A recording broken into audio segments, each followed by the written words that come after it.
Sup, my fellas. Don't forget to leave feedback, and enjoy the story. Chuck rested his hands on the sink.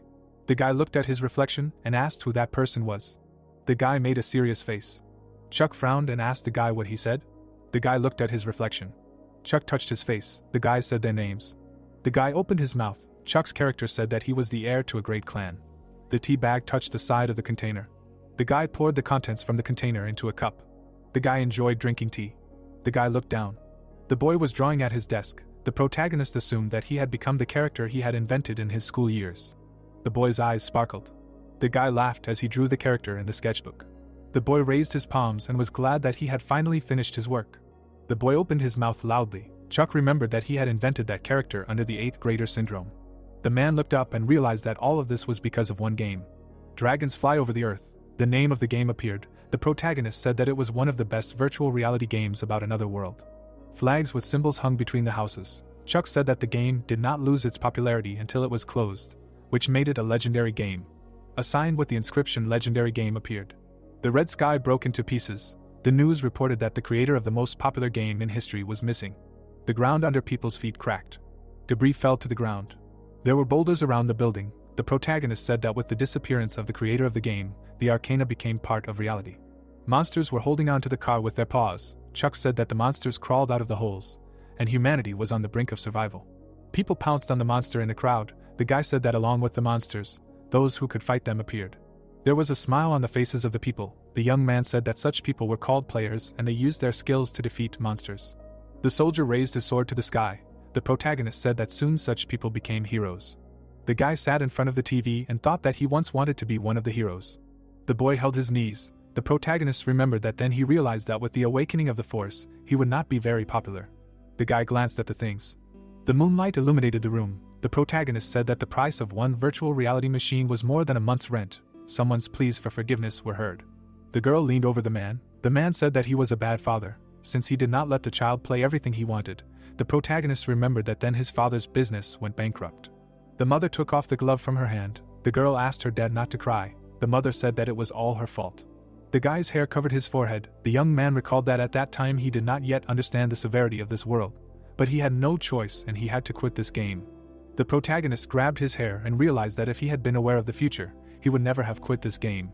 The guy held a saucer in his hand. The protagonist was disappointed that he had not played the game for even a year, which led to poor character development, and added that he was able to reincarnate only into the 4th character, which was made by a crazy schoolboy.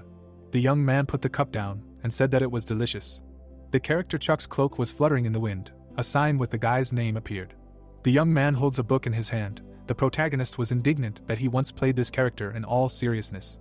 The man stood on the balcony. The young man recalled that Chuck's character was the heir to a great family, but all his relatives became victims of a demon and he was left alone. A mountain of corpses lies on the ground. Blood drips down the sword. The guy said that revenge inspired his character to become a demon hunter. Purple particles fly in the air. The protagonist noted that his character was creepy. The boy covered his face with his hand. Chuck said that it was his dark past. The boy bites his finger and thought that the times of the 2nd grade were quite funny, but now he is ashamed of himself. Chuck's character grabbed his chin and said that he really missed these feelings. Chuck was irritated by his character's words. The guy's eyes bulged out of their sockets, and he wondered how he would show up to work in such an outfit, and whether he would be able to fit into society with such a manner of communication. The guys held glasses in their hands. The boss asked the guy who he thought he was, dyeing his hair white, and added that in general the boy's appearance was strange. Chuck splashed liquid from the glass at the boss. The boy's pupils narrowed and he realized that he couldn't do that and would be sued. The young man put his hand on the table and said that nobles don't bow their heads to everyone. The protagonist noticed that his thoughts were different from his character. The boy smiled broadly. The protagonist remembered that other people had undergone transformation with minimal changes, and wondered why things had turned out differently for him. Chuck put his index finger to his chin and realized that he needed to become a player, because he wouldn't go to work like that, and he realized that he hadn't played Arcana for a long time and a lot could have changed. The young man moves the mouse along the mouse pad. The boy looks at the screen and thinks that he will first look for information, because he lacks even basic knowledge. Players fight monsters. The protagonist reflects that rankers who close rifts earn millions, but earnings are directly related to risks. The young man closed his eyes. The protagonist realized that money can't buy life. Chuck's character frowned and said that he had already tasted the fruit of abundance, and would not need material goods. The guy was holding a mouse in his hands. The young man realized that now it was better to figure out what demon hunters usually do. The numbers 1 and 2 glowed brighter than the entire page. The protagonist was surprised that there was very little information about demon hunters. Chuck held on to the back of the chair and thought that demon hunters were doing nothing. The young men opened their eyes wide. The inscription Action Tower Fall stood out against the background of other news. Blood was flowing on the floor. The protagonist was surprised that the Action base was destroyed. Mountains of corpses lay on the ground. Weapons broke into pieces. The bodies of warriors were pierced by swords and spears. The protagonist could not believe his eyes. A drop of sweat rolled down the young man's face. He realized that the small amount of information was due to the fact that the class was completely killed. 3 sticks smoke. The man said that the demon hunters should rest in peace. The guy realized that 10 years ago this class was very specific and few people chose them. The head and arm flew off the body of the monster. The protagonist remembered that demon hunters had very strange skills, low stats and strange pumping. Inscriptions with the names of skills appeared. The man holds a bag in his hands. The protagonist understands that it was difficult for this class to level up by hunting monsters, so they had to complete quests. The grandfather thanks the guy for the work done. A sign with the quest conditions appeared. A red stream of mana cut through the monsters. The guy said that hunters had only one advantage over other classes: they could fight demons well. The guy held his finger up. A sign with quests appeared. The young man remembered that killing demons appeared in quests, but it was an ordinary grind. A couple of people looked at the demon hunter strangely. The man was surprised that someone else was playing this class. The protagonist realized that the role of the demon hunter was unclear. The man pulled the hood over his head. The guy summed up that the class was useless. The guy covered his mouth with his hand and thought about how he could earn money. Because who would give him quests? And he had no one to learn from, because all the hunters were killed. The young man held his chin and thought that there might be other information. Different chats were visible. The screen was reflected in the boy's eyes. The inscription Demon Hunter stood out in white light. The words glowed with white light. The guy stood behind the chair and was surprised by what he read. Purple spherical mana was flying above the girl. Signs with the game version appeared and the inscription that now demons appeared among the monsters and the players had problems. Chuck's character crossed his arms. The young man wondered why the hunters did not deal with the demons. The guy's hand was on the keyboard. Chuck looked back at his character and realized that he was the last demon hunter left alive. The guys were standing shoulder to shoulder. The protagonist thought that he should intervene. The protagonist looked into the distance and thought that there was no guarantee that the demons he knew would appear, and everything could have changed a lot over the years. The guy doubted his strength. A boy was sitting behind the chair and saying that the protagonist was weak. The boy crossed his legs and said that Chuck's character never ran away from pathetic demons. The protagonist looked down and realized that the boy was speaking with the voice of his pride. The eraser was covering the lines in the notebook. The guy raised his hand and said that his character's pride would never be hurt by any demonic temptations, trials, and deceptions.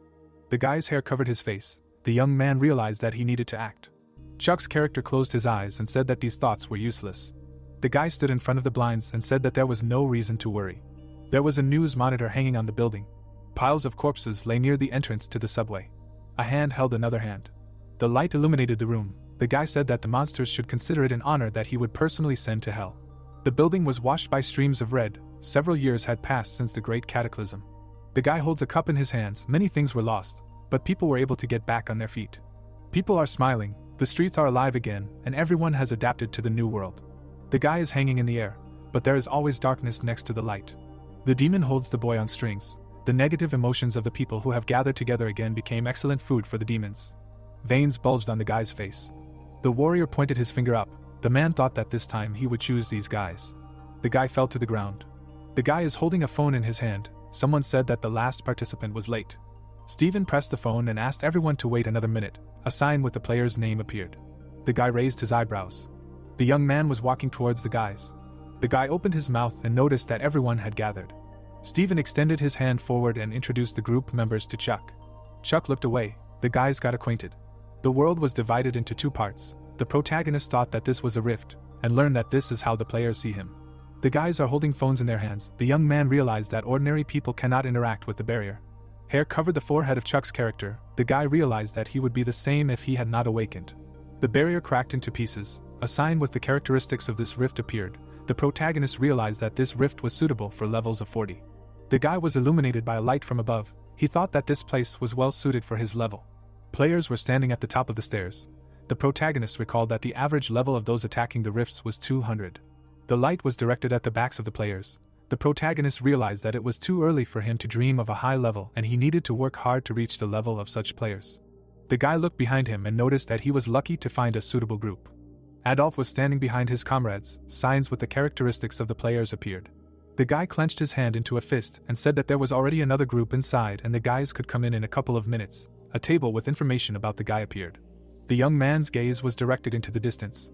A table with the degree of destruction appeared. The sky was cracking into fragments. The protagonist recalled that when the degree of destruction reaches 100%, monsters enter the world, and players can freely enter and clear them. The guy attacked the monster. The young man summed up that only players can stop this process. The guy clapped his hands and called everyone forward.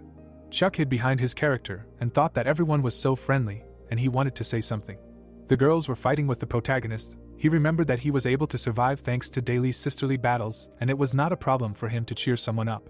The guy extended his hand and said that the guys had nothing to fear as long as he was with them. Chuck wondered what he was saying. People were standing with their backs to Chuck and discussing Knowles. Blood flowed from the guy's mouth, and he decided that he would not say anything more. The sign on the pole broke. A notification appeared that said that people entered the food warehouse. There were pieces of walls and ceiling everywhere. A group of people were standing at the top of the steps. The girl opened her mouth and said that she did not see a single monster. Stephen lowered the group and said that there was another group in front of them. The guy smiled and said that there was nothing to worry about and they would have their share. The crowd was inspired by the words of the young man. Chuck was standing behind the people. The guy made a serious look and realized that something was wrong. The monster bared his teeth. The leader asked his comrades to prepare for battle. The fighters rushed into battle. The guy's hair covered his eyes. The guy frowned and counted the forces of his allies. The group attacked the monsters. The guy thought that the tank did not protect the group, but only attracted more monsters. Adolf flew away after the blow. The protagonist thought that the attacking tank had to go on the defensive, and the magician deals the main damage, and was surprised by the current hunting methods. The guy crossed his arms and realized his uselessness. The girl said that the enhancement would end soon. The guy looked out the window with the inventory and realized that he had big problems with weapons. There were several weapons in the inventory. The guy concluded that it was better for him not to get involved in the fight. The arrow was aimed at the guy. The guy made a tense face. The young man saw many monsters in the darkness. The monsters rushed into battle. The guys repelled the enemy attack. An arrow flew at Adolf. The young man said that there were too many enemies. A wound appeared on the guy's face. The guy asked the leader for help. The crowd ran to attack. The guy glanced at his comrades. Blood was pouring from the young man's wound. He asked Stefan to go back. There was a cry that Alistair was in danger. A monster with a sword rushed at the guy. The blade of the sword almost touched the guy's face. A beam of mana pierced the enemy. The monster lay on the ground with an arrow in his chest. The guy held a bow in his hand and made a speech about training these dogs. Stefan thanked Chuck and was surprised by the guy's speech. Chuck's character's face was shining. Chuck thought that he himself would not want to say that. Adolf fought a crowd of enemies. Monsters shot from bows. Monsters with swords ran to attack. The girl hugged the staff and asked what she should do. Chuck told her to calm down and pulled the bowstring, adding that the girl should use a strong spell, and he would deal with the enemies that appeared himself. The arrow flew straight into the monster's body. The guys wondered how much longer they had to wait. The girl replied that everything would be ready soon. Blood gushed out of the monster from the guy's sword attack. A magic circle appeared in front of the girl. She cast a spell and asked everyone to disperse. The monsters were attacked by fire. The monsters exploded. The guy took cover behind the wall. The girl leaned over the ground and asked if Chuck was okay, to which he replied that she had better take care of the others. The monsters' bodies were burning in the fire. The guy's face went cloudy. The young man was surprised that he could take the arrows back. A sign with an arrow appeared. The girl gave Adolf a healing potion. The guy thanked her. The leader's glasses reflected the flames of fire. The guy hit Stefan in the chest and asked him what he was doing. The guy opened his mouth wide and asked why the leader didn't help them, but just went and led them into a trap. The guy made a serious face. A smile appeared on Stefan's face.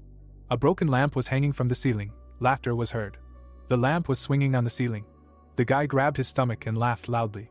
The guy frowned and asked the leader what he found funny, and noted that the guy's name was worth nothing without his brother. The lamps were hiding in the ceiling socket. Chuck grabbed the guy by the shoulder. The young man was surprised by the disappearance of the fire. Chuck's hair covered his forehead. The leader repeated the guy's words. Stefan's face grinned. He said that the guys were funny, and added, "How can you not laugh with a bunch of fools?" The girl opened her eyes wide. Signs appeared that reported that a natural enemy was detected. Chuck lowered his head and claimed that the leader was a demon. There was a demon standing behind the guy. The hero exhaled heavily and asked if his interlocutor was a demon. The guy in glasses smiled evilly and exclaimed that he finally figured it out. A notification appeared that the natural enemy skill was activated. The blonde hero looks at the demon. Adolf extended his hand to Chuck and said that this could not be. He clarifies what he is talking about. The brunette blinks nervously and asks how Stefan can be a demon. The brunette steps back in fear. Adolf opened his mouth. He does not understand where everyone disappeared to. The brunette turned his head. The girl tries to free herself from the plant on her neck and asks for help. Angela extends her bloody hand to the hero and screams for him to help her. The girl grabs Adolf. Stefan confidently walks towards the heroes. A notification appeared that the demon's gaze fell on Stefan. Too low mental resistance. The brunette screams for him not to approach them. Notifications popped up that say that the demon's gaze fell on Adolf, and his mental resistance is too low, as a result of which he has a negative status fear. Adolf screams for help. Stefan, adjusting his glasses, says that they are trembling with fear in the illusion that they created for themselves. The blonde runs and says that people are like that. Chuck grabs Stefan by the throat. Stefan exclaimed that the hero needs to understand that he will kill not only him, to which the man in the business suit, putting his weapon away, mentally declared that such armor cannot be pierced in the forehead and a weak spot must be found. The guy in glasses swung his sword and asked if he would attack him. The blonde swung his knife. A notification appeared that the active skill is a natural enemy. Chuck thrust a knife into the opponent's back. A notification appeared that combat power increases in the fight with the demon. Stefan, smiling, turned his gaze to the opponent. The guy in glasses, having repelled the enemy's attack, shouted that he was stupid. Chuck dodged the attack. Stefan exclaimed that all people are hypocrites. Stefan smiled evilly and said that a minute ago he was so friendly, and now he is a blade. The blonde slowly walks away from the opponent. Stefan cries black tears. Chuck stopped. The fair-haired guy cries and mentally says that his opponent cut him, wonders if he is an ordinary person and understands that it is silver. Chuck approached the opponent and tells him to stop chatting. The blonde turned his head towards the opponent and said that he does not talk to his prey. Stefan brought his hand to his face. A sign appears with a question mark asking where everything went wrong. Jack extends his hand to Stefan and shouts his name. The guy with glasses looks up. The long-haired guy asks his interlocutor why he is flying in the clouds, and clarifies whether the wounds hurt a lot. Jack sighed. Stefan said that he was just distracted. The long-haired guy exclaimed that he told him to avoid dangerous rifts and adds that he should forget. The guy with glasses scratched the back of his head. Jack told him to quit this business. He added that he should join his guild of analysts. Stefan mentally declared that he just did not want to be a loser. The muscular man waves his hand and asks what his name is, if he is Jack's older brother. The man in the brown shirt put his hand on the guy's shoulder and said that he heard that his brother dealt with another boss. He added that the guy should convey his congratulations to his brother. The man in glasses smiled. The guy in the brown shirt said that he always has to try harder so as not to disgrace his brother. He clarified whether he was definitely the older brother and whether they were brothers at all. What did he even forget in the rifts? And added that he must listen to his brother, otherwise he would die. He just wanted to be someone his brother could be proud of. The demon extended his hand forward and said that he would help. Stefan raised his eyebrows in fear. Stefan smiled and said that he could just watch. A notification appeared that the demon's gaze fell on Stefan. The guy in glasses looks forward in fear. A notification materialized that mental resistance is too low. Stefan tries to get out of the demon's shackles and asks what is happening here. A notification materialized that a negative possession status is occurring. The blonde guy runs and says that we need to go forward. Alistair smiled widely. Stefan shouts to wait for him. The brunette runs towards the enemy. The guy in glasses tells him not to go there. Stefan leaves the battlefield and mentally declares that it is a demon. The guy in glasses fearfully resists the demon's shackles and mentally declares that everything is in danger because of him. If it were not for him, nothing would have happened. A notification appeared that mental resistance is too low, you cannot resist. The hero with a knife stands behind Stefan, who is bleeding. The blonde guy grabbed his neck and screamed in pain. The blonde looked at his opponent. The guy in glasses screamed that he was in pain. He added that his opponent was a crazy idiot who would finish him off. Stefan stood up and asked his opponent that he didn't care about the owner of the body at all. He clarified whether he wanted to be a killer. The blonde guy proudly raised his chin. Chuck narrowed his eyes and said that everything was clear to him. He clarified whether this was his pride. The blonde guy stepped towards his opponent and asked him again what he said. The blonde hit Stefan. The blonde guy opened his mouth. The blonde turned his head and said that she got through to him. Stefan fell. The blonde guy crawled back and shouted that there was a demon. Stefan touches his face and does not understand what is happening. He mentally declares that he was possessed. The brunette approached the hero and asked if he was okay. The blonde guy looked at his palms and mentally asked himself how he survived, because he had so many wounds. Stefan looks at the floor in fear. The main character says that he told you so. The blonde crossed his arms over his chest and said that there was nothing to worry about anymore. Chuck turned his head and said that there was nothing to worry about anymore, as long as he was in them. Stefan looks at Chuck in fear. The blonde said that negative human emotions become the power of demons. Chuck extended his hand and said that they should not forget about pride and stop being afraid of it, since the demon hunter's attacks are effective only against demons. The blonde guy lowered his head down and mentally said the word pride. The blonde shook his head. The fair-haired guy mentally declared that the items did not fall out. He mentally added that it was a useless demon. He did not forget this logic, although much time had passed. The sun's rays brightly illuminate the modern building. Stefan handed the phone with the results of today's raid to Jack. Jack picked up the mug from the table and asked if he could believe it. Stefan answered in the affirmative. The long-haired guy drank from the cup and said that although he was the leader of the guild, he was not going to take a person because of one post on the forum. The guy with glasses answered that it was he who was possessed by the demon. The long-haired guy spilled his cup of coffee and asked again in surprise. Jack's profile image appeared. The city center is illuminated by the bright sun. 2 bodyguards stand at the entrance, behind which a surprised exclamation is heard. Jack held a napkin in his hand and asked Steven about the decision to become an analyst in the guild, because before he was against it. The guy with glasses runs his fingers over his coffee cup and says ironically that he doesn't trust his own brother, to which he receives advice to communicate without sarcasm. Steven, raising his mug, said that he was just joking. The red-haired guy asked him again about his desire to join the guild. Jack's brother abruptly put the cup on the table and confirmed his goal of becoming an analyst.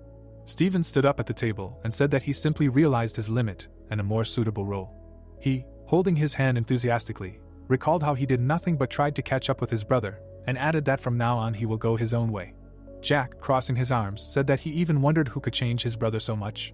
The guy with red eyes, rubbing his cheek, noted that even if we do not take into account the hunt for the demon, the protagonist's mental resistance is very high, since he did not succumb to attacks. The guy in the business suit easily defeats his enemies. Jack added that his brother said that the main character used a dagger, not magic, and then added that there are thousands of classes in the arcana. But nothing comes to mind, and then concludes that it is strange that Chuck went to a low-level rift with such features.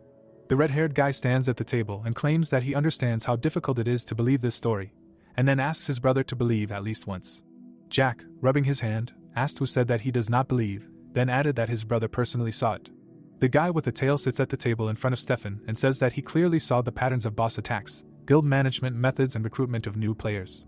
He hands him a contract and says that his brother helped him become who he is, and then adds that that is why he immediately took the contract. Jack leaned his hands on the table and said that his interlocutor is also his brother and a proud analyst of the Jayan. The embarrassed guy wipes away his tears and thanks his brother and asks not to embarrass him. Stefan's brother crossed his arms over his chest and asked Stefan to look at the contract and express his thoughts on the papers. The guy adjusts his glasses. He holds the papers in his hand and anxiously asks about the conditions for an unfamiliar player. Sunlight penetrates through the windows into the house. Chuck's character washes his teeth, while Chuck himself is surprised by the level increase. The black-haired guy, standing in the shower next to the white-haired guy, adds that the level has increased by 12 points, and concludes that they will never give for nulls, and this is about hunting for heaven. The white-haired guy, wiping his head with a towel, notes that such trifles do not bother him, to which the main character states that on the contrary, he is worried, and then asks how best to distribute the points. The guy with gray eyes wipes his head, and Chuck decides to think in the bedroom, because he is tired. Chuck's character, standing in front of the bed, noted the mess in the apartment. He, wiping the dust with a papister, says that a clean environment is a clean mind, to which Chuck asks him to rest a little. The evening sun glided serenely down the sky. A pot of soup boils on the stove. A guy in an apron, carefully trying the dish from a ladle, notes its taste of healthy food. Chuck rides with hunger behind his character and remembers that the avatar should be an aristocrat with a measured and restrained life. The character washes the dishes while Chuck reasons that thanks to this he understood one thing. The black-haired guy holds his elbow with his other hand and notes that not only levels and characteristics are applied to the character, but also the settings that were once assigned to him. The aristocrat drinks tea. The protagonist thinks that he would usually eat custom food and go to bed, and then notes that because of his game character, he leads a healthy lifestyle. The guy in the white t-shirt put down the cup, and Chuck remembered his other features. The guy standing behind the character noted his predisposition to magic, which manifested itself in the ability to easily repeat any spell, his mental abilities and good physical fitness. The character, tidying up his bangs, sarcastically called his talents trifles, and Chuck complained that he wrote down only positive qualities. The gray-haired guy turned on the phone. The guy with black hair decided that if the settings really affect life, then it is worth checking them. The character picked up the phone. The only message hung lonely on the screen. The guy, having expanded the message completely, did not understand why Stefan wrote such a long message. Chuck held the phone in his hands and did not understand what the writer wanted, and then mentally concluded that since he did not have time, he would refuse.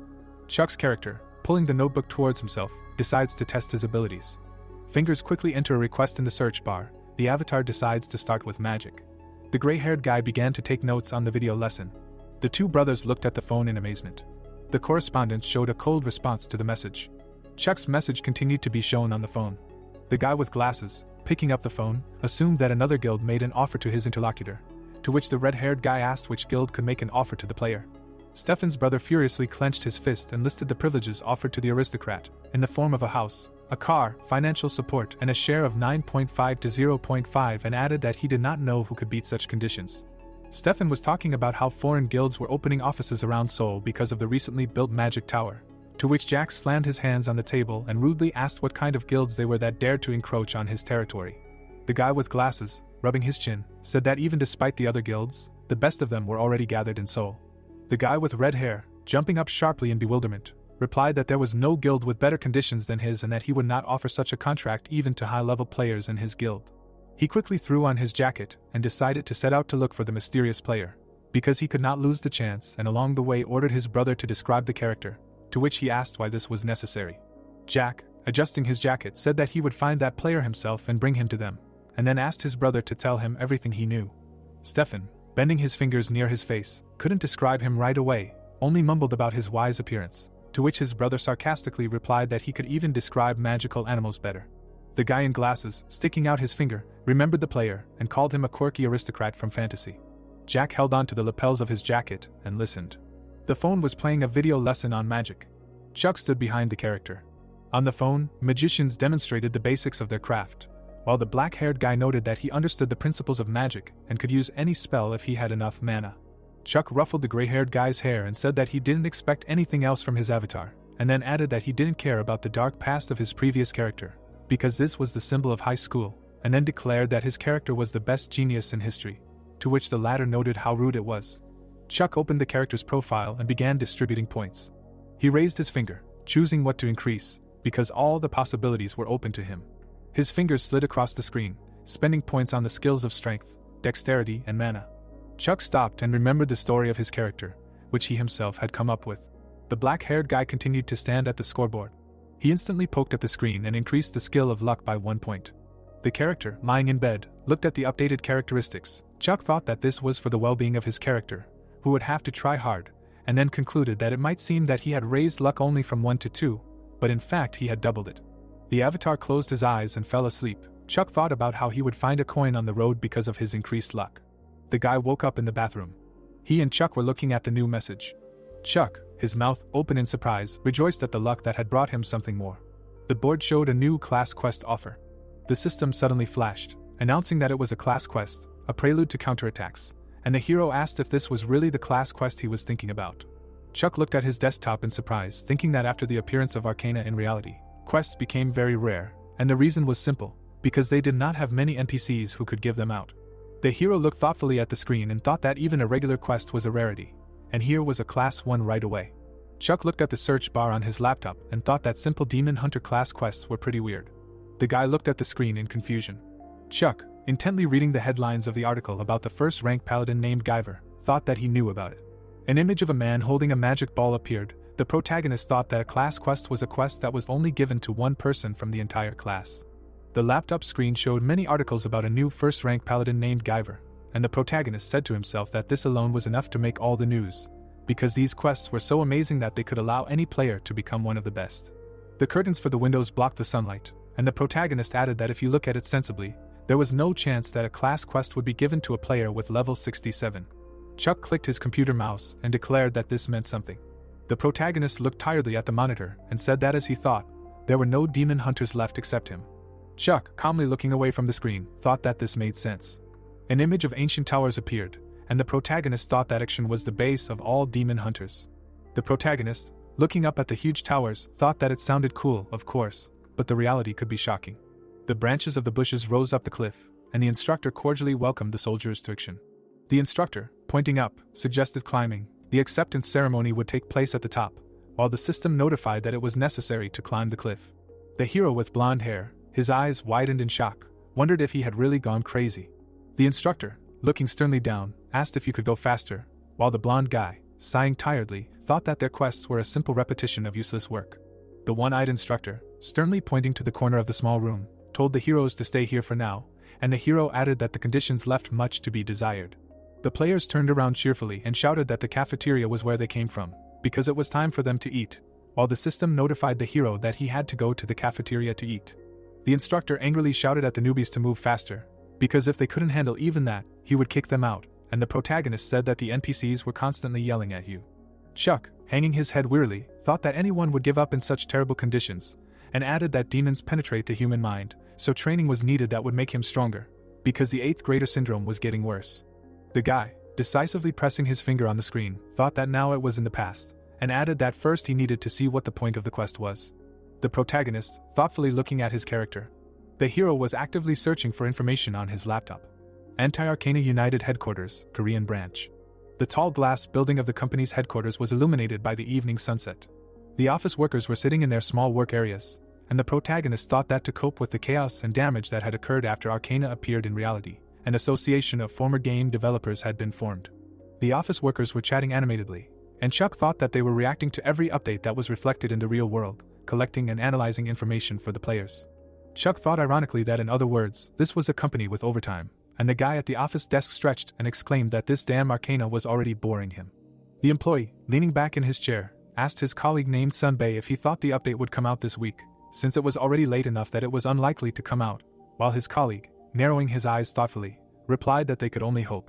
The employee, looking at his interlocutor intently, declared that this Raymond was so creepy and asked if he was updating the website and the game content by himself, adding that he was terribly curious as to how that was possible, while his colleague sternly ordered him to stop chatting and press the refresh button on the page.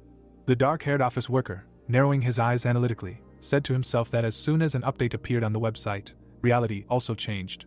The employee, leaning back in his chair in shock, exclaimed that an update had appeared, while his colleague, astonished, asked what that meant. The employee, frozen in confusion in front of the screen, wondered if this was true and added that it simply couldn't be. The employee stood up in delight on his chair and exclaimed that there was an update, while his colleagues responded animatedly that it was serious, and one of them, resolutely heading for the exit, said that he was heading to write a resignation letter, while the boss strictly ordered to turn off the phones, because journalists would start calling now. The boss, insistently pointing, asked what he was doing and ordered to turn off the phone, while the employee, surprised, thought what this was. The system, suddenly flaring up, announced the appearance of a new demon, a new rift, as well as the fortress of the Count's family, the territory of the Count's family, and the vicinity of the territories of the Count's family. An image of a huge grey werewolf appeared, and the system reported new monsters and bloody bandits. The player, with his eyes widened in shock, exclaimed that he was level 430, the strongest player was at 403, and asked what kind of broken update this was. The player, looking at his laptop screen in confusion, said that an ordinary group of rankers couldn't handle this, to which his comrade replied that it was even worse, because even a guild or an entire association couldn't handle this level. What about the magic tower, if we asked the NPC for help? The player, desperately looking at the screen with the image of a vampire, exclaimed that about the magic tower, because if we asked the NPC for help, the situation could stabilize, to which his comrade replied that they wouldn't do anything until the tower itself was under threat, explaining that this was precisely why they wouldn't help now. The office worker hopelessly put his hand to his forehead and said that this was truly an impossible task, because they were simply suggesting that humanity die. The protagonist, looking at his screen, hopelessly declared that it was all over, adding that this rift would be broken. The office worker, looking insistently at his comrade, shouted that there was no need to rush to conclusions, adding that if we failed to cope with the raid, then these things would crawl out. The player, looking angrily at the monitor of his laptop, exclaimed that for the bastard Raymond, human life was just a joke, adding that the previous updates were feasible, but this was destroying the balance, declaring that he simply could not believe it, adding that only a real miracle would save them. The system, having displayed in detail, announced that the class quest prelude to counterattack was beginning, explaining that the time had come for the dear last demon hunter to counterattack the enemy, explaining that the starting condition defeating the demon had already been fulfilled. Chuck thoughtfully sipped tea from his thermos, and wondered why everything was happening like this in his life. The hero sipped more tea, and the system reported that in the process of training his weakened body, today's goal to run 20 kilometers was completed, and the hero asked himself if the quests were really as strange as an action. The protagonist, looking tiredly at the seller in the store, thought that his entire mortal body was shaking, and asked himself if it was possible to immediately give such heavy loads, while the seller politely asked if the hero would take a bag, and Chuck refused. A hearty sandwich lay on the protagonist's snow-white plate. The protagonist, looking disappointedly at the food, thought that he couldn't even cook a sandwich properly, adding to himself that sometimes you need to try to change your appearance, ordering himself to stop scattering crumbs from the sandwich. Chuck, looking at the screen with satisfaction, clicked on one of the notifications.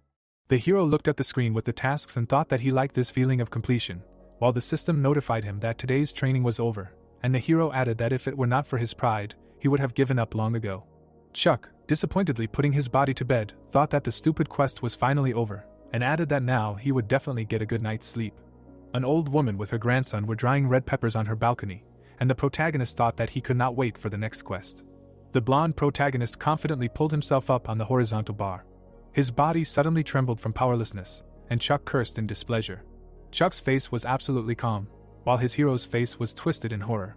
Chuck thought it reminded him of action, and the system notified that in the process of training the weakened body, today's goal was to run 20 kilometers, do 1,000 push-ups, do 500 pull-ups, and also do 300 burpees. An image of all the protagonist's previous challenges appeared, and he tiredly thought that this was just a repeating quest, wondering if they were completely crazy, since a whole week had already passed. The system notified the protagonist that in the process of training the weakened body, today's goal was completed, announcing that he had reached the goal for the week, and the hero added that he was finishing one quest, and immediately a new one appeared, wondering if this was some kind of joke. Chuck, exhausted, lowered his head, thought that he did it again. The protagonist, excitedly looking away, noted that this was only possible due to Chuck's character, wondering how many more times he would need to repeat this to get a reward. The protagonist, looking skeptically at the information window, thought that it wouldn't be something like, "You have a slim and fit body, congratulations," while the system, notifying, said that he had reached the goal for the week. The system window announced that the hero had fulfilled all the conditions, giving him 2 points of strength and dexterity as a reward. The protagonist, looking at the screen in amazement, wondered if these were really stat points, asking himself if they would be wasted. Chuck, looking enthusiastically at the system window, thought that stat-enhancing items were usually insanely expensive, adding that it would take millions to even get 1 point, and he got 4 points without even leveling up, saying that such news could even drive one crazy. The protagonist looked at the screen of his device with interest and thought that if this repeating quest appeared constantly, the reward would fully justify these terrible conditions, and Chuck Gordon said that he could do it even 10 times a day.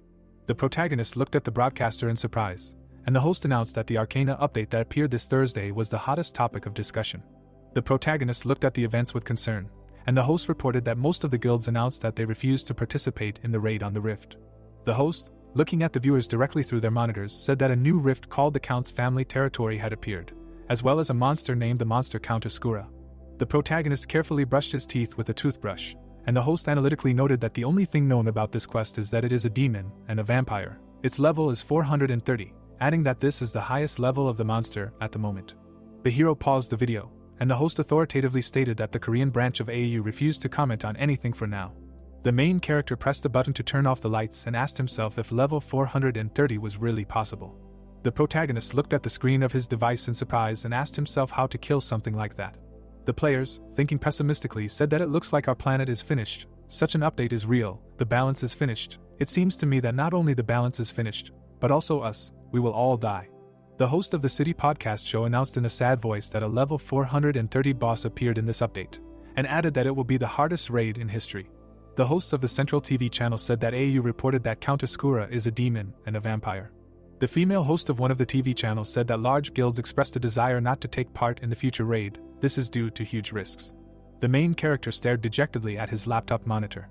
The tired protagonist explained that demons were the hardest for players to deal with, because no matter how strong you became, you would still have to deal with the negative effects that constantly appeared during the fight, and added that many people were already saying that you needed to have at least a 10-fold level advantage to defeat a demon.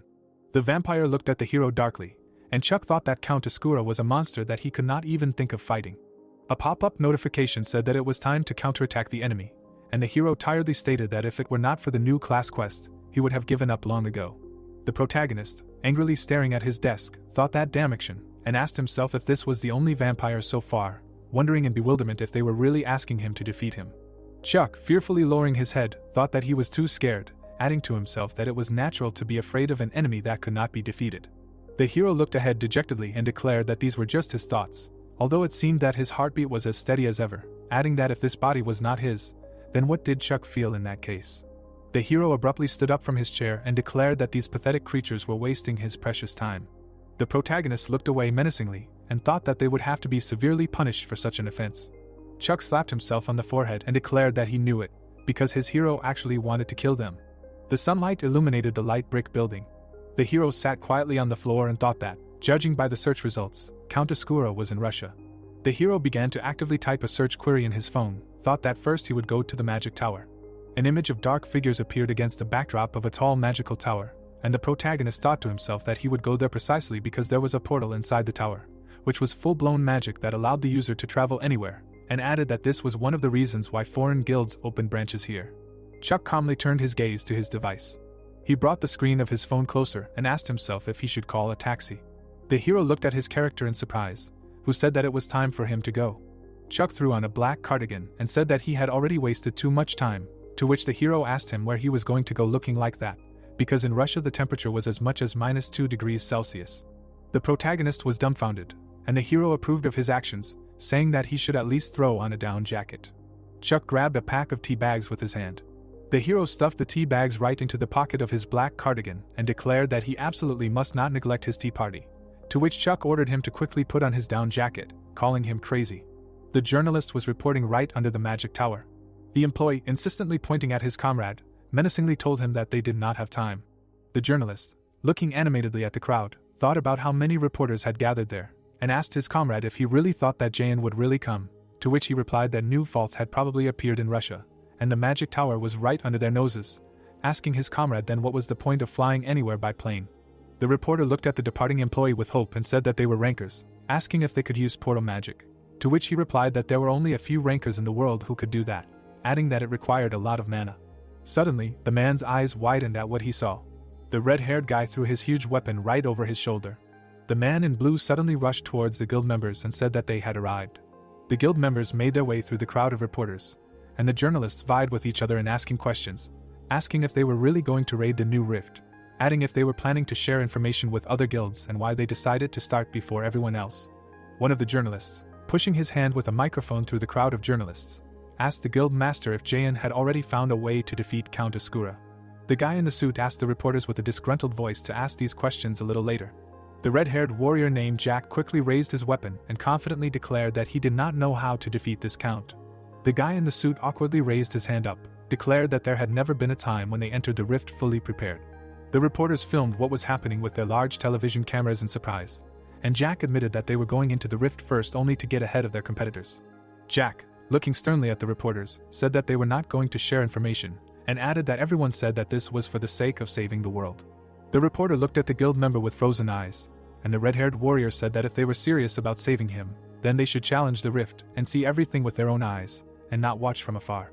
The reporter looked away excitedly and exclaimed that the Shining Guild had appeared and ordered his fellow reporter to grab their equipment. The reporter, persistently running closer to the new guild, asked Ms. Camilla to look here, and kindly asked Rox, the Shining Guild master, to look here for a second, while the system displayed and notified that it was Rox, the Shining Guild master. The man in the black suit looked at Rox excitedly and shouted at him that they would have to walk from here because of the crowd, and the reporters insistently asked him to look at their lenses. The man in the white jacket condescendingly smirked, thinking that it was Jayan, rude as always, and Rox mockingly said that they were just worried. The guild members moved on and the leader thought that all the big guilds were rushing to Korea because of the magic tower and their place was getting lower and lower. Jack looked at the situation with displeasure and thought that they were probably betting a lot on this raid. He leaned over to his comrade and kindly asked him not to worry. The guy in the black jacket put his hand on Jack's shoulder in a friendly way and said that they didn't need to rush and suggested to try to do it slowly and carefully, to which the red-haired guy said that he could always be relied on. He threw his sword over his shoulder and asked what about that guy since he said he would contact him, to which the guy in the suit replied that he was planning to change the terms and call, but suddenly there was an update. Jack looked at his friend with hope and said that that guy was strong and asked his comrade whether he thought he would go into the rift or not. The bus was shaking along the road, and the hero wondered if they were meeting in a magic tower. The protagonist was calmly watching a video on his phone. The protagonist, looking at the video intently, wondered how a level 300 player would cope with this, and added that this was already the 100th video about magic. Chuck nodded with satisfaction, thinking that he now fully understood the process. An image of magic spells bursting out of the protagonist's hand appeared, and he thought that magic was activated in 3 stages. First, you need to examine the mana, then interfere with it, and then manifest it. Suddenly, the protagonist's palm caught fire. The guy sitting next to him was amazed, thinking that it was fire. The public bus driver, looking sternly at Chuck in the rearview mirror, shouted that you can't use any spells on the bus, because it's dangerous.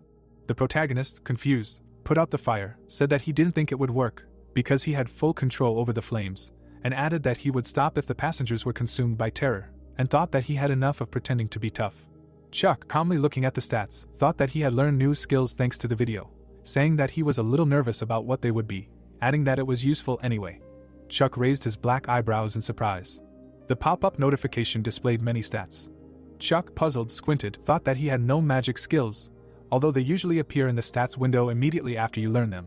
The bus arrived at the stop, and the protagonist thought that maybe this was some kind of bug. The gray sky was covered with clouds. Rain clouds were gathering over the city. The protagonist looked up. An image of a huge hall with a magic crystal in the middle appeared, and the hero thought that this was the magic tower, or rather, its main hall. The protagonist, squinting thoughtfully, thought that the external appearance was very different from the internal structure. Chuck looked up cautiously. The main character, looking in amazement at the blue magic window, thought that this seemed to be the very portal. The hero stared at the portal, fascinated. Chuck, looking at the portal in amazement, thought it was a strange feeling, as if he could understand portal magic. Chuck reached out his hand to the blue portal and thought, no, it seemed even simpler than the fire magic he used. The employee, accidentally pushing the protagonist right into the portal, shouted for the Jayan Guild to come here, because the analysts would soon hold their meeting here.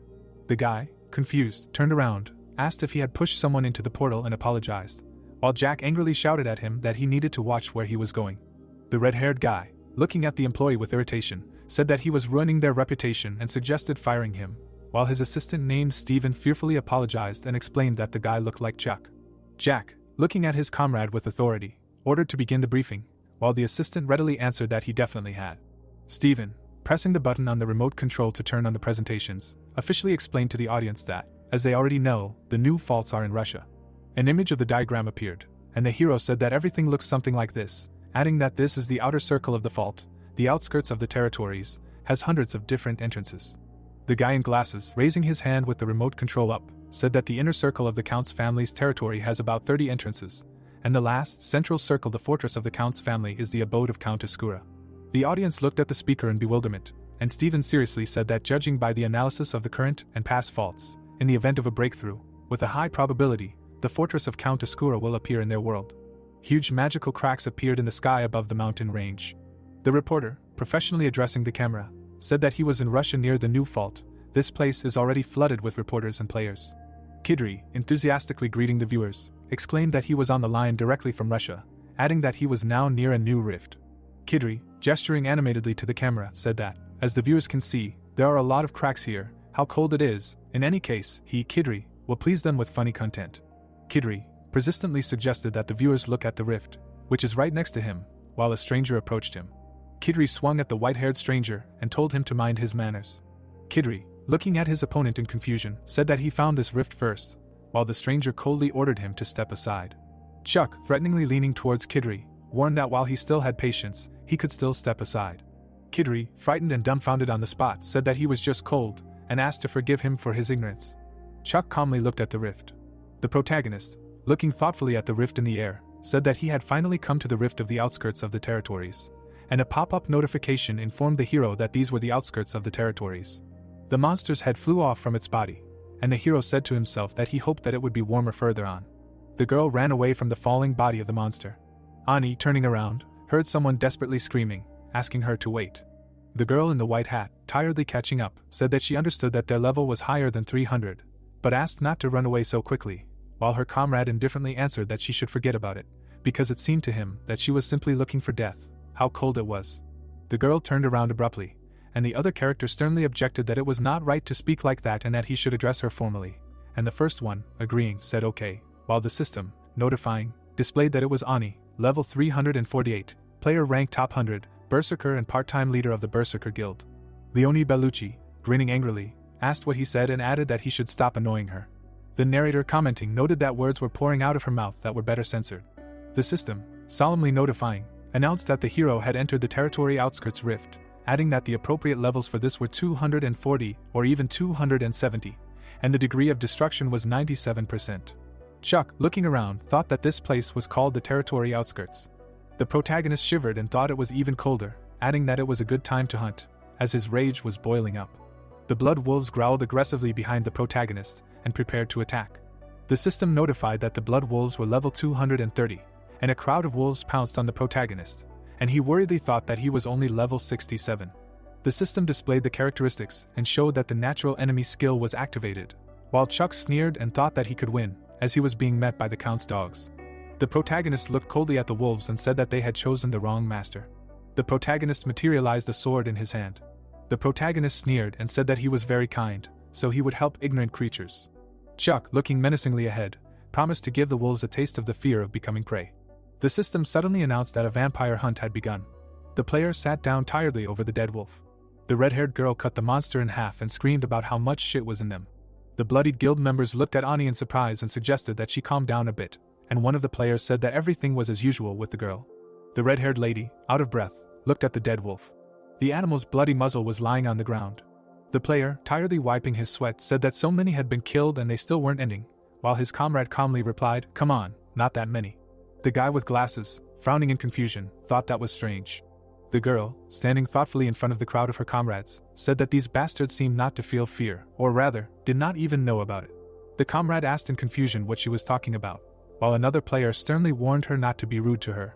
Ani, hesitantly continuing, said that everything seemed unnatural. The girl, pointing her finger at the rest of the guild, asked if they had ever noticed the wolves whining or howling in pain. The guild member in the white hat honestly admitted that, to tell the truth, she had not noticed such a thing.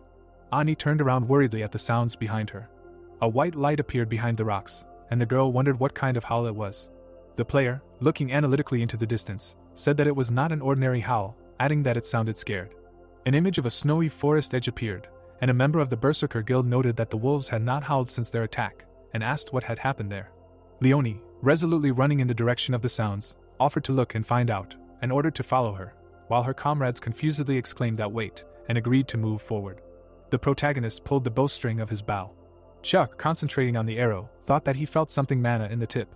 The protagonist, critically looking at the magical aura surrounding him, thought that the arrow was not the best, but it was possible to study the mana, interfere with it. The protagonist lit his arrow right in front of his eyes and thought that then he just needed to manifest.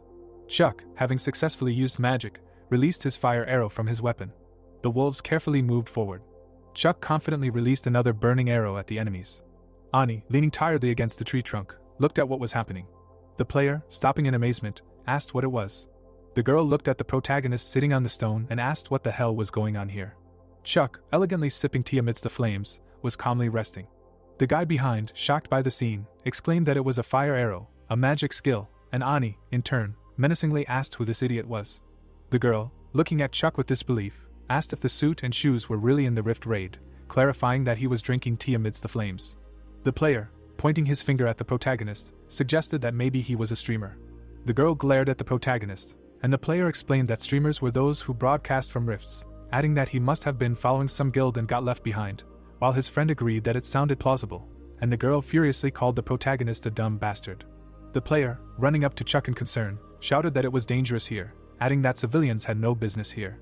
The hero looked displeased at those who were bothering him. The protagonist continued to calmly sip his tea. The red-haired girl, frowning in offense, asked if the protagonist had ignored her. Ani, angrily jumping up to the protagonist, shouted that if they were talking to him, he should listen. The player, pointing fearfully, warned that something was going on there, calling the guild leader. The girl turned around worriedly, and her comrade shouted at her to run away. A crowd of monsters was approaching the scene, and the hero shouted that there were enemies coming. The players activated their defenses and shouted that there were too many of them, wondering where they even came from. The bloody bandits raised their huge swords. Ani parried the blows of the enemies and ordered her guild to take positions. The heroes activated their protective shields. The player turned to his comrades and shouted a warning to be careful. Most of them were armed. The girl fiercely parried the blows of the monsters and thought that it had gotten better. Ani made many blows with her sword and shouted to her guild to worry about themselves. The player, desperately shouting, said that the enemies were above. The girl calmly looked at the situation. The players, shocked, assessed the situation, exclaimed what the hell was going on here. The bloody bandit pulled the bowstring straight at the heroes. The player, looking anxiously at the opponents, said that there was a whole crowd of them, adding that they were surrounded, and asked the guild leader what they would do. The girl turned around at the protagonist, puzzled, and asked why he was still here. The protagonist looked at the mug of tea and thought that now was not the time for tea, and told himself to run away. A huge monster with a piercing scream was approaching the heroes. The girl looked at the approaching enemy in fear. A cloud of arrows materialized in front of the guild. The protagonist looked at his mug. Chuck, looking tensely at the magical signs, thought that he needed to examine the mana inside the thermos, and then interfere with it and manifest. The protagonist concentratedly thought that in order to use the skill, mana coverage was required, which he would not be able to handle at his level, and in case of a mistake, he would simply turn off when trying to manifest. The boy looked at his mug and thought that if his spell was not a skill, the events would develop differently. The hero was blown by a magical wind. The mug flew up from his hand. A magical aura appeared in the air. The girl raised her hand in front of her in fear. Ani, looking ahead, realized that the danger had passed. The player, looking ahead with alarm, thought why nothing was happening. A huge rock towered in front of the heroes. Ani, looking at the wall in amazement, asked what kind of skill could create a wall of such a size. What was this? Alchemy. She had never heard of such a thing. Chuck, calmly turning around, said that it was not a skill. The girl turned around in surprise, and the boy confidently said that he had not used a skill. The hero, solemnly looking at the girl, said that he had used real magic. The players were chatting animatedly, discussing how to create such a large wall with alchemy. Who is this? Is it really an alchemist? Because before they thought that alchemists were ordinary artisans, and wondered where he was from. The protagonist looked at his hand and thought that it turns out that you can change the shape of objects if you interfere with mana, adding that this really looks more like alchemy. The players looked back with alarm. The man assessed the situation in surprise. The player, shouting anxiously, warned that enemies were attacking from the other side. The protagonist, grinning ironically, thought that it seemed that tea drinking would have to be postponed. Ani looked resolutely at the protagonist. The player, shouting militantly, ordered to attack and attack them. The girl, sternly addressing Chuck, told him to stay behind them. The protagonist confidently raised his hand to attack. The hero materialized a bow in his hand, and the girl asked if it was really a bow. The player, desperately shouting, said that a healer was needed here. Another player, looking back in fear, realized that he would not have time to dodge. An explosion thundered. The player, shocked at the situation, asked if he really did it with one shot, asking if they had such strong archers in their guild. The protagonist pulled the bowstring again. The girl, looking at him in bewilderment, asked if he was really an archer. The player, puzzled, continued, asking what kind of wall was that, so he was an archer. The protagonist released a burning arrow from his bow. The monster, shocked by the fiery arrow, made a piercing sound. The players looked at what was happening in confusion, and Ani asked herself, wait, a mage? No, with a bow, and alchemy too. The protagonist looked forward desperately, and the girl asked him who he was. The players were animatedly discussing what had happened. The player turned to the leader and said that they had inspected everything, adding that they had found no more enemies. Ani nodded with satisfaction and said that it was a great job. The girl, looking at Chuck with irritation, thought that this bastard was annoying her, because he went into a dangerous rift in such an outfit, and he also couldn't answer questions normally. Chuck was calmly drinking tea, and Ani thought that he didn't look tired at all, that he was keeping it all in. The girl, looking at the protagonist with displeasure, honestly thought that she was embarrassed to admit it, but without him they could have died. Chuck brewed his tea, and the girl thought with embarrassment that he looked good, but she should thank him for his help, because he looked like a rancor, but she didn't remember anyone like him. Chuck continued making tea, and Ani was upset that he would ignore her anyway. The girl shuddered in fear. Leonie, embarrassed by his gaze, wondered why he was staring, asking herself if she had been staring for too long, adding that it was not because she liked him. Leonie, nervously biting her finger, wondered why he was not looking away, probably wanted to invite her for tea, and added that if he shared, she could drink a little. The girl meekly squatted down, and the protagonist called out to her. Ani turned around sweetly and asked what he wanted. Chuck, looking coldly at the girl, said that she could stare as much as she wanted, because his tea was not for her. Ani looked at the hero in shock. Drones cut through the air above the forest. They flew high above the trees. The reporter, turning to the camera in a professional manner, said that this was Arcana today, in Russia, right in front of a new rift. The man looked at the screen in confusion, and the reporter said that he was in Russia, right in front of a new rift, and that the whole world was glued to their screens, because they had never seen a boss of this level before. The girl turned to the reporter and asked if the rift was really called the outskirts of the territories, to which he agreed and added that it was one of 3 that had appeared in this update. An image of a mountain from above appeared, and the guy added that there were hundreds of such rifts, and they needed to be cleared to get to the next level.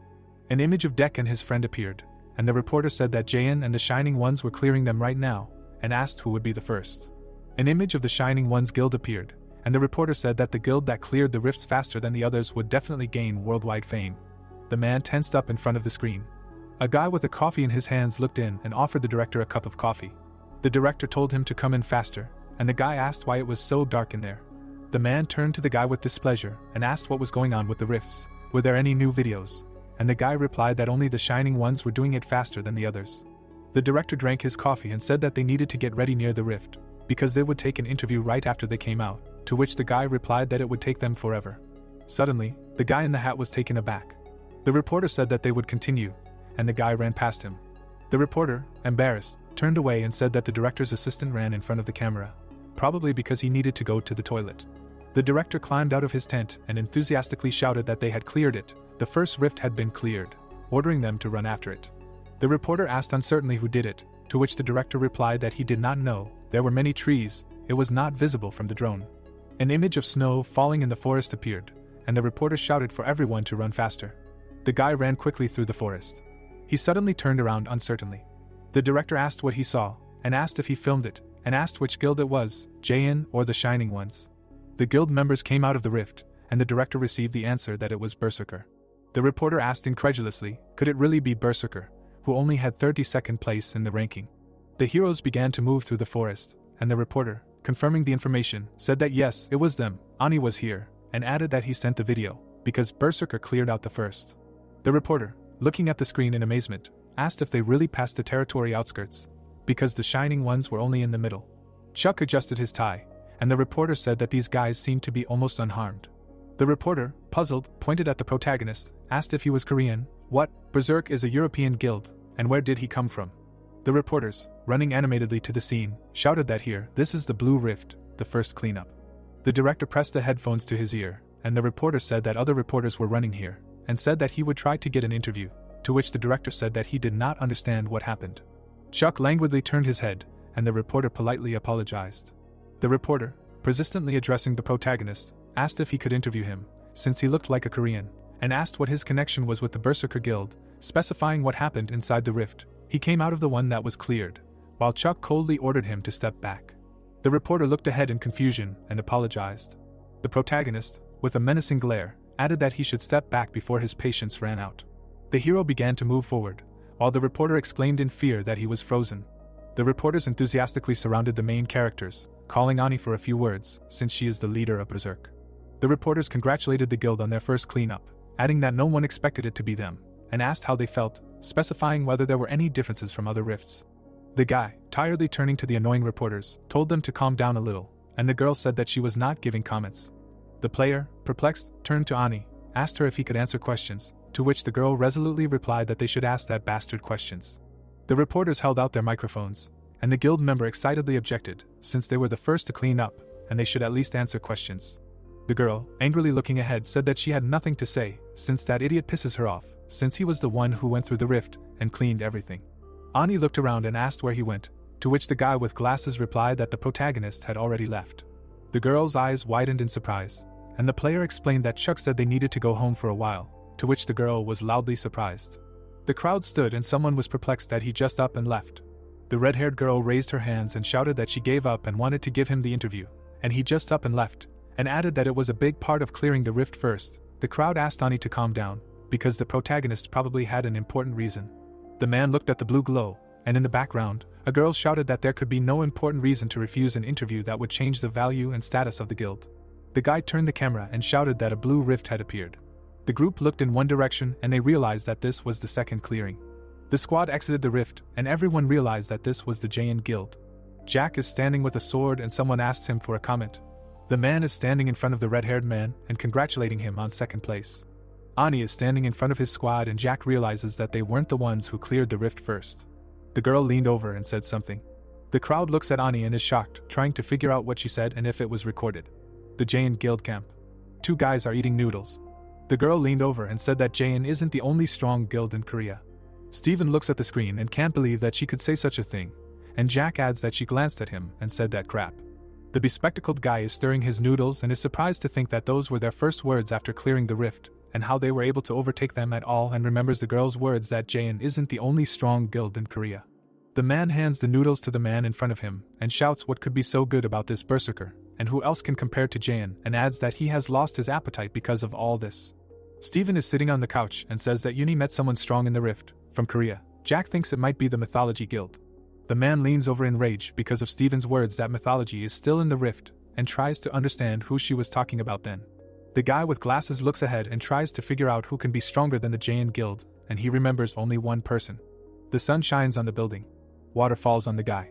The protagonist stretches out his arms and says that a hot shower is the best, and adds that moments like these are what make life worth living. The protagonist wipes his face with a towel and thinks that it would be nice to lie down. Chuck is standing behind his character and asked if this is what he thought. The guy holds a pipidaster in his hands and says that a lot of dust settled in the house while they were gone, to which the protagonist asks him to at least rest a little. Water drips from the tap. Chuck drinks tea, and the protagonist says with surprise that this crazy guy also cooked food. Chuck opened the system window. The hero, touching his chin with his hand, assessed the loot and summarized that nothing useful fell out. The guy raised his finger and noted that the level went up by 19 units. The protagonist sat down on the floor and said with disappointment that it was not that much for clearing a high-level rift. The guy looks ahead and understands that it was dangerous. Chuck took a stance. The hero realized that magic requires less mana than skills and adds that only thanks to this he could use it many more times. Chuck stands with tea and notes that his mana regeneration is too slow. The guy raised his hand, and the protagonist realizes that they did not have the right equipment, and remembers that the demon hunter is a class with advantages that do not concern skills. The protagonist touched his chin and thinks that if it were not for that group, it would have been difficult, and adds that he would have thanked them if he knew who they were. Chuck sits on the floor and says that he is weak. The protagonist looked away in horror and remembered that his character could not just accept it. If someone underestimates him, he proves it wrong. If he is overestimated, he becomes better and makes the overestimation a reality. Chuck looks gloomily, and the hero does not understand why he remembered that passage. The protagonist raised his head and said that the next goal would be the Count's territory. The protagonist got up from the floor and said that there was no time to relax and added that he cannot rely on magic alone and that combat skills are necessary. The protagonist looks at Chuck in surprise, who says that he has found an object suitable for research. Ani runs with a sword, and the protagonist remembers that other players were fighting nearby, and the most noticeable was a girl with short hair and 2 blades and wants to try to repeat her movements. The guy stretched out his hand forward and asked Chuck to stop right now. Chuck looks at the system window with the task and says that there is no escape from the base. The guy stands with a plate in his hands and says that he will start training only after washing the dishes. The moon illuminates the city. The blonde guy runs along the bridge. Chuck runs, and in his headphones, the radio host says that despite the late hour, there are a lot of listeners. The guy stops, and the host interrupts for urgent news. A man in glasses is sitting at the table and says that at the moment 95% of the outskirts of the territories have been cleared and that the territories of the Count's family will soon become available. The second man raised his hand and added that according to the information received, the progress of the destruction of this rift suddenly jumped to 60%, although it is not even open yet. The guy is holding a selfie stick, and the host continues to broadcast that at this rate the rift may soon be broken through and experts are very worried about it. Jack is holding the monitor with one hand. The man is clutching a toothbrush in his hands and does not understand where these 60% came from and how this is even possible. Steven adjusted his glasses and explains that the time for clearing is reduced if there are strong monsters in the rift. The guy looks at the monitor, and Jack says that the monsters have really become so strong, to which Steven adds that more information is needed. People are standing next to a snow-covered tent. Arcana today's camp. The man slams his hands on the table and shouts that there must be a reason and that monsters cannot become stronger so suddenly. The guy in the hat is sitting at the table and says that they will not even know the reasons if even the guilds have not figured it out, and the man adds that they need to find out about them. The black-haired man presses his hand to his head and notes that this is no longer a question of the company's success. The monsters are standing on human corpses. The man says that if the rift opens, the monsters will get out and then all the players and civilians will die. The hand holds a phone with the news. Chuck stands and understands that this has never happened before, so it is logical that they do not understand anything. The guy looks ahead and adds that this information was only an action and they should hurry. The man and the wolf stand between 2 outstretched hands. Chuck says that vampires are creatures that share power with the help of blood. Count Ascura divided his power between the monsters of the outskirts of the territories, and after the death of the monsters, it began to return to him. The protagonist opened the door and continued that Ascura began to pour the returned power into the monsters of the Count's family's territory, and that is why they became stronger, and the progress of destruction accelerated. The hero touched his chin with his hand. The protagonist looked ahead and began to think about the raid on the Count's territory. Chuck stood up and said that there was a chance that the rift called the Count's family fortress would immediately collapse after the raid began. The protagonist raised his hand and said that Count Ascura was not worthy of the title, so just Ascura. Chuck stretched his hand to the guy, and he added that an aristocrat never takes away what he gave to others. The protagonist raised his hand and said that he would become a judge of Ascura, who tarnished the honor of the nobles. The protagonist stretches his hands to the guy and says that this is all cool and asks when they will go to bed. Chuck looks straight and adds that they will get enough sleep only after death.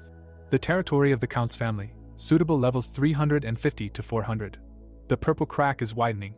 Meanwhile, in front of the rift in the territory of the Count's family, the young man cleared his throat. Michael raised his hand and greeted the viewers and added that he was now in Russia. A squad of warriors is in the ice. The guy continues to say that the degree of destruction of the rift has reached 70%, and there are less than 5 hours left until the breakthrough, and continues that the clock is 3:48, and even at such an early hour, many guilds have gathered in front of the rifts. Michael shows a notebook. The viewers of the stream are bored. The guy shows a diagram and claims that an interesting fact is that, unlike the outskirts of the territories, where there were more than 200 rifts, in the territory of the Count's family there are only 30 entrances, which is much less. He turns the notebook to the next page and states that since there are fewer passages, several guilds will be competing for one rift. Michael explains that experience and loot are distributed depending on each person's contribution, so it is important which guilds enter one rift.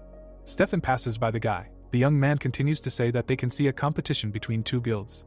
The hooded boy begins to look for Stefan. The brown-haired guy greets his guildmates. A squad of warriors stands. The archer says that he has finally arrived. Jack asks if he learned anything new. Stefan extends his hand and says that he tried, but competition cannot be avoided because there are too few rifts, to which the red-haired guy replies that he thinks everything will be fine if they are not shining ones. The young man adjusts his glasses and tells the other man not to worry because they went north, and that they might encounter the United Skies, adding that there is a chance that they will fight for first place. Stefan stands and says that the Berserker is going with the second son and the Bohemian. Jack asks what really three, and the young man with brown hair answers that they were noticed after the fastest clearing. Michael asks the viewers not to leave the stream. A man approaches the squad. The red-haired man turns his head and tells them to look at these scoundrels. Sean and his guild approach the squad. They are asked what they are doing here. A notification appears that this is the Inazuma Guild, rank 4. The guy smirks and claims that it was a coincidence that Jayan is right in front of their rift. A notification appears that says that this is a magic spearman, the head of the Inazuma Guild. Michael looks from behind a rock and asks if it's Sean from the Inazuma Guild. Jack turns and says that they insisted on not setting up a branch in Korea and asks how the flight went, to which Sean replies that it's better to fly for half a day than to try to set up a branch there. The red-haired man smiles and asks if they're going to enter. The blue-haired guy grins and clarifies that they want to try to stop that. The rivals raise their weapons. Michael beams with happiness and thinks that this is no longer a joke, and what if he's the only streamer? A crowd of people with cameras rushes past, shouting that Inazuma and Jayan are going into the same rift, adding that it will be a competition. Someone asks if that's true. They run up to the squad and shout that the Shining and United by the Heavens are working in one place, and here are Jayan and Inazuma, adding that the purges will be insane. Stefan holds out his hand and states that he understands Jack's feelings, but the main problem is the destruction of the rifts, adding that if they compete with them, they will all lose. He opens his eyes and hears that Inazuma is in 4th place, and Jayan is the losers, who are in 5th. The youth looks ahead and hears that this is also a battle between guild leaders, and that Sean is in 6th place, and Jack is far behind in 11th, and that it will be interesting to see the confrontation between Korea and Japan. Jack stands and says Stefan's name. The hero says that since they came here, it would be stupid to leave. He makes an obscene gesture and states that they will tear them to pieces. Jack holds his hand forward and says that it is time to begin. A notification appears that Jayan and Inazuma have entered the Eastern Rift. A reporter holds a microphone and states that an unexpected development has occurred. Drones fly in the air. The reporter continues to say that Jayan and Inazuma entered the same rift, and clarifies that these are two guilds that are known for their long-standing feud. A radar appears. The 5th guild, Jayan, is from Korea, and the 4th, Inazuma, is from Japan. Jack pushes Joe. From the ranks and nationality component attracts a lot of attention to the competition. The radar displays information. The reporter reports that the northern rifts were left with 1st and 2nd place, Shining and United Skies, in the southern rift, number 30, Berserker, number 7, the second son, and number 3, Bohemian are observed, and concludes that in the meantime, the destruction rate has reached 80%, causing fear and anxiety in people around the world. Chuck sits in the destroyed building and drinks tea. A notification appears stating that he is in the territory of the Count's family. The man holds a cup and muses that in the last rift he realized that he could be left without mana, and that it was dangerous. He lowers the cup and says that he is looking for a way to use it more effectively. Chuck begins the magical transformation of the cup and says that the result is that magic based on the skills of alchemists allows you to give objects any shape. The cup breaks into pieces. The man continues to reason that he used the stone from which he made the cup and the table. Blue light illuminates the table. The man thought that the more parts he creates, the more mana consumption becomes. He looked at his hand and continued to think that therefore it is not very useful in battle, as if he was trying to bite off a piece that he cannot swallow. An armed squad approaches the hero from behind. Chuck continues to think that there is one more thing that he realized. Orcs are approaching. A notification appears stating that these are Count Ascura's soldiers. The guy stretched out his hand towards them and asked if this was all the power the Count had given them. He cast a spell and said that they were worthless. Stones flew over the orcs. Chuck bowed his head and said that they should return to dust. He clenched his fist. A pile of stones covered the entire squad, and the hero thought that when he used the return to the original state, the mana consumption was minimal. The guy stood with an outstretched fist and said that he would call the spell reverse magic, after which the protagonist asked why add so much pathos. Meanwhile, somewhere in the depths of the Count's territory, the orcs were standing against the backdrop of tall columns. The soldier turned around. Jack struck. The soldiers prepared to attack. One of them rushed at the hero. Jack smiled. He pulled the sword out of the ground. The guy struck with a backhand. Jack and his squad stood in the middle of the corpses. Jack looked ahead and thought that there were only a few of them. On the way to the place they killed no more than 10, and that was too few. A hooded figure appears and reports to Jack that Inazuma is in the same situation. Emma removes her hood and states that it doesn't look like they had that many more monsters. Jack asks if that's the case with them too. A group of warriors approaches. The figure states that they started out in different directions and still didn't meet anyone, asking how that's possible. Sean turns to Jack, who turns his head. The Inazuma Guild Master looks away slightly and says that it's very peaceful there, asking if they think the same. The mage turns away and asks if they're on his tail, and Jack asks why Sean is talking to him like they're old friends. The spearman approaches the barbarian and states that he has no idea why he hates him so much, adding that he's upset to the point of wanting to kill him, to which the boy offers to try. Jack hears Stefan calling out to him through an earpiece. The guy with red hair raises his hand. The programmer says that he has almost finished analyzing the rift and asks to clarify the location, to which the leader replies that they are in the ruins of the square. The group of heroes stands. The guy clarifies whether he means the city square, and Jack answers in the affirmative, and then asks what is wrong. The guy looks at the laptop and shouts for them to get out of there immediately. The leader looks around. His face distorts, and he groans. A squad of Count Escura's level 350 knights is approaching. He turns to them and is surprised that these are not just soldiers, but knights and curses. The red-haired guy holds a weapon in his right hand and shouts that there are enemies all around. The dark-haired man holds a spear behind his back and thinks that this means cavalry. Jack says that everyone should prepare for battle. The young man with red eyes gritted his teeth and said to himself that the riders on the plain are becoming much stronger, and added that even with tanks on the front line, they will be defeated and he does not know what to do. Sean stands behind Jack and tells him that the long-haired guy will have to cover him. The riders fly into the attack and the guy in red armor screams that there are also enemies behind. Two guys and their partners stand surrounded by riders and the young man with red eyes said that they are approaching from all sides. Jack frowned and analyzed to himself that these riders caused huge damage even to the guilds united by heaven, and it is impossible to fight them on the plain. It is necessary to lure them into a narrow alley. Sean asks if they should retreat. The rider swings his sword. The red-haired warrior does not know where to retreat. The long-haired guy holds the sword with both hands in front of him. A fighter in red armor struck the riders. Jack and his fighters are surprised by what they saw and the red-haired guy does not understand what it is. A bright beam shines among the rocks. The head of the Jain Guild does not understand what it is, a rock or a pillar. Stefan's younger brother clenched his teeth and wonders who this is. A man in a black cloak walks towards the fighters. Steven, holding his hand on his laptop, finds out about this man and is surprised. The red-haired guy glanced to the side. The man in the suit adjusts his hair. The fair-haired guy glances to the left, and one of the fighters asks himself that this is Chuck. Michael smiles and greets his audience. The young man in the green jacket holds a magnifying glass in his left hand and tells his viewers that he was a little late while he went to the toilet, and offered to continue following the Jain Guild. Through the magnifying glass, the stream host looks out for traces of movement and suspects that these were left by Jain. Michael holds a magnifying glass in his left hand and is surprised. A young man in brown gloves holds a phone in front of him on a selfie stick and is pleased that his viewers still know more than he does. Hearing some sounds, he turns around. The streamer rushed forward and said that he is right now. Jack and Sean look up in surprise. Guildmaster Jain stands in front of the fighters and says that there are stone pillars all over the battlefield. The dark-haired guy glances at Chuck and thinks what kind of monster this is.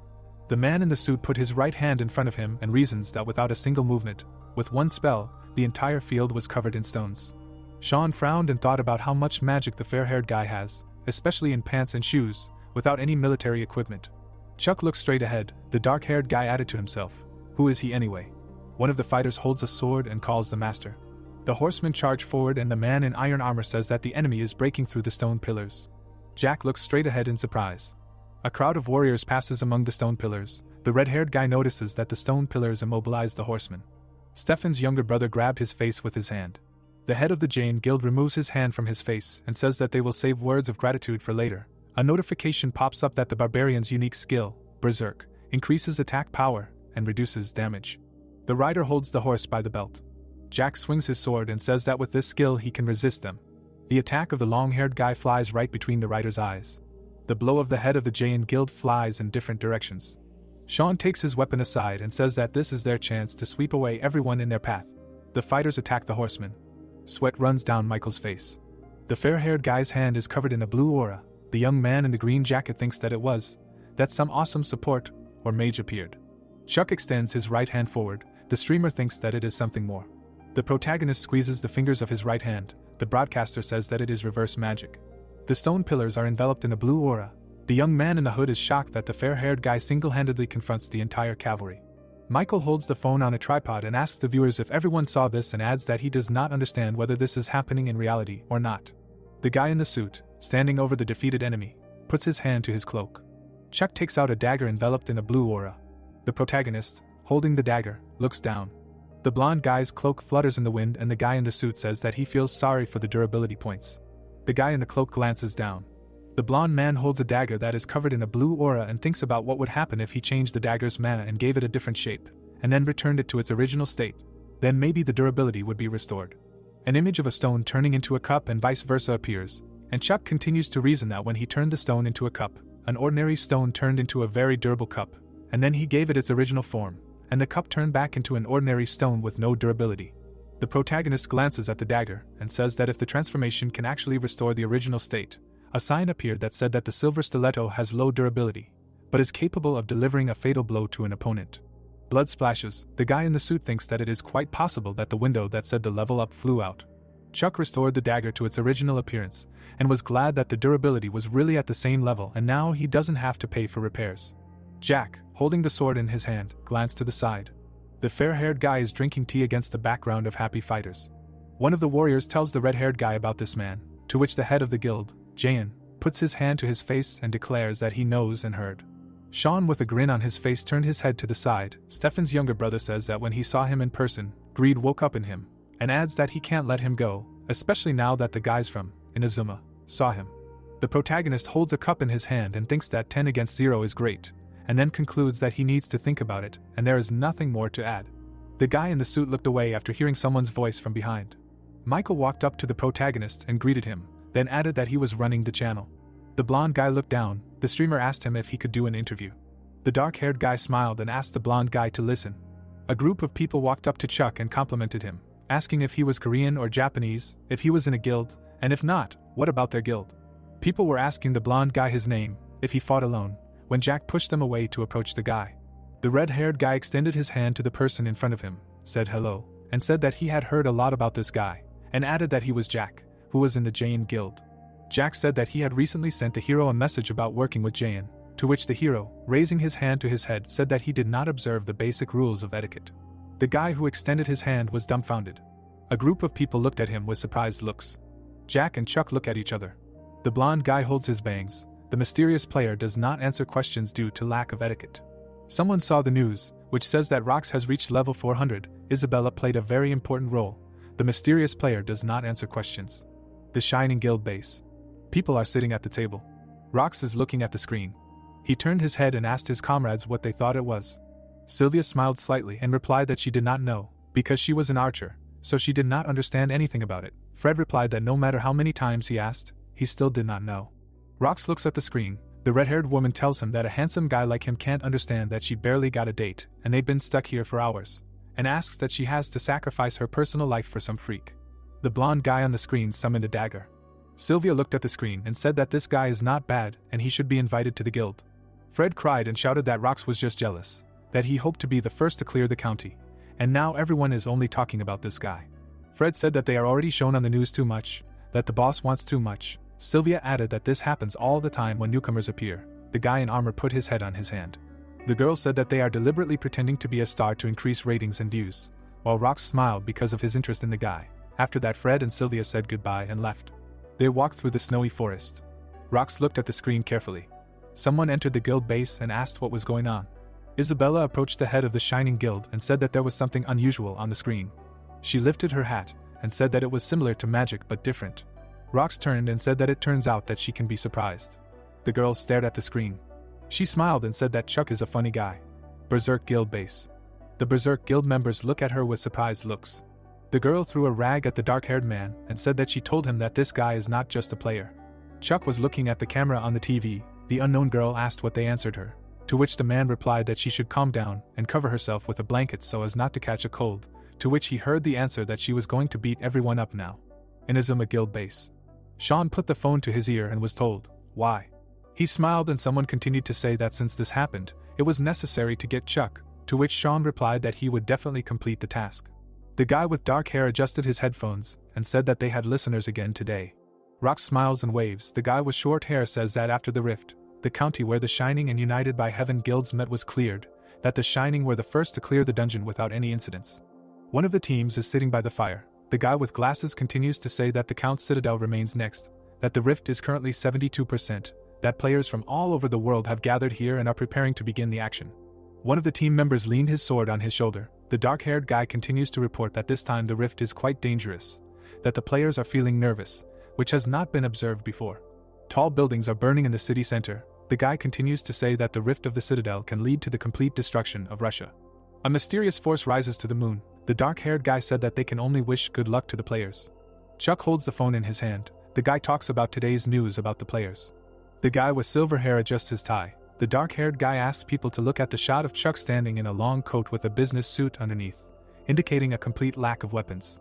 The other news anchors looked at him in surprise and said that indeed, there was no equipment visible on his arms, neck or behind his ears, that this guy probably needed magic items to fight like that on the battlefield.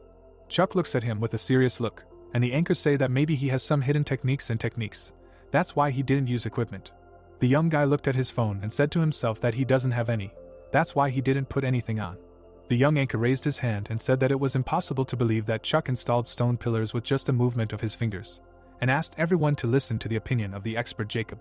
The rift specialist put the microphone to his mouth and started saying that he assumed that Chuck had immobilized the opponents and immediately changed the landscape, thus saving the Jin Guild in Inazuma, and the guy said to himself that he simply had nothing else to do.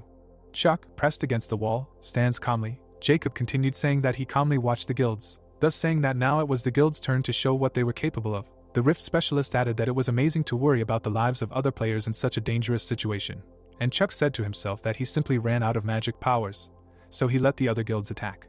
The silver-haired guy turned around. His second personality said to himself that it was good that they didn't say anything about his bad character and lack of manners, that then he remembered the trophies that he managed to get.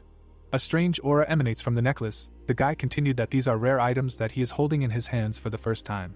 Chuck looks at the necklace and says to himself that such items are called demonic, that if you remove the curse, there is a chance that the effect will appear, that in other words, it is a lottery, and thought that there is too much difference between the probability of good options appearing and spending money to remove the curse, so most players throw away such items. The guy pressed the system panel and thought that there is another way to use cursed items. The guy looked thoughtfully and remembered the exorcism skill, that it is one of the demon hunter skills, making a sacrifice during an exorcism session. Chuck, cutting the enemy with a dagger, added that usually such a skill was used to attack demons without harming the one he possessed. The mysterious necklace releases a red glow, and the guy added that if there is a victim, everything happens differently, that an invitation to the demon is carried out into your mind. Chuck smirked and thought that it was similar to the method that demons themselves use on people, that there is, of course, a chance that the demon will enter the body if the psychological strength indicators are low, but it can help him in the battle. The phone vibrates. The guy looked at the phone in confusion and thought why Steven was calling him. He took the phone and wondered if it was because he was rude to them in the past. Chuck wrote a message, thinking that if he picked up the phone, they would grumble at him, especially since he had urgent matters. The guys look at the screen in surprise. The phone is lying down. Chuck sent a message. One of the guys said that this had already happened, and then added that this was some kind of déjà vu. Jack turned his gaze back. His assistant said that the rift was not cleared yet. The red-haired guy looks at the screen and said that he wanted to apologize for his behavior and offer normal conditions. Jack looked away from the screen. Chuck stands surrounded by people. The red-haired guy says that etiquette was not observed. They answered that he is right. It was more like a bazaar. The fair-haired guy frowned, tired because of the use of magic, but the guys thought that he was shaking with anger. Jack took the phone in his hand and said that nothing can be done, since he does not answer the phone, that now the Count of Ascura is more important. He began to scroll through the news and asked what the percentage of destruction was, whether this percentage reached 83. He was told that they have 10 minutes, and then they can begin preparing to penetrate inside. The room began to shake. Jack quickly turned and asked where this earthquake was coming from. The assistant looked anxiously. Sounds about breaking news were coming from the TV. A mysterious force is blazing around the castle. The news said that there was a sudden rift in the Count's citadel, that at the stage of 80% of destruction, for unknown reasons, a sudden rift occurred, that Russia urgently recommends that ordinary citizens leave the surrounding areas. Wounded people are sitting on the ground. The news says that this is an emergency, that after the rift, the Count's citadel appeared on Russian territory, that the number of dead is more than 200 people. People are fearfully looking at the sky. The news continues to say that the United States and the European Union advise Russia to close the borders. An incomprehensible creature was guarding the entrance to the castle. Jack said that this is the Count's citadel. The players stood in fear. Chuck looked towards the castle and said that it did happen after all. The people turned their gaze towards the guy and said that this is not the same one shown on television. Chuck went to meet the enemy. The mysterious creature sat in an expectant pose. The guy looked at the enemy with disgust and said that this is some kind of lousy statue. Chuck entered the territory of the Count's citadel. Chuck stood right in front of the stone gargoyle, while the others said that he entered the territory of the Count's citadel. Menacingly looking straight ahead, the boy noted that this is some kind of lousy statue. Being right in front of the entrance to the demon aristocrat's estate, the protagonist asked that this is really called a citadel. With displeasure looking straight ahead, Chuck stated that although this is luxury for a lousy vampire, while his inner voice thought that after all, the fortress of the Cloudy clan from his dark past was 10 times larger, and even if this is not his personal home. Hearing all this, the stone monster was very angry. The boy looked straight at him menacingly, while inside he was scared and realized that he heard these words. Immediately after that, the gargoyle rushed towards him. The wounded knight and watched this and were very scared, not understanding why the statue moved. While they watched the demonic monster swinging its blade, they said that this man was in danger, because it was a huge statue more than 10 meters, and they needed to help him. While the warriors thought that they should run, the protagonist looked menacingly straight ahead. A moment later, the gargoyle was about to strike him directly with its sword. Noticing this, Chuck made a gesture with his fingers. Then the stone monster was instantly destroyed, which greatly stunned the others. The members of the Shining Guild watched everything that was happening from the side, stunned. Looking ahead, Sylvia asked what the sounds were, while Fred noted that they were coming from the citadel. The red-haired woman folded her arms across her chest, noting that it sounded very similar to the sounds in the video. They were then very scared when Jessie flew up with magic, asking where she was going, because they were going inside, so there was no need to make unnecessary movements. At this time, the sorceress created magical platforms and bounced off them, while her allies continued to call out to her. At this time, the wounded knights were very dumbfounded, not understanding what was going on. Looking straight at Chuck, who had the remains of a stone statue in front of him, the warriors could not believe that he had just smashed this monster with one blow. The boy was adjusting his tie, saying that the materials, quantity, and depth of even its shape were some kind of lousy statue, and wondered why they even put such trash in the center of the garden, and his inner voice noted that it was good that it was just a stone, because he had already broken so many of them that this one was quite light, and he did not understand whether he was responding too harshly. Suddenly, the protagonist turned around, hearing an unknown cry there. At the same time, the knights ran past him, saying that the guard was destroyed, so this was their chance to go inside. At this time, Chuck was looking straight at the system notification window, while his inner voice thought that the murder of the guard was some kind of signal, and their fighting spirit suddenly rose. In this very notification from the system, there was information about the discovery of a class quest, where it was necessary to feel the fear of the victim, and the boy who saw this was very surprised.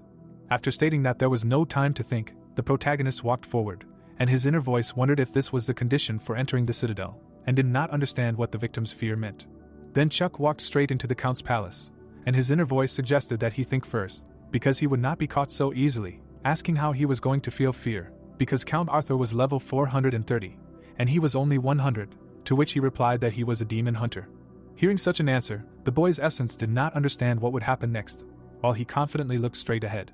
Finding himself in the middle of an unknown room, the protagonist assumed that this was a banquet hall. Suddenly, Chuck noticed something in front. Right on the wall, he saw paintings depicting a vampire. While his inner essence trembled with fear, the boy said that something was wrong with these portraits. At this time, in another place, someone slammed his sword directly onto the floor. It was Jack, who was looking ahead with displeasure, and the system was notifying that the Count's stronghold was currently being infiltrated by the Jain Guild. Standing right in the middle of the incomprehensible room, the red-haired man was very displeased, and his older brother was asking if he was okay. While healing magic was being used on him, the guild leader replied that everything was fine, and it was just a little difficult to breathe. Looking straight at the paintings hanging on the walls, Jack noticed that after they entered this corridor with portraits, he felt like someone was watching him. When the red-haired man added that he felt like one of those fucking demons was watching him, Steven, who heard this, was very surprised. A moment later, the commander of the operation said that the problem was in the portraits of demons, which greatly stunned the members of his guild. Hearing him, the barbarian ordered all the paintings to be burned, when suddenly the sorcerers used their magic circles of fire. In a moment, everything around was illuminated in a green glow, and Guildmaster Jayan noticed that it became much easier. Looking at the screen of his laptop, his older brother noted that he was thinking why most of the players had gone back before, and realized that this castle was full of traps. Then he added that the statues, portraits and furniture, absolutely all of this gave a strange feeling, and now he understood why the Shining Guild did not enter through the main entrance, while Jack, who was listening to him, grinned maliciously, thinking that the level of the dungeon was not a joke. Staring menacingly ahead, the red-haired man thought that no matter how barbarians they were, vulnerable to the features of his class, but even at the entrance there was already such pressure from some paintings. Looking at the dark corridor directly in front of him, Guildmaster Jayan wondered what awaited them ahead.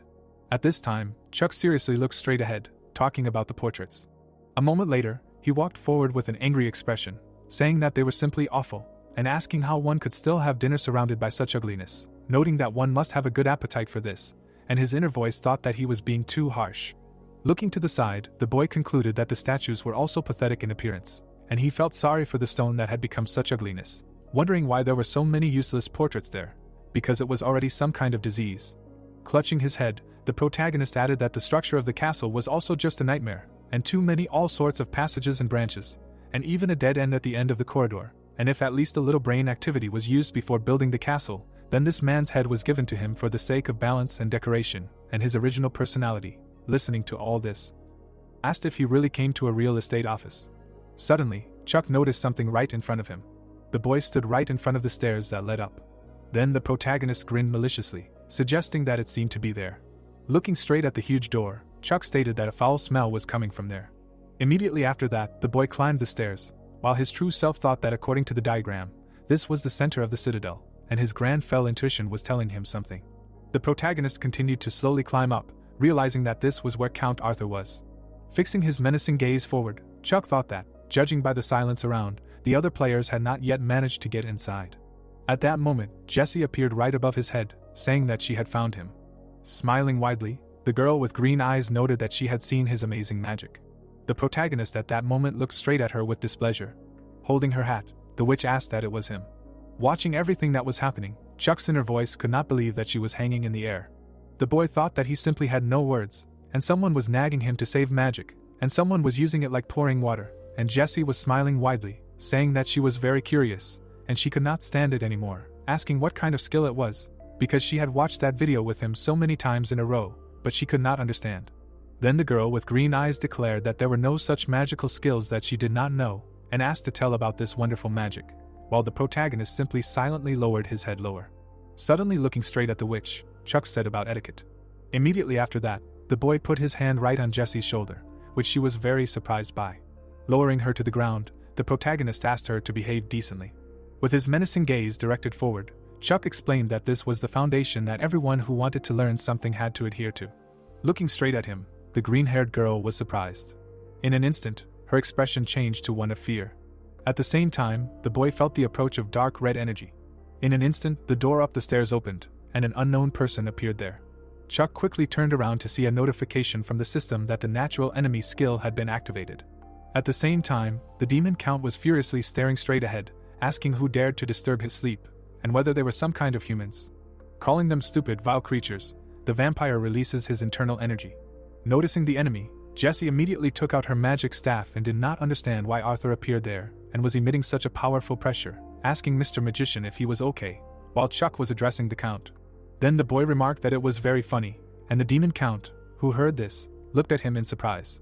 At that moment, the system notified that the necklace of cursed blood had been chosen as a sacrifice, and the protagonist, taking it out of the inventory, noted that he was just a vile vampire. Pointing this pendant straight at Arthur, Chuck was going to teach him a lesson. Staring forward with a menacing gaze, the boy said that he was not worthy of calling himself an aristocrat, while the system notified that the new skill exorcism had been activated and the class quest field the victim's fear had been launched. Chuck's inner essence, having seen everything that was happening, was very dumbfounded, thinking that it was necessary to use the rite of exorcism using the victim, and thus it was possible to summon Arthur into his consciousness and fight him. At the same time, the boy remembered asking his new soul how he would make him afraid, and the latter answered that he was a demon hunter, and he understood that this was the meaning of his words. Looking straight at the self-confident demon Count, the protagonist wondered if he could handle it, because after all, He was level 430, and if something went wrong, he could possess him, and the latter asked what kind of lousy necklace this was. Immediately after that, Arthur called him an insignificant person and directed his inner energy towards the guys. Releasing his power outward, the vampire declared that he liked his insolence, but he was still nothing more than a pathetic bug. Holding her hat, Jessie said that the demon count was once again gathering the power he had given to his servants, and Chuck's original spirit, frightened by all this, thought that he knew this, and that was the problem. Watching the bloody necklace crack, the boy reasoned that the level difference was already over 300, and if he absorbed the power he had given out again, it would become even greater. A moment later, Arthur was greatly shocked to find himself in an unknown place. He stood right in the middle of a wasteland, while the protagonist watched him from above. Chuck held the bloody necklace in his hands, while the vampire asked what kind of place this was.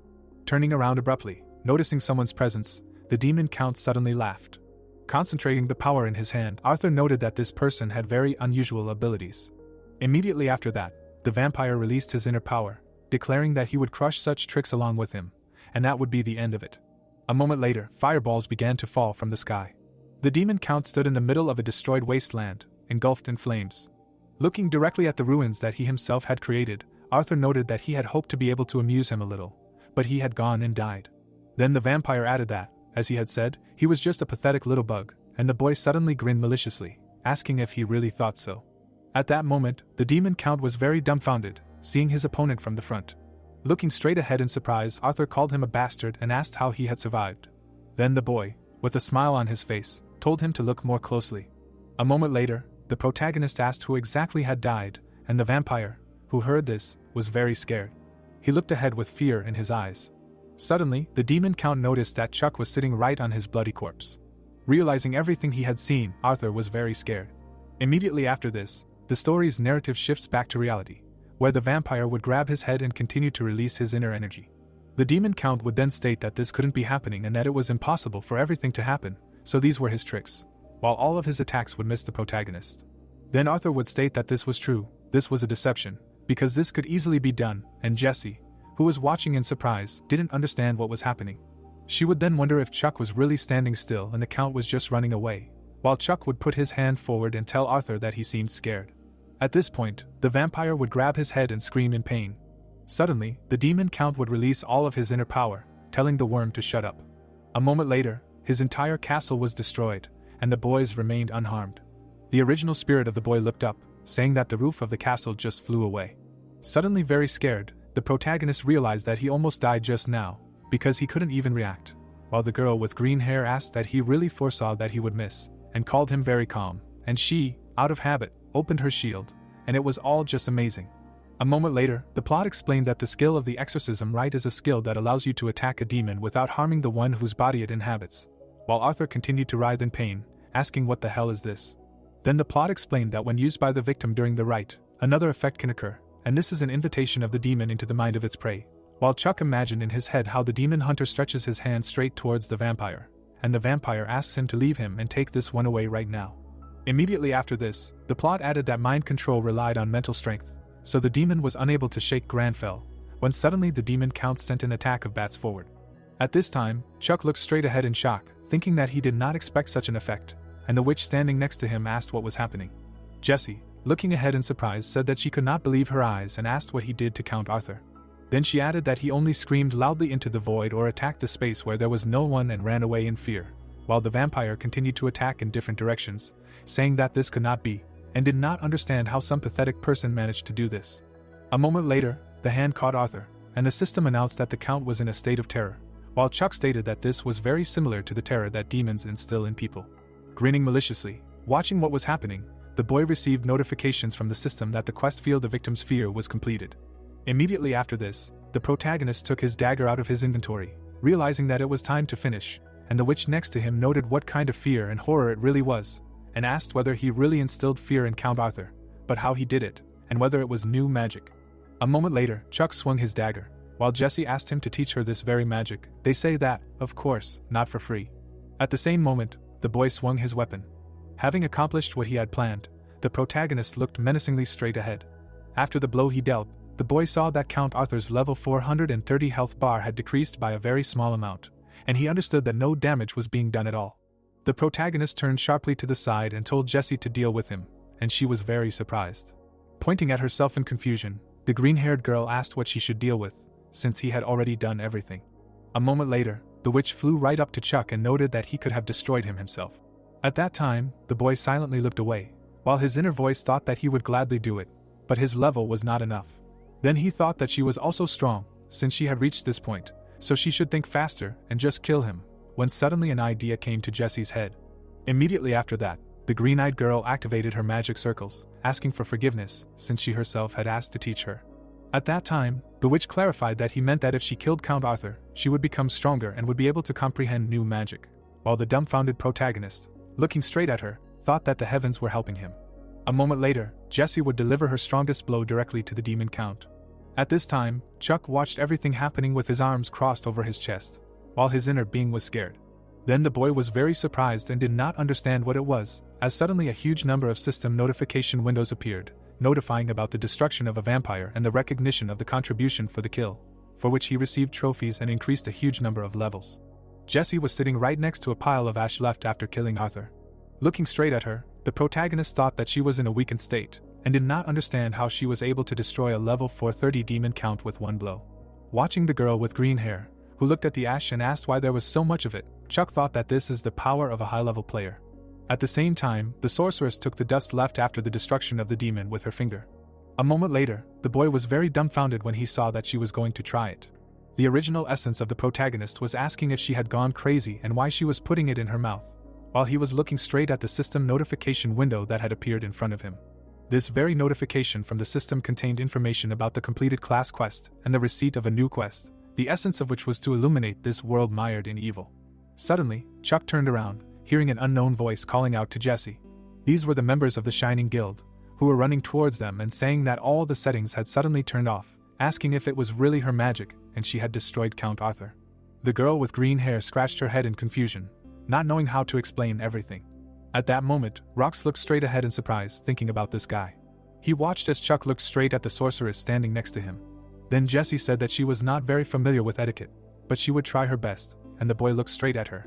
Putting her hand on her chest, the green-haired girl said her name and asked that if he did not mind, could she ask his name. The members of her guild, watching everything that was happening, were very dumbfounded. At this time, the protagonist stood right in front of her and just kept silent. A bright moon was shining in the sky, and Chuck thought that she lacked good manners, but she was ready for changes, so as a reward, well, let's teach her. Staring menacingly ahead, the boy said his name. The narrative of the story is transferred directly to the city, where there were a huge number of tall buildings. Right on the stove there was a pot of soup, while an unknown voice said that some man was quickly approaching the main gate, and the statues began to move and attack him.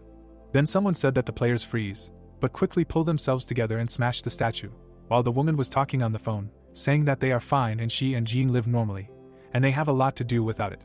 At the same moment, an unknown voice said that after some time, a group of reporters arrived, but Count Arthur had already turned into a pile of ash, when suddenly a girl ran up to her mother, while she was asking what the news was. Then the voice said that the boss of this dungeon was destroyed by the player Jessie Hines, and Jean tugged her mother by the dress, saying that there was something being said on TV. Then the girl said that Uncle Chuck was there, and Monica, who heard this, sharply looked away, saying that Uncle can't do anything on TV. A moment later, the protagonist's sister saw her brother right on the TV screen. Monica looked at Chuck with a serious look, while the host said his name. The woman was very surprised when she saw him, while her daughter, on the contrary, was delighted. Then the story moved straight to the house where the protagonist lived. Chuck picked up a dust brush and was about to start cleaning. At that very moment, he saw that his second sister was calling him, and he understood that now his time had come. At that time, an interview was shown directly on his laptop, in which he was asked who he really was, and the boy himself was thinking that after the destruction of the Count, they only talk about him on TV, and his relatives would have found out anyway, because it was a matter of time.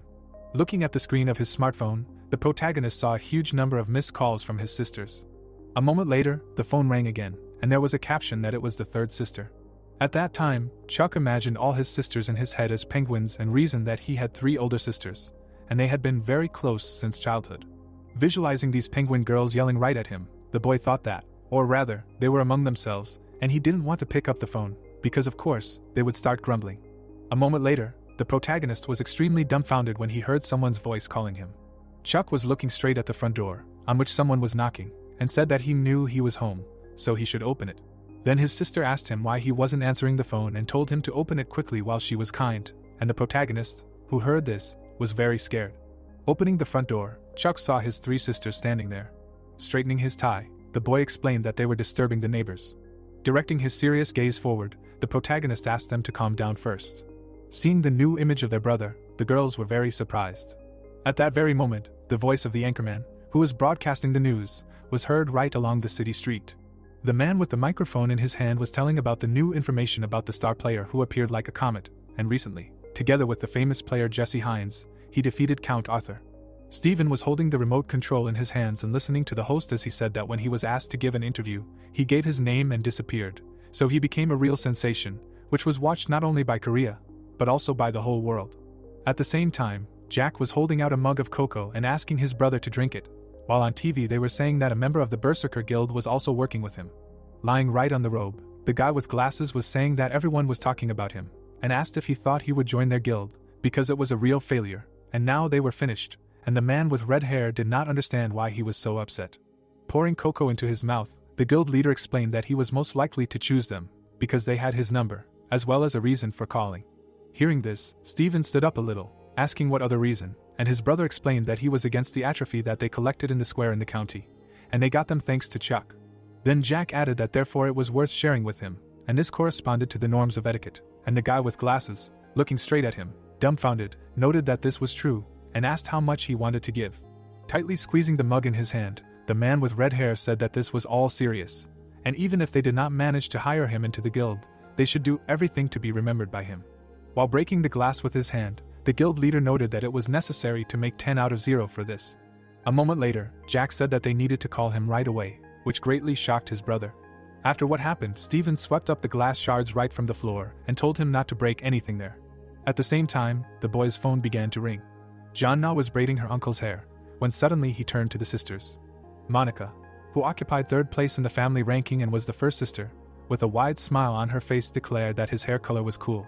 Jessica, who occupied 4th place in the family ranking and was the 2nd sister, laughed at him, saying that he looked like an idol. While the protagonist was trying to ask how they had been doing all this time, Annabelle, who was ranked 5th in the family ranking and was the 3rd sister, was very taken aback and asked why he was talking like that. At that time, Chuck, who was ranked 7th, was being bullied by Jean, who was ranked 6th, saying that her uncle looked like a princess because he was so handsome, asking what kind of tea they should make because the wind had become cold, and the sisters continued to feel the same emotions. Pointing her finger at him with disdain, Annabelle asked what happened. He was now a player, and there was some kind of fusion with the character. That's why he looked like that, to which she received a positive answer from her brother, while the girl asked her uncle to show her Pororo. In response, Chuck told her to wait a little, and she asked to be faster, while Monica, who was watching all this, laughed, saying that looking at the boy reminded her of how it was before, with which Jessica agreed. After a moment, they noticed that it was about 10 years ago, while the protagonist's true nature was very dumbfounded. At that time, the middle sister said that he called himself Granfell and said that he wanted to dye his hair ash-colored, and Chuck cried from shame and asked them to shut up, asking that they really came to make fun of him. Then the girls wondered what else was there, and remembered that he said that he would greet his parents like the nobles did, which the boy really didn't like, while Annabelle just silently watched everything that was happening. Suddenly, she called out to him, and he immediately turned around. Folding her hands over her chest, the youngest sister asked if it was dangerous. Looking at the protagonist with bows in his hair, the girl asked if he even knew how scared they all were when they saw the news, because they say that players often get injured during raids, and he did not answer calls, so they were afraid that something happened to him. After which the sisters added that in general, they will talk to their parents and calm them down, and they left early in the morning, so they do not know about him yet, but as soon as they hear, they imagine how scared they will be, while Chuck continued to listen to all this. Then the boy smiled and apologized for causing trouble, while the girls said that if it was hard for him, he could quit at any time and should know that they were on his side. Thinking that he was okay, the protagonist smiled widely, saying that for him, Granfell Cloudy Arfi Romeo was his calling. After which Chuck added that there was no need to worry about him, and they immediately began to experience the same emotions as in the beginning, while he thought that perhaps he should shoot himself. The narration of the story continued to take place in the boy's house, but already closer to the evening. Empty mugs of tea stood right on the tray. His sisters were standing right next to the exit, and Monica thanked them for the tea, while Jessica said that they had to go, and the protagonist told his sisters to be careful, and his niece that he would wait for their next meeting. Then the girls said that in general, he should call them at least sometimes, and if something happens, he can contact them, but he should not tell anyone that he knows them, which Chuck agreed with, when suddenly Annabelle turned around abruptly. Suddenly she said that they need to put aside savings and do not dare to write a receipt to anyone, and the boy who heard this was very surprised, not understanding where he would get money for some savings. A moment later, the inner essence of the protagonist realized the whole point. Imagining himself surrounded by mountains of gold, Chuck thought that he should receive a reward for clearing the gap, and this is the source of income for players, which is represented by arcana depending on the level of the gap. Picking up his smartphone, the boy reasoned that, to be honest, the developer company fell apart, and they say that the director gives out money from his own pocket, and he always wondered how much it is. Opening his deposit account, the protagonist was interested in how much, 10 million, 20 million or more than 100 million. Immediately after this, the story moves to a huge building in the middle of the city, to the branch of the Shining Guild in South Korea. Sylvia hugged her friend and asked if she really didn't know anything. Waving her hand, the woman with red hair explained that they say that she and this Chuck destroyed Arthur, and asked if she really didn't know who he was, to which she received a negative answer. Then Sylvia asked her to tell if there was anything, and to stop watching all sorts of strange videos on this site, and Jessie, who heard this, was very angry. A moment later, the girl with green hair released her inner energy and turned to her friend. Looking straight at her menacingly, the sorceress asked her not to disturb her, because she needed silence to concentrate. After everything that happened, Sylvia waved her hands, saying that she would not disturb her and would not ask anything more, so there was no need to look at her like that. As she walked away, the red-haired woman noted that she was somehow boring and did not understand why she was looking at her like that, thinking that this was how they greeted her in Korea. At this time, Jessie noticed something on her laptop screen. Watching the video, the green-haired girl saw a notification that she had received a reward for clearing the rift. Suddenly, the narrative of the story was transferred directly to Chuck, who was looking at the screen of his smartphone, and his inner being was very dumbfounded. The boy looked at his deposit account and could not believe that there were 110 billion won there. Then the protagonist thought with a puzzled expression that the trophies left by Count Arthur alone were enough, and this developer must be a real rich man, while his new appearance said that it was simply unworthy to be happy about some money. Remembering how he studied the vampire orb in his system notification window, Chuck thought that after the destruction, he received a trophy, which was a unique item with a curse. Imagining in his mind how he held this very artifact in his hand and said that this is a cursed item, and no matter what the rank, if the probability of cleansing the curse is low, then it is thrown away, the boy thought that he would have done this in the past. Suddenly visualizing himself happily hugging the orb and saying that while a demon hunter could use him as a sacrifice during an exorcism, and that was a shitty profession, using only shitty artifacts, which was very economical, the protagonist realized that he had reacted like that right now. Remembering how he had pointed the bloody necklace straight at Arthur, Chuck reasoned that he had chosen this cursed artifact during the fight with the Count. Thinking that he thought the item would disappear, the boy remembered looking at his inventory in surprise. Thinking that it was still there and the curse had been completely lifted from it, the protagonist studied the notifications from the system describing the high vow necklace. Realizing that most likely the exorcism ritual had a cleansing effect, the protagonist looked at his deposit account and thought that he now had the orb, the necklace, and another 110 billion. Lying in his bed, Chuck couldn't close his eyes. Knowing that he couldn't sleep at all, the boy's inner being wondered what he could buy with this money, and maybe open a savings account, but first he needed to buy items. But which ones? And suddenly he would be deceived, and then he would only have to tell his family, while his new appearance asked him to think more quietly. Turning away, the protagonist thought that, of course, it would be right to buy equipment to clear the rifts, but it was a shame to spend money on something that suited his level. Browsing the marketplace with various artifacts, Chuck thought that after the destruction of Arthur, he rose sharply, and now he is level 134, and just a few days ago he was 55, and said that considering the speed of increase, the prices for equipment for his level are too high.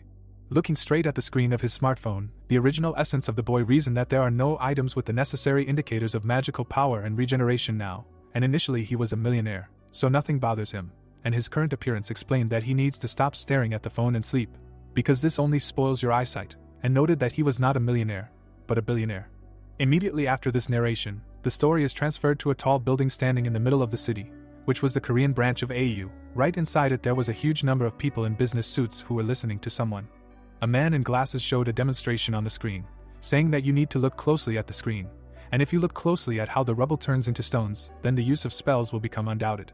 The man sitting at the table was asking what kind of spell it was, when suddenly another man jumped up from his seat, asking what kind of nonsense it was, because it was impossible to make such huge stone pillars with spells, because there was a limit to magical power.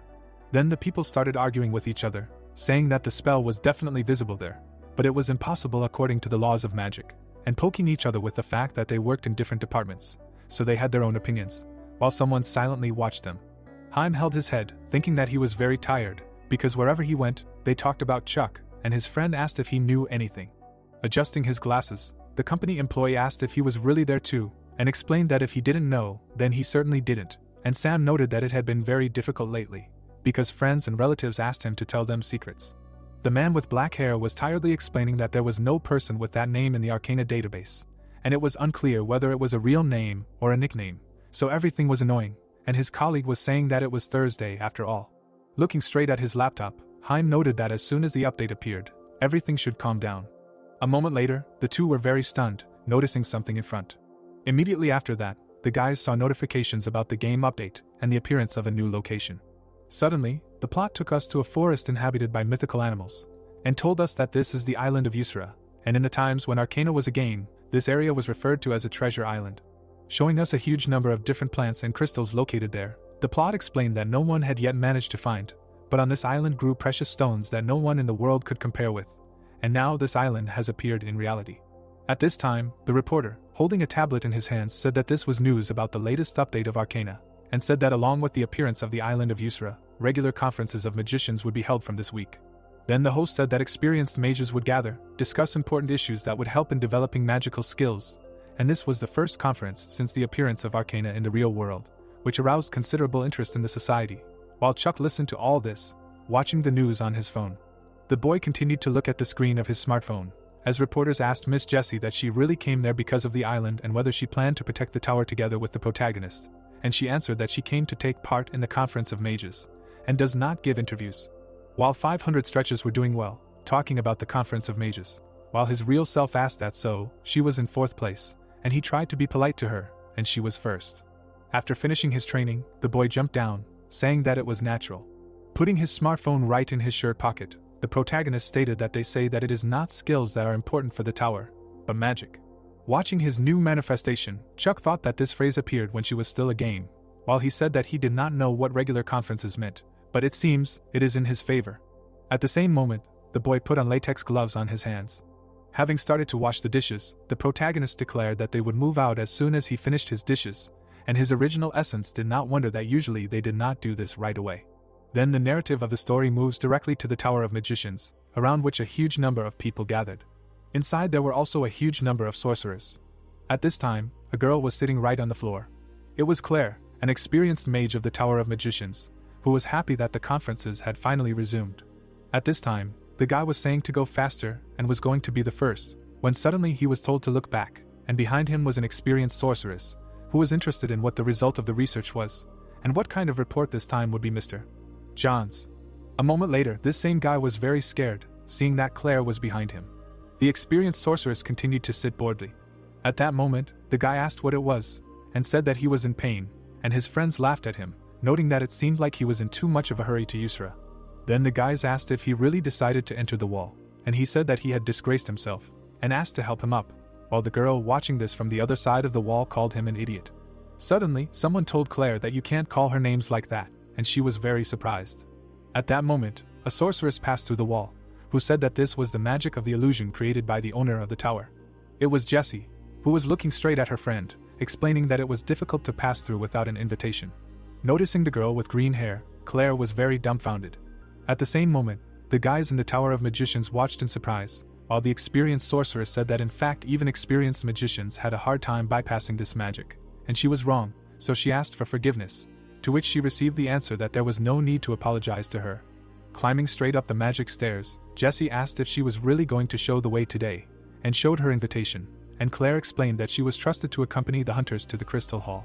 Checking the invitation of the girl with green eyes, the experienced sorceress said that she was the last hunter who was invited to participate, and all the guests from the list had already arrived, so she was going to go in with her. Looking ahead, the sorceress asked if this was true. Then Jessie suddenly asked if she could wait there for a bit, which surprised Claire greatly.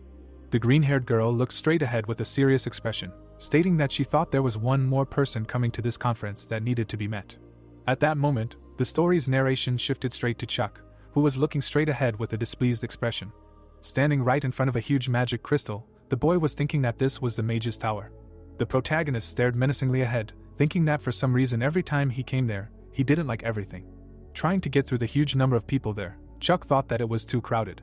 The boy continued to make his way through the crowd of people, thinking that there were a lot of them on normal days, and that they probably all wanted to get to Yusra Island today. Suddenly, a man pointed his finger straight at the protagonist, saying that this was that very man. Hearing this, the other adventurers began to confirm that it was that same Chuck, while he, looking at them with displeasure, remembered that he was shown on the news. Immediately after this, a huge number of people lined up around him and asked if he was really going to the island and asked for an autograph, which he was very unhappy about. Grabbing Chuck right by the bag, the guy with green hair said that he was his fan. Pointing his finger at him, the man asked for only one photo, and then he would not bother him anymore, and the guy thought that there was no need to pull him by the bag. Menacingly looking straight at him, the protagonist asked him to leave, arguing that there were tea bags in there for 501 apiece, which he bought in honor of his salary. Hearing this, the guy with green hair was very surprised, while Chuck, looking at him, did not understand how one could speak so rudely to a person he saw for the first time. Suddenly the man started shaking, saying it was cool, and the original essence of the boy reasoned that there were people who would be disappointed in him because of Granfel's terrible character. He would be given even more attention. A moment later the guy with green hair declared that it was cool, and he heard Chuck cursing alive, and the others also asked to say the same to them, while the boy listening to all this was extremely dumbfounded, realizing that nothing worked on them. The protagonist was surrounded by a huge number of people, realizing that he needed to quickly hide from them somewhere. Suddenly Chuck noticed a wall right in front of him, thinking that it was somehow different. Thinking that it seemed different, the boy rushed towards it with great speed. At this time the protagonist reasoned that he had some kind of strange feeling, when suddenly he disappeared, and the rest of the people looking straight at the wall said that he just walked through it. At that moment, Claire was very confused. Chuck was standing right above her, breathing heavily. The boy grinned maliciously, noting that this was amazing illusion magic, worthy of praise. Chuck followed right behind Claire on the magic stairs. The experienced mage of the magic tower looked straight at the boy in surprise, wondering who he was. Flipping through her notebook, the pink-haired girl thought that all the hunters who received an invitation had already arrived, and no matter how much she checked, there were no new people on the invitation list. Menacingly looking straight at her, the protagonist asked if there was really a problem. At that moment, Claire remembered how he approached her, and explained that there was no problem at all, and asked what he said that he wanted to participate in the conference. The boys continued to climb the magic ladder, when Chuck gave a positive answer, and the experienced mage of the Tower of Magicians asked if he had an invitation, to which she received an affirmative answer. Embarrassedly looking straight at the boy, the girl with pink hair thought that this could not be, and such illusion magic is used only by the owner of the tower, and without an invitation card even magicians cannot just pass, let alone a person. Puzzledly looking at him, Chuck's true essence did not understand what was wrong with her, and maybe she had a fever, and his new appearance asked that without an invitation participation is impossible. Waving her hands, Claire explained that this is not the case at all, and in the rules there is a clause that a person without an invitation can take part in the conference if he passes the illusion magic. The experienced mage of the magic tower, very embarrassed, said that he was the only one who managed to do this, and did not understand whether to admire or be surprised, thinking about it from a scientific point of view, while Chuck repeated that this was indeed a very good illusion magic, worthy of praise. The boy continued to move up the magic ladder, and while his inner voice said that he could really personally touch this magic, and wondered when his level would be at the 1000 mark, would he be able to do something like this, and roughly understood what the principle was there, so all that remained was to add magical power. At that moment, Claire said that here they were, and the doors opened right in front of the protagonist. A moment later, the guys found themselves right in the conference hall. Looking straight ahead, Chuck heard an unknown voice that greeted them in the crystal zompidal. He then stated that this was a place of lofty knowledge, and the pink-haired girl who heard his words smiled widely. Imagining in his head the people who looked around in shock, the boy thought that when Arcana became reality, its inhabitants, who were neutral characters inside the game, also moved to this new reality. Imagining in his head the image of John using magic against the background of the magic tower, the protagonist reasoned that among them there was one person who had great influence, and this was the youngest magician, who was called the future successor of the magic tower. At this time, the hat on Jesse's head said that he absolutely lived up to the nickname of a genius and understood the situation the world was in, so in order to take action, he used all his knowledge, becoming the organizer of scientific conferences, when new achievements in the field of magic were expressed, and the girl noted that she was very bored. At the same moment, the hat, dissatisfied with the behavior of its mistress, noted that John had just explained to her how great he was. She called his report boring, to which the sorceress replied that she could do nothing if she was bored and wanted to sleep, and even if she listened, she still would not understand. Then Jessie explained that her only skill was magic, and she did not understand anything about research and interventions in it, while John spoke, standing right behind the podium. Then the girl with green eyes said that, nevertheless, being in such a majestic place of knowledge was the highest honor for a magician, and if not for the quest, she would have skipped, while the great magician looked away, suddenly noticing something. A moment later, John asked what was really boring, and the sorceress, hearing this, shuddered in surprise. Looking straight ahead with a menacing gaze, the great wizard explained that the magic tower was summoned to the world of hunters for a certain reason, and to be honest, it was not only the tower that was summoned, but also the worldview, that is, you can still encounter a phenomenon called renewal. John also added that their magic was not entirely familiar to them, as well as the difficulties they were experiencing in understanding their science. But it was necessary to combine efforts to reveal this reason and return their world without unnecessary conflicts. Then the words of the great wizard echoed throughout the conference room, who stated that therefore the topic of the report at this conference would be related to science, and in it he observed the possibility of developing magic, which surprised everyone else.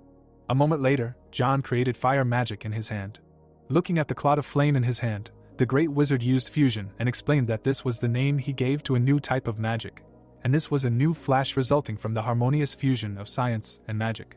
The great wizard also noted that one should be wary of such a merger, because it is unknown what consequences the combination of two completely different spheres can entail, and the hat sitting on Jesse's head could not believe that he had guessed to combine magic and science, and yet he really is a promising young magician, while the girl noted that this was already interesting. Directing his serious gaze forward, John explained that for this he needed the help of hunters. At that moment, people right in the conference hall thought that this was a new quest, and this was very good, because lately they were worth their weight in gold, but they did not understand why the system notification window did not appear. Then John said that if they had any questions, when he suddenly stopped abruptly. Then the great wizard saw that Chuck, sitting right in the middle of the conference hall, raised his hand. Confidently looking straight ahead, the boy addressed the magician and explained that there was an error in his just shown research. Then he asked him what he thought about it, and John, who heard this, was very dumbfounded. At this time, all the people there looked straight at the protagonist and could not believe that he decided to point out the Mogu's mistake, and did he really understand the essence of his research, while the sorceress looked at him with admiration, glad that this master had come. The rest of the adventurers in the conference hall were very disappointed, saying that this was a scandal, because John himself had been asked a tricky question by the Mogu, and with his character he would not just remain silent. While people did not understand who he was, the species had never seen him before, the great wizard silently looked straight ahead. Looking straight at Chuck, who folded his arms across his chest, John asked what was superfluous in his words. Looking ahead with displeasure, the great wizard asked if he could hear the reason why he thought so. Hearing this, the rest of the people wondered if this person had really understood the question, and the boy, looking straight ahead, was explaining that everything was very simple and he felt the difference. Pointing his hand directly at John, the protagonist was saying that magic and science were two completely different spheres, and that this difference had manifested itself during their fusion, which had led to a waste of time.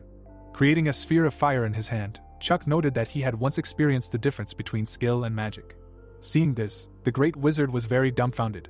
John was standing right behind the podium and thinking that this couldn't be true, that it had taken him so many months to activate it, and he did it so easily and felt the same thing, being an ordinary hunter, while the people in the conference room couldn't believe that this was exactly the same flash that the sorcerer had shown, when suddenly someone noted that he had seen this person somewhere. In a moment, people realized that it was that same Chuck, while he, looking straight ahead, asked what was really him, using centrifugal force during the interaction, and noted that the process itself looked clumsy, but the result was not bad. At this time, the real essence of the boy, happily looking at the created sphere of flame, noted that initially he spent too much magical power on the flash, but now that he used centrifugal force, the effect is much better, while the rest watched him in surprise. Making an expression of unprecedented joy, the protagonist realized that he did not come to the conference in vain, while the rest present there said to look at his smile and asked that he really found all this so funny. At this time, John lowered his head down and, after a short pause, addressed Chuck directly. Hearing his name called, the boy looked forward in surprise. Immediately after this, the great wizard, putting his hand on his chest, asked if he could take part in his research, when suddenly a system notification window appeared with a new quest. Pointing his finger straight to the consent button, the protagonist could not believe that he had received a new flash, and a quest at that. Once again making an expression of unprecedented joy, Chuck understood that he really had come there for a reason, and the others thought that he had such a face as if he had won. Immediately after this, the narration of the story is transferred directly to an island surrounded by water. The waves slowly rolled right onto the shore. The girl smiled widely, asking if this was really the island of Yusra, and declared that it was very cool there. The warrior walked straight to Ani, asking if this reminded her of Arcana, because then they were full of dreams and anticipating new connections, saying that if she had known, she would have taken a bikini with her. Hearing this, the head of the Berserker Guild, like an enraged dog, asked if she really came there to relax and why she even needed a bikini. Looking at the huge number of people on the beach, the girl with red hair noted that there were too many of them. At that moment, Margot approached her right and asked what kind of mood she was in again, calling her a cutie, and Ani was very angry, thinking that she had gone crazy. Watching everything from the side, the guy with glasses noted that she was brave, and his ally standing next to him said that there really were a lot of people, and he assumed that there would be bloggers and reporters, but he did not think that the residents of Arcana would come too. Looking ahead in surprise, the man in the yellow shirt asked where he saw those very neutral characters, and the guy with a mustache said that they were there. Looking straight at the knights dressed in armor, the Berserker Guild member noted that they were the Lionheart Order, which the system also notified.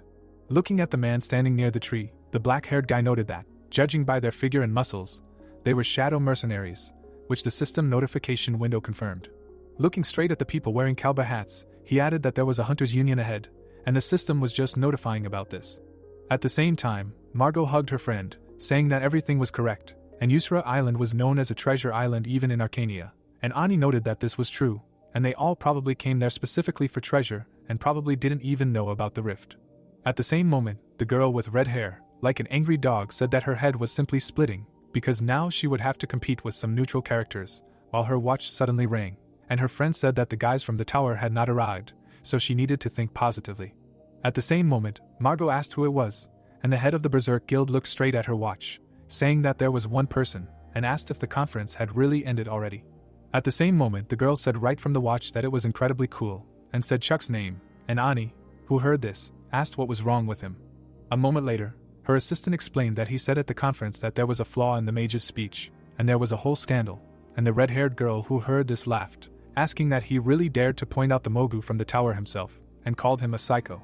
Continuing to laugh, the head of the Berserk Guild noted that she immediately understood when she saw him eating, and asked what happened next and whether they pounced on him, and Margot watched her with admiration, thinking that after all, she was amazing and just a cutie, while everyone thought she was a pervert. A moment later, Ani was very surprised when her friend the sorceress said that the mage acknowledged his comments, and he bowed his head and even gave him a quest, so everyone was just on their ears, because Chuck left with a new task. At this time, the boy was reading information directly on an unknown scroll. John put his hand on his chest and said that if there were any substances needed for research, he should write them down there, and he was going to do everything possible to get them. Chuck's true self, hearing this, could not believe that he would really do everything possible, while his new form took a pen in his hand, going to write something down. Then the boy thought that since he himself suggested it, then he would ask him to get what was needed right now, and made an expression of unprecedented joy on his face. Immediately after this, the narration of the story is transferred directly to the Tower of Magicians standing in the middle of the city. We are transferred to the very top floor, where John was standing right in front of the elders of the tower. The great wizard bowed, asking the 5 stars and the noblest magician if they called him. The old man sitting right on the chair called John the young morning star of the tower. Looking straight at him, the head of the magic tower declared that he offered one hunter to do research together.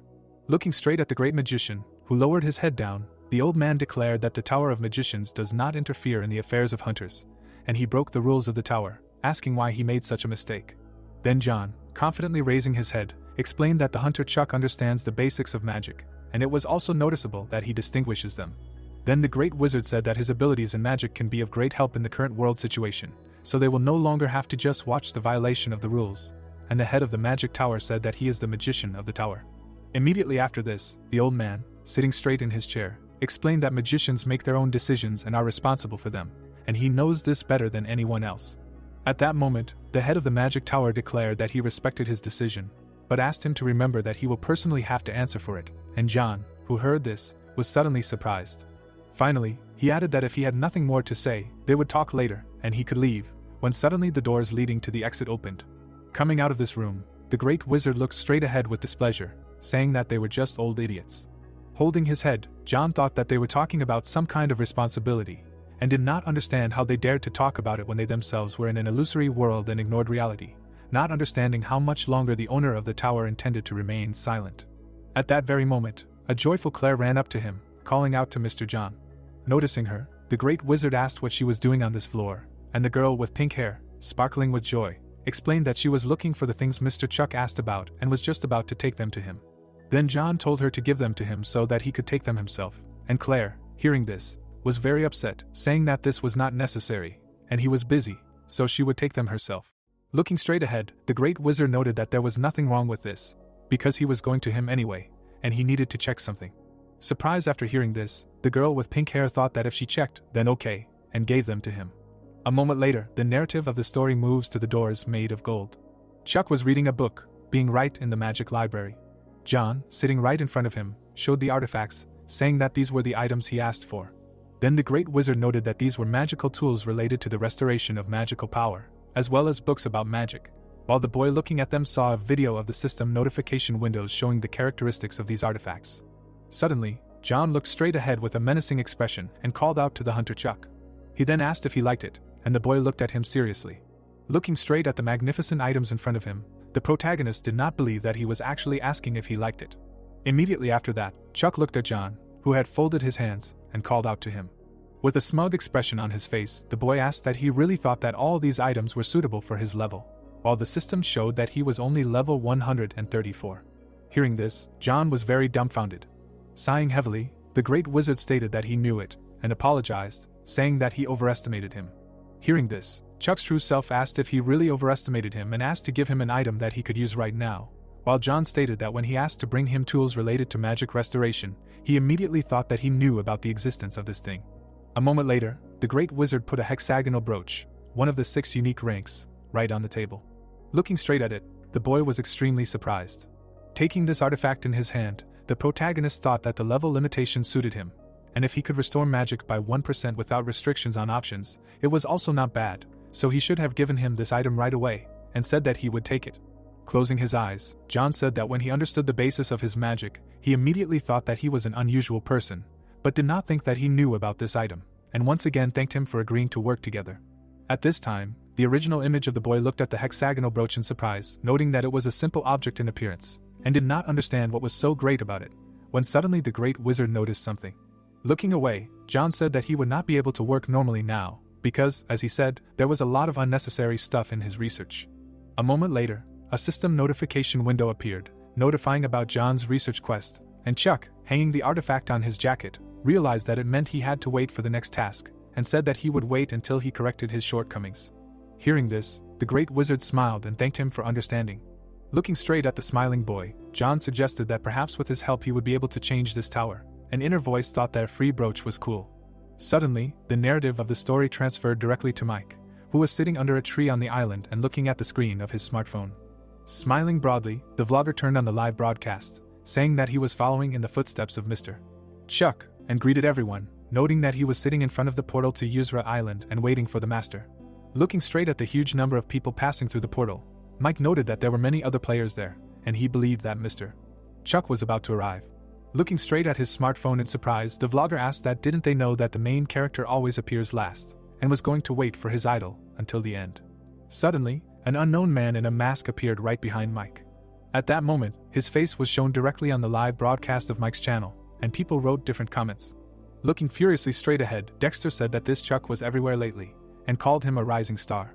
Recalling the news headlines with the image of this killer, Mike mused that after the Arcana became a reality, new faces appeared and they did everything for their goals and were constantly at the center of incidents, especially the one who was said to be the most brutal of them, visualizing how the news wrote about the disappearance of players.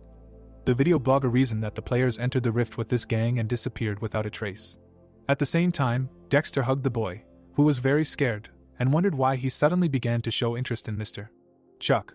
Suddenly, the killer called out to him, and Mike, very scared, asked what was going on. Dexter looked straight at him furiously, asking to tell the protagonist that if he spoke too much, he would quickly bore everyone.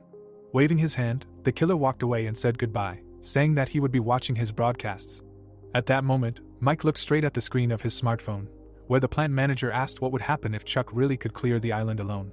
Then the commentators began to suggest that many different people appeared, and now they can get together and go against the protagonist, and that is why he does not appear on Yuzra. Gritting his teeth in dissatisfaction after reading the comments, the video blogger was very unhappy. Looking straight at the screen of his smartphone in surprise, Mike asked what kind of nonsense he was talking about. Pressing the exit button, the video blogger asked that he really said that their Chuck chickened out, so he can't come there, and called it complete nonsense. A moment later, Mike started shouting, saying that their master wasn't interested in some kind of reward, and asking if it wasn't clear that he wasn't participating in a reality show, and declaring that he would definitely show up when the time came, while everyone else looked at him in surprise. At the same time, Chuck was drinking hot tea and asking if there was a reason to go there. Lying right on the floor in the same room with him, the boy's true essence gave a negative answer. Throwing his hands behind his head, the protagonist thought that, as he heard, Yusra is a treasure island, and a player with level 134 cannot enter the gap of level 350. But that's not all. Imagining a huge number of different high-level monsters in his head, Chuck noticed that there were no demons there at all, namely those he could resist.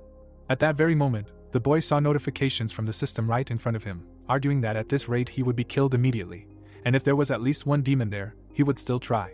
In this very system notification, there was information about a new class quest stirring, where it was necessary to find out what kind of great evil was lurking on the island. Looking straight ahead in surprise, the boy asked what kind of great evil it was. At the same time, the protagonist imagined in his head the demons of pride, envy, anger, gluttony and lust, thinking that there were only 7 deadly sins. Visualizing himself as laziness and greed, the protagonist thought that action said that the 107 deadly sins that denote this are called the great evil. Continuing to study the information in the system notification window, Chuck wondered if there really was a great evil on Yusra Island. Suddenly lost in thought, the boy thought that now he would have to investigate the great evil that was one of the 7 deadly sins, and he had barely defeated Arthur, and that was by pure chance, so even if it was a class quest, he had to think carefully first. At that moment, the protagonist's new appearance stated that he said there was no reason to go there. Staring ahead with a menacing gaze, Chuck stated that there was no reason to rack his brains now. Then the boy declared that if there was evil there, it had to be destroyed, and his true self looked straight at Granfell in surprise. Putting tea bags into his inside pocket, the protagonist declared that they were heading out right now, and his past self noted that Yusra was a tropical island, and he was currently in a winter suit. Immediately after that, the story's narrative shifted straight to an island surrounded by water. Mike happily looked straight ahead, saying that he knew it. At that very moment, Chuck was right in front of him, walking out onto the island, and his inner voice was telling him that he was too hot, while the blogger who saw him believed that he would appear. Suddenly, the boy noticed something amazing in front. At that very moment, dark energy was sent straight towards him, and the system was notifying that the presence of evil was felt throughout the island. Then a warning system appeared that the Predator Link skill was activated, and the protagonist, surprised by everything that had happened, reasoned that this influence was too strong, which was different from ordinary demons. Looking straight at the darkness in front, Chuck thought that this was a huge evil that was felt under his feet, and perhaps this entire island was solid evil. Grinning maliciously, the boy reasoned that the connection with the Predator was excellent, and his mouth was already watering when he himself said that it looked good when evil was spreading under his feet. In the live broadcast, Mike showed the protagonist walking through the forest and asked if his friends could see it. Spying on Chuck from behind the bushes, the blogger said that their Mr. Chuck was currently in the forest of Yusra. Then Mike noticed that he was moving very carefully and suggested that perhaps there were hidden dungeons or some special method of clearing there, and the boy quickly looked away. Imagining various monsters in his head, the protagonist's true self reasoned that he had bravely entered, but suddenly became afraid, so he was looking for easier monsters, and he was attracted by a place similar to a resort, but he completely forgot about the incredibly high level of monsters, while Romeo stated that he was simply looking for a suitable opponent for himself to fight. Hugging his eyeglasses, Mike immediately said that he would try not to disturb Mr. Chuck with his broadcast, and if they were not satisfied with this, then they could leave. At the same time, the video blogger was saying that there was no need to worry, because he was a master at pretending that he didn't exist, and there were times when he was trapped in a dungeon and didn't even get caught, when suddenly the protagonist looked back sharply. At that moment, loud sounds of battle were heard from all sides. Mike was looking out from behind the bushes, not understanding what that sound was, while a swordsman was fighting someone right in front of him. The warrior was retreating back, saying that this leader had hung too much on him, and the sorcerer in front was asking the archer why he was standing there and not grabbing him. Looking straight at the monster made of ice, another explained that it was so shiny that it was impossible to aim because of the glare, so something had to be done. Immediately after that, the level 420 emerald tiger opened its mouth wide and began to roar loudly. It was releasing a huge amount of energy outward, and Mike, who was in ambush, covered himself with his hand. The swordsman looked straight ahead, dumbfounded, saying that this is why he asked not to split up, when suddenly Chuck appeared behind him. Turning around abruptly, the warrior was surprised to see a boy there. Looking straight at him, the man asked what was going on and if this was the same protagonist, which greatly surprised his ally. Turning back, the magician asked if this was the same Chuck. Then the guys asked where he even came from, while the dumbfounded boy, looking straight ahead, noted that he was saying the same thing himself. Looking straight at the ice tiger, the protagonist thought that he just wanted to look at the scorpion, and there was the emerald tiger with the highest level on the entire island. Chuck was very worried, reasoning that the difference with Count Arthur was only 10 levels, and it would be impossible to escape, in which case it was necessary to fight, while his current appearance stated that the situation was not the best, because due to the bright sunlight and the shine of his shining body, nothing could be seen. Directing his menacing gaze forward, the boy noted that, however, there was a way out. At that moment, the protagonist created a huge stone wall that hit the monster. Using his new magic, Chuck stated that if the beast was immobilized, then its skills would be useless. The warriors fighting this very ice tiger were very dumbfounded to see what happened. Watching the boy, who was about to use the spell learned from John, the players asked what kind of magic it was, while he thought that perhaps it would work. A moment later, the protagonist slightly opened his mouth and cast an ignition spell. Immediately after, a huge fiery explosion occurred right in front of him. Mike, who was in ambush, covered his face with his hands from the huge flow of power. At the same moment, right in front of Chuck was the corpse of a level 420 monster, engulfed in flames, while everyone else did not understand what was happening. Having completed his plan, the boy put his hand on his chest and received notifications from the system that his contribution to the destruction of the Emerald Tiger was recognized, so his level was increasing, and the true essence could not believe that this was the same ignition that John taught him. Restoring 10% of magic with a brooch also felt cool. Dumbfounded, looking straight ahead, the swordsman noted that it was impossible for him to destroy a level 420 Emerald Tiger with one blow. The narration of the story continued to take place right in the jungle in the middle of the island. Edward, who occupied third place in the player rating and was the master of the Second Son Guild, hid his hand right on the tree. He looked with displeasure at the members of the Second Son Guild, who occupied 7th place in the guild rating, and noted that so many hours had passed since arriving on the island, and they were still circling around the outskirts. The gray-haired man held his hand out in front of him and told the master that he thought they should unite with the troops that were moving separately. He then noted that they said that the Shining Guild had cleared out almost the entire center of the island, and it seemed that their troops were unable to cope with the monsters, which were stronger than they thought, and Edward, gritting his teeth in dissatisfaction after the increase, said that he knew about it. Looking at the impenetrable jungle in front of him, the blond man reasoned that perhaps they had split up in vain and were planning to beat the previous achievement of the Berserker Guild, which is why they split up to get as many trophies as possible. The guild leader, looking ahead in confusion, thought that he had underestimated Yuzra Island and stated that he did not want to admit it, but he had definitely shown greed, so they should unite. Suddenly Edward turned around, looking at the guy standing behind him with a phone in his hands, calling out to the master. He showed him the guy Chuck had recently saved, and explained that they had been contacted by a squad heading west, so he thought he should pick up the phone. Holding his head, the blond man noted that he was just about to call, and announced that they should unite, so he was heading to them, and the person on the phone said that this could not be allowed, and that they would better come to them. Then the swordsman announced that this route was completed, and Edward, who was dumbfoundedly looking straight at the screen of his smartphone, asked what he was talking about, and asked him to explain it in plain language. At the same moment, the guy was dumbfoundedly looking at his phone, talking about Chuck. Looking at the forest, which was engulfed in flames, the member of the Second Son Guild said that this person had already passed there. Clutching his head after hearing this, the blond man asked where he was from, when suddenly another subordinate appeared behind him, distracting the master. The guy in the hood pointed his finger directly at the clock, announcing that this was a report from the guild that attended the conference in the tower. A moment later, he announced that the protagonist had received a quest from John's mages and had become the first player to receive a personal laboratory on the top floor of the tower, which greatly shocked the others. Looking straight ahead in surprise, the head of the Second Son Guild could not believe that a neutral character had become friends with a player, and thought that this was just an exaggeration by the media, telling him to pass on to the analytical department to check everything regarding Chuck, and then report to him. While he was thinking that perhaps he was much more dangerous than they said, the boy was about to eat a pure emerald of a unique rank, which the system notified about. The protagonist's true self rejoiced, saying that it was a unique rank material, and he couldn't even dream of such a thing while Romeo called it vile. Looking happily straight at the gem in his hand, Chuck thought that there were too few craftsmen who could handle it, and it was probably just gone. But if the tower requested the production of research items, it would be good, when suddenly his true self noticed something in front of him. Seeing a dark purple energy right in front of him, the boy noticed that the air had changed. Looking straight at the system notification window that appeared out of nowhere, the protagonist wondered if this was Granfel's intuition, and suddenly an ominous tremor appeared all over his body. The system notification was information about the class quest movement, and the protagonist, seeing it, did not understand why it suddenly appeared again. A moment later, everything around him suddenly shook, which alerted Chuck.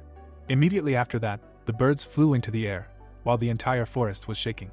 At the same moment, the system notification window announced that Yuzra Island was beginning to absorb greed, and the destruction process had begun, which greatly frightened the boy. The members of the Second Son Guild were also very surprised by the shaking, saying that the destruction process was growing, and did not understand what was happening and whether Yuzra Island was really a rift. The words of the players were heard right through the forest, saying that this was just a new territory and the mechanisms were initially different from the rift system, but did not understand what the first stage of the destruction process meant then. At the same moment, the protagonist looked in surprise straight at the warning from the system that appeared in front. Chuck pressed the system notification window with his finger and asked about greed. Sharply looking away, the boy asked that she was really awakened by the petty desires of people, and his true essence hoped that it was not him who did it. Out of nowhere, a warning from the system appeared that the island was starting to be consumed by greed and the destruction process was one space full. Chuck happily watched the shaking around him, thinking about the great evil of Yuzra Island, while his true self hoped that it was not he who woke it up. Imagining in his head how dark energy surrounded all the neighboring islands, the boy thought that, judging by the pop-up window, it was the demon of greed. Then the protagonist thought that the demon hunters might know something, while Mike looked at his smartphone in shock, saying that he was currently trying to figure out what was going on.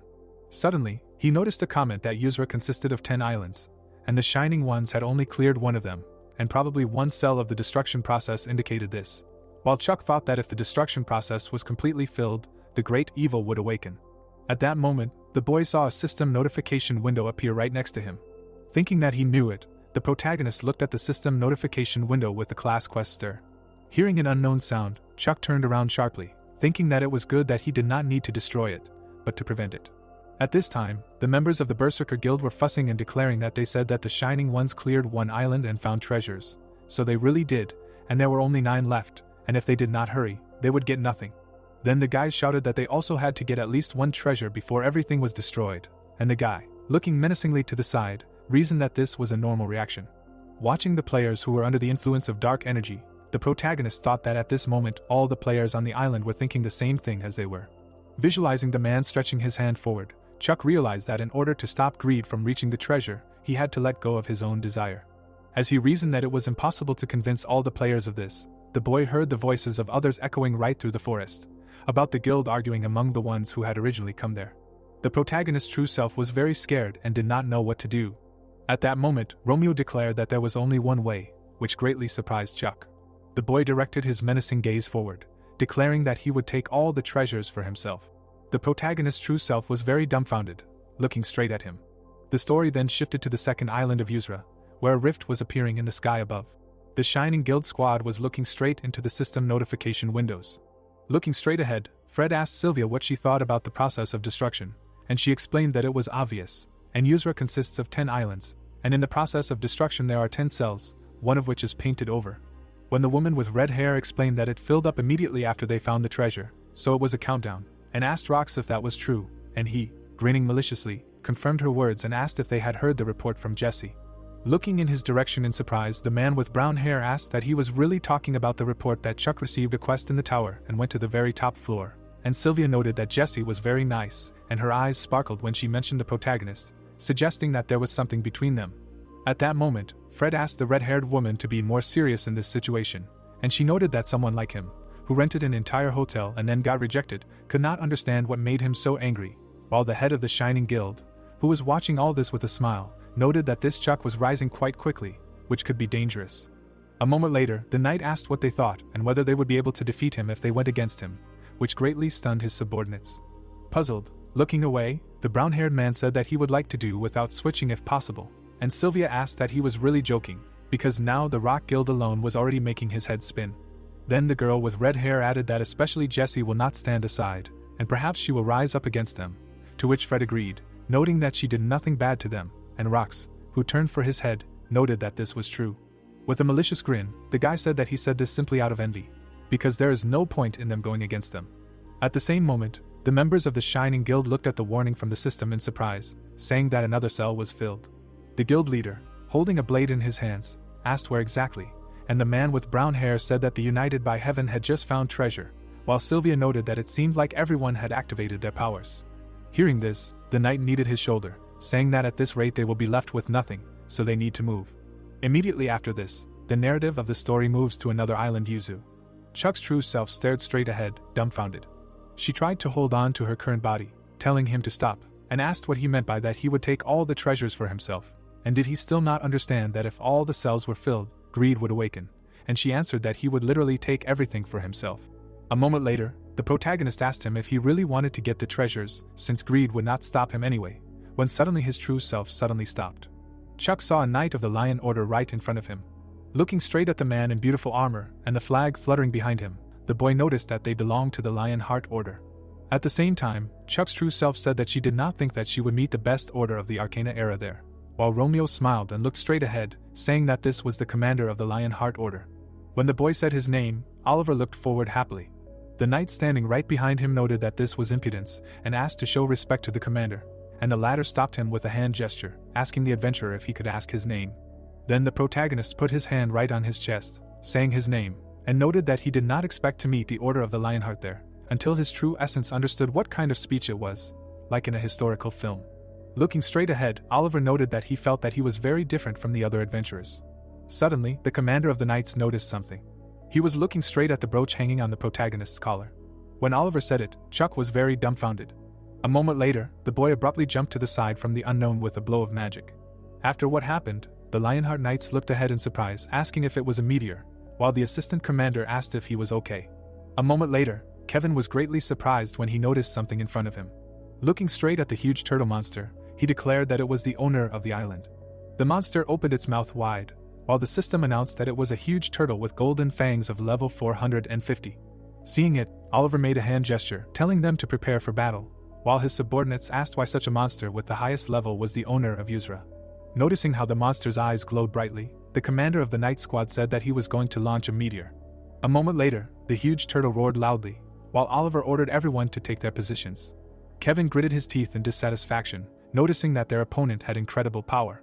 At that moment, the knights told the commander that nothing was visible because of the meteorites, and they could not approach the enemy while the monster was raising its paw. Noticing this, the commander of the knights was very surprised. He shouted the name of his assistant, watching as a huge turtle was about to crush him with its paw. Rushing forward with great speed, he told him to jump to the side. A moment later, the huge monster stepped on that place with its paw. After what happened, the knights were thrown back by the shock wave. Oliver looked straight ahead in surprise. Chuck stood in front, who was using his magic to stop the monster's paw. The warriors of the noble order watched in surprise and did not understand who he was, that he was able to create a wall without anything in an instant. Holding the assistant commander in her arms, and the knights asked who he was, and the boy replied that now is not the best time for introductions. At that moment, Oliver noticed something amazing in front. A huge turtle destroyed the fortifications created by the protagonist. Then the soldiers shouted that a meteorite was coming again and they needed to take a defensive position and shoot upwards, while Chuck's true nature was very scared and stated that he had increased the wall's strength to the maximum and spent too much magic power, and if it weren't for the brooch, he would have already fallen without strength. Looking away in confusion, the boy understood that he needed to save his magic and let the Lionheart Order fight. At that moment, Oliver drew his blade and addressed the adventurer with the magic tower brooch. Turning back, the protagonist heard the commander of the Night Order thanking him for helping him and his subordinates. Putting his hand on his chest, Oliver swore that if he helped them in this battle, they would never forget his kindness.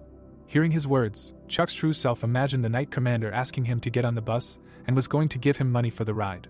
The kid thought it was cool, and Romeo, with his hand right on his chest, noted that monsters must be fought accordingly, and if he needed help, he would be happy to provide it. Mike, who was watching everything from behind cover, was very impressed. The vlogger was filming Chuck communicating with the Lionheart Order on his phone and thought it was just incredible. Smiling widely, Mike asked his viewers if they could see it, and stated that he swore an oath on his heart, and it was definitely not an illusion. While the huge turtle was destroying everything around, the vlogger said that it was dangerous to come closer because of the owner of the island, but it would not affect the view of the battle, so he asked for their understanding. At that moment, Oliver, putting his hand forward, addressed the Lionheart Knights. Then he gave the order to attack in the name of honor, and the warriors pointed their blades straight at the majestic monster. The soldiers ran right past the boy standing in place, while their captain explained that his weak points were his head and team, and first you need to knock it over, then the top will become visible, so first you need to hit the legs. The knights of the order shouted loudly the order of their head, while Kevin looked in surprise at the adventurer standing in front. Continuing to watch him, Oliver's assistant thanked him for saving them from the attack of the owner of the island, but the commander swore an oath to him on his heart. Looking at him with contempt, Kevin reasoned that this is the most reliable oath that is brought only to the emperor, and apparently, for him it is an empty sound. The knight of the order did not understand why the commander did this, while the protagonist menacingly looked straight ahead and simply remained silent. At this time, the warriors of the Order of the Lionheart attacked directly at the huge turtle. The knights were attacking the monster's legs, saying that they were doing it in the name of the lion.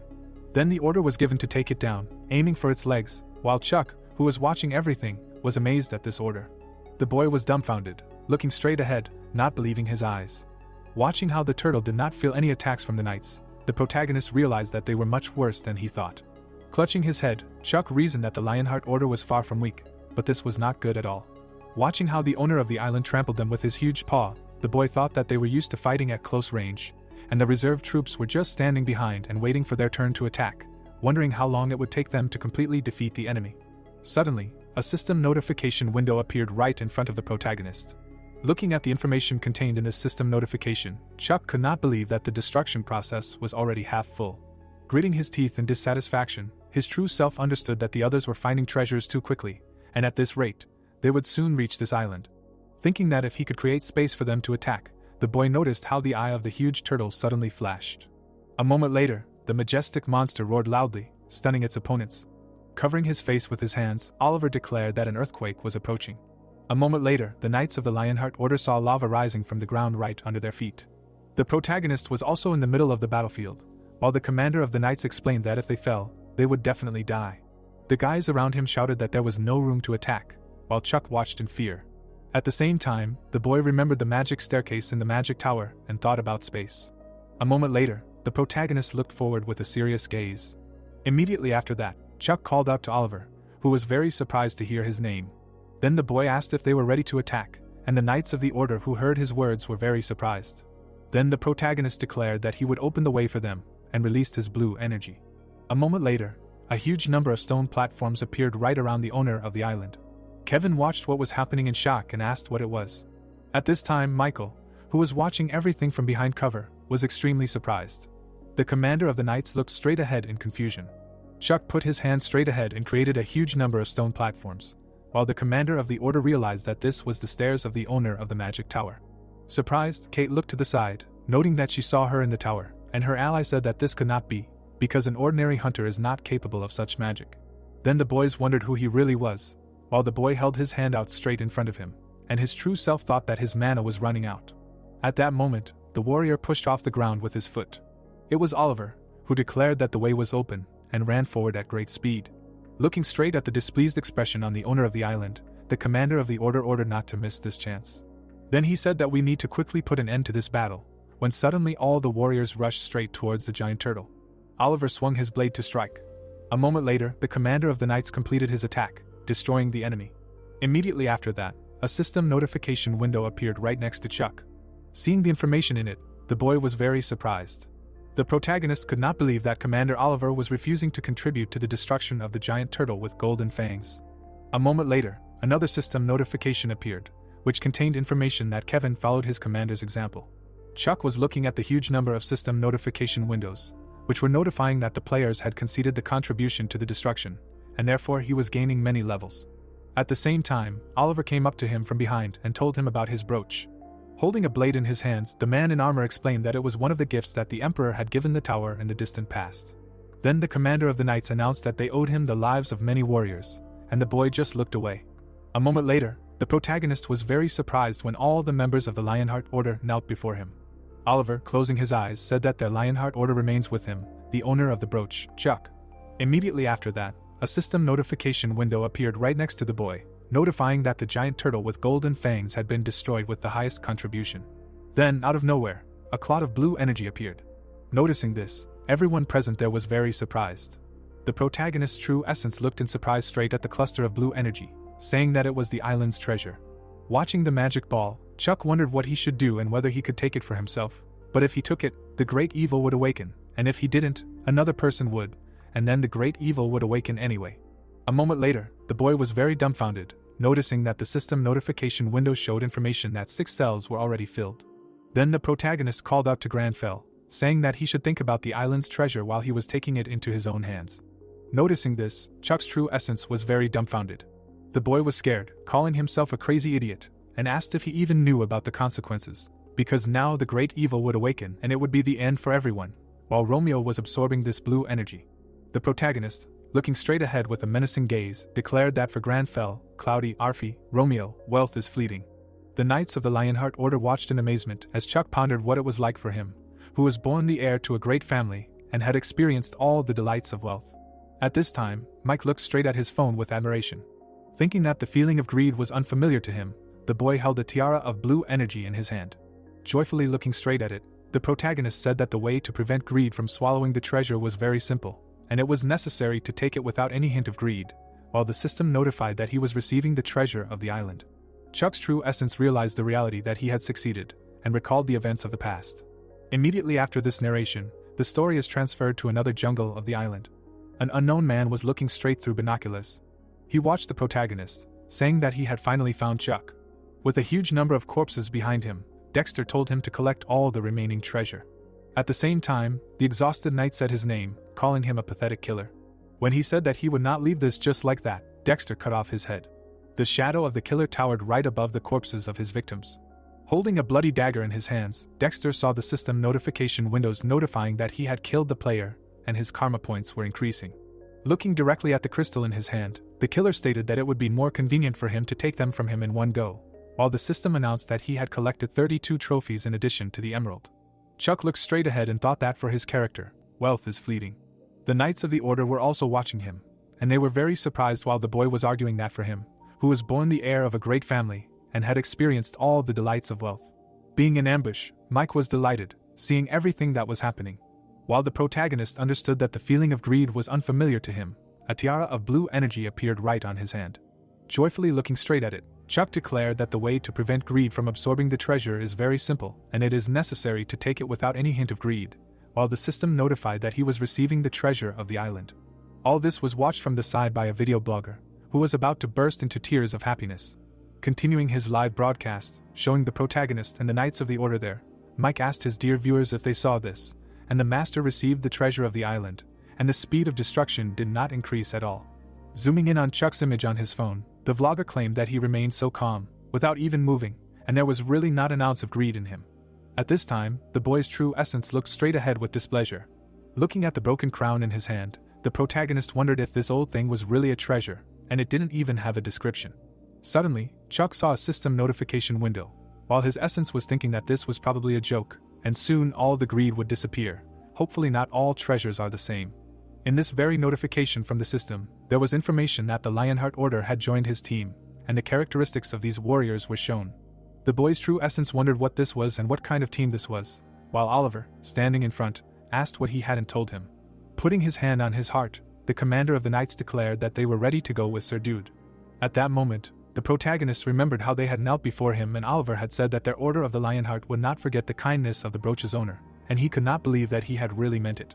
Chuck wondered what he thought he had meant, that he would not attack him when they met, and the commander of the Knights, looking straight ahead, declared that he had saved their lives and had shown a pure heart, in which there was no thirst for treasure. Putting his hand on his heart, the great knight said that he did not know his goal, but swears that at least there, on the island, they will become his sword and shield. Hearing this, Chuck's true essence was very dumbfounded and could not believe that this was reality. Looking at the list of team members, the boy could not believe that no matter how limited the island was, the best order in the Empire should not follow him, because they had too big a difference in levels. Grinning, the protagonist thought that the monsters there were just as strong. Imagining in his head that he would now be able to fight these monsters, Chuck declared that it was necessary to quickly move to the next island. Immediately after this, the narrative of the story is transferred to the jungle on a completely different island. Dexter was sitting right on a tree branch and silently looking through binoculars. Suddenly, the killer heard someone calling him directly on the radio. He continued to watch his prey while his ally told him that they said that Chuck had gotten the treasure, but the process of destruction had not changed, and asked if it was true, because Oliver had joined him, and if they could now cope with the Order of the Lionheart. Continuing to watch the boy through binoculars, Dexter asked if he really shit his pants from fear, and the other man asked who else did this, and explained that he was simply suggesting that they be more careful, because the second son was different from those idiots, to which he stated that this is what it is called, that he was scared, and if he was scared, he could leave. At that moment, the killer looked furiously straight ahead, declaring that he had already prepared something for them, and as soon as they got into the boat to sail to another island, he had to snap his finger, and a deadly poison would spread throughout the boat. Looking through the binoculars directly behind the protagonist, Dexter noted that when they inhaled him, they would all end. At the same moment, Chuck looked menacingly to the side, while the killer was saying that they would kill him first, and then check whether he had treasure or not. Dexter did not even have time to understand anything, as his head was cut off. A moment later, the killer grabbed his neck in fear and could not believe that he had cut his throat, but in fact he realized that he imagined it, and did not understand how he could notice him at such a distance. Looking straight at the boy, who was looking forward with displeasure, Dexter thought that his expression was very sinister. At the same moment, the killer turned right into a squirrel, sitting right on a tree branch. The true essence of the boy, with a smile on his face, seeing him, noted that he looked like a squirrel, and it was a cute animal. Then Oliver, grinning maliciously, asked the gentleman if he had already guessed it too. The Knight Commander, looking forward with a furious gaze, noticed that the little rat was on the tree. Then the Great Knight asked what he thought of him, when suddenly Dexter grabbed his neck, and the system notified that Oliver was watching him, and his level of psychological strength was too low, so there was a violation of the state and strong fear was detected. Hearing the words of his subordinate, Chuck silently looked away. He was looking straight at the squirrel, which was holding a nut in its paws. Seeing the menacing look of the Knight Commander, the true essence of the boy did not understand what was going on, and did he really like squirrels? Because his facial expression was now too stern, and Romeo replied that he did not even know. At that very moment, a system notification window appeared right in front of the protagonist. Studying the information in the system notification, Chuck could not believe that the destruction process was already filled to 8 cells. He thought that if you take into account that crown, there was 1 treasure left, and he knew that he had to hurry with the squirrel, so he poked his finger at the system notification window, asking if he should worry about some rat. With his serious gaze directed forward, the protagonist declared that he had to hurry, and thought that he was still glad that he had managed to prevent the awakening of the great from leading the destruction process, which could not be completely completed. Looking straight ahead, he obeyed the order of his master. At that very moment, the voice of a man calling out to Dexter echoed across the island. At this time, the killer was holding his throat in fear, while his ally asked if he could hear him. Dexter was shaking with fear, while the man asked why he had suddenly gone silent.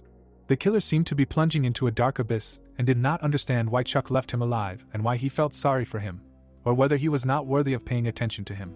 Still holding himself by the throat, Dexter thought that the reason simply did not matter.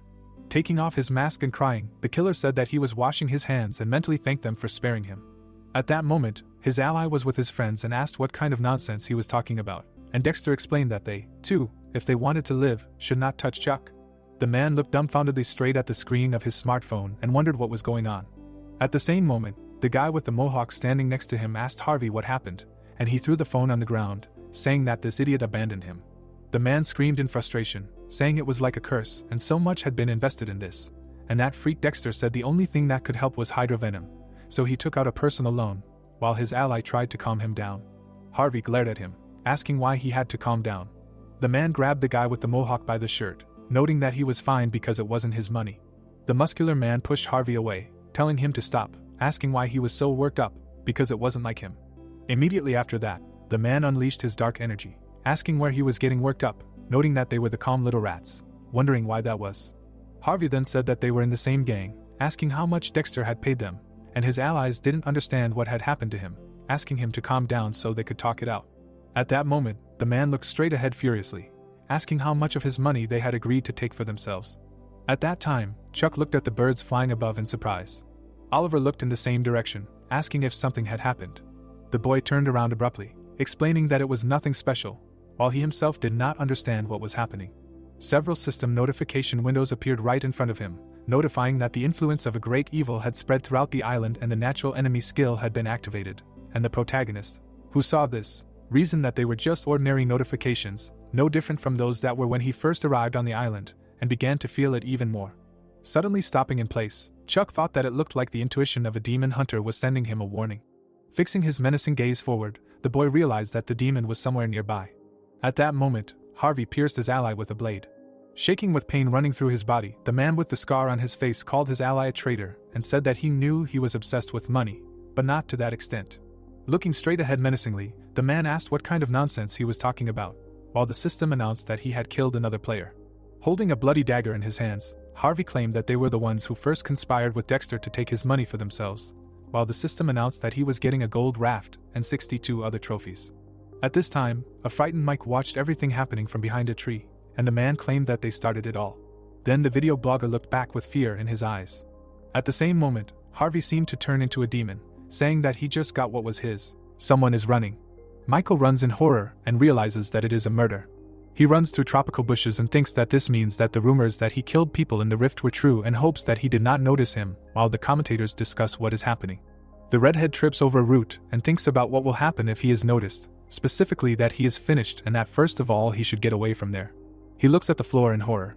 The blonde catches him while he realizes that he is falling, and the second asks if he is okay. Robert looks at him and asks if monsters are chasing him, to which he realizes that the Pathfinder League has caught up with him. The man in the hat smiles and notes that most likely the guy in front of him is scared and urges him to sit here and rest, and he thinks that even a psychopath who kills his comrades for money will not go against the Pathfinder League if he wants to remain a player. Michael nervously scratches his head, agrees and thanks them and understands that now everything will be fine with him, and that he is saved. Drones inspect the area. The man in the headphones smiles and notes that he is starting the Arcana program today and that right now viewers can see the last view of the island on the screens. Against the background of the plot, he continues that the local state is divided into 10 islands, and that on each of these islands a treasure was hidden and that the method of finding these treasures on each island is different. People are fighting, and the man says that this may well be a hunt for the owner of the island, namely a monster with a name, or a search for fragments that will ultimately need to be collected together, and the system notifies that a guild called the Shining Ones found the island's treasure, and that the League of Pathfinders did the same. And the voice continues that with the help of different methods guilds and leagues were able to get these very treasures. The drone flies and the voice says that they finally caught up with the last island with treasures and that players and guilds are gathering here now. The announcer shows the Shining Guild and states that they have just arrived at the scene, while the red-haired one notes that their guild master is too ambitious, and the blonde one replies that it is all for the good of their guild, and the announcer asks if they have found their 2 treasures in the western part yet, adding that this is the greatness of the number 1 guild. Jack frowns, and the voice continues that they are proud of them and that there is information about a guild called Jayan and that it found a treasure in the eastern part, and turns to their guild master and asks if he understands that he should not jump over his head and that he just needs to earn contribution points, to which he receives in response that he should not worry. The man stands with a halberd while he continues about the Inazuma Guild, which is located next to the ladder, and that they were on the same island as Jayan, but did not have time to find the treasure, to which he notes that they are acting important, and his comrade notes that they will still have a chance, to which the voice notes his displeased expression. In the background of Ani, the announcer says that their competitors are following them, namely guilds called Berserk and Second Son, and the girl screams at him to let her go before she kills him, and the second asks her to put down the sword and not be stubborn, and the blonde notes that she is still just as indomitable. The announcer smiles and asks which guild will find its last treasure here and asks to subscribe to their channel. The man does not finish what he wants because he is very surprised. Jack is taken aback and the dark-haired man recognizes the man in front of him. The members of the other guilds are no less taken aback by something. Someone is walking in plate armor. The soldiers stand while the announcer is taken aback that the Lionheart has arrived. The blonde looks ahead and hears that this can't be, that such an unexpected turn of events has occurred and that the strongest order in the world has appeared in the arena, and he says that he can't believe it. Jack sullenly hears that he knows that the head of the leader named Oliver is about level 600, and he asks if he's imagining it. Uni tears his hair and says that he's going crazy and that this is generally against the rules, while the announcer wants to name the head of this order. Chuck straightens his tie. He looks at him and shouts that his name is Chuck. The blonde looks confidently and the voice continues that all the rankers immediately paid attention to him, because his look speaks of his complete confidence that he will find the last treasure. The dark guy notes that he feels uneasy about all this. He hides behind the saint and notes that of course he knew in advance that they would look at him like that, but he didn't expect such a large-scale effect, and the announcer continues that the order called the Lionheart is headed by Chuck and that they can well make large guilds worry. The guy frowns and turns to the second one with the words that he saw this Korean in the county and asks who he is, to which he receives in response that they first need to be careful not to become enemies with this guy. The red-haired one looks pleased and says that she will say it right away, but no matter what happens, she refuses to fight Chuck, because she only has one life after all. Chuck looks at the dark one with displeasure, and he asks someone to stop looking at him like that because he is very uncomfortable. He looks around and thinks that if everyone around suddenly finds out that he is actually a simple weakling, they will say that he is a crook and bury him alive for this. Oliver shouts his name. The blonde looked at him in fear. Something flashes.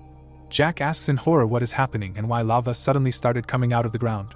The crack is growing and people are shouting for everyone to run for cover, and someone else that they should change their equipment to anti-fire, and others that they need to increase their resistance to fire, and someone else notes that they should do everything faster if they want to stay alive. The blonde looks ahead in horror. He looks at the magma fish and notes that it is the owner of the island, while the system notifies that in front of them is a giant magma carp of level 420. Ani jumps back screaming that she is very hot. The brunette frowns and notes that there is solid lava around and that they will not be able to get to him so easily, and the second one answers that for starters they should just observe the whole situation. The carp is bathing in lava while someone gives the order to report all casualties to him, and someone else yells at those without firefighting gear to step back and that tanks and melee fighters should also change their gear, but to throw in ones. The fish gets shells and someone notes that his lava wall blocks any ranged attack, and someone else wonders how they can even fight something like that if they can't even get close to him. Jack attacks with his sword while the announcer still asks him not to jump above his head. A drone flies by and a voice from it yells that it's a carp and that a giant lava carp suddenly appeared. Against the background of a lake of magma, he continues that even through the screen they can all feel the heat from this lava. Oliver tensed up while he continues that the rankers can't get close to the monster because of its lava lake, while he asks if he's okay and receives in response that he has no problems. The blonde guy looks at him with displeasure and continues that he is very happy to hear this, and that he simply has nothing to justify himself with, and that he said that he would become his sword. But he himself cannot even come close to the monster attacking him. Chuck smirks. He frowns and notes that he should not worry about it. The blonde guy holds out his hand and says that he would not have brought him here without a plan. The man in armor turns around. He looks at him in horror and wonders if the man smirked in such a situation. The man continues that he does not understand how. The blonde guy continues to hold his hands, and the man does not understand what kind of way Chuck came up with to deal with him. The blonde guy looks down and decides to use magic by dividing it into 3 stages. Against the background of magical seals, he gradually uses search, interference, and manifestation. The carp hisses at him, and he continues that the lava around this carp is not even a skill, just a part of nature. The guy in armor is still terrified. The system notes that in this case, for Chuck, this lava is a little different. Jack is taken aback and notes that this cannot be. The lava scatters and the voice continues that for him, this lava is nothing more than scattered stones, and someone wonders if he raised the lava into the air. The 2 announcers do not know what to say to them. Rock smiles and wonders where such a strange person came from. The light one is happy to clean up the lava, and the dark one notes that the mana is running out, and calls on his sword to hit rather than just stand there. The drone flies among the lava and shouts that it is incredible that the lava is just floating. Carp is indignant, and he continues that this is simply an incredible sight, and that the path to the owner of the island has been created. Oliver laughs. He runs contentedly shouting that in this case he will make his contribution. Rox is horrified thinking that he was just distracted for a second and orders his team to attack too. Everyone rushes forward. The announcer with glasses looks at Jack and tries to convince him that he has no chance of getting a share for participation, when Oliver is just standing there, and that he must get a bonus for the first hit on the fish, to which he receives in response that he already knows this. Jack is taken aback by the sight. The carp jumped into the sky and the red-haired one is indignant. The other players look at him and wonder if he jumped. The carp flies. The drone flies past. Ani shouts that he is acting really annoying for some simple fish, and the other asks everyone to be careful, because he jumped again. The fish is indignant and the announcer comments on this as the beginning of the carp for jumping up and down, and that therefore it is impossible to get to him again, and he assumes that the battle will continue for quite a long time. Rox is still horrified. The fish gets multiple cuts. He looks at her with satisfaction and asks what it is. The fish has turned into a bad kebab, and he wonders if these are spears made of stones. The blonde turns around and shouts about a change in state, to which the girl does not understand what he is talking about and asks again what this is at all. The blonde looks at Chuck and explains that he cooled the lava to turn it into stone, just like turning water into ice, but notes that making a spear out of all this is a completely different level. The blonde turns to Oliver, while he continues that such strong changes simply should not be possible if they take into account the mana restrictions that were set by the system. Oliver goes on the attack. Slaves receive a strong blow. The other players see a notification that they have defeated the great lava carp, and the rest do not receive a reward for this, because their contribution is low. Rosk nervously scratches his head and realizes that for his guild to have a 0 contribution here is simply embarrassing for him and orders everyone to go back. The announcer is completely delighted. Against the backdrop of fish kebabs, he notices that the owner of the island has been defeated. Chuck crosses his arms over his chest and he continues that those who contributed the most to the victory are him and his Order of the Lionheart.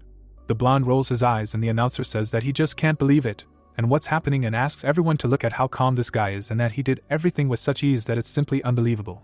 And the system notices that his eyes are rolling behind his eye sockets due to a severe lack of mana. A ball appears in front of him, and the system gives him a reward for his high contribution to the victory. A drone flies above him and the announcer states that this is the island's treasure, and that according to his messages, he has already received the treasure on another island. The blonde looks down and thinks about the island's treasure. The guy takes the ball and thinks that this is the last one, apparently. The announcer is stunned by what is happening. Chuck frowns and someone asks why all the progress of destruction has not appeared, and someone else doubts that this is the treasure of the island. Dark energy is drawn to him. His system notifies him that the island is beginning to absorb greed and that the process of destruction has appeared. The blonde looks at him in bewilderment and asks if it happened too late, and someone else asks him to wait because the number of treasures does not match, and someone asks if there is another one. Dark Chuck looks in horror and notes that it simply cannot be that the Light One felt greed when he took it, because this treasure also did not affect the progress of destruction just now. He looks away and continues that nevertheless there is this very strong demonic energy. Against the background of the mountains, he notices that another treasure was completely absorbed by someone's greed once again. Michael trembles with horror. Something is standing with an orb in its hand, and the system notices that it killed another player, and that it got the island's treasure and 14 other items. Robert is crying and notices that it killed Julie, and the other asks it not to act hastily, and just hold on. The man looks at the orb in horror. It bends down. It looks around and thinks that it doesn't understand what's happening and that it feels like its head is going to explode and that it just didn't want that. Someone's eyes are shining and asks it what it's saying, and the system notices that greed is looking at it, and explains that it's one of the deadly sins. Greed is choking it and remembers that it just told it that it wanted this and that's why it helped it, and the system continues that its mental resistance is too low. The League watches as greed insists that it doesn't even have the skill it wanted and that it still let it get what it wants.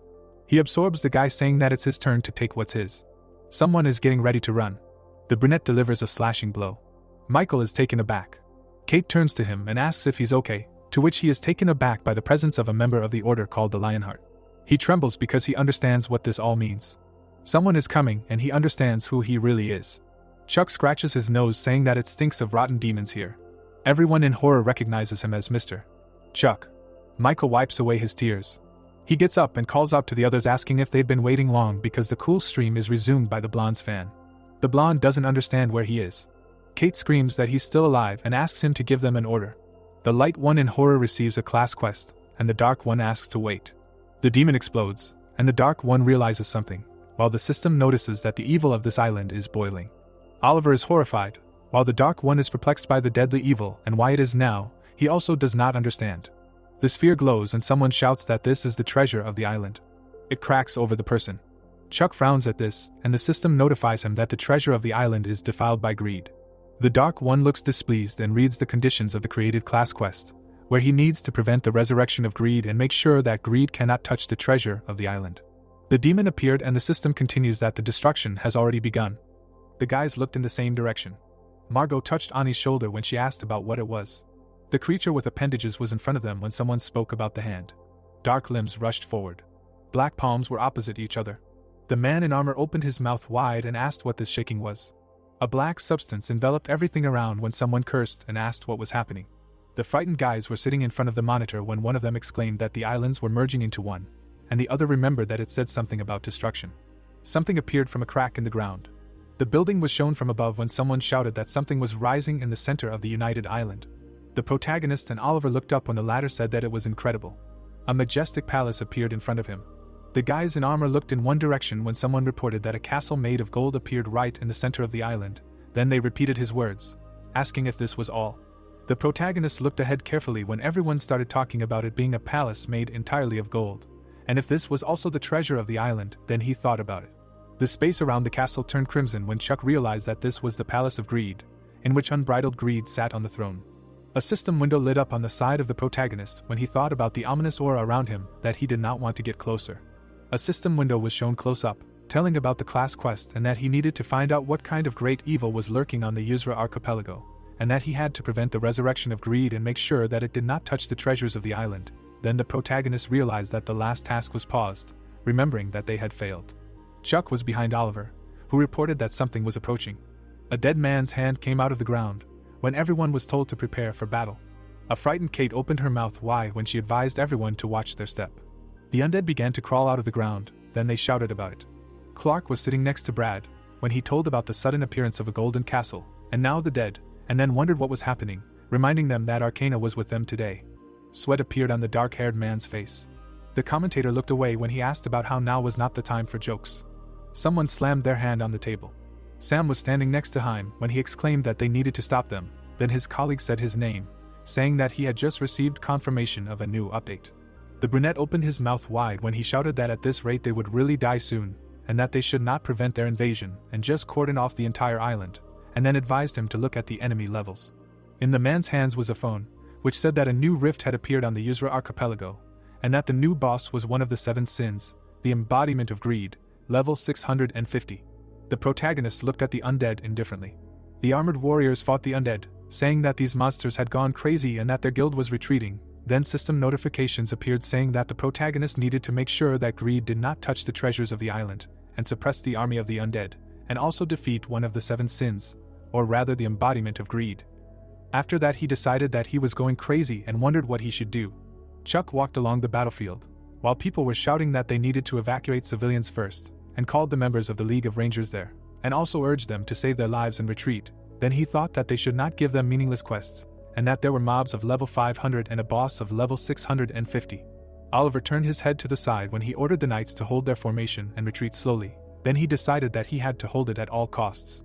The blonde man turned around when he was addressed and asked the protagonist to be careful, because there were a lot of enemies. His pupils narrowed greatly. The protagonist looked away confidently when he asked if the oath to become his sword was still in force. The armored knight stood in front of him when he assumed that he planned to fight, judging by his look, to which he answered in the affirmative. Then Oliver warned that the enemy was formidable and that his life would be in danger. Chuck looked ahead with determination when he said that the demons must be destroyed and that there was no other way. The bearded man looked shocked. His mouth fell open when he said that he saw no fear in the protagonist's gaze. In fact, sweat was running down the protagonist's face when he spoke about what would have happened if he had been with him then. Then the brunette wondered about what he had said, and then asked for help. Kevin and Kate stood with their backs to each other when the leader addressed the Order of the Lionheart. An excited Oliver opened his mouth wide when he suggested that they keep the oath of their hearts, and make sure that Chuck gets to his formidable enemy. The knights in helmets synchronously opened their mouths and shouted that it was in the name of the lion. Michael was behind his comrades when he assumed that they were going to enter. Then the comments wrote that it was hopeless and that Oliver should be abandoned. A crowd of undead was shown when someone spoke about this castle. The protagonist put his hand in front of him when he called for everyone to move forward. Sam showed his phone to Hein when he asked him to look at the video, adding that it looked like someone was already trying to break in. Then he asked him again, and wondered if they were crazy and if they hadn't seen the update. Clark was sitting in front of his laptop when he reported that player Chuck and the Lionheart Order had gone on the attack against the undead army, suggesting that they were trying to take over the Golden Palace. People were sitting in front of the TV when the commentator offered to listen to their expert's opinion. Schoolchildren were at one table and were discussing whose streams were better, Arcana Today or Michael. Passers-by crowded in front of the building with the broadcast. The blonde protagonist crossed his arms when Clark told about the rumors that the AU thinks that the island should be isolated and cordoned off. The battle between the knights and the undead continued as the protagonist thought that everything was fine, as the Lionheart Order was fighting better than expected, and as he thought, the contingent's top-notch warriors were peerless in foot combat as well. The boy opened his palm as he realized that the mana recovery was progressing smoothly. The blonde stood with his back turned as he thought that at this rate, they would be able to enter the battle soon. Edward held his phone in front of him as he was approached and asked if they should not move out now if they wanted to join the attack to get some contribution points, to which he replied that moving out now would be suicide. The blonde's face was shown up close as he added that, if you think about it, it was reckless, and that no guild would join this crazy mission. Chuck glanced at the undead behind him as the swordsman concluded that they would most likely be defeated and retreat quickly. A green aura enveloped the undead as the boy thought about resurrection. The protagonist drew his blade as he cursed in his mind, realizing that he still did not have enough mana. There was a bright flash in the distance. Something rushed past Edward and his companion. The blonde man looked away in concern. The protagonist looked ahead tensely. The warriors who had arrived were cutting down the undead, swinging their weapons. Jack looked away, thinking about Berserker. The red-haired girl's mouth fell open as she wondered why Jayan was there. A crowd of people ran along the ground as the announcer exclaimed that there was an unexpected development, and that the Jayan and Berserker guilds had followed the player Chuck and entered the Golden Palace. The guy in the suit was in front of Jack and Ani, who asked him what he was staring at. Then Margot asked her to be more polite. The protagonist touched his shoulder when he thought about whether they would really help them, and when Clark said that it was an interesting coincidence that both guilds had a history of cooperation with this player in raids.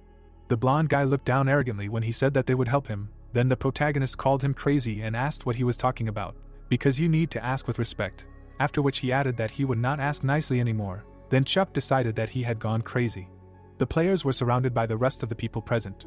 Ani glared angrily when she answered that she came to help anyway, because they owed them a debt, and he was still a scoundrel. Then her friend politely asked her not to stare like that and to express herself more decently. Jack slung his weapon over his shoulder as his companion turned to him and said that this was their chance, and that he had to impress this guy, and he replied that he understood. The guild leaders stood behind the protagonist, who thought that they looked angry. The cloaked knight turned to the dead. Kevin opened his mouth wide as he exclaimed that they were reviving. Jack turned his head to the side in worry as he called them the cursed undead, asking the priests to quickly cast a blessing and protection, reminding him that in order to completely destroy them, God's help was needed. The blonde placed his hand on Ani's shoulder as the protagonist thought about all the deposits being taken away and that it would be good if he could somehow strengthen the Lionheart Knights, and he told the girl that they also needed a blessing and protection. The blonde player extended his hand to the shocked Ani, saying that he had no tea to give her, and then asked her to give him a buff. Then Chuck apologized to her. A blinding light appeared above the knights. The winged creature was behind the guy with the staff, when someone exclaimed that the Jain priests would support them, and that the protagonist could fight in peace. Then the system notifications appeared, saying that God's blessing was with them, and that their combat ability against the undead was increasing dramatically. The red-haired girl looked away worriedly, when she said that they had made it first, and that she was going to buff them too. Then a comrade standing behind Jack informed him that they had done it. The armored warriors rushed forward, shouting that this was great, and that fighting with a blessing was a different matter, calling on everyone to destroy the monsters. The long-haired Jain leader cut the dead man down, exclaiming that it was not worth it, and that it was nothing. When the protagonist said that he would remember his virtue, he was then asked about what kind of buffs he wanted. Jack's bloody face was shown up close, when he suggested that it was a blessing from a god or protection, adding that whatever he wanted, the priests would provide. He then replied that he did not. The blonde boy looked away with a piercing gaze, when he replied that he believed in something as absurd as a god. The surprised red-haired man stood behind Chuck, who asked himself to shut up. Oliver looked towards the protagonist. Sweat was pouring down the blonde man's face, when someone said his name. The man in the white cloak clutched his head. His eye was shown close up. A blinding white silhouette appeared in front of him when he thought about not believing in God anymore. A light silhouette was reflected in his eye when he addressed His Majesty. A dark hand from the gate reached out to Oliver. Chuck and Jack looked in the same direction when they remembered the palace gates. Streams of dark energy approached the knight's eye when someone exclaimed that it was dangerous, and that they needed to step back. A crimson aura pierced the man's eye, who remembered what he had promised His Majesty. The doors were illuminated by the rays of the sun. Oliver knelt down when he informed the ruler that they said that the leader of the demon army had appeared in the northwestern canyon. A young man in a red cloak sat in front of him when the commander of the knights added that he only had to give the order, and then he would immediately move out to meet him. The long-haired blonde silently rested his head on his hand. A man in armor bowed before him as he addressed him. The ruler passed Oliver by as he answered that thousands of warriors would once again die at the hands of demons. The man in the red cloak turned his back as he said that these abominations had appeared and the adventurers had disappeared. He imagined people standing in front of ruins as he added that even the wizard's tower that had been investigating the phenomenon had disappeared in an instant. A woman and child looked up in fear as he said that as if that wasn't enough, people had begun to disappear without a trace all over the empire. A flash of light appeared in the middle of the red aura. The blonde man looked ahead intently as his ruler told him that he had been asking God every night if this world had truly ended and if it was his will. His Majesty's face was covered by his hair as he said that God had never answered his prayers. A sun could be seen through the clouds as the ruler said that perhaps it had disappeared as well. The blonde youth stood with his back to the commander of the knights, whom he asked about his thoughts and whether God had truly abandoned them. Oliver was shown in profile as he addressed the sovereign, answering that the cause of everything was demons and that God had not abandoned them, concluding that the evil spirits simply blocked their path to him. The blonde in armor raised his fist to his chest as he said his name, announcing that he would go to them, defeat the leader of the demons, and thereby open the way to God. The blonde ruler opened his mouth and remained silent. The bearded man looked ahead in surprise when he answered that everything was fine and that he no longer believed in God. His Majesty looked forward with warmth as he added that he believed in him. Oliver looked pleased as he looked ahead. A horde of monsters in armor appeared in front of the knights. The commander opened his mouth wide as he ordered the warriors to go forward and attack. The demons were fighting the knights when their leader reminded them that His Majesty was waiting for them, ordering them not to surrender. The man crossed swords with the monster when he noticed their leader. The horned creature looked away haughtily. Oliver reached out to it, deciding that he should just deal with it, exclaiming that he would finish it. The blue-skinned creature held the reins in his hands. A smirk appeared on his face when he said that it was too late. The blond man frowned deeply. A blue glow enveloped him. This energy enveloped the knights, who wondered what it was. Oliver's pupils narrowed greatly in fear when he thought of what else. In front of him was a dark silhouette of a horseman. Shocked people held smartphones in front of them. Warriors in bloody armor were in the middle of the city. Passers-by took pictures of the surprised commander, who wondered where they were. The dark-haired youths looked at each other, saying that it seemed like another one had moved, assuming that they were the inhabitants of Arcana. Then Oliver realized that he had to return to His Majesty. The knight in the helmet opened his mouth wide. The warriors in armor rushed into battle, when their commander thought about His Majesty. A white silhouette appeared in front of him. The image of the long-haired ruler began to form. The bearded man opened his mouth, trembling. He squeezed the hilt of the blade when he said that he wandered from place to find a way back to him, and he was there all this time. The amazed players looked in one direction, when Oliver asked to forgive them for their slowness. An eerie silhouette appeared above the commander of the knights when he said his name. The protagonist looked very scared when he added that he would become a sword and destroy all enemies of his majesty. The cloaked warrior was in front of the protagonist, who mentally addressed him, reminding him that he had said that he would be his blade. Oliver was enveloped in an ominous aura. Kate and Ani were shown in profile when they asked if the commander was alright and what was going on, and also why he was talking like that, assuming that he had gone crazy from old age. Then she was reminded of decent expressions. Chuck bit his finger, looking at his blonde self, when he cursed, realizing that out of all of them, it was the head of Lionheart who was possessed by demonic control. A golden castle was visible behind the knight, when the protagonist thought that this must be some kind of debuff, and that mental control can sometimes be more difficult than possession. Oliver suddenly disappeared from his place.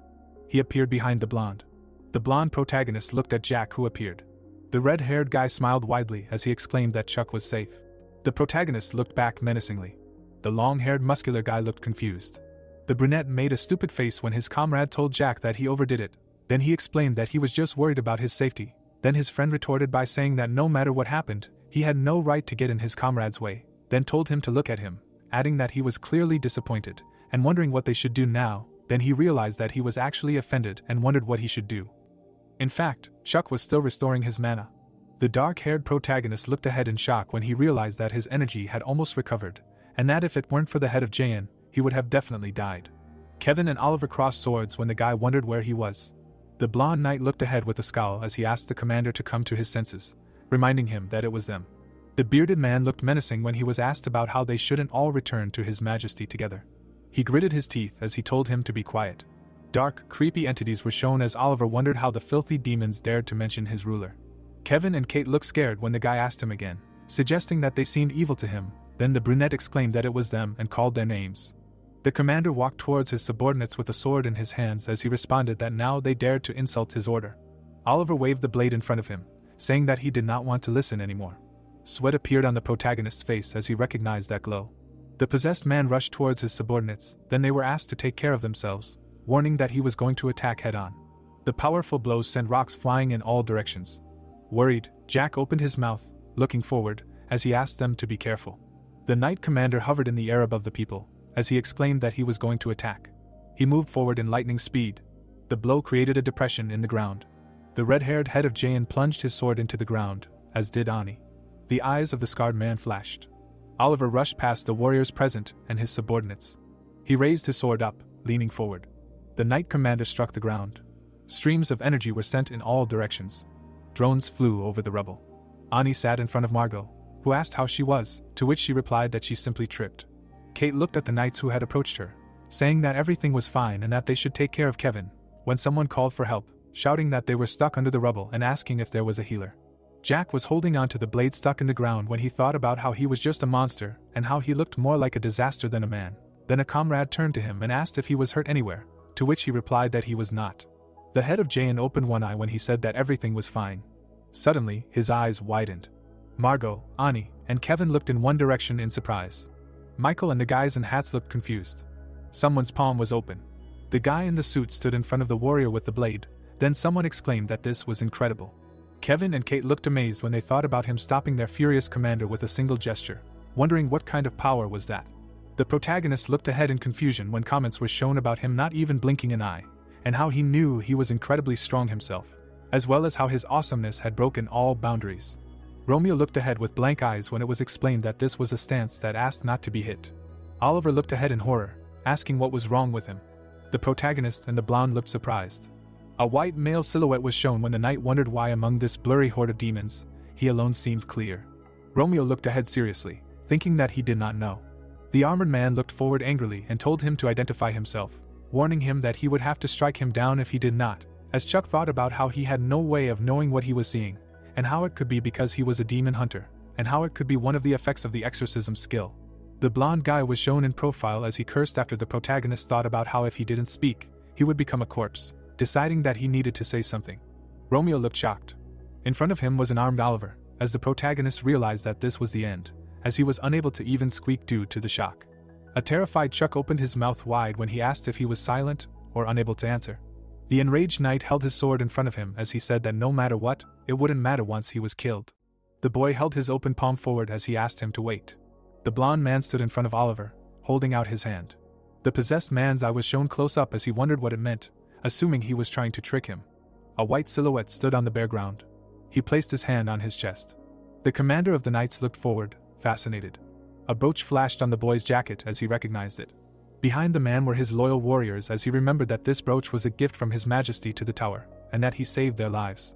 The smiling man looked forward as he said that the Order of the Lionheart pledged allegiance to the owner of the brooch, Chuck. A shocked Oliver remembered himself as he said that he would become his sword, and then said the protagonist's name. The protagonist and Romeo looked forward as they thought that he had come to his senses.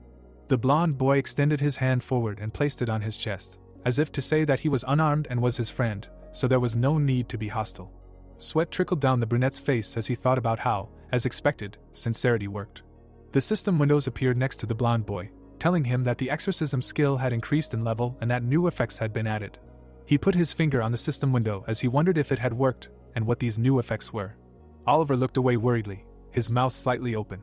Romeo glanced at the darkness behind him as he was addressed and asked to be careful. Streams of dark energy approached the blond boy's eye. A stranger was sitting in front of him. The protagonist looked confused as he assumed that he had ended up in the mind of this guy, and that in that case, he must be the sin. The dark-haired stranger opened his mouth as he said that he only wanted to protect his kingdom. The space beneath the suited guys began to glow as he spoke of his precious kingdom of Yuzra.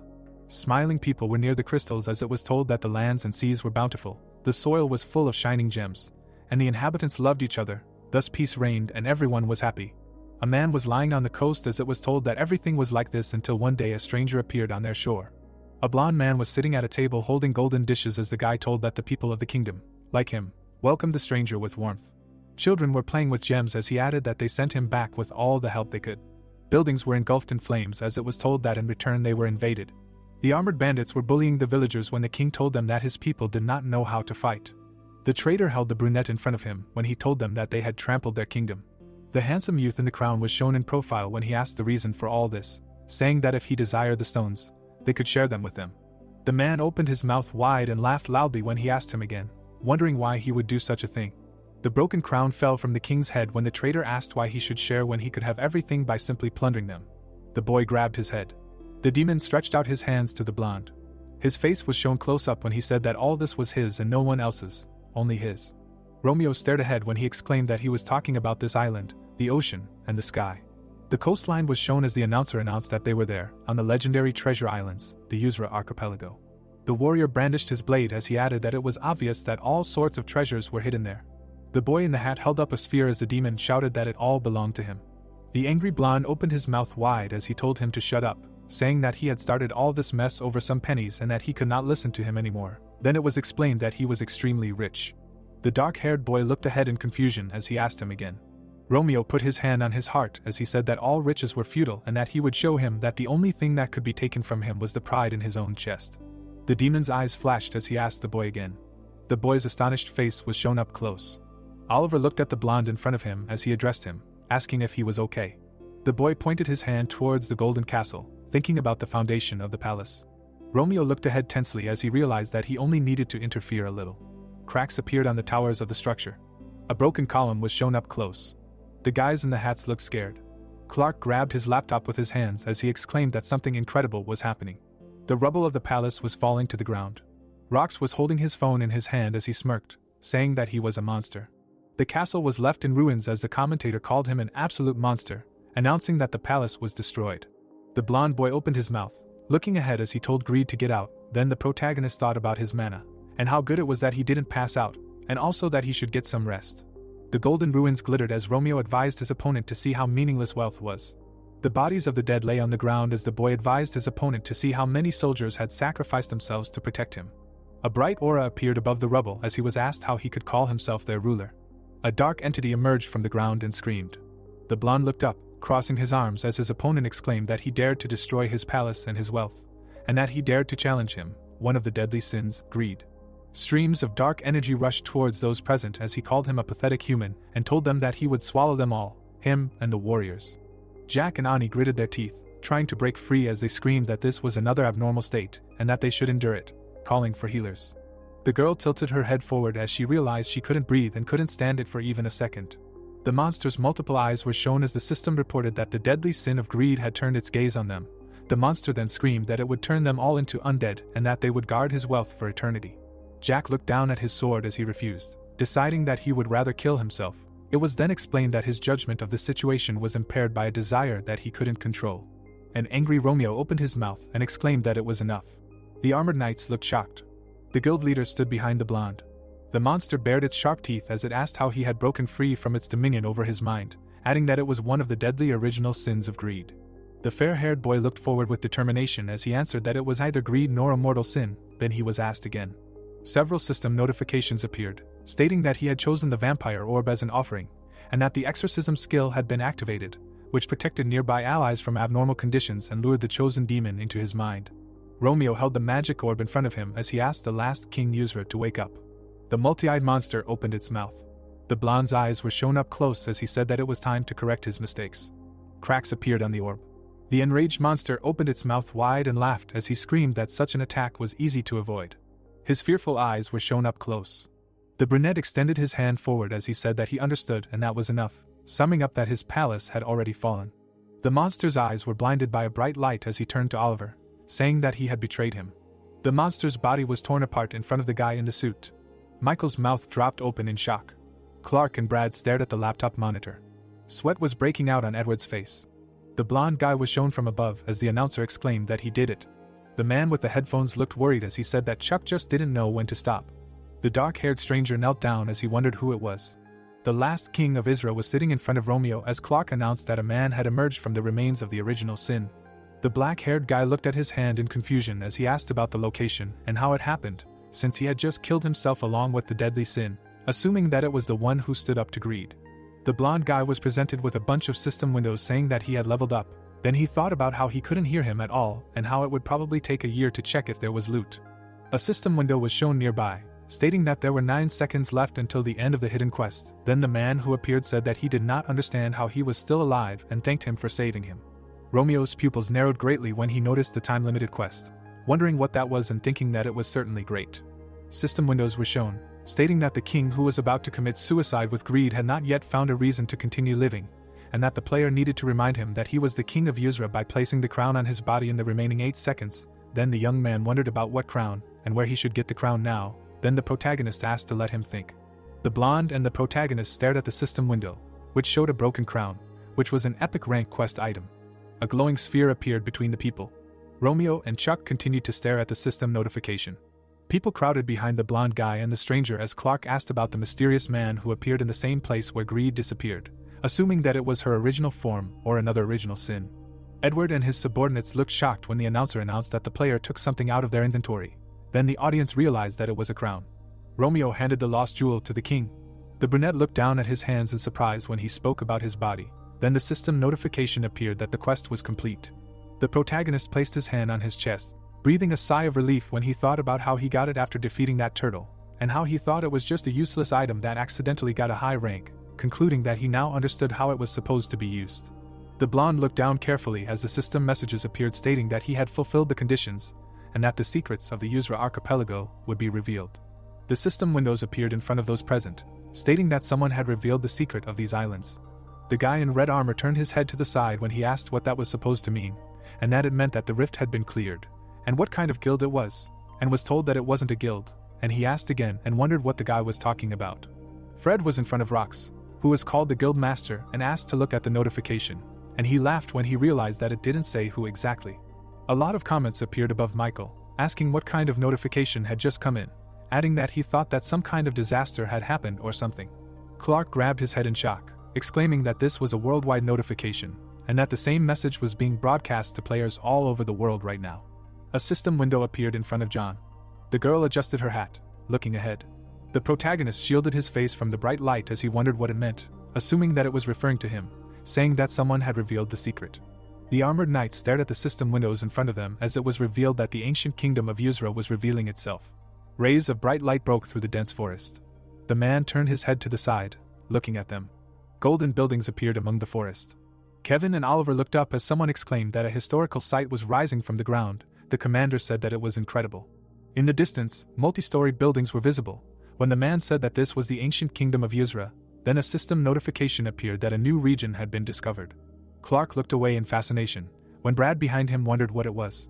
The man in the blue kimono was in front of the audience, when the commentator told them to point the camera at the man, saying that he would take pictures of the views later. But now they needed to zoom in closer, to which he replied that this was the maximum he could do. Then he was told to run there with his camera. The surprised protagonist and Romeo looked ahead. The brunette in the crown hovered in front of the blonde player, when Chuck wondered what had suddenly started. Henry knelt down as he said his name and introduced himself as the last king of the Yuzra kingdom. Then the system notifications appeared saying that the protagonist had become the savior of this state, and that his kinship with the ruler of Yuzra had reached its maximum, and that his influence there had also reached its maximum level, and that the authority feature in this kingdom had been activated. Romeo looked closely at the man in the crown in front of him, who said that he expressed his deep gratitude to the savior of the king and the state. Sweat appeared on the faces of everyone present when they realized that the ruler of Yuzra was in front of them. Then Margot said that he was handsome and asked if she should try to seduce him. Then Ani asked what kind of nonsense she was talking about. Michael sat on a tree branch in surprise when someone in the comments asked if Chuck had just made the king kneel. The protagonist looked ahead in confusion. Henry was sitting in front of him when he called him a respected savior, asking if he could know his name. The protagonist was standing behind Romeo, worried, when he thought about not letting his guard down, and how even though he was the fallen king of an ancient kingdom, he was still a king, so he should be polite. The blonde boy's mouth dropped open when he said his name, and the people present looked shocked at how disrespectful it was. The brunette with the crown closed his eyes when he replied that he understood, and that his name would be remembered for generations and generations to come. The players present looked surprised when they realized it was a formal speech, with Ani saying that it should be the other way around, and that he was acting crazy with everyone, and Jack saying that he didn't say anything. Henry was shown in profile when he was reminded that when he was inside greed, the savior told him that it was time to correct his mistakes. The protagonist was tugging at his hair near Romeo when he asked him not to repeat his words. The king of Yuzra turned his head to the side, admitting that when he heard this, he decided to destroy himself along with the deadly sin. Behind him was the silhouette of a man in a red robe when he added that he saved him and returned his crown to him. Oliver froze, looking forward. Henry's face was shown close up when he asked the guy about the reason for doing this, and what he expected from him, the king who destroyed his subjects with one mistake. The blonde looked straight ahead resolutely. Clouds were floating above the dense forest and ruins. Edward quickly ran forward. When asked about why they were doing this, he ordered them to stop whining and move faster. The blonde opened his mouth wide when he explained that this was the first national level update in the history of Arcana, and that a new area had appeared on Earth, and it was El Dorado Yuzra. He imagined treasure chests when he thought about how this country had an unimaginable value in the old days, and how there were numerous cities and villages waiting for them there, as well as rare monsters, hidden treasures, and the resources of the land itself. The subordinates ran after the blonde guild master, reminding him that when they wanted to go, he refused, to which Edward replied that he was scared then, and he thought about how it would definitely bring in a huge amount of money if only they could restore it, and how he should grab his chance while he could. The king stood with his back to those present. Romeo silently looked ahead. Henry looked away as he began to speak. The blonde looked forward seriously, his mouth slightly open as he said that he believed that it would be the right choice to restore the kingdom of Yuzra. Then someone asked him again, wondering if it was possible and what would happen if it was. The dark-haired king looked surprised. He looked away sadly as he asked about who would follow the ruler who had once already turned his back on his subjects. A serious Romeo was shown in profile as he answered that it depended on how he behaved in the future, and then turned to him, saying that in order for him to regain his pride by correcting his mistakes, he would help him. Henry parted his lips in shock. He smiled, closing his eyes as he said that it was as if he was reading his mind. The protagonist was standing behind the blonde man, thinking that it was all written in the quest window, when a notification appeared about a hidden trial called the Kingdom of Yuzra and how the awakened king wanted to correct his mistakes and revive his kingdom to regain his pride. The dark-haired boy put his hand on his chest when he said that he would do so if he wanted it. Then someone interrupted him, loudly shouting that it was so. The players present turned around, looking at the people who had arrived. The out-of-breath Edward smiled widely when he exclaimed that such a great kingdom as Yuzra must be restored, and that they, the Second Son Guild, would help in any way they could. The blonde man stopped between Jack and Ani and apologized when everyone recognized him, calling him impudent and assuming that he was trying to make money. The guild leaders turned away from him. The blonde boy's eyes were closed as he exclaimed that this must be Chuck and that he had heard a lot about him, and he thought about how he was the one in charge of the situation and that he needed to get to know him. Edward grabbed his hand as he said that it was nice to meet him and that all of them in Second Son were his fans. A handshake was shown as the boy introduced himself by repeating his words. The guild masters looked ahead in surprise. The blonde boy stood in front of the player with a smile. Sweat appeared on his face as he realized that the atmosphere had changed. Romeo was shown half-turned as Edward cursed in his mind, thinking that he had done something wrong. The players present were watching them. Oliver stood behind the blonde guild master as he asked about his manners, while Jack thought about how he had just been rejected and Ani wondered about the impudence of this. The blonde pursed his lips in frustration, realizing he was about to fall asleep when he laughed, saying that it seemed like he was too rude, and asking why he grabbed his left hand. Edward extended his hand, asking to be allowed to reintroduce himself, then stated his name, telling him that he was the guild master of the second son, which was ranked 7th in the world. Then the protagonist thought about how he couldn't cross his eyes, guessing that he had used too much mana, and that he had destroyed an entire palace and performed an exorcism ritual. Concluding that fatigue was catching up with him, and that he might pass out. Romeo turned away from him, deciding that he needed to get home and sleep, and then turned to the king of Yusra. Henry looked ahead carefully. The blonde player's mouth was slightly open, as he said that he had a proposition for him. Michael's face was sweating as the comments asked him what it meant. Edward looked very nervous. Clark and Brad were eating popcorn. Clouds were floating above the Berserker Guild HQ building. The headlines of articles about the restoration of Yusra and the failure of the second son guild master were shown. The blonde boy reached out to the player. Margot opened her mouth wide. Ani did the same, throwing her head back and laughing loudly. The brunette was watching them from the side as he asked who wanted ice cream. The man was standing behind Eitan as he asked what was wrong with them, assuming that they had finally gone completely crazy. So Eitan replied that they must have posted an article about Edward screwing up in public. The red face of the guildmaster was shown as he was asked again. Then the chat under the video was shown, where they wrote about how he had no shame at all. The brunette stood near the girls, laughing loudly with them. The tall buildings near the Jayan Guild headquarters were shown. On the web page, there was a picture of Edward under the title about his disgrace continuing, and his old posts were found. The guy with glasses hugged Jack when he praised him and exclaimed that they did it. The young man hung on the muscular player when he shouted that he was very proud of his brother for getting the quest to restore the Yusra kingdom. Then the guy retorted by saying that he just did everything as he was told. Then the guy wondered how he should express all this joy. The two guys watched them when he decided to kiss him, to which Jack retorted. Then the brunette asked about what was wrong with those two and if the quest to restore Yusra was really that cool.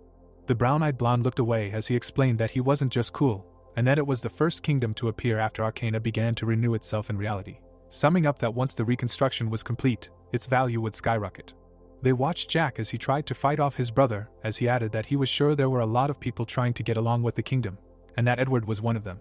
The crowd of players ran forward, shouting Chuck's name, when the announcer announced that his value was astronomical, since this was the first national update, and that the kingdom of Yusra was also known for its natural resources, and had great potential, and that the nearby regions would be useful for leveling up, since monsters respawned in them, and that there might be an update for the store or auction site later. Concluding that if you became influential enough and became related to this country, you could get the title of aristocrat after the reconstruction. The dark-haired men were shown in profile when they asked to be added to the Yusra restoration quest, saying that they were from the military guild and were excellent at digging, and then wondered where he was, and someone exclaimed that they were sure he had turned there before. A crack appeared in the wall. Romeo appeared in the passage. Behind him was the exhausted protagonist who realized he was exhausted. The blonde looked away carefully as the protagonist thought about how he wouldn't make it home in all this chaos at this rate, and that maybe he should go to the mage tower instead. The blonde boy noticed the curly hair.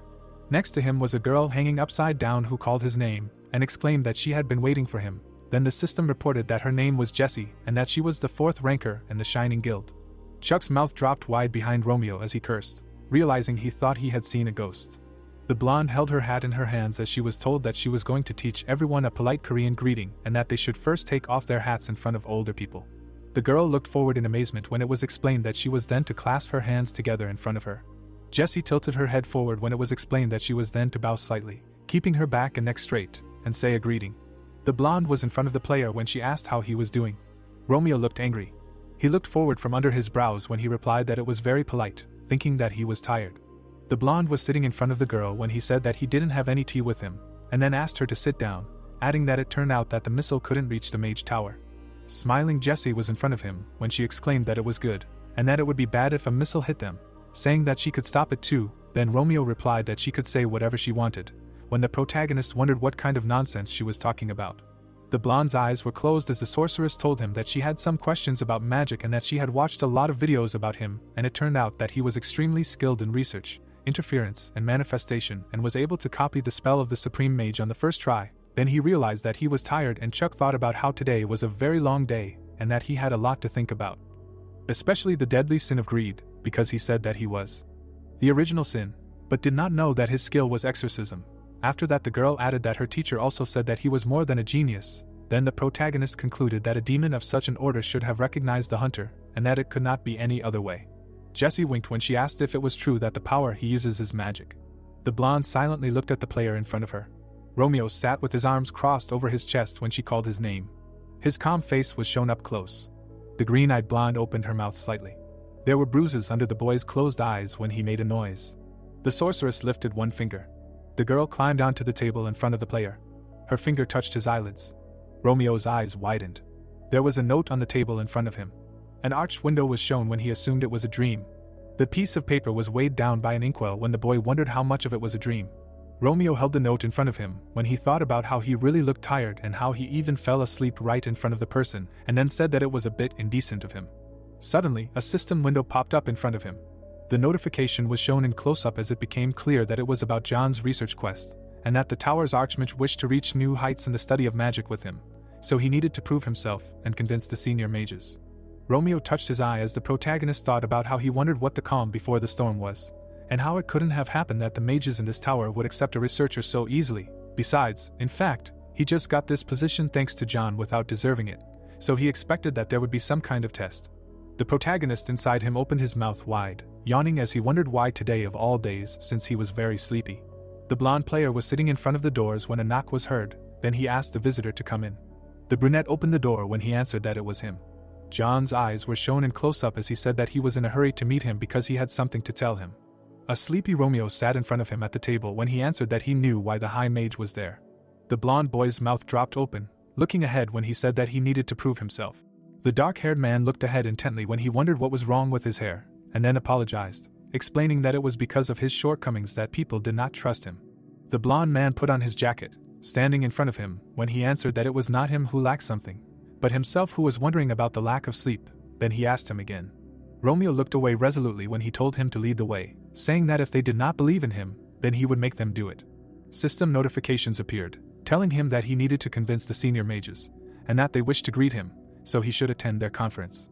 The wizards in blue cloaks were sitting in a row. Agnes looked ahead languidly as she was told that she was a senior mage of the healing school.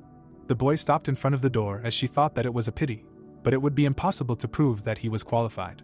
The sorceress brought her hand to her face, thinking about the third-tier ceiling magic cast by the 3 senior mages and how he would not be able to enter this room, let alone find it in the first place.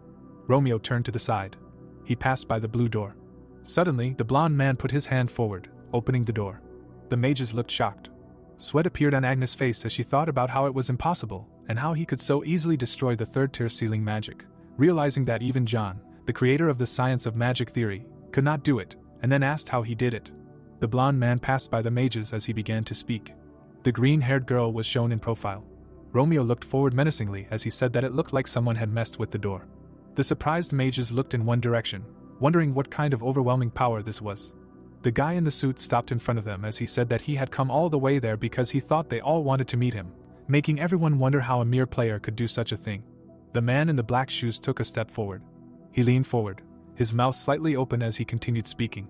Romeo loomed over Agnes as he added that if they were going to waste his time playing such petty pranks, it must mean that they were willing to take responsibility for what was happening. The sorceress looked at the blonde man's sparkling eyes. The blonde player stared at her as it was explained that he had fallen asleep, making her scream. The exhausted protagonist gritted his teeth as he realized that he had just passed out standing up and that it was bad and he needed to get home and sleep or else it would turn into a self-inflicted travesty. Romeo turned away from the wizards as he said that he would forgive them this time, and that they should make sure that this time was the last. Agnes stared straight ahead. Sweat began to appear on her face as she thought about the little prank. The shocked wizard sat at their tables as the girl wondered if he had just called a spell that even she couldn't reverse a little prank. The hooded man's eyes widened as he exclaimed that he had just remembered. The boy and girl were shown from behind as he added that he was sure that this was the same researcher that Claire had mentioned earlier, and that he was the one who had attended the wizard conference without an invitation. Romeo looked questioningly at the girl with the notepad. Agnes turned her head to the side when someone asked if it was true, saying that she now understood why John recommended him for participation. The sorceress' worried face was shown close-up when she realized that this man was the same researcher who saw through the Tower Master's illusionary magic. Something was glowing brightly above the tall building. The blonde man rested his hands on the table when a notification appeared. The system notification window was shown close-up when the protagonist wondered if the number of mages who recognized him had increased because of what he had just done. The The protagonist brought his hand to his mouth, yawning when he thought about how 3 was less than he expected. Then it was explained that Romeo was barely holding back a yawn. The blonde boy leaned back in his chair, undoing his tie as Chuck thought about how they were all senior mages, the best in their fields, so it was a pretty good result for simply opening doors, and how he was a demon hunter first and foremost, not a mage, so he had no reason to rush. The blonde boy's eye was open as he decided he would go to sleep and then drop the loot off Yuzra for evaluation. Then someone called him. Romeo lowered his gaze, thinking about starting to learn magic from the basics. Then someone called his name again. In front of him was a scroll with eyes asking him to look at it. The protagonist and the player stared at the parchment as they wondered what the hell it was. Then he explained that it was John. The dark-haired wizard looked pleased when he explained that the object was called a magic scroll and that it was a communication tool of sorts for them, wizards. Romeo looked at the parchment in shock when the tower master added that if he wanted to answer him, he should just talk to the scroll. The parchment's eyes were closed. The blonde held it in front of him silently. The fair-haired boy leaned towards the scroll, asking what it wanted. Then he was interrupted, saying that he shouldn't get so close. Romeo threw the parchment in the trash, thinking that it was annoying him. The scroll flew to the blonde's head as he said that what he really wanted to apologize for was. The parchment's worried look was shown up close as he said that he heard about what happened in the crystal hall, and that they played a prank on the door, and then apologized for the elder mage's rudeness.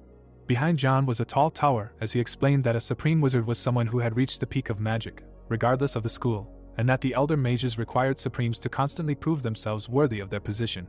The girls blocked the boy's path as the protagonist thought that it was similar to how bullies in school fought for their supremacy. The protagonist closed his eyes, thinking that this must be very tiring for him. Romeo looked away attentively, and replied that it was not something he should apologize for. When John explained that this was not a new case, and that he was tested because he could not prove that he was good enough and that he was very sorry, then Chuck thought that from the point of view of the senior mages, it all looked like the main bully of the school took an exchange student and made him his right hand. The mage scroll looked sad when the player explained that nobles also constantly have to prove that he or she is worthy of their title and that he is already accustomed to such tests. Then John told him that he is worried about being underestimated because of him. The protagonist looked away in fear. Sweat poured down his face when he thought about what not. Parchment lowered his eyelids. The blonde was sitting at the table, folding his hands in front of him. Romeo confidently looked away, smiling slightly.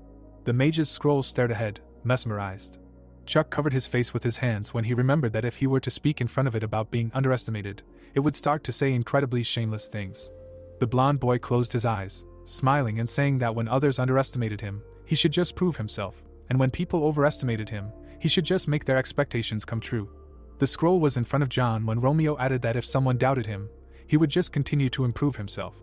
The brunette opened his mouth when it addressed him, summing up that such is the role of a leader. The blonde sat in front of the parchment, crossing his arms over his chest, when the mage replied that he was also impolite, and that he should have spoken to him in person, and not conduct a conversation through this object. Then he said that it was okay, after which it was explained that Halakha appears when Romeo behaves especially shamelessly. The blonde boy opened his palm and closed his eyes when the wizard objected, saying that he should have thought about it more. Then he repeated that, as he said, he should not worry about it. Then John said that he would come right away, and he was told that he should not, and that everything was fine. The blonde was sitting at his desk when the magician told him that he would be with him in about 10 minutes, and then said goodbye to him, hanging up the phone. Tears flowed from the eyes of the protagonist when he thought about what he had said, that everything was fine, and that he wanted to sleep. Romeo leaned forward, touching his hair when he thought about how at this rate he would only sleep in a coffin. The blonde player opened his palm in front of him. A glowing sphere appeared above his palm as he realized that it would be difficult for him to earn the respect of the senior mages as a novice mage, even though he wasn't one. The blonde looked at the glowing orbs in the air as the protagonist thought about how he was only level 266, and how all the senior mages were at least level 600, so to them he was nothing more than a noob. But he wouldn't let that stop him from his goal. A bubble appeared in front of the boy's face as he thought about research. Magic circles appeared above the spheres as Chuck thought about intervention, and what it would be like to be able to prove those who underestimate him wrong and turn exaggeration into reality. The boy's eye was shown up close as he thought about manifestation. Many lanterns appeared above Romeo and the protagonist. Lights were burning inside them as the protagonist realized that his character's pride, and therefore his, was his. Chuck looked up with a smile. He was starting to feel sick. He was standing in front of the player, holding onto the cabinet, when he decided that he should send this credo, because he ran out of mana just from some light magic, which is considered the most basic of all. The door was shown when John turned to him, asking if he was inside. The supreme mage opened the door, saying that he was entering. The blonde folded his hands in front of him, looking forward when he asked him to enter after he had already done so. Then it was explained that the ability to keep a straight face was also his pride. The men in helmets were near the construction site. The smartphone display was shown, which had comments about how it was not the main character who killed the mortal sin, and how they just did not show it, and also how everything was done by the Knights of the Order of the Lionheart. Then someone asked if he was sure he saw everything correctly, to which his brother answered that it seemed like people had gone crazy. Jack and the guy with glasses looked down as the guild master wondered why Chuck was not trusted. We see a door, a voice coming from it. The guy went inside. Chuck was sitting at the table, who allowed him to enter. It was John, who was surprised. He folded his arms and asked what was going on. His face was serious, and he was asked if he had used magic in the office. There was a ghost near him, and the guy said that he had practiced basic magic a little. He was not going to burn the office down. His mouth hanging open, he said that he was not talking about that. There was an aura near him. When suddenly, Claire appeared near the guy. The guys ran and did not understand how he could leave so many traces on only basic magic. 3 people approached him. They thought it was his magic. The main character was sitting behind him, and he did not know where the crowd came from. The guys were standing near the door and they were asked if they could win, competing with him, the previous winner. Looking away, John says that it is not his job. Suddenly, there is no one at the table. Chuck, clasping his hands, left. His face was serious. He thought that this was nonsense and just nerds, because he would never rest if he stayed. 4 people appeared on the way. The girl raises her finger and says that he behaved confidently in the crystal hall. We see a cube with a modern puzzle on it. Snapping his fingers, Chuck uses the magic of conversion. The guys are crying, because he solved the problem in 1 second. Walking up the stairs, a window about senior magicians pops up for him. Looking at the notification, the main character thinks that it will take a lot of time. A crowd formed around him. Some are holding phones and asking him a question: did he really defeat the deadly sin himself? A ghost appears near him. Chuck calls all their questions rude. Standing near the crowd, the guy says that he has no obligation to answer those who have no manners. There were also people behind him who asked different questions. The ghost turns his head to the crowd. The guys kept coming towards him, calling them to follow him. Hands appear near him, tears flow from his eyes, because he was caught like a fish in a net. Suddenly, he looks in the other direction. We notice a strange aura. Seeing the drawing, Chuck feels the flow of mana, which has changed. A guy with a phone approaches him, asking him to stop avoiding them and answer. He puts his foot on the stairs. His eyes widen sharply. People look at the wall and realize that he has disappeared. The protagonist appears in the room with a girl. Agnes closes the book, surprised by his arrival. Standing near the table, she says that such an outcome was expected from the one who coped with the illusion magic of the tower owner. There was a silhouette near him, and he remembers that the girl was in the crystal hall today. Opening his mouth, the guy says that he felt an intervention in the mana in the wall. Her eyes widen. She is told that he carried out a study. She puts her hand to her mouth. There was no one at the table, and Chuck didn't understand why she was laughing. Blood was pouring out of his mouth. The girl wiped her eyes, asking, when people overestimate, then it is obligatory to turn their expectations into reality? He stands next to her when his name is called. Putting her hand on her chest, Agnes says that he is the only one who believes that the magic of the master's illusions is simple. Standing next to the table, she says her name, and is the supreme mage of the School of Healing. With her mouth open, Agnes says that she has decided to recognize his qualifications. A screen appears that the guy has already killed 8 mages. Looking seriously, Chuck was pleased. We see a red building. Looking at the phone, he reads to himself. Remembering himself near the crowd, he thought that everyone would talk about his behavior. His pupils dilated, because there was gossip on the news. Reading the comments, Chuck realizes that a lot of people created accounts just to leave a comment. He looks up and thinks. The protagonist was wearing a mask, cleaning the windows.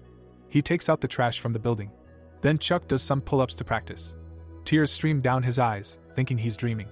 A screen appears with his stats, because as a result of constantly doing the class quest, he now has 33 stamina, 35 agility due to bonuses.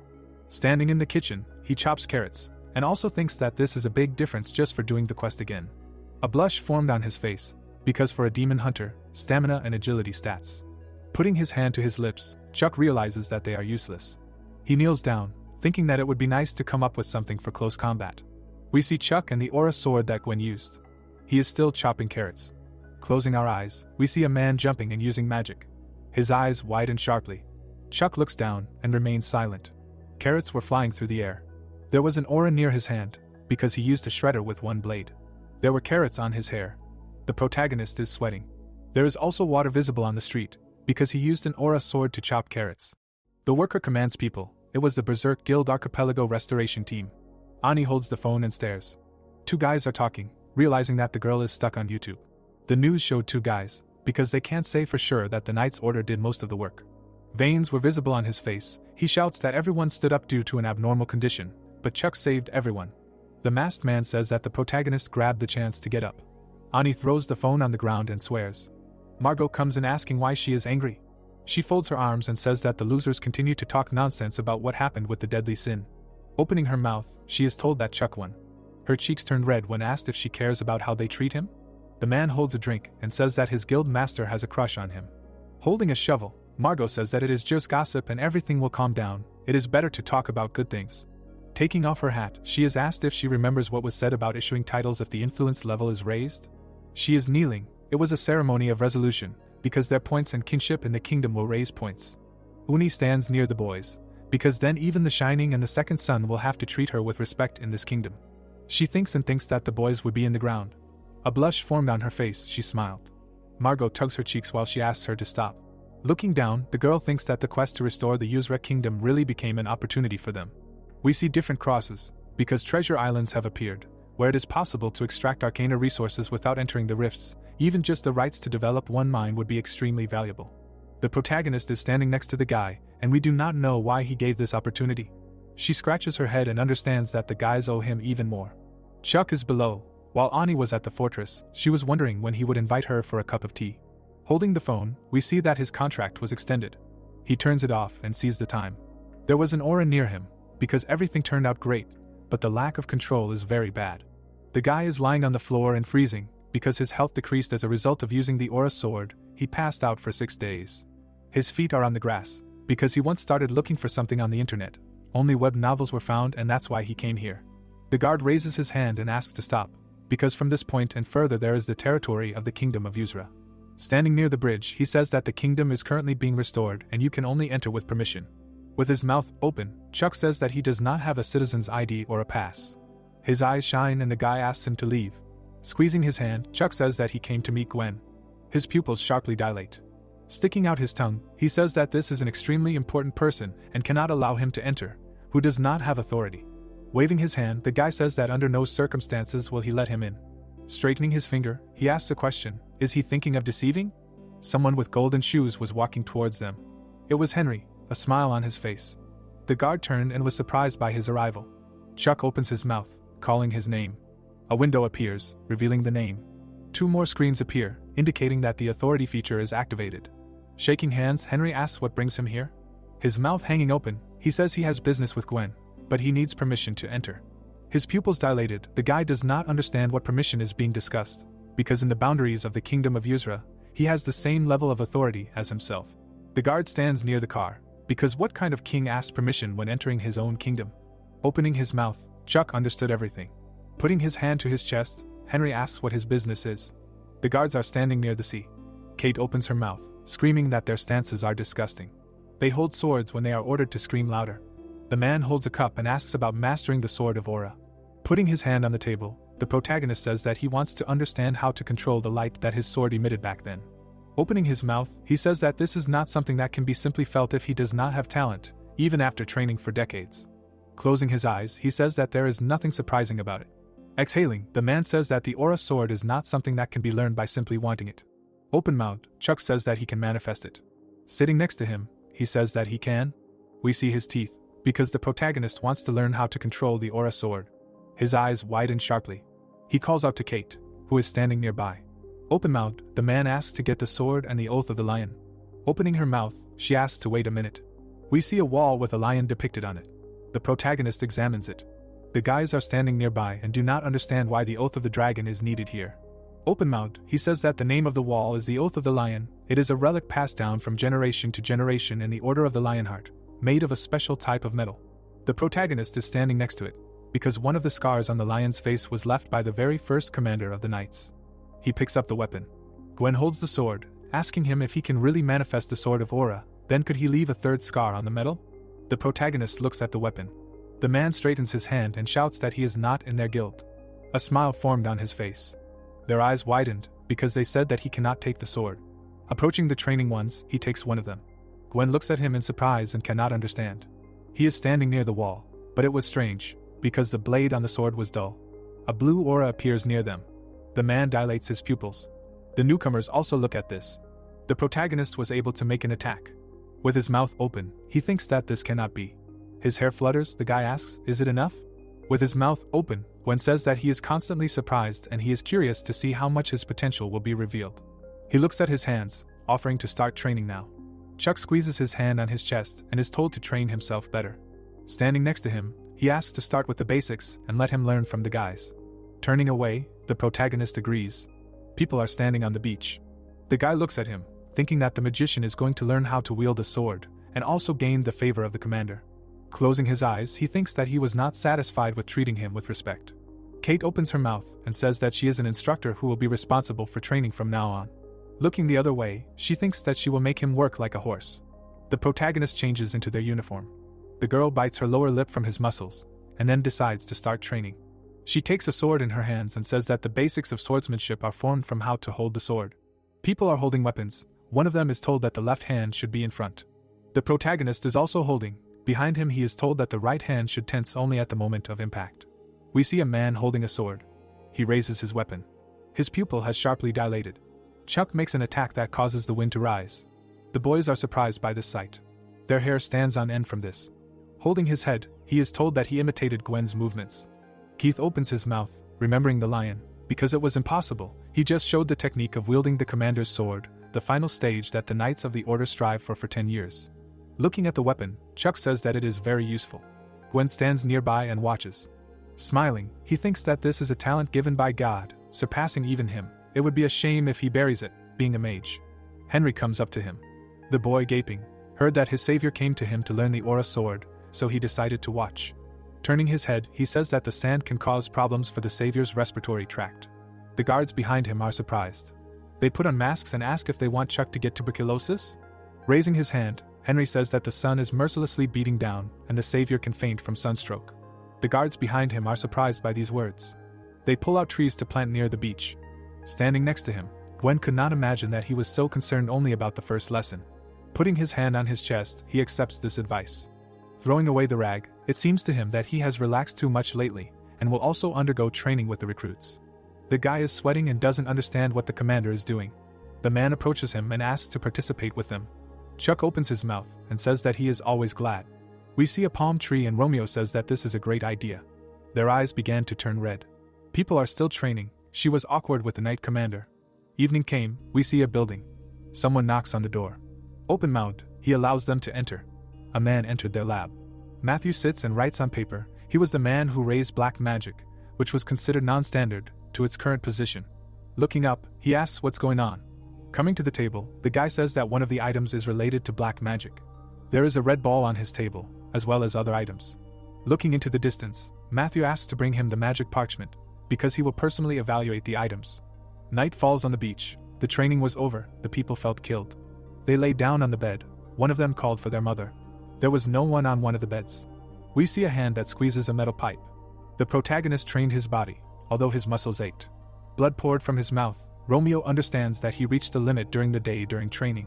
We see Gwen, who is running 20 kilometers, but was happy to start exercising for the first time in a long time.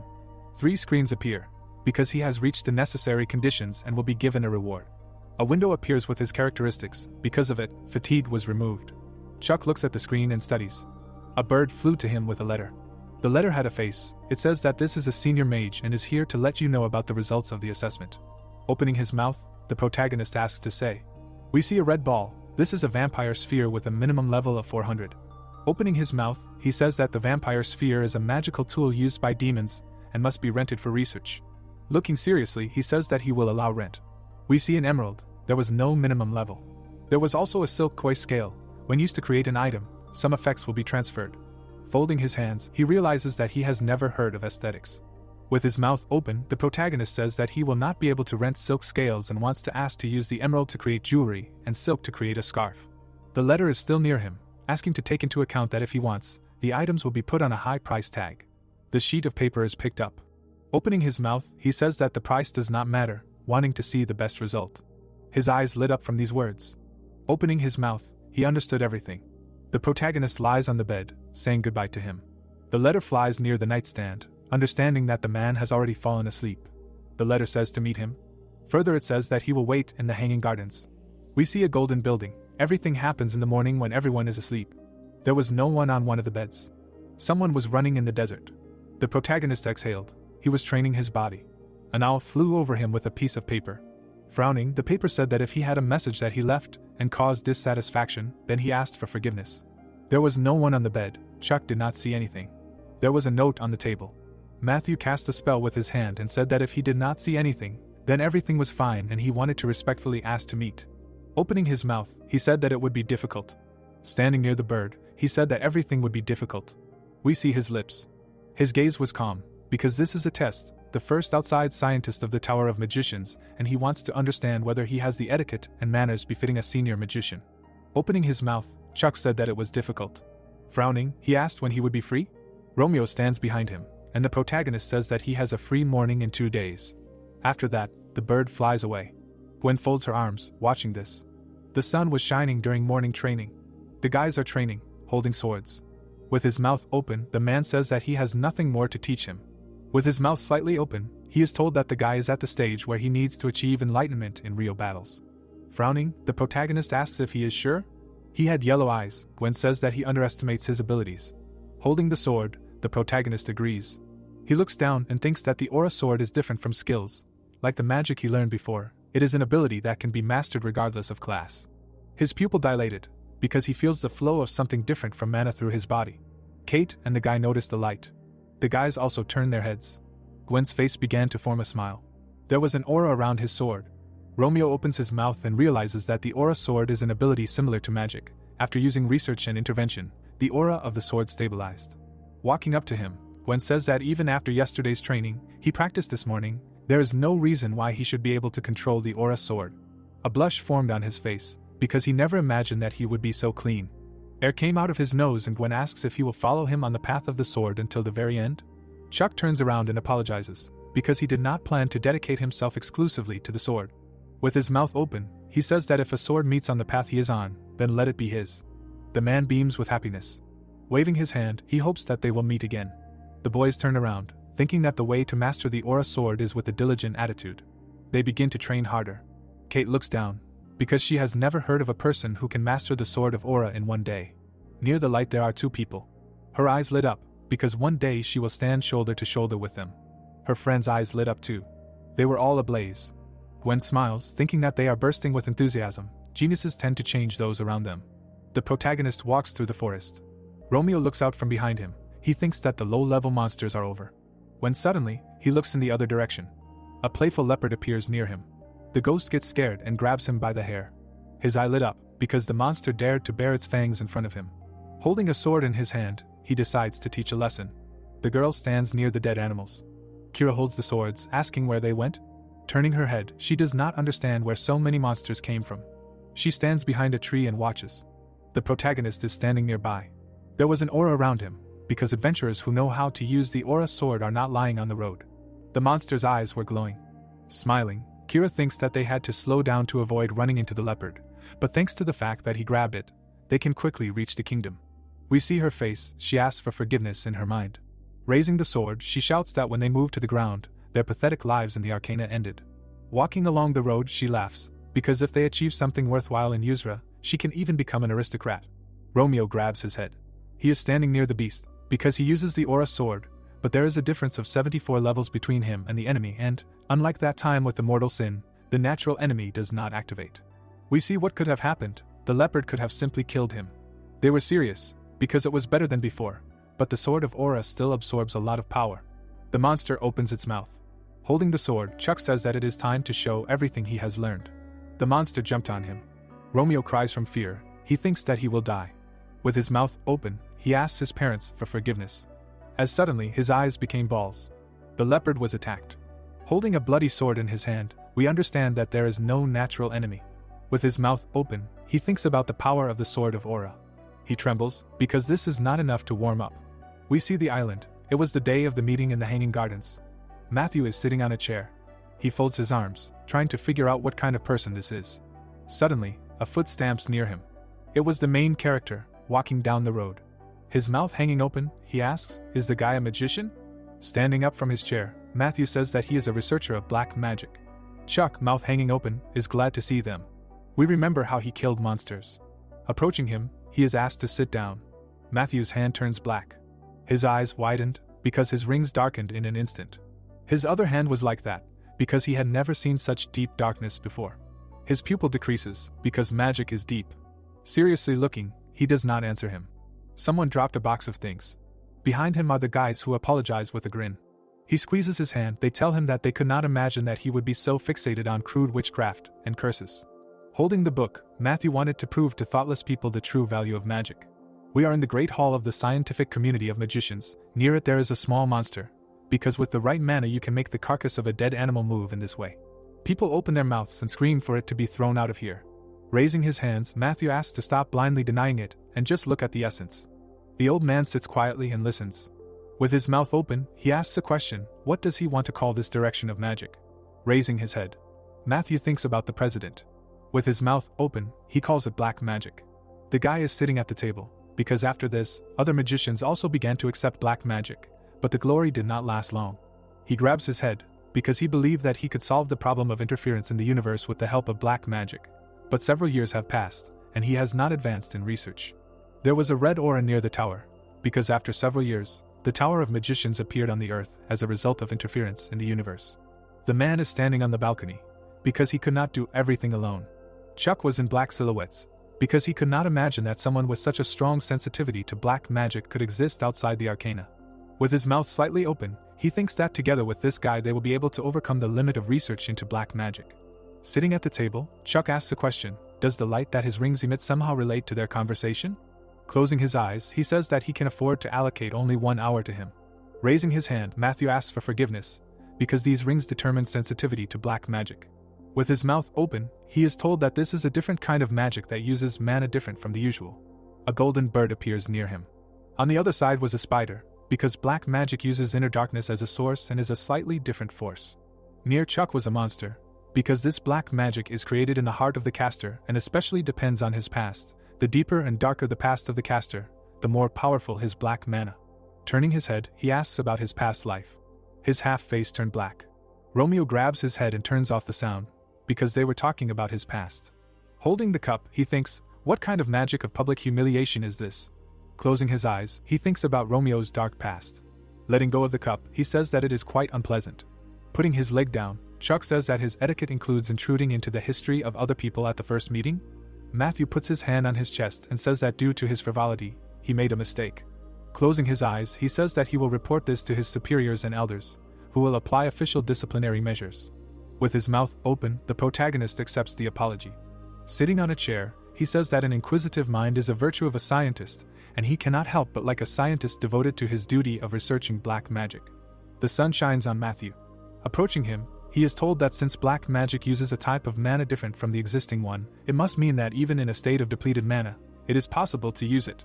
He wants to take him by the shoulder, asking if so, how about starting a path of studying magic with him? We remember Gwen, who also asked. Looking at the screen, he understands that the number of mages has increased. Leaving him, Chuck says that he will contact him later. We are in the Tower of Mages. The protagonist is sitting with a book. A piece of paper appears near him. It says that a new message has been received. Romeo squeezes his hand, because all the senior mages followed Matthew's example and recognized him. 4 windows appear, because he received a reward, and a new function in the Tower of Mages is activated. He raises his hands in happiness, because now everything is in his hands. Removing the note, the protagonist says that nothing has really changed. There was a screen near him. Romeo's eyes widened sharply. We see the palace, because the nation of Arcana appeared for the first time in reality. An incredible amount of capital is invested in the kingdom of Yusra. People are sitting at the table and telling this. With his mouth open, the man says that this is a wise decision made with an eye on the future. Jack stands next to the guy and listens to the fact that the Jain Guild has already risen from 5th to 3rd place in the guild ranks. Haim is sitting at the computer saying that he only thinks about how to repay the main character. The man looks into the distance, because this is the only reason why their guild rank has skyrocketed.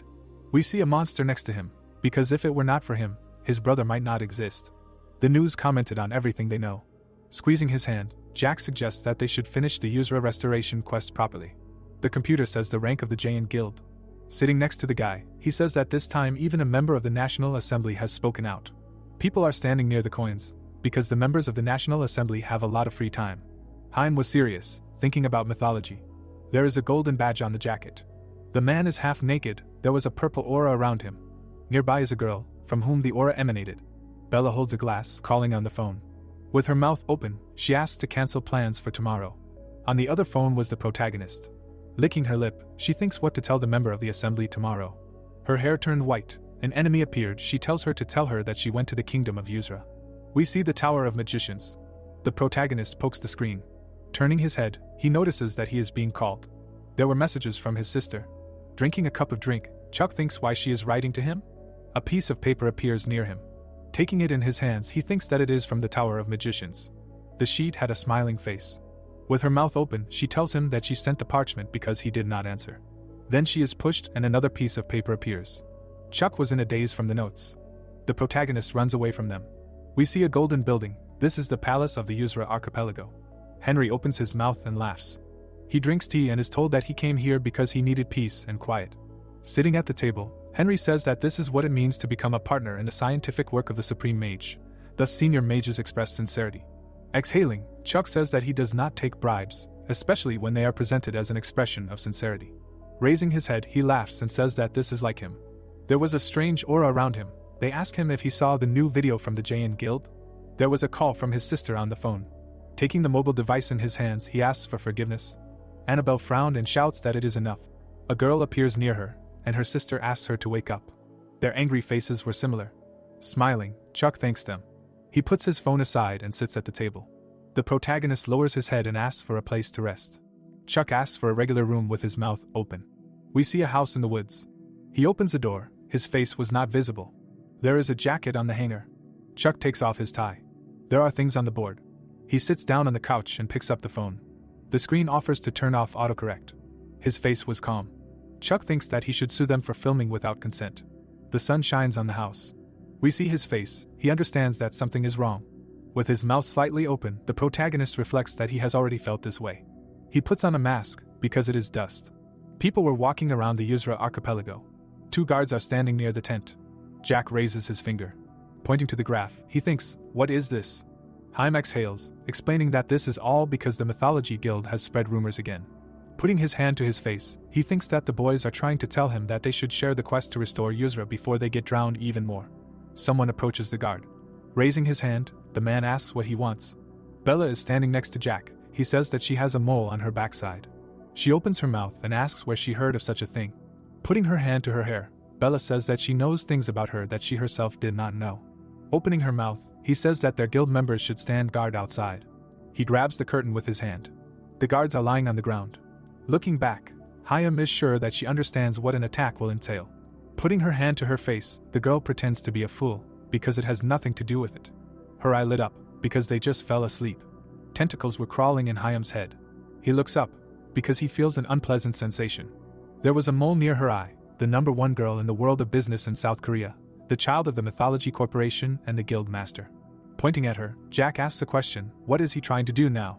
Sweat is pouring down his face, because the girl recently enlisted the support of the National Assembly. It was curious how she did it. There was a purple aura around her. The magic itself was for the mind. His pupil has shrunk, because he must warn Jack, but his body refuses to move. With her mouth open, the girl says that there is no need to fight this. We see monsters with a big mouth. A smile formed on his face. There are claws near him. The protagonist approaches the tent. Chuck takes hold of his shirt. Jack's eyes widen sharply. Taking the mask in his hands, he says that he just finished cleaning, and there is no freshness at all. Haim is behind him. Bella's pupils dilated from his visit. Open-mouthed, Chuck calls her a demon. Holding the mask in his hands, Chuck said that he just finished cleaning, and he does not feel fresh at all. He cannot stand it. He began to walk towards Jack. The protagonist showed a video of himself on his phone. He said with a smile on his face that the guy enjoying humiliating others by posting videos of them is a demoness. Jack was shocked by what he heard. The girl watched them with a satisfied look. Looking at the protagonist, she thought that at first she wanted to get more information out of Jack, but Chuck himself came there. She smiled and noted that people called him the Light of Yuzra, but looking at him in real life, he was not much. This man really defeated the deadly sin himself, and then asked if his name was Chuck. The girl, with a satisfied look in her mind, asked if the deadly sin was nothing special, and then said that her name was Bella. Touching the guy's tie, she assumed that the protagonist had heard of her. Looking up, the girl emphasized the fact that she was interested in him. The protagonist slapped Bella's hand, who thought that she could get Yuzra in its entirety much easier than she thought. The dumbfounded girl looked at her swollen hand, while Chuck said that Guild Master Jack was completely incomprehensible. The puzzled guy said that recently, false rumors were spread about him. Articles came out saying that he gave special privileges only to those guilds that they were associated with. The protagonist frowned as he listened to Chuck explain that they couldn't just sit quietly and watch all these evil rumors spread, which is why they uploaded the video. He apologized because he did it to clear up a misunderstanding, but he didn't think it through far enough. The protagonist crossed his arms and started talking about the false articles released by the Mythology Guild and the National Assembly. Bella asked him with a crazy look how Chuck could treat her like that, noting that she thought it was pretty rude. The protagonist turned around and said that she understood perfectly well. He was talking to the Jayan Guild, and it was impolite to interrupt someone else's conversation. The girl fixed her hair and said that technically he was the one who interrupted her conversation with the guild. He noted with a crazy look that it was okay, people would just pray for her, a succubus. She extended her hand to the protagonist, saying that even he would not be able to resist her charms. The surprised guy looked into Bella's eyes and noted that this was a natural enemy, a demoness. Bella's eyes began to glow brightly. The guy suddenly began to shout for people to come there. A crowd of reporters ran into the room with cameras. They screamed with a frantic look that they were finally right in front of the Jayan Guild tent. Stephen, trying on his glasses, said with an angry look that they were finally there. He showed the middle finger and asked if Bella thought that only she could manipulate the media and if she didn't know that the real media that currently attracts all the attention is YouTube. The Madden bloggers were filming the girl. Chuck had a look of disgust on his face. The girl was holding her face. She stood behind the protagonist and noted that they would be able to communicate properly in such an environment. Bella touched the guy's shoulder and suggested that they talk somewhere else. Chuck refused her with a serious expression. She was shocked by what she heard. The irritated girl started to say something. Bella closed her mouth in fear. Sighing, the protagonist said that he did not have time for those who were unable to make an appointment in advance. If she wanted to talk to him, she should come back after she worked on her manners. Bella left the tent and listened to people discussing her rejection. We were shown Bella's Instagram profile and told that she is #1 in the business world of South Korea, a child of the Mythology Corporation and the Guild Master of the Mythology Guild. We were shown various accessories that were not available and told that she has 60 million followers on Instagram. She is the most popular celebrity of this era. Everything she wears, drinks, holds or applies to herself becomes a trend and spreads in minutes. Bella put on her glasses while the plot told us that she was the reason why the tagline of Mythology was "Mythology out of stock." And now she practically is Mythology. A purple light fell on the girl. There was a video on the internet where Bella was rejected by the protagonist. Looking at the phone screen, she wondered why her seduction did not work with Chuck. Looking around the room, she began to say that she did not ask him for making a fool of her. She heard a voice from the reflection that asked her to stop. Her eyes began to glow. The girl's body was possessed by a succubus, who ordered her to be quiet, after which she asked if Bella herself begged for help and now wanted to play the mistress of this body. She grew claws. The succubus imagined human corpses and emphasized the fact that she asked for help, begged for salvation. The demoness took the girl's face and clarified if it was true that she wanted to live. The succubus looked her in the eyes and said that the girl said that she wanted revenge on those who looked down on her, hated her, said that she would do anything for this. Bella began to cry. The stunned girl said that she never wanted this. She staggered and said that the succubus should die, not the main character. Holding her head, the monster clarified if she thought that she could have everything she had now without her. Even her father called her a mistake. The glass shard was bloody. The succubus was taken aback when she noticed the blood on her neck. Looking at the blood-stained floor, the demoness thought that her body did not obey her. She did not understand how Bella did it. Trying to hold back her hand with the glass shard, the demoness asked if the girl had gone crazy and was resisting her. The dumbfounded succubus stated that she should know when to stop, she could kill herself. The demoness was suddenly taken aback. Her legs were shaking. Stepping back, she said that she gave Bella wealth and fame, did everything as she wanted, and got everything she ever wanted. She arranged everything so that no one could interfere with her again, just like she wanted. The owner of the body tried to restrain the succubus, and stated that she achieved it. The monster was taken aback by what she heard and asked again. While restraining the monster's hands, Bella emphasized the fact that everything the succubus achieved was available because she was the daughter of the CEO of Mythology, which is why she was shaking in fear now, because whoever else she possessed would not matter, since she knew that without Bella, the demoness was nothing. The frightened succubus thought that it was dangerous and that she was losing her power, after which she screamed that the girl should stop. They would really die if she continued like this. The monster grabbed the blade. She remembered how she touched Chuck's face. Anger took hold of her. The monster imagined herself looking into the protagonist's eyes. Bella stood behind the succubus and came to the conclusion that the protagonist saw her, not the demoness. The guy was leaving her with the words that they would see each other again. The enraged succubus began to think about the protagonist. Holding her throat, she declared that she would not let herself disappear like this, and would definitely get her revenge. Opening the door, the monster thought that she could not heal because of a lack of strength. She ran into a guard at the exit. The dumbfounded guy asked her to hold on. The monster pounced on him. The night sky surrounded the building. Chuck made himself some tea with a puzzled look. He saw the notification of the activation of the skill, Natural Enemy.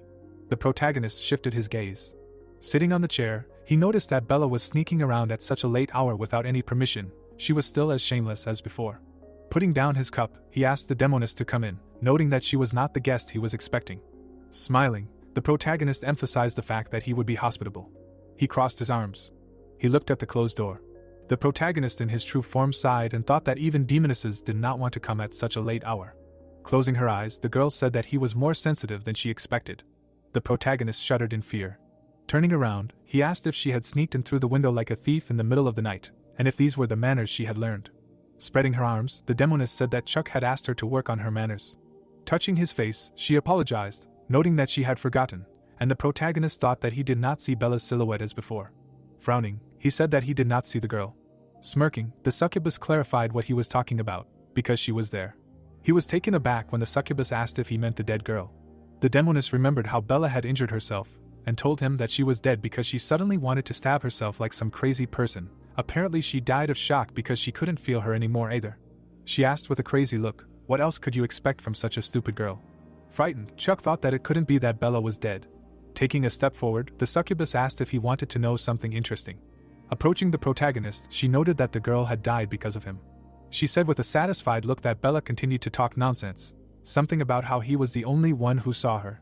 The protagonist remembered seeing the girl behind the demoness. The succubus presented an article from the internet, and emphasized the fact that she was illegitimate. The woman stroked the girl's head. Little Bella's face was happy as the monster said that the first article came out when she was 8. She didn't have to do anything to get the media to pay attention to her. The girl's photos were posted on the internet, taken on the sly. The boys watched her and laughed. Looking at the documents, the man said that although she was a mistake, he could not afford to leave a child without parents, so he would take her in. The demoness stood in front of him and laughed loudly. She cried out with a satisfied look that then, after a couple of years had passed, she awakened the abilities of a hunter, and he made her plow like a horse in the rifts. The monster imagined corpses on the ground, and said that Bella did everything her father wanted because she wanted to be loved. The girl imagined an article in which the man said he was proud of his daughter, after which the succubus cried out that Bella wanted to convince all those people who underestimated and hated her. Each person pointed a finger at her in disgust. Standing in front of the protagonist, the demoness said that in the end, this girl turned out to be an empty space. Chuck listened with a serious expression to Bella saying that she believed him for a long time, because he believed in her. The furious protagonist ordered the succubus to shut up. The monster was taken aback by what she heard. The guy, enveloped in powerful energy, asked if the pathetic demoness wanted to talk to him, noting that her impudence knew no bounds. The succubus read that she was experiencing horror that she was unable to cope with, and wondered why he looked so dangerous. The girl began to tremble when the protagonist ordered her to run. Enraged Chuck noted that he did not talk to his prey. He was suddenly taken aback. Looking around, the protagonist thought that it was strange, because he did not sacrifice anything, but moved. Turning around, the guy noticed a running boy. Looking at him, the protagonist wondered if this was Romeo. His gaze fell on the boy's happy face. Clutching his chest, which was suddenly pierced by pain, Chuck came to the conclusion that this was the palace of Romeo's mind. Holding his chest, he mentally asked what this sudden pain in his heart was. He noticed an adult Romeo in front of him. The protagonist looked at him. There were many corpses lying on the ground among the pentagram. The surprised protagonist came to the conclusion that this was a memory. He noticed streams of dark energy, and thought that this is how Romeo felt in the past, as if he was experiencing the same thing because of their synchronization, the same rage that made him take an oath to end all the demons that would cross his path. The dumbfounded succubus trembled with fear. A powerful aura surrounded him. The demoness, terrified to horror, listened to the question of how she dared to insult the pride of a man. Having created a powerful clot of mana in his hand, the guy noted that she dared to laugh at the one who risked her own life to pay her debt, at the one who did not lose her pride, despite the fact that the dishonest demoness used the dirtiest methods.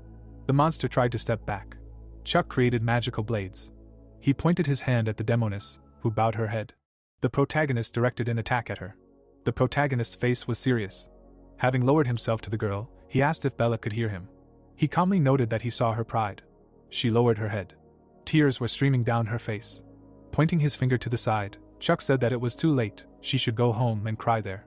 The celebrity lost consciousness. The puzzled guy looked at her. Frowning, he thought that Bella stabbed herself. He did not see the wound, but it was still logical that she passed out after that. Kate burst into the room and called him. She screamed with a stunned look that they went on patrol because they felt the presence of a demon. Kate was shocked when she saw Bella. Turning around, Chuck listened to Kate apologize, because she did not know that he was with a lady and had no idea that he was going to rip the blanket off her. Obviously, it would be strange if someone like him was not in a relationship. Confused, Kate said that whatever it was, they would soon leave. Kevin ran out of there screaming that the protagonist was an idiot. Stretching out her hand, the girl screamed for him to wait for her. The door to the room opened. The protagonist sat down on the couch. He thought with an exhausted look that this day would end someday. A notification about a class quest popped up in front of him. Frowning, the protagonist mentally asked what it was, noting that he had a bad feeling about this. The night sky surrounded the building of the AAU branch in Korea. The guys were sitting in front of the monitor. They were reading the update notification that they would soon come to them with a new region. Northern City Permafrost. Sam, with a happy face, said that this was an incredible event.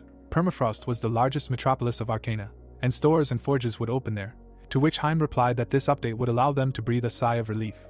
An enthusiastic blogger was shouting that the update with the metropolis had finally been released. Holding the microphone in front of his mouth, the guy said that they had come to the viewers with news about the update coming to the northern city, Permafrost.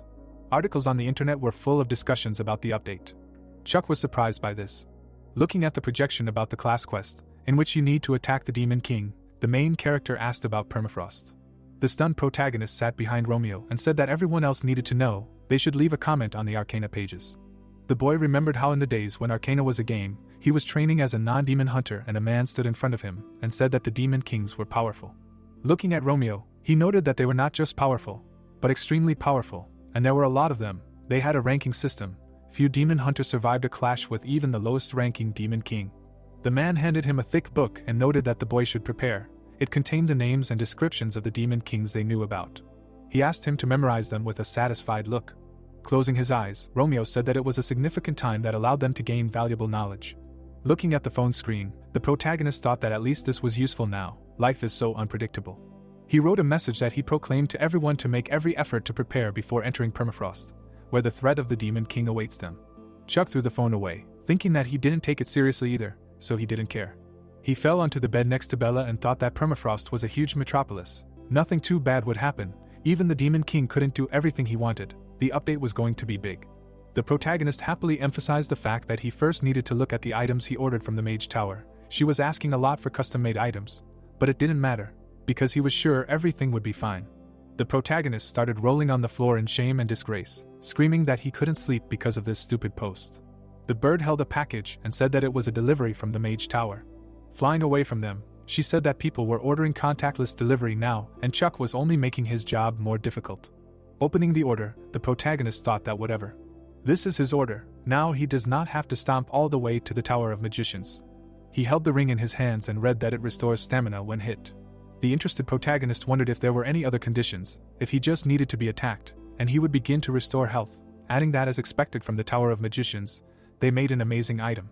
Looking at the phone, he thought that it must be expensive, and it seems to him that some other healing item with similar conditions was priced at $1 billion. He took another item and read that it was a shawl made of koi scales. It increases affinity with the fire attribute, increases the chances of evasion, opens the characteristic, aesthetics. A powerful light struck him. Sweating, Chuck thought that he had just experienced an exorcism. It seemed to him that he had just seen a masterpiece. The protagonist remembered reading an article about a masterpiece being a perfect item of the highest quality, the value of which is immeasurable. Even the highest-ranking craftsmen only dream of creating such an item. Rumor has it that it is enough to simply show it at an auction and the person's influence and kinship will reach the maximum, which is why the price of such an item reaches astronomical amounts. Dumbfounded, Chuck held a payment request for the work in his hands and noted that the price does not matter, he wants to see the best result. A message popped up that the aesthetics characteristic was unlocked, the current level is low. The guy with a satisfied look said that he liked this characteristic. Sighing, the protagonist mentally asked what he should do if Romeo liked him so much. Touching the screen, he thought that he should distribute the points received from the exorcism of the succubus who possessed Bella. He began to increase the luck characteristic. After reading that his luck was now 5 units, the protagonist came to the conclusion that now there was only one thing left, to hope that everything would work out. Romeo looked at the item and said with a smile on his face that it looked like Sean had sent the vest as a gift. it would go well with his scarf. A notification about a new class quest appeared. Chuck was surprised. He read that the quest had been suspended. We were transported to Japan, to the headquarters of the Inazuma Guild. They threw documents at Sean, shouting that they were losing to the Jain Guild in ranks. Nothing could be more shameful than that. Blood was streaming down the leader's face as he said that he would make sure they recovered from this disgrace in permafrost. The man pointed at him and asked if he understood that if he screwed up again, he should be prepared to commit harakiri, to which he received a positive answer. Sean walked down the corridor. Looking away, he said that permafrost had appeared in the sea near Hokkaido. This information was top secret. They must not tell anyone about it. The Japanese government would buy them some time, so in the meantime, they should try to raise their influence and kinship in permafrost. The dumbfounded guy asked if they would let other players approach, adding that they did not know yet whether permafrost was safe or not. Sean punched the wall next to the secretary. Veins stood out on his neck from anger as he said that permafrost was a city for barbarians, and Jack from the Jain Guild was a first-rank barbarian. Taking off the guy's glasses, the guild leader added that they lost to Jain in the lands of Ascura and Yuzura. There would be no next time. They would surpass Jain again.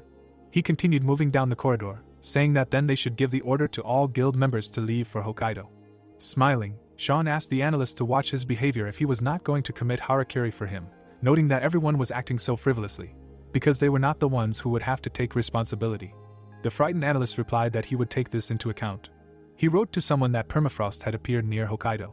The man ran to the boat, shouting that they had received news from Inazuma, would post the news, and leave immediately. Looking at his comrade, he asked him to hurry. A post appeared on the news that permafrost had appeared near Hokkaido. The surprised warriors shouted that they were leaving right now. The guys were heatedly discussing what things to take with them. The delighted blogger covered his mouth with his hands in surprise and cried out that permafrost was in Hokkaido.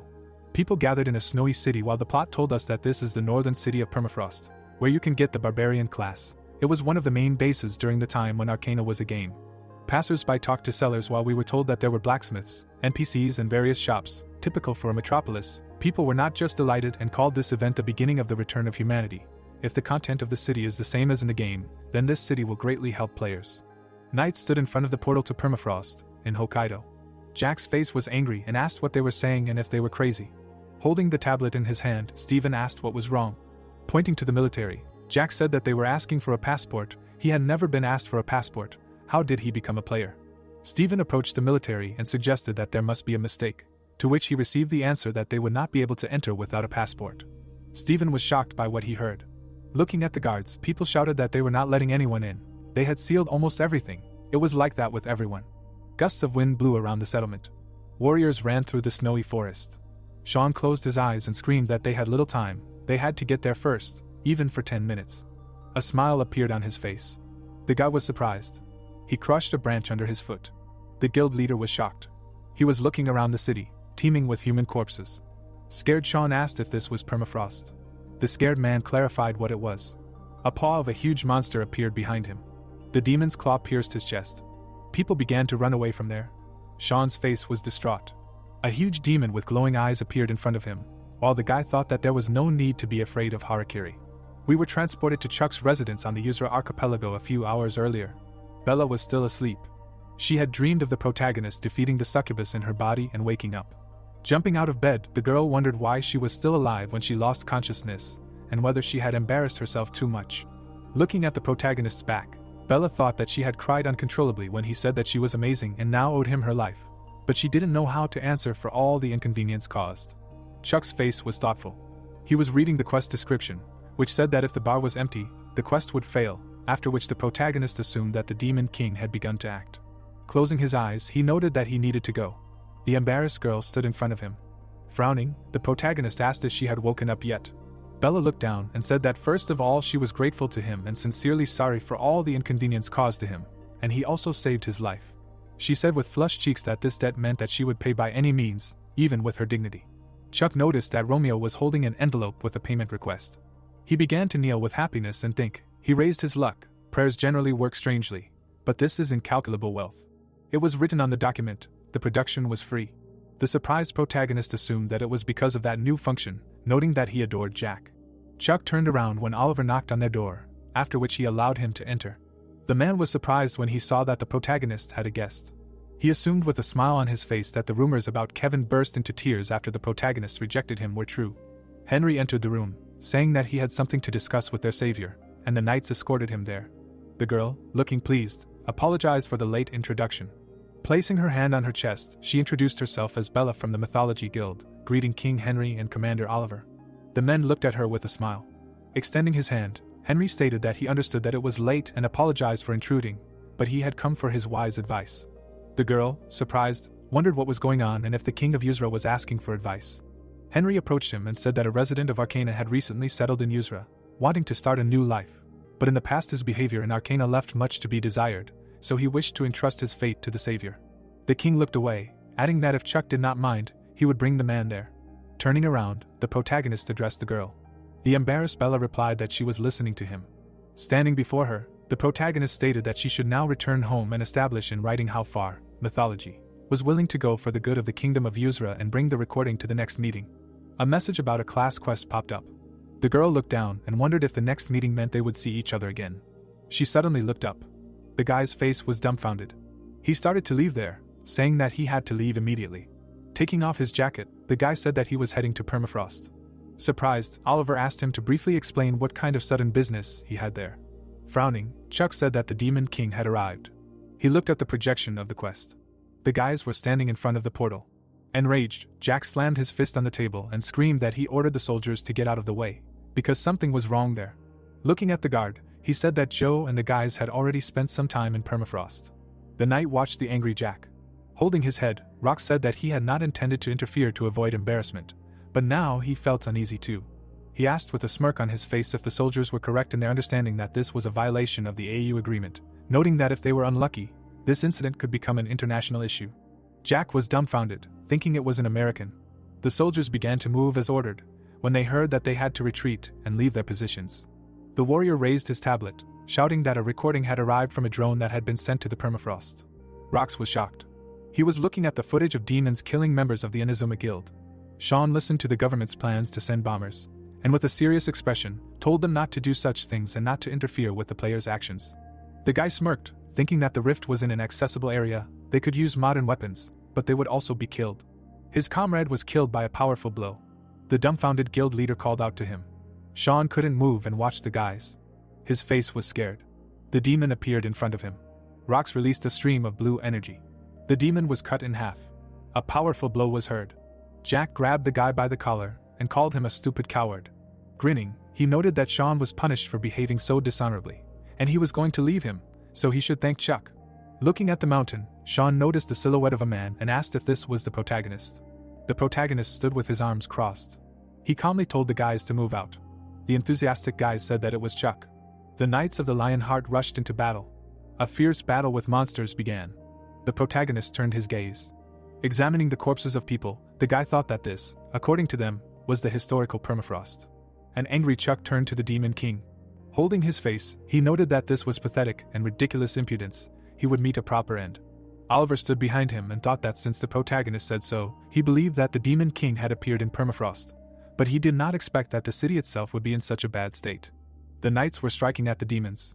Confused, Oliver emphasized the fact that the protagonist knew about this and was still going to save Permafrost alone. The angry guy thought that he feared the worst when he saw how the survivor bar was rapidly dropping. The protagonist looked at Oliver and noted that they were really lucky that he came with them. We were transported a few hours earlier to the protagonist's residence. Putting his hand in front of him, Henry said that this would not do. Looking at him, he said that he did not doubt his abilities, but the Demon King was a great danger. He definitely could not allow him to leave alone. They would organize fighters soon, so he asked to postpone his departure. The man added with a serious look that His Majesty was right. Chuck's life was in danger. Frowning, the guy emphasized the fact that demons must be exterminated. Someone's life was not a reason for delay. Oliver was shocked by what he heard. He remembered how he had already heard the words that exterminating demons was the only way out. Holding his face, he noted that the main character had always been like this. The guy was furious. Putting his hand on the hilt of the sword, the man said that he promised to return to His Majesty after exterminating all the demons in the world and become his sword in this world. The commander of the knights put his hand with the blade on his chest. There was a slight smile on his face. Standing in front of the protagonist, he noted that thanks to Chuck, his tired spirit had risen. Since his will was strong, he would continue to be his sword. Closing his eyes, Henry said that he was calm as long as Sir Oliver was with him. The protagonist looked at him and asked who would accompany him then.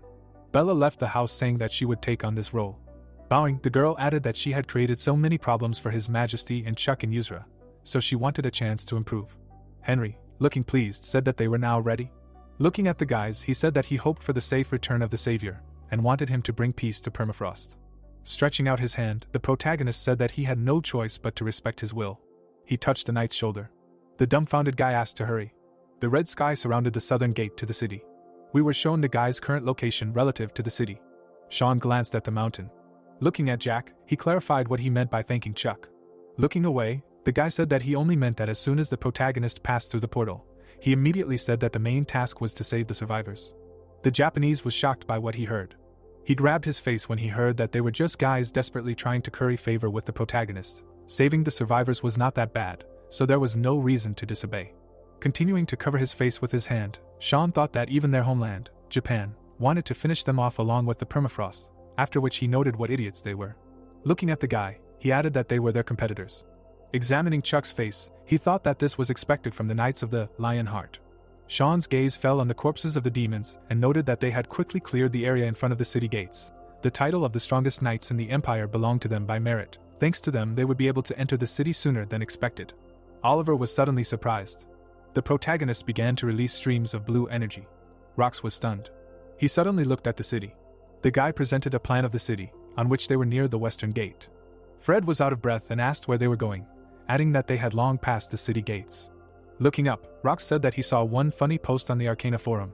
It was some nonsense about permafrost. There were less than 10 views. The same user continued to post the same thing. Blue flashes shone above the city. Looking at the girl, the guy emphasized that usually he would have simply ignored it and forgotten, but today, right after leaving the portal, someone said exactly the same thing as in that post. He imagined Chuck coming out of the portal and saying that the Demon King was in the permafrost right now.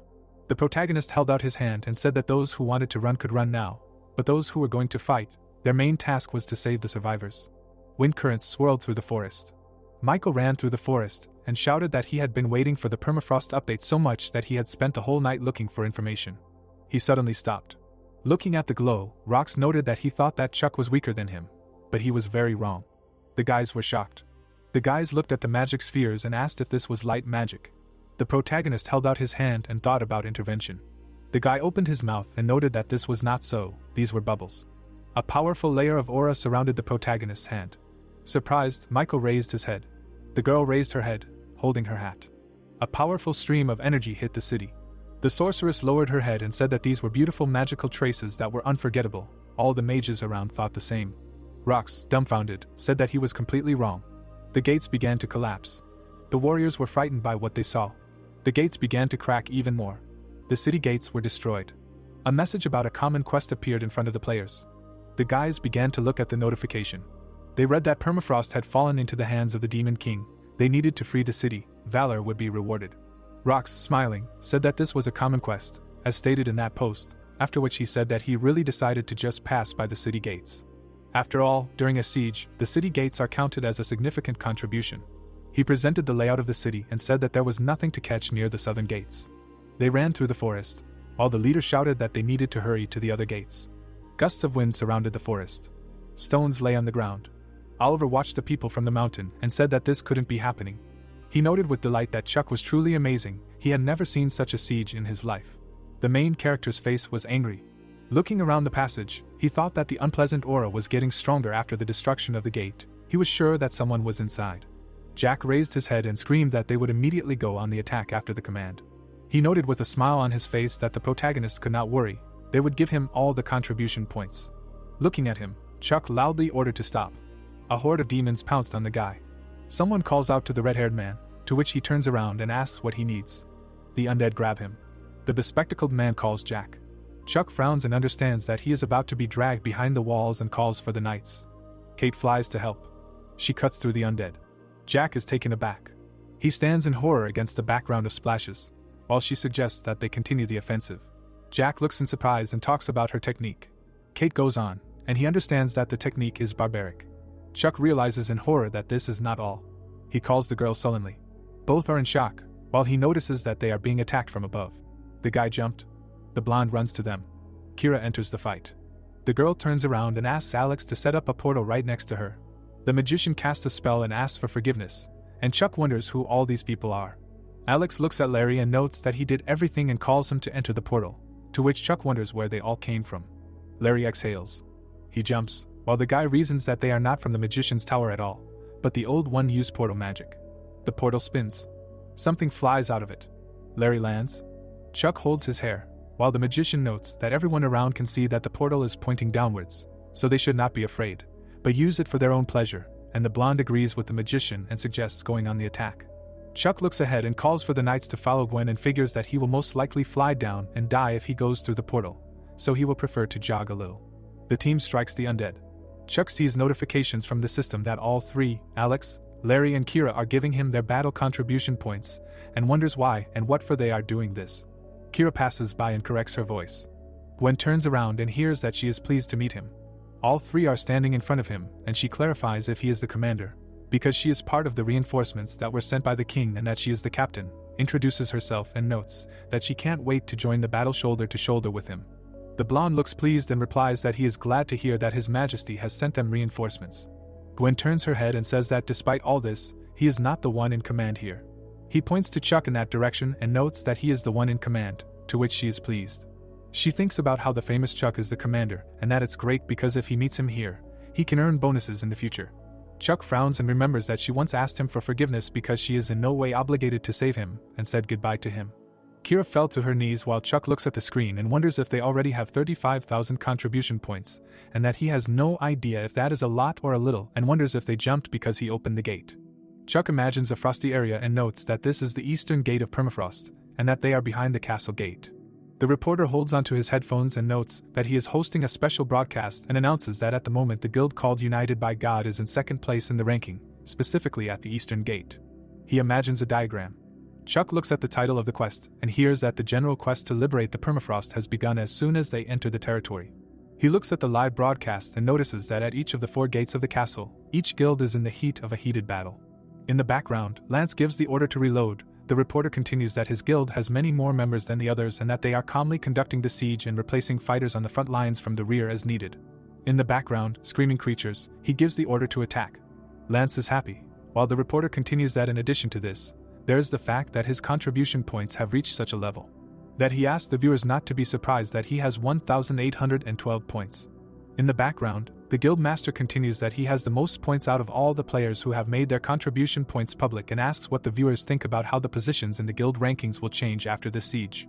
Lance looks at the volleys and thinks that the castle siege is an event he has been waiting for a long time and notes that the Shining Guild can and is capable in individual fights. But when it comes to an organized siege, they are not even fit to hold a candle to him. Lance looks at his progress and is proud.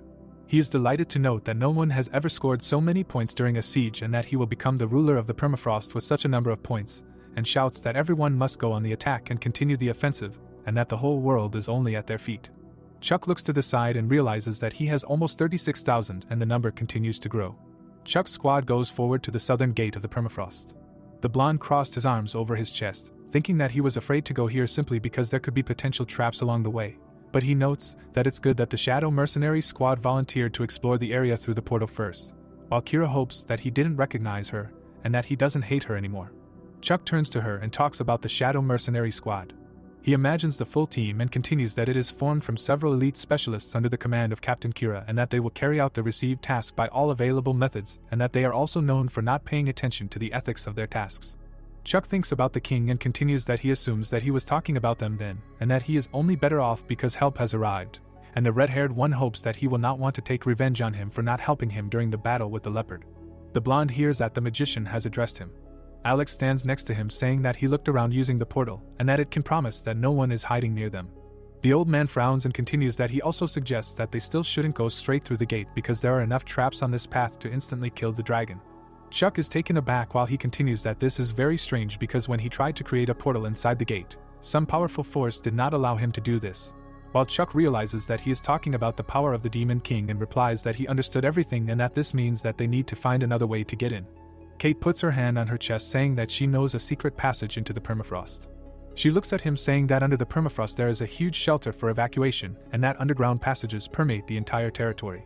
Chuck thoughtfully hears that one of the entrances is located near the castle walls and that she is sure that most of the survivors are like that too, to which Jack shouts that he knew it was her.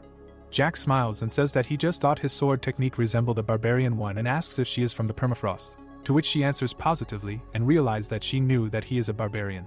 The red-haired man looks at her and says that he is glad to meet her and that he only knows about the entrance for barbarians and clarifies that there is no secret entrance nearby, to which she also confirms that this is so and that they just need to go that way.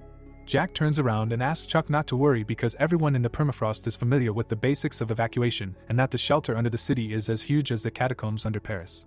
The red-haired man looks at him and notes that he is sure that all the people are there, to which the blonde agrees, and he insists that he follow them. The guy frowns. Chuck sees that the survivor's scale is empty and that if it is completely empty, the quest will fail. The plot moves to the cracked building. Jack is standing at the gate and calling Chuck. Chuck frowns and asks why the entrance is in such a place. Jack holds out his hand and explains that there is a spell on it so that only the permafrost and warp dwellers can see it. He looks at the bars and continues that the spell is working fine and the door looks untouched, so he is sure everything is fine. Chuck is stunned when the door opens. Jack is horrified. There is a pile of corpses in front of them. Jack is furious. The redhead is shaking while Chuck notices that there are signs of a demonic ritual. They see symbols on the wall. Chuck puts his hand on Jack's shoulder saying that someone summoned a demon here. Chuck sees and notices that he has entered the permafrost and that this is the town that has turned into hell. His men are sorting through the corpses. Kira is horrified and perplexed by his order to pull out all the corpses and asks herself if he has completely lost his mind, because she does not understand why this needs to be done now, because they do not even know when the Demon King's army can attack them. Alex rubs his hands and says that this is exactly why they are standing guard, to which she refuses to stand guard, because they need to quickly go into battle and finish everyone off and then they can go home, and the current task is just a waste of time. The girl nervously whispers in the old man's ear asking what they did that the king hated them, because it seems to her that he slipped them a short match, to which he laughs and notes that she would not have said that if she knew how to look at magical traces. Alex looks ahead and explains that they should just be patient, and in due time they will all find out what the comrade in the suit has planned. Chuck is horrified. He looks at the knight. Dark Chuck wonders if he died defending the passage and that he is terrified, while another knight informs the others that there is a passage here too. Kate approaches him, and he pays attention. The girl looks down and thanks him for giving them permission to take out the bodies, because the soldiers whose homeland is the permafrost, including herself, thank him and that she does not know how to repay him for this debt. Chuck looks at her and realizes that her homeland is the permafrost, and wonders how he should console her. She is stunned when he replies that even if this were not her hometown, it would be wrong to neglect the soldiers who died in battle. The blonde dryly notes that he must preserve the honor of the knights in any case. He frowns and continues that he will do this even if it leads to his death. The girl is surprised.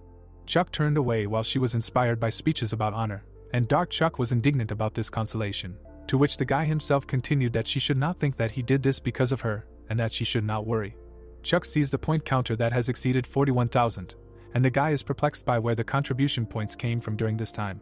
Chuck receives notifications about points and wonders if members of the Shadow Mercenaries are fighting outside, but immediately denies the hypothesis, because they would have told them about it. The knight runs up from behind and says that they found an underground area while they were carrying bodies out of the opposite passage. Against the background of the emblem, he asks him to follow him, to which Chuck is perplexed by what kind of underground area this is. The knight runs and notes that they are going this way. Chuck is taken aback. There are many hanged people in the center of the room. Kate looks around as the knight continues that they check the other passages as well and that they all have the same picture. Chuck grits his teeth and explains that these are summoning circles that are made using blood and bodies. Chuck clenches his fist and thinks that in order to summon the Demon King, a sacrifice must be made, just like something must be sacrificed in an exorcism ritual, and that all these summoning circles, starting from the entrance, and that all these bodies are connected together into one giant circle to summon the Demon King. The blonde looks down thinking that this is why the bodies that were carried out affected the contribution points so much, because they actually returned the offerings that were given to the Demon King, and asks where Gwen is, to which he receives in response that they reported this to him too and that he should meet them soon. The girl in horror asks if an earthquake is happening. Chuck looks around and realizes that it is not an earthquake. Chuck frowns and orders everyone to prepare for battle. The plot shows what is outside and notes that this thunder is from hooves. The cavalry of the Demon King's army runs towards them, asking how they dared to touch their offerings. Kate looks at them and shouts that the cavalry is numerous, and they should be careful. Chuck looks at them in bewilderment, and realizes that this is not an ambush. The guy looks at Gwen and Jack and realizes that this is already a retreat. The cavalry runs away in horror. Kate asks what the commander is doing here, while Chuck notes that he already thought that he would be trampled here. Jack and Gwen ask if he is okay and try to tell him about the bodies, to which he notes that he already knows that these bodies are offerings for the summoning of the Demon King. The blonde is stunned to realize that he knew everything, while the second explains that these guys are lined up in that direction. Chuck sullenly reasons that the monsters that just ran past are just scum and that he assumes that they are only here to check what happened to the summoning circle, since the removal of the bodies simply disrupted everything, and explains that the elite will be here soon. He is attacked from behind while he continues that he assumes that it will be at least the commander demons. Chuck turns around in horror and asks where he came from. Both are worried about the commander. The commander hits the ground. His axe is stained with blood. The demon looks around. He smiles and asks if these are stones, because he uses quite an interesting magic. Gwen frowns. He looks at the demon and realizes that he sees in front of him the same commander from the Northwestern Valley. The blonde furiously asks how dare he. The demon is already behind him and notes that he also recognized him, that he is the same small commander who opposed him 10 years ago. Gwen asks herself how he could not follow his movements, and hears that he heard that people age quickly, and he also clarified with him almost that in contrast has not changed at all, and even became weaker. The blonde frowns and asks again about 10 years and notes that he is delirious and that only a few years have passed, to which he understands that he also heard about it. He glows and explains that 4 days in the Arcana pass in this place in 1 day. The demon smiles and clarifies what will come of it then, because if he is the one who trained only a few years since then and that he is against them, those who improved 4 times more during this time and gained experience in the war. He imagines the seal and asks who will be stronger. Kira in horror asks what it is and where the shaking came from. The girl is horrified, and the guy is taken aback. He looks at what is happening and notes that the whole castle rose into the air. The demon creates something with the words that he does not have time to deal with weaklings like them. The portal glows. The portal sends rays down in a curve. Kate closes her eyes from the light. Gwen is displeased to hear that he should find him himself if he is so thirsty for retribution. The demon spread his paws saying that he can do it if of course he can get to him. He smirks saying that then he will meet him personally. Chuck sees a sign that a class quest has been created. You need to cope with the command of demons, only 10 of them. Chuck crosses his arms over his chest. He looks gloomily. Someone shouts that the demon is leaving. They look at the flying castle saying that the ceiling is collapsing. The blonde calls out to the general and asks why he is cleaning up in fear. The girl looks ahead and says that their exit is blocked by debris and that the whole city is shaking. Gwen clenches her teeth and curses. He looks at through the crack and asks if their only way out is through the crack in the ceiling. Everything is shaking and Gwen notes that he and Kate are able to jump out of here, but the underground passages connect the entire city. Against the background of the fire, he continues that if the catacombs are formed, the surface will also suffer significantly and that then the survivors will most likely be hit, and that in the worst case scenario, even if they return the permafrost, it will be completely destroyed. The blonde holds his head and wonders how they can stop the passages from completely collapsing. Jack calls out to Chuck. Chuck holds out his hand while someone shouts that it is dangerous and that they need to leave. The guy looks at the blue energy and thinks that he knows it is dangerous, as well as that he will not be able to hold the entire network of tunnels with his mana and that he might be crushed by a boulder now. Chuck lifts the stone and decides that he does not care. The blonde lifts everything into the air and someone shouts for everyone to take care of themselves. The guy held out his hand forward. Someone calls Chuck. Light hits the sky. Kira covers her eyes from the light. Gwen laughs and asks if it's that light again. The child looks out. The girl calls her mother and asks to see how light it is, to which she categorically refuses and orders her to quickly close the curtains, because if the demons notice them, they will be finished. The mother looks questioningly and asks what kind of light it is, because all the surviving permafrost are now in this room. Someone calls Kruin. The blonde opens the door and reports that they conducted reconnaissance outside and thus carried out his order and reports that all the demons who defended the southern gate are now dead. Kruin is stunned, while someone shouts that they are explorers. Chuck raises his hand, while someone shouts that the explorers have returned. Gwen frowns and says it's unbelievable, while Kate agrees and says she can't believe it. Jack asks how that's possible when someone thinks they know they can hold it all together with just their mana. Chuck frowns and says he doesn't care and won't run. He gets a notification that his aesthetic stat has been activated and that the aesthetics effect will be automatically applied to the target. Someone made of stone stands with a shield while Chuck remarks that it's time for Romeo to see everything. The people look at the stone golems in horror and realize that they are seeing warriors of the permafrost. Chuck frowns and thinks about the honor of those who wanted to preserve their homeland and tells them that he takes their desire to protect the permafrost to the very end on his shoulders, even if he may eventually suffocate under the weight of that desire. The stone statues stand in a row. Dark Chuck is taken aback and notes that the joke is cancelled because he can't handle it, and that he spent all his mana while creating the supports. He looks around and reasons that he certainly did a great job, but if it weren't for the hexagonal brooch that restored 10% of his mana, he probably wouldn't have been able to even finish creating these columns and that they would all have been crushed to death, and adds that he can't even believe that he created such cool supports. He looks around and understands that most likely the reason they became statues is because of the characteristic of his skill called aesthetics, that it simply adds aesthetics. He imagines it schematically and thinks that he doesn't need to strain himself too much for it to work, because it's practically a freebie for him compared to the times when he had to spend all his mana to create one cup. Chuck thought about it and asked if it was something like unique skins in games and clarified why he needed it and that he should look into it better. Gwen looked up and reasoned that 1 day in this world is equal to 4 in the Arcana. He looked down and continued that the permafrost would not have suffered such a fate if he had defeated him in those old days. The blonde looked at the stone thinking that he had met him again and that he had managed to escape from him again and that he had no right to see the face of his majesty. The knight did not understand what the shadow was from. Jack looked at the sky in horror. He screamed that bats were heading towards them. Chuck stood there and the knights ran and screamed in bewilderment whether they had flown here from beyond the other world and continued that these were not ordinary bats, so they should prepare for battle. The blonde is taken aback, while someone shouts that everything is fine, because even though there are many of them, they are weak, and the second asks everyone to control themselves and beat them one by one. Chuck sees a sign that a demon is nearby and that he has activated the natural enemy skill and that his combat abilities will increase significantly in a fight with the demon. Until he realizes that something is approaching and that it is something larger and stronger. The guy reads the conditions of the class quest. Chuck is taken aback. A huge raven is staring at him. He looks around and asks if he is a human. His system notifies him that Robin is level 500 in front of him. Chuck frowns and denies what is happening, while he calls him a human. Robin opens his beak and says that he will eat humans, and Chuck realizes that he really has no more mana left. The energy is concentrated. It envelopes Robin. Chuck is taken aback. Someone appears from the other side. The blonde holds onto her hat, saying that she tried really hard this time, but she didn't get such beautiful magical traces as he did. She smiles and asks how he rates it. Chuck frowns at her. He looks at her angrily and mentally thanks her for saving his life and says that he gives her a bad grade. Chuck looks at her and explains that she has too many unforeseen consequences and that this is even more than usual, and that she put too much power into the stage of her appearance, and also she didn't take into account the influence of the environment, to which she screams at him to speak more slowly so that she can write everything down. The plot moves to the shadow mercenaries against the background of the red moon. Kira turns to the magician, saying that these guys don't tell them anything. She looks up and asks if he thinks they forgot about them and what the point is for them to just hang around there, to which he asks her to be quiet because he needs to sketch the magical footprints he saw recently before he forgets them. Larry frowns as the girl insists that after the earthquake the castle rose into the sky and there were a lot of flashing lights, and that no one tells them anything and asks if they should just go to him then, to which he reminds her that he already asked her not to talk to him arm in arm. Larry frowns and turns to Kira. He sees the silhouettes and notes that he is imagining things. They jump up and continue that they seem to be surrounded. Larry screams that they have disappeared. Kira, stunned, screams for everyone to get ready for a fight. They are surrounded by red-eyed silhouettes, and she signals that they are attacking. Kira is taken aback by their appearance.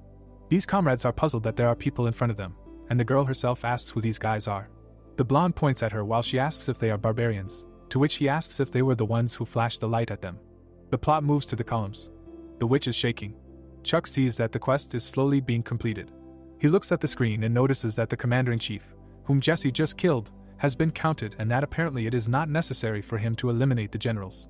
Jack goes to him and reports that they have finished transporting the bodies to the shelter. The red-haired man rubs his neck and adds that it seems to him that the survivors he was talking about are not here and that a team of analysts from the Jayan Guild has released drones to look around. But there is a problem that the underground tunnels are difficult to explore. Chuck does not take his eyes off the screen and thinks that the survivor scale is still visible in the quest window. Alex peeks out of the portal, saying that he can finally create portals inside the castle normally. The blonde pushes aside the mage, who wanted to say that he had something to report to him, and he asks if he was the one in charge here. The blonde, stunned, asks if he was the one who's shown here recently. Jack asks if the barbarian is in front of him. Ares recognizes Jack in front of him. Jack is glad that he is alive, and he asks if it is really Jack in front of him. The barbarian sniffed Chuck, while the first asks who else is small here, because he was still over 180 centimeters tall, and the second retorts that he still behaved like a small child. Ares patted him on the head and notes that he is glad that he is alive and that Kuruen will also be happy to see him, and notes that he himself knows how much he loves him. Chuck is perplexed, while he asks if Kuruen is alive and receives a positive answer. Ares turns to him and asks if he is the leader here and notes that his pillar of light was cool, and Chuck gets mad from the familiarity. Jack is taken aback and understands that this is not good, because such barbarians do not know proper etiquette, and convinces Chuck that they are not trying to be rude to him. Chuck smiles and retorts that everything is fine and that he understands the barbarian culture, and that he called him the leader. The barbarians sniff everyone, while the blonde continues that he understands that they treat him with respect, to which Aries laughs, because this leader is really different from the other explorers. Aries looks at him and notes that, fortunately for them, they also have an excellent leader and that for many years he made secret sorties into the city to lead out survivors from there, and continues that his name is Kruin and that he is the father of all barbarians. He introduces his people saying that they were barbarians who lived nearby and traded, working with the permafrost, but one day the permafrost caught fire. He remembers how they ran and continues that the wind then brought them a disgusting smell and an ominous aura and that they then immediately ran into the permafrost under the command of Kruin. Aries continues that what they saw then amazed them. They saw a wasteland and he says that it was terrible. Flying creatures fly and continues that generals in the form of birds flew everywhere then, and they squeezed the permafrost warriors in their claws, as if laughing at them, and demons, in the form of animals hung the bodies of the permafrost inhabitants everywhere. Gwen feels incredible guilt. Aries looks at him and continues that their brotherhood fought the demons to save all the survivors. But the demons were too many and still too strong and most of their brothers were killed and Karun was badly injured. Aries imagines the villagers and continues that after that they searched for survivors in the frozen ground and protected them for many years. But things got worse and worse over time and that at some point they couldn't even start a fire, simply because these demons are sensitive to light, and because of this the survivors slowly died of hunger and cold. Aries thinks of the little girl and says that this is how they all slowly began to lose hope from fatigue. The mother hears her daughter asking to see how light it is outside and shouts for her to quickly close the curtains so that the demons do not notice them. She is then taken aback and notes that this is very strange, because all the surviving permafrost should be in this room. Aries then looked at the beam of light and was inspired. He remembers looking at it leaving the dark city. He smiles. Chuck crossed his arms and hears words of gratitude in his direction as an explorer, and in the direction of all the other explorers who fought with him. He spreads his arms and explains that he came to him simply to say all this on behalf of all the barbarians and inhabitants of the permafrost. Aries puts his hand on his chest and continues that if he, as the leader of the explorers, is going to defeat the Demon King, then his brothers, sisters and himself will fight shoulder to shoulder with him. He imagines the Demon King and says his name and that he is one of 72 and that he controls birds like his familiars. Aries sullenly continues that it is difficult for them to fight flying enemies, because they are barbarians and are used to fighting only on the ground. However, they are going to do everything so that he gets to the enemy, even if he has to make a mountain out of his corpses. Jack is taken aback. Chuck says that he refuses their help. Gwen is taken aback, as is Jack, and Aries asks if he refuses, whether it is because he will not fight or because he does not need them. Chuck sullenly retorts that it is not so and that he will defeat the demons, and is very glad that they are ready to help him. However, collecting corpses is not a hobby for him. Aries is taken aback. The blonde crossed his arms over his chest, saying that there are other priorities, and calls the magician. He looks at him and asks him to move all the survivors to the kingdom of Yuzra and convey to the king a request to provide them with warm housing and food, and notes that he is sure that his portals can handle it. Alex looks down saying that he will do everything possible, and Chuck turns to Jack. The red-haired one responds and hears that he will go with them. Jack smiles and hears that it will be good if he and the Jayan Guild can provide protection to the survivors during the evacuation, and besides, he is sure that he is worried about the fate of the barbarians he knows, to which he thanks him. Kira looks at Chuck and asks if he will go with them. Someone flaps their wings. Chuck smiles and replies that he has unfinished business. The bird says that traces of Robin's aura led him here and asks if he killed him. Chuck tells them to leave with a smile. A portal opens. The inhabitants of the permafrost shuddered. Aries waves his hand and says that everyone should be ready to leave, while someone wonders why he is with the researchers, and Alex notices that he is opening a portal to Yuzra. Jack looks ahead and Aries shouts that he will explain everything later, and someone asks if this is the legendary island. Jack sees a class quest window about the secret technique of the barbarians. The red-haired one is puzzled by the fact that this is a class quest, and notes that only one person in each class can get a class quest, and asks why now. He is taken aback. Jack sadly asks where Karun is. Aries replies that he should be on a sortie. Jack immediately ran out the window. Aries runs after him shouting where he is and that it is dangerous to go there. He runs down the street and denies the facts. He does not believe. He calls out to him. Jack remembers Karun. He remembers how he asked him again about the secret technique of the barbarians and clarifies whether this is what he wanted, to which he asks again whether it still exists. Karun laughs and asks what he should do, whether it was worth teaching him or not, and he trembled. Karun laughs out loud and notes that he should grow up another 40 years, to which the second asks again about 40 years. The red-haired man counters that it is too long and asks to teach him right now, but is refused. He sees the peaks and calls out to Karun. He sees him impaled on a sword. Jack looks at him in horror and realizes that he has died, and that is why he was given a class quest. The bird mocks. He looks at it and notices that there is one more disgusting ground creature left. Jack looks at it in grief and anger. He sees a notification that his leader has left this world, and he, as a new young leader, should show his wild nature. The monster with wings flew straight to Jack. Noticing him, the commander of the demon army, the Hell Bird, was very surprised. While the red-haired man cried in grief, the demon said that there was one more disgusting ground creature left. At that moment, a system notification window appeared, notifying about the class quest secret barbarian technique. Seeing this, Chuck was very dumbfounded. Oliver, who was standing next to him, asked the master if he was okay since he didn't look well, and the boy replied that everything was fine, and didn't understand what this ominous feeling was from, and assumed that something had gone wrong. At that moment, a hell bird was right in front of him. Looking straight at this demon, the protagonist saw a notification from the system that this was the commander of the demon army, a hell bird with a level of 500. Looking straight at his master in shock, the knight commander said that there were too many enemies around, and all of them must be the commander general and demons, so if he could, he should create a ladder for them like last time so that they could deal with them, and the boy who heard this gave a negative answer. Looking straight at the huge number of demon birds in the air, the protagonist declared that the heavens were their domain, and he would bring them down. Pointing his finger straight at him, the unknown demon asked if he really thought such an unchanging creature like him could bring them down to the surface. Holding his blade straight out in front of him, the majestic knight declared that they were going to attack. Holding his hand out in front of him with the energy gathered in it, Chuck mused that the fact that they were walking towards the light must mean that they were sensitive to it. Realizing that in that case it would definitely help, the boy released his blue energy outward. A moment later, the demons were greatly surprised, while the system announced that the commanders of the demon army, the Hellbirds, were stunned. Jesse watched all this in surprise, asking if he had just stunned the monsters with light magic, and the boy, continuing to cast his spell, understood that it worked, and was going to continue. The protagonist stared straight ahead menacingly, thinking that he needed to bring them down to the ground so that the knights could fight, and needed to use the magic lightning that Jesse owned. Questioning if that was how it worked, the protagonist sent the lightning straight towards the demons, while the system notification windows announced that he had defeated the commanders of the Hellbird demon army, for which contribution points were awarded.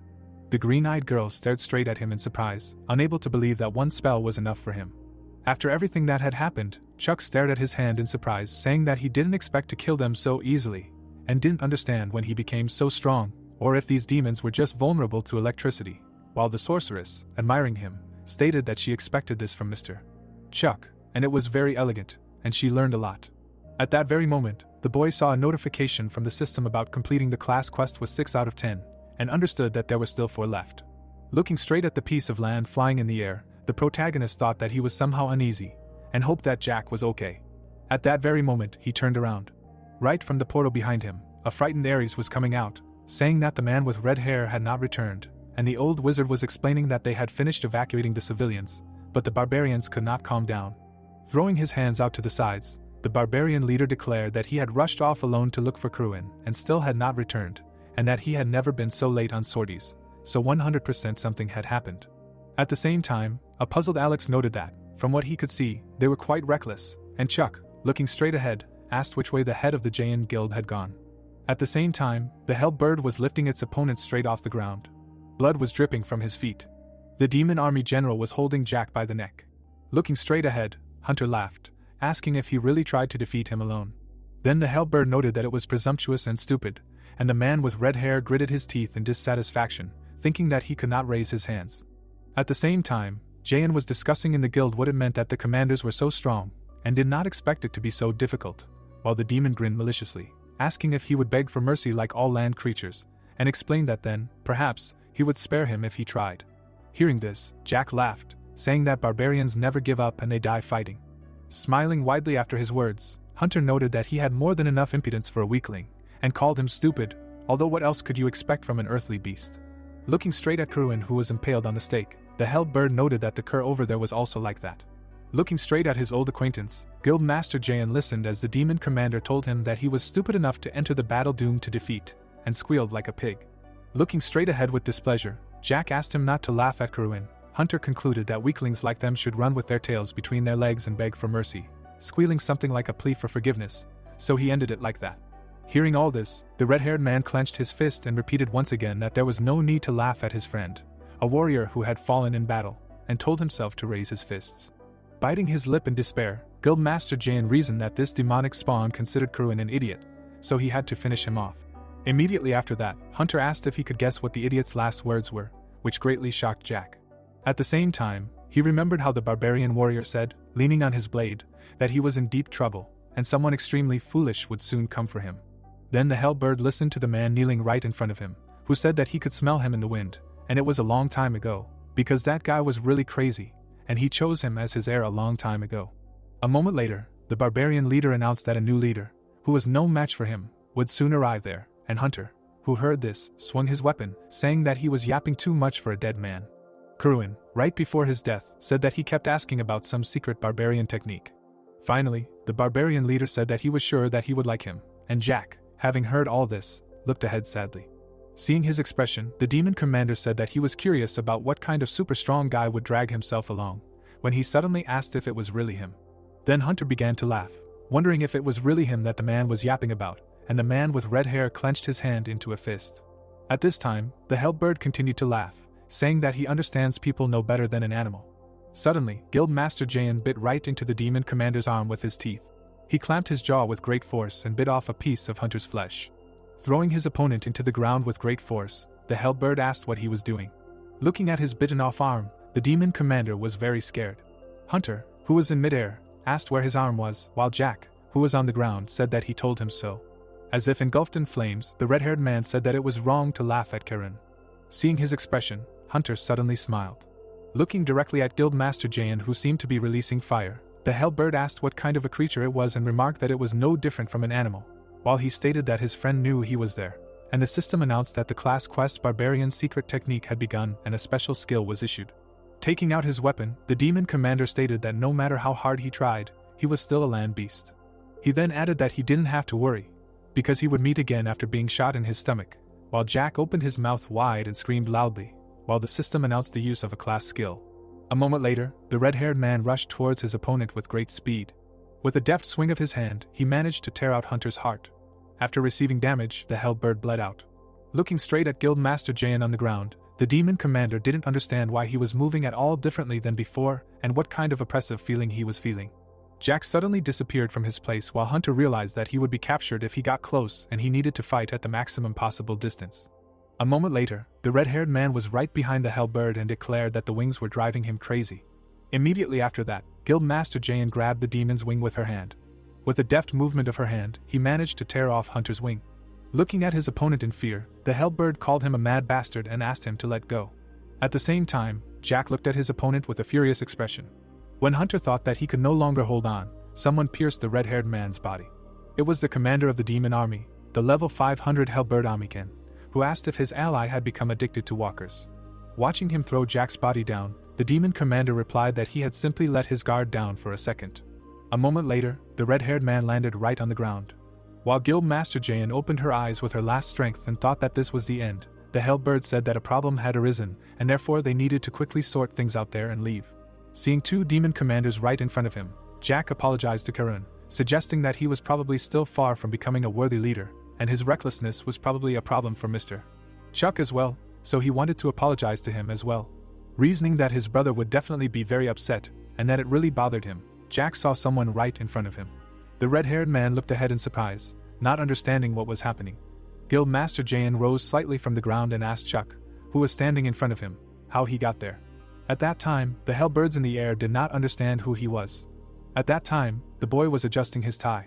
The protagonist looked straight ahead menacingly and stated that he knew what had happened. Chuck looked straight ahead menacingly, adjusting his tie. Looking straight at him, Jack asked how he got there. Looking down, the red-haired man stated that he was ashamed and thought that this was disgusting, and that he valued formality and manners above all else, and now he was fighting like a wild animal. At that moment, Oliver ran up to them, asking the protagonist and Jack if they were okay. Then the red-haired man abruptly looked away when Chuck stated that he already knew everything that had happened. Looking straight at the demon commanders, the boy explained that analyst Steven was extremely worried while they were talking about looking at them, calling them just a bunch of earth creatures. Seeing that the guys were gathered together, the Hellbird said that they saved him time in searching for them. Immediately after that, the protagonist with an emotionless expression told him to close his mouth. Amiken, looking straight ahead in surprise, asked what he just said. A moment later, his head exploded, which surprised his ally. Stunned, looking straight at him, Hunter was very scared and said that he did not believe what was happening. At the same moment, he was very surprised when his last wing was cut off. Then the Hellbird began to fall down. A moment later, the demon commander fell straight to the ground. Getting to his feet with the last of his strength, Hunter asked how he, a walking creature, dared to do this. Standing right in front of him, Chuck asked him that he really called him a creature. Looking straight ahead with a menacing gaze, the demon commander said that he was yapping and did not know his place. Putting his hand forward, the boy was going to see who was really the trembling creature. Looking at Hunter, who was trembling with fear, the protagonist was going to show him his place. Immediately after this, the story's narration moves straight to the island levitating in the air.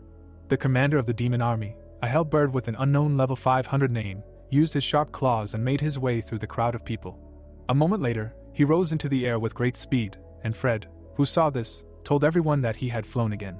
Holding a weapon in his hands, a man with brown hair noted that he could not be hit while he was in the air, and Sylvia shot from a bow, saying that she would have to rely on rocks. Pulling arrows onto the bowstring of her bow, a woman with red hair said that she was covering them. Sylvia fired her arrows straight towards the demon commander, telling the guild master that now was the right moment. At that moment, the hellbird smirked, stating that these were just pathetic arrows and that they were easy to dodge. A moment later, a blow from rocks landed right on him. After receiving damage, the unknown monster screamed in pain, and the knight landed right on the ground, telling Sylvia that it was well done. Seeing something fall right on the ground in front, Fred asked that they had finished him off, and the guild master ordered a situation report. Looking straight ahead, the red-haired woman explained that this is what the demon command is like, and the brown-haired man asked if there would be more of these monsters in the future, while Rox asked about the casualties and was told that 8 were seriously injured and 2 were lightly injured. At this time, the guy in the headphones was very dumbfounded, watching everything that was happening, and stated that this was a special edition of their TV channel about the permafrost, and right now Rox from the Shining Guild had defeated one of the demon army commanders. He continued to speak into the microphone that 10 people from the Shining Guild were injured in the battle. At the same time, Brad looked at his phone in surprise and did not understand what was happening, because at the moment, among the guilds participating in the siege, the Shining Ones are clearly ahead, and they even held an exclusive broadcast of the battle with the demon army commander. Watching the live broadcast of the TV channel he works for, the man with black hair did not understand why the number of viewers was falling. At that very moment, he received a message on his phone directly from the producer. Dumbfounded, looking ahead, Brad wondered what they were even talking about in the chat. Opening the comments under the video, the man with black hair saw that there was a discussion about Chuck. Puzzled, looking at the screen of his smartphone, the TV presenter was very surprised and did not understand what was happening. At the same moment, an unknown commentator suggested that the others check out Mike's broadcast, where Chuck was having fun with the demon commander. Seeing this message, Brad was very dumbfounded, asking if the commander of the demon army was really shaking in horror. The man with black hair turned on the live broadcast of a video blogger, in which the boy was stepping on a hellbird with his foot. At that moment, the demon commander tried to raise his hand. A moment later, he lowered it from exhaustion. Having finished with Amiken, the protagonist looked menacingly straight at the other demon. Seeing his stern look, the hellbird asked not to come closer and explained that he was wrong, so he asked for forgiveness. Immediately after this, Chuck slowly approached the demon commander. Hunter asked for mercy, and the boy, emitting energy from his hand, told this inhuman to cover. Trembling with fear, the hellbird declared that since he was groveling like that, he would spare him, and promised to never do anything again. Then the protagonist concluded that he does not talk to prey, and used his magic directly on the enemy. Mike watched all this with admiration from an ambush. Continuing to broadcast Chuck's battle live, the video blogger asked if they saw it, and he had already defeated 8 demon army commanders. At this time, Chuck was looking straight at his hand, and his true self was thinking that demon commanders differ in durability, and almost used up all his mana while trying different techniques, and he still did not want to die. Suddenly, an admiring Jesse ran right up to the boy, saying that it was amazing, and incredible, and he made various changes during the intervention stage to use the same spell in different ways, and going along with him was the right decision because she learned a lot. Immediately after that, Jack, barely standing, walked straight up to Chuck, and Chuck asked if he could move. Looking away in their direction with a guilty look, the red-haired man explained that thanks to him, he was alive. Then, the head of the Jain Guild noted that he was very ashamed, and he spat on his order to evacuate the survivors, and so disgraced himself later, while the protagonist looked at him with a kind look. Putting his hand on his friend's shoulder, Chuck explained that he could not be disappointed by someone who fought to preserve his honor, and said that he had seen his pride. A moment later, the boy now suggested returning to the shelter and joining the squad, while the green-haired girl standing nearby wrote down in a notebook that her idol loved pride. Suddenly, right in front of all the guys, a notification from the system appeared, which contained information that in the General Quest Permafrost is transforming, the last commanding general of the demon army had fallen. At the same time, Lance looked up and laughed loudly, saying that they also defeated the commander of the demon army, and he was very proud of all of them, while the system announced that his contribution to the siege of the permafrost was 11852. Standing right on the corpse of the demon, the leader of the Guild United by Heaven declared that the position of the ruler of the permafrost was definitely in his hands, and it was necessary to begin preparing for the coronation ceremony, while his allies called him a wealthy man. Then the narrative of the story shifted directly to the man, who looked at his contribution to the siege of the permafrost equaled 471992, and thought that the two remaining commanders of the demon army were defeated by other guilds. Suddenly, Oliver noticed an unknown person approaching them and said that it was him. Right in front of them was the wounded Count Stephen. Running straight up to him, the knight commander asked how it was possible that he had survived, and when he saw him, he couldn't believe that it was really him. Smiling broadly, the aristocrat said that he couldn't even think that Oliver himself would come, noting that His Majesty and the Empire had not abandoned them. Looking straight at Chuck standing next to him, Stephen said that he had also observed the brave deeds of this explorer, and noted that it was truly amazing.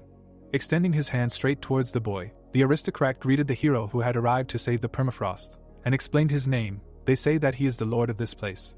Having heard that he is a lord, Jack was very dumbfounded, stating that he had walked back and forth across the permafrost so often and had never met him. Then the man with red hair asked why the lord had come there in such a terrible state, and the protagonist suddenly grinned.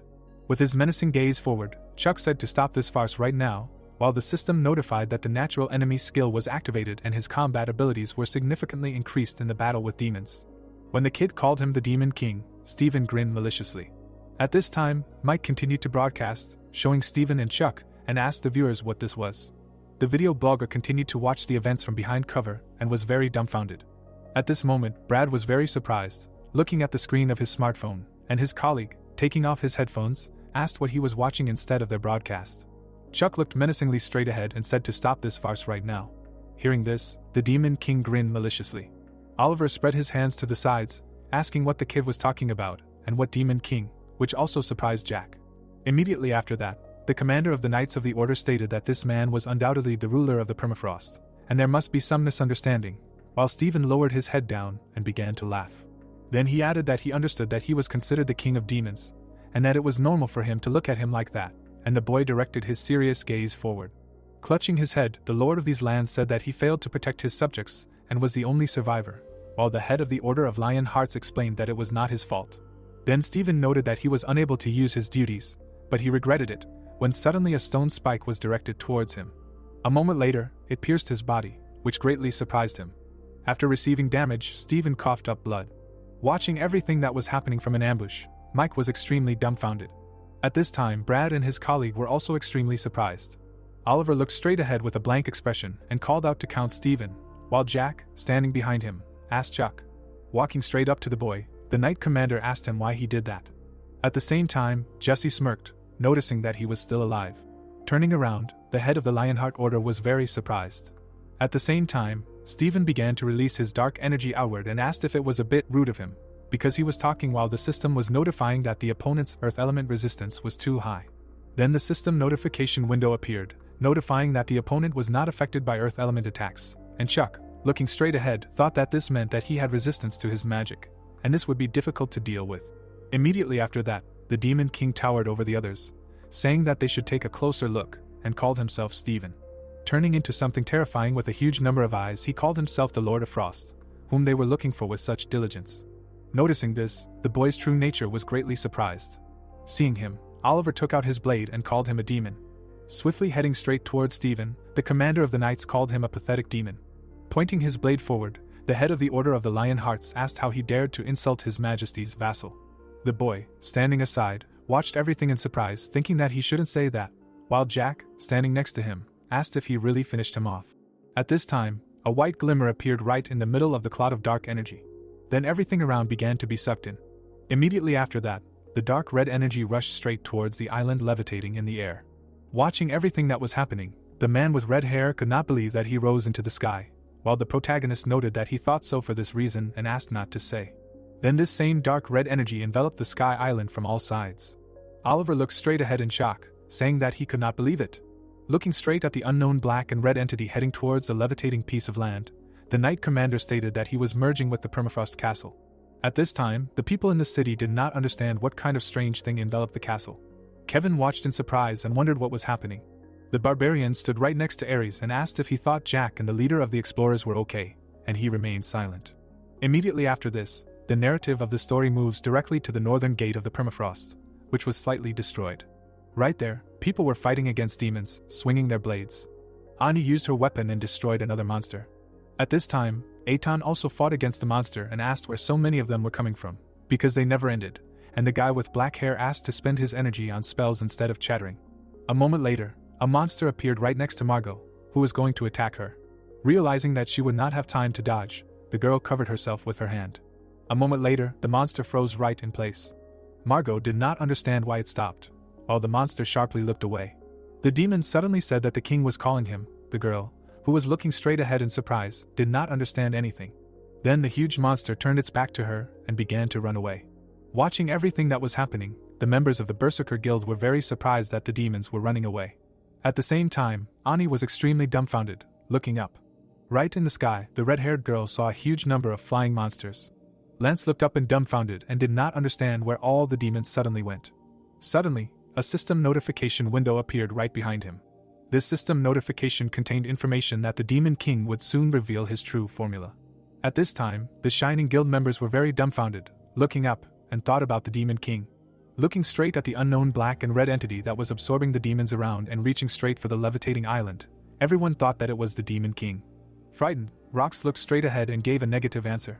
Then he said that it cannot be awakened, because then Japan will be in trouble, while a housewife was hanging up laundry in her apartment. Suddenly, she saw what was happening in the permafrost through her window, and the head of the Shining Guild declared that the whole world was ending. At the same time, Oliver rushed forward, saying that they must stop him. A moment later, he stopped in place, greatly surprised by something. Directly in front of him, the Knight Commander saw a huge number of eyes, while the system announced that the ritual was beginning. Watching this, Chuck was very dumbfounded. Jack looked straight ahead in fear, saying that he didn't want it, and the leader of the Lionheart Order concluded that they had brought out all the offerings for this ritual. At this time, the entity with a huge number of eyes called its opponents fools. Continuing to absorb all the demons that flew towards him, the king declared that the victims did not necessarily have to be people. The man with red hair looked up in surprise along with Kate. Watching the magic circle that appeared right above the levitating island, the leader of the Jayan Guild noted that it looked like magic circles from the underground shelter of permafrost. At the same time, Jesse and the others were extremely stunned by the huge number of demons flying right across the sky. They saw how the monsters were heading straight towards that very magic circle. Continuing to watch how the monsters joined together, flying forward, the guys declared that they were sacrificing themselves to complete the ritual. Watching everything that was happening, the true essence of the boy realized that things were bad and he had to stop them. A moment later, a demon with a huge number of eyes appeared right in front of him and declared that he could not allow this. Seeing him, the protagonist was extremely dumbfounded. Then the monster pierced his body with its hand. Noticing what happened to Chuck, Oliver and Jack were very scared. At that moment, the commander of the knights noticed that he was in a river of blood. A moment later, he was extremely dumbfounded when he heard his name. A huge number of knights in the form of zombies asked to save them. Then, right in the head of the Order of Lion Hearts, memories of the battle arose, where he lost his allies. Suddenly, Chuck, menacingly looking straight ahead, called out to Oliver. Putting his hand right on his shoulder, the boy explained that this was an illusion and asked him to come to his senses. A moment later, dark red energy went straight towards the guys. The red-haired man watched the demonic energy and said that they had dispersed. At that moment, the Knight Commander looked straight at the boy in confusion and asked if it was a demon that had broken through, to which he replied that it was his fear. The Demon King, continuing to absorb more and more dark energy, laughed, saying that only someone with a curious talent could figure out his illusion. While a huge number of demons were heading straight towards the magic circle, Stephen explained that it was too late. Looking straight at the red magic circle, the Demon King concluded that the sacrifice had already been made. Immediately after that, an unknown force poured straight from the magic circle into the Demon King's energy, and he himself declared that he would soon be revived. The task at watching what was happening, Jesse noted that there were no demons left, and Jack asked about the egg. Looking straight at the huge egg that was absorbing the summoning circle, the red-haired man explained how things were. At that time, a demon in the form of a bird was right in the middle. At that very moment, a siren started to sound right in the center of Hokkaido. People stopped right on the road and listened to the announcement that everyone needed to be careful and that a state of emergency had been declared because Hokkaido was currently classified as a dangerous area. Schoolchildren leaned out of the windows of the school, while a voice was heard along the street saying that as a result, the city would be completely blocked off from 8 o'clock today, and insistently insisted on the immediate evacuation of all residents. At that time, a girl walking with her father pointed her finger directly at an unknown magic circle, while the announcement repeated that Hokkaido was currently classified as dangerous. The members of the Heaven United Guild asked their master what to do, and he waved his hand, telling them to retreat immediately and request support from the mainland. At the same time, people were asking what to do about the permafrost siege, and Lance was turning around in fear, showing off that he was really worried about the siege now. Looking straight at the huge egg that was absorbing the energy of the magic circle, the leader of the United Heavens Guild asked that, having looked at the situation with his own eyes, he still did not realize the full danger, and did he really think he could handle it? At the same time, he stated that this was not something they could handle on their own, while Jack was very surprised to hear something while talking on the phone. At this time, Steven threw on his jacket and declared that an order had come and most likely all players in Hokkaido were advised to return home. The analyst then said that they were going to completely seal off the city, and right now, the Heaven United, as well as several other guilds, had already begun to retreat, while the red-haired man held the phone to his ear, asking what he was talking about. At the same time, his older brother stated that if they stayed there, they might die, while the Demon King's egg was hanging right in the sky. Taking something out of the inside pocket of his jacket, Chuck thought that it was dangerous, and they needed to deal with it before he woke up, while Guild Master Jayan was calling out to him. Immediately after, the boy was holding the necklaces in front of him and was about to perform the exorcism ritual, while the system announced that the cursed artifact had been selected as an offering. A moment later, a demon appeared in front of him, saying that they had met again. The protagonist was very surprised when he saw it. The demon was striking with its axe, and Chuck blocked it by creating a wall of stone. The boy looked straight ahead with displeasure, thinking that this was some kind of curse. Looking straight at the winged demon in front of him, the protagonist reasoned that the exorcism ritual left him defenseless in the real world, while it noted that it was the same trick with the stones again.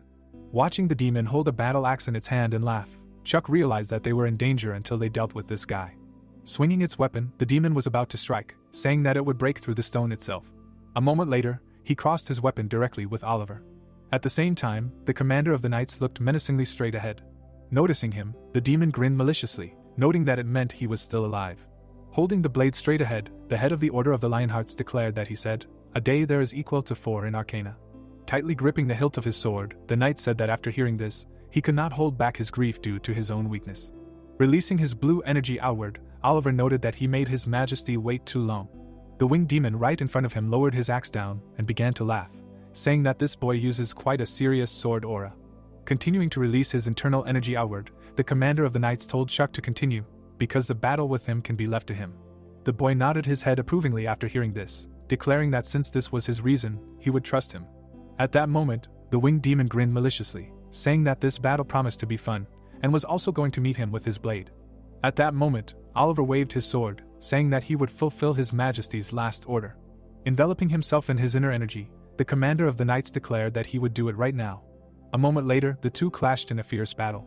In his hand, the cursed necklace, Chuck realized what it meant. Now it was his turn, while the system notified that this artifact had been chosen as an offering. Seriously looking straight ahead, the boy read the notifications from the system that the exorcism ritual had been activated. Suddenly, the protagonist was extremely dumbfounded when he heard someone's voice asking if he was sure about this. Immediately after that, he sharply looked away. At this time, particles of energy began to separate directly from the egg of the Demon King. Then they flew in all directions, and Jack and Kate, seeing this, were very dumbfounded, as was Jesse. Watching how demons again appeared from these clots of energy, the guys assumed that they were resurrecting. Seeing demons with wings, they realized that this was the commander of the demon army. Dumbfoundedly looking straight ahead, the man with red hair declared that these were the generals they had defeated, and now there were 10 of them again. Hearing this, Oliver turned around with displeasure and asked that when their corpses disappeared after their defeat, this egg absorbed them with the help of a ritual. At this time, he was extremely dumbfounded. He heard a voice in his head that he was defenseless while the exorcism ritual was being carried out, and it seemed that they did not have enough fighters against the demon generals. The protagonist saw a huge number of eyes right in front of him, while the demon stated that he was certainly different and had the abilities of those people from Ikshin, making him wonder if he knew about the exorcism ritual. After a moment, the dark red energy began to penetrate directly into Chuck's body, and the Demon King said that he would go even deeper, while the system notified that the possession effect was applied. The Majestic being asked if his mind could withstand this, and the boy gritted his teeth in dissatisfaction, reasoning that it was diving even deeper into his consciousness. At the same time, the dark red energy was directed directly towards the protagonist's true essence. Chuck was very surprised to see how this unknown force was already approaching him. The boy did not know what to do and simply looked forward in surprise. At this time, the demon with a huge number of eyes was watching everything that was happening, being in the protagonist's mind. A moment later, Romeo appeared right in front of Chuck and, holding his hand out in front of him, chased the monster away. Immediately after that, the system notified that the abnormal state of possession did not work. The boy continued to stretch his hand straight towards the demon with a huge number of eyes. With a deft movement of his hand, Romeo managed to push back the unknown energy. At the same moment, the Demon King's eggs flew into pieces. After what happened, Jack grabbed his head. The majestic demon looked straight ahead in surprise, saying that this could not be. Then the king declared that he was nothing more than a pathetic little man, whoever he was, and did not understand where such power came from, while Chuck looked straight at Granfell standing in front of him. The demon with a huge number of eyes declared that this was impossible, and did not understand what it was, watching these two. At that moment, Romeo stood there with an expressionless expression, and the Demon King noted that he had endless ominousness and deep darkness. When he said this, the man with white hair directed his menacing gaze forward. Seeing him, the monster with a huge number of eyes was very dumbfounded. Romeo pushed away the foreign energy right away from the boy. At that moment, the protagonist returned back to reality. Looking straight at the Demon King's egg, he declared that he had escaped. At that moment, a voice sounded right from the Demon King's haven, saying that this guy was dangerous. Sitting right inside the egg, the bird monster declared that he needed an even stronger body. Immediately after that, a huge amount of dark red energy rushed straight towards the Demon King's haven, while the system promised that he had revealed his true form. Stepping back a little from fear, Jack declared that he was born. At this time, Mike was watching everything from behind cover, asking if this was the Demon King. Looking straight at the ugly creature with a huge number of eyes, the vlogger noticed that it was incredibly huge. Holding the lady's necklace in his hand, Chuck thought that he wanted to escape, and they could not let him do whatever he wanted, until the system announced that this artifact had been selected as an offering. Intending to resume the exorcism, the boy closed his eyes until the system announced that the box with the devil's jewelry and the strangling tie had been selected as an offering.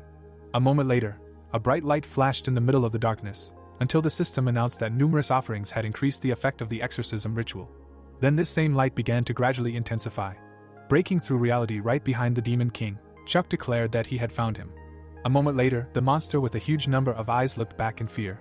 He was very surprised when the boy was tearing reality right in front of him. Looking straight at the protagonist, who was looking at him menacingly, the Demon King asked him not to come closer, not to get closer, and not to take a single step.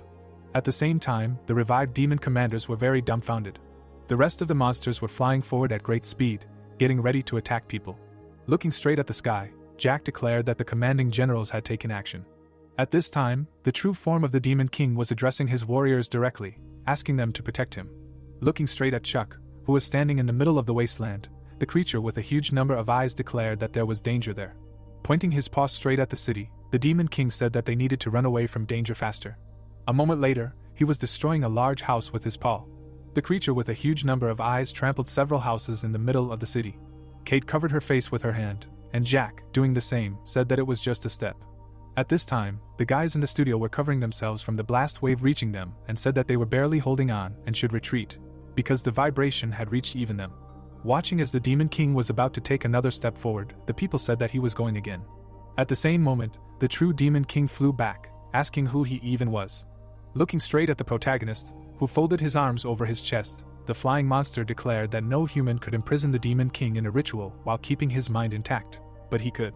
At the same moment, Chuck looked menacingly straight ahead, while the monster did not understand who he even was. The true Demon King, with a frightened expression on his face, wondered what was making him shake in horror at the sight of him. At that moment, a puzzled Jesse ran straight up to Jack, telling him to wait, because one of the commander's flying demons had disappeared. At that moment, the terrible monster appeared right in front of the protagonist, and his subordinates, seeing this, called out to him. Then someone threw their spear forward. It flew straight into the demon commander, diverting the attack from Chuck. Seeing this, the red-haired man was very surprised. Looking straight at the guy who had just thrown his weapon, he asked if it was really Sean, and he asked him not to lose his vigilance, because two more were coming. Immediately after his words, Hunter and Amikan rushed forward with great speed. At that moment, someone kicked him right off the ground. It was Rox who thrust his blade straight into the demon and shouted to Sylvia that they needed to attack now. Hearing this, the red-haired woman immediately pulled a magic arrow onto her bowstring. In an instant, the two demon commanders were tied up with golden chains. At the same time, the Shining Guild Master asked why Chuck wasn't moving, and the green-eyed girl replied that he was using a skill and wondered what he was doing there. Turning around abruptly, the knight with the blade explained that he simply made the choice with the highest chance of survival, while Sylvia explained to him that they wouldn't last long. While the people from the city in Japan saw a huge monster on the horizon, Rox declared that now that the disaster that could destroy the entire world had awakened, no matter where they ran, only death awaited them. He then asked if the man from Inazuma had thought the same thing, and he just looked away silently. Standing right in front of the rest of the boys, the leader of the Shining Guild explained that this was why they were there. Looking straight at the focused Chuck, the knight added that everyone was there because they believed that he would somehow get out of this mess. Suddenly, the boys were very surprised when someone came up to them and said that they would also fight. It was Edward, who, holding his rapier in his hands, declared that he had been rude on the island, and this time they, the second son, would also join the battle, while the system announced that they were joining the party. Awkwardly scratching his head after everything that had happened, Sean hoped that he was not mistaken and was simply not the kind of person to leave unpaid debts behind, while the system promised that his guild had also joined the party. Jack pointed his finger in front of him with a displeased expression, telling them to stop sucking up to Mr. Chuck. If he only had a weapon he would have beaten them up already. Suddenly, someone hit him right on the head. Turning around, the red-haired man saw that it was his older brother. Stephen looked at him with a displeased expression, asking why he wasn't answering his phone and did he really want him to worry that much, and Guildmaster Jin apologized as his brother handed him the great sword he found in the warehouse and asked him to use it for now.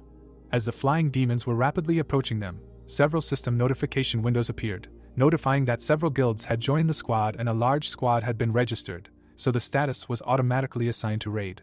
Looking straight at the demon commander who was bound in magical chains, someone said that the others were also advancing.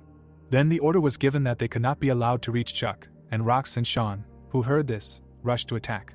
Jack ran straight towards the commanding general, saying that this was their responsibility. At this time, the boy continued to concentrate, using exorcism. In his consciousness, the protagonist grinned maliciously, saying that he asked what made him afraid. At this moment, the true Demon King looked straight ahead in fear. Chuck showed him everything that was happening on the field more in reality, and explained that this is what he was afraid of. Watching the battle against a strong demon swordsman, the boy explained that this was their refusal to surrender even in the face of pitch-black despair. At the same time, the knight commander looked menacingly straight ahead and was not going to surrender at all. When the protagonist enveloped himself in flames, declaring that this is their human pride, which he is afraid of. The hero extended his hand forward and said that their human pride. The creature flew up. He asked, wide-eyed, that pride, let him not laugh, it was just an illusion. Striking, the monster added that it was just stupid sentimentality. Blood flew out of the man's mouth. Throwing him back, the creature shouted that he should lie down already. Smiling, he added that he had delivered a fatal blow. The man's eyes lit up when he heard that further resistance would only disgrace him even more. Suddenly, a blow flew at the demon. He looked in amazement and thought, what the hell? The man was standing in front of him, and a thought occurred to him. Where did he get the strength to hold the sword in his hands? Crouching, the demon shouted that how was he still moving like that? He had lost so much blood that he should have died long ago. The warrior looked forward angrily. Wide-eyed, the monster shouted that why didn't he give up? Looking at the man, he added, how is that possible? The man raised his eyebrows. It was heard that he was unconscious and still. Looking straight ahead, the demon said that he was continuing to fight. Suddenly his head was cut off. A notification appeared that the commander-in-chief of the Demon King was defeated. The morale of the demon army was significantly undermined. Jack looked at the notification in amazement. Smiling, he shouted that Oliver did it, they will go too, to which the guy responded approvingly. A blow flew at the monster. A notification appeared that the commander of the demon army was defeated. Looking to the side, the young man shouted that they would not be defeated either. Standing in front of the monster, he added that they must go around Jack. In essence, a blow flew. The demon looked in amazement, and said that this could not be. Opening his eyes wide, he said that they saw with what cruelty the permafrost was defeated, so why do not they run, tail between their legs, they are the army of the Demon King. The guy looked at him in surprise when he heard that they were defeated by pathetic humans, not just once, but twice. Suddenly, he extended his hand forward. The hero silently looked at the demon. Grabbing his face, the monster said that it couldn't be. The protagonist frowned when he heard that his commanders were defeated by pathetic humans. Notifications appeared that the commander of the demon army was defeated. The monster stood in the middle of the city. The buildings began to collapse. Chuck stood in front of the creature. Gritting his teeth, he thought that he was resisting the ritual too much. The demon grabbed his face. The thought appeared that he had already spent so much mana. It was becoming difficult to maintain the exorcism. Wide-eyed, the monster said that he dared. Raising his head up, he added that he was challenging him. Red rays flew around him. An explosion flashed in front of the people. Wide-eyed, the guy said that this couldn't be. The monster stood in the middle of the city. It was heard that the Demon King was trying to strike. The hero widened his eyes, thinking that it was clear, it must be because of the exorcism ritual to escape from it. Particles flew around the monster, and it screamed. The thought appeared that the true form of the Demon King was unconsciously trying to escape. The young man closed his eyes and asked where the monster was going. to which the boy answered that it was in that direction. The residents looked at the demon. It was heard that it was the center of the city, where civilians were evacuated. Closing his eyes, the hero thought that no, if they let him escape, tragedy cannot be avoided, he must concentrate on the exorcism ritual and stop it. He widened his eyes, hearing that the mana was running out. A notification appeared that the exorcism ritual was ending. The demon stood still, the thought appeared that stop, no. The monster's head grew, the thought appeared that a curse, damn it. Standing behind the hero, the boy said that they have a source of magic. The man stretched his hand forward. It was said that using the inner darkness as a source of mana. The hero opened his eyes wide. He stretched his hand forward. A glow flew around the monster, the thought appeared that dark magic. The protagonist looked in amazement. The demon's body lit up brightly. It was heard that this darkness should not under any circumstances. The young man watched him in amazement. The guys raised their heads up. The hero stood still. The people stood on the ledge of the rock. The girl smirked slightly. The protagonist crossed his arms. It was heard that she was about to throw him over her shoulder and throw him down when it became too dangerous. Apparently there was nothing to worry about. Chuck stood in front of the wall. Notifications appeared that the Demon King was defeated. The quest to recapture Permafrost was completed. He returned hope to the northern city. Smiling, the guy said that breaking news, with the increased interest in the city of Permafrost, discussions of the reconstruction of the city and the empty government position became a hot topic. Sitting at the table, the teacher asked what he saw the video, to which the young man replied that he saw it from Richard, and the guy added that he probably already got 200 million views, so. The man held the phone in his hands, listening to the fact that at the site of the victory over the demon, a column of smoke has been rising for several days. He put the phone on the table. The hero raised his hand up. Closing his eyes, he said that home sweet home. The protagonist silently looked ahead. Smoke was flying among the city. It was said that after the victory over the demon, thick smoke rose over his remains. At the same time, a new quest appeared. Chuck, looking at the notification, thought about the quest. The man stood still. A thought appeared that could this somehow be connected with Granfell, whom he met in the Palace of Reason.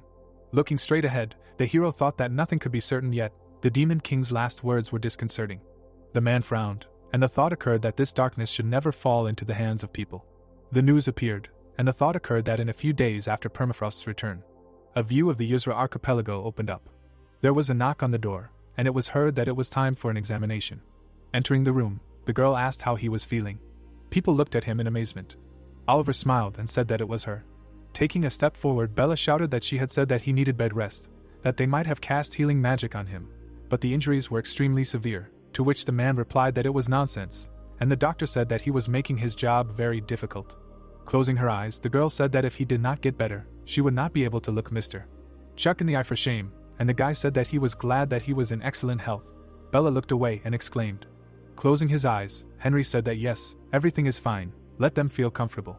Standing in front of the man, he added that he only came to give him a package from their savior, to which Oliver asked again. Smiling, Henry said that apparently this was left by the commander-in-chief of the demon army where he lost consciousness. He asked to give it to him since he defeated that monster. The man looked surprised, hearing that, and said that when he meets the emperor again, he will need a trophy proving that he has completely fulfilled his duty. Closing his eyes, he asked that he even thought about it. Chuck is such an attentive man. Putting his hand to his face, the man asked that nevertheless, where did he disappear to? A view of the shore opened up. The news came on. It was said that it had been a few days since the Demon King had been defeated. Life had quickly returned to normal, but many things had changed. The man slammed his fist on the table and shouted, "Damn it!" He extended his hand and added that Sean and all the other members of the Inazuma Guild bowed to Chuck as a sign of their gratitude. Standing in front of him, the guy listened to how not only had they missed their head start in the siege, but they had also lost to the Koreans, and they had no idea how big of a problem their actions were, given that he had already surpassed them in the rankings right now. The guy's mouth dropped open when he heard why they had let them through so easily. The man gritted his teeth when he heard that he had to leave all the civilians to die, to which he asked again. Suddenly, the young man rushed towards him. With wide eyes, he said that if the other guilds had arrived a second later, they would all have died, those fucking old men. With wide eyes, the man asked what he was talking about. How dare he? Who did he take him for? To which he asked again. Looking down, Sean said that the words had slipped out of his mouth. How dare he, the man? The man looked at him in amazement. The thought occurred to him that Sean and the Inazuma Guild had turned their backs on Japan. Walking forward, the guy asked what they should do now. They had turned their backs on their homeland. No one would welcome them with open arms now, to which Sean replied that he was not sure. He closed his eyes and said that he wondered how much capital they would need to emigrate to the kingdom. The thought occurred to him that they had found refuge on the Yuzra archipelago and continued their guild activities there. The plane was flying in the sky. It was heard that they had a lot of work to do. It occurred to me that the Japanese government was furious.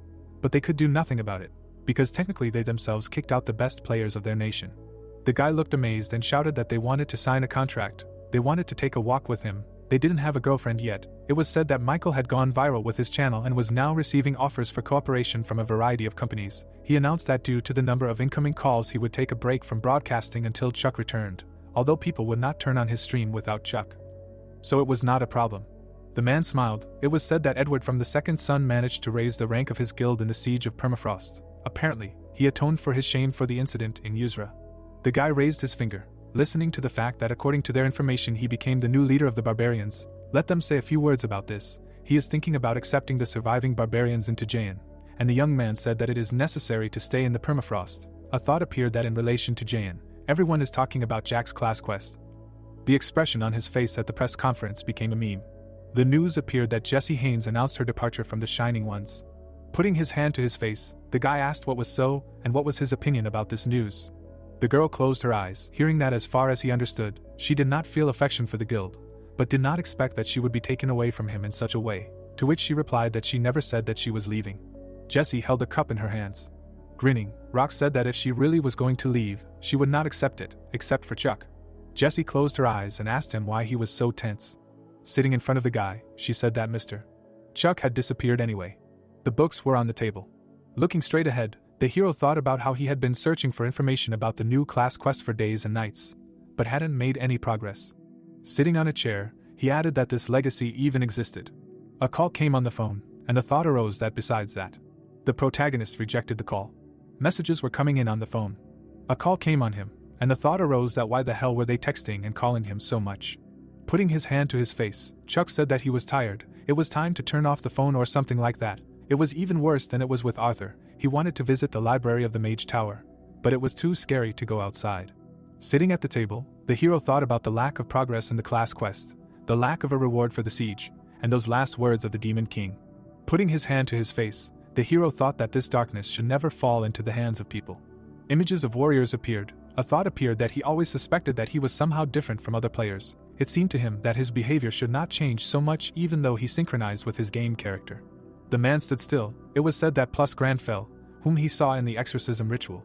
Search queries appeared. A thought appeared that he was looking for whether other players could their characters, but he did not find anything on this topic. This could be an exclusive skill of demon hunters, but even if so, he would not know about it, because he was the last of them.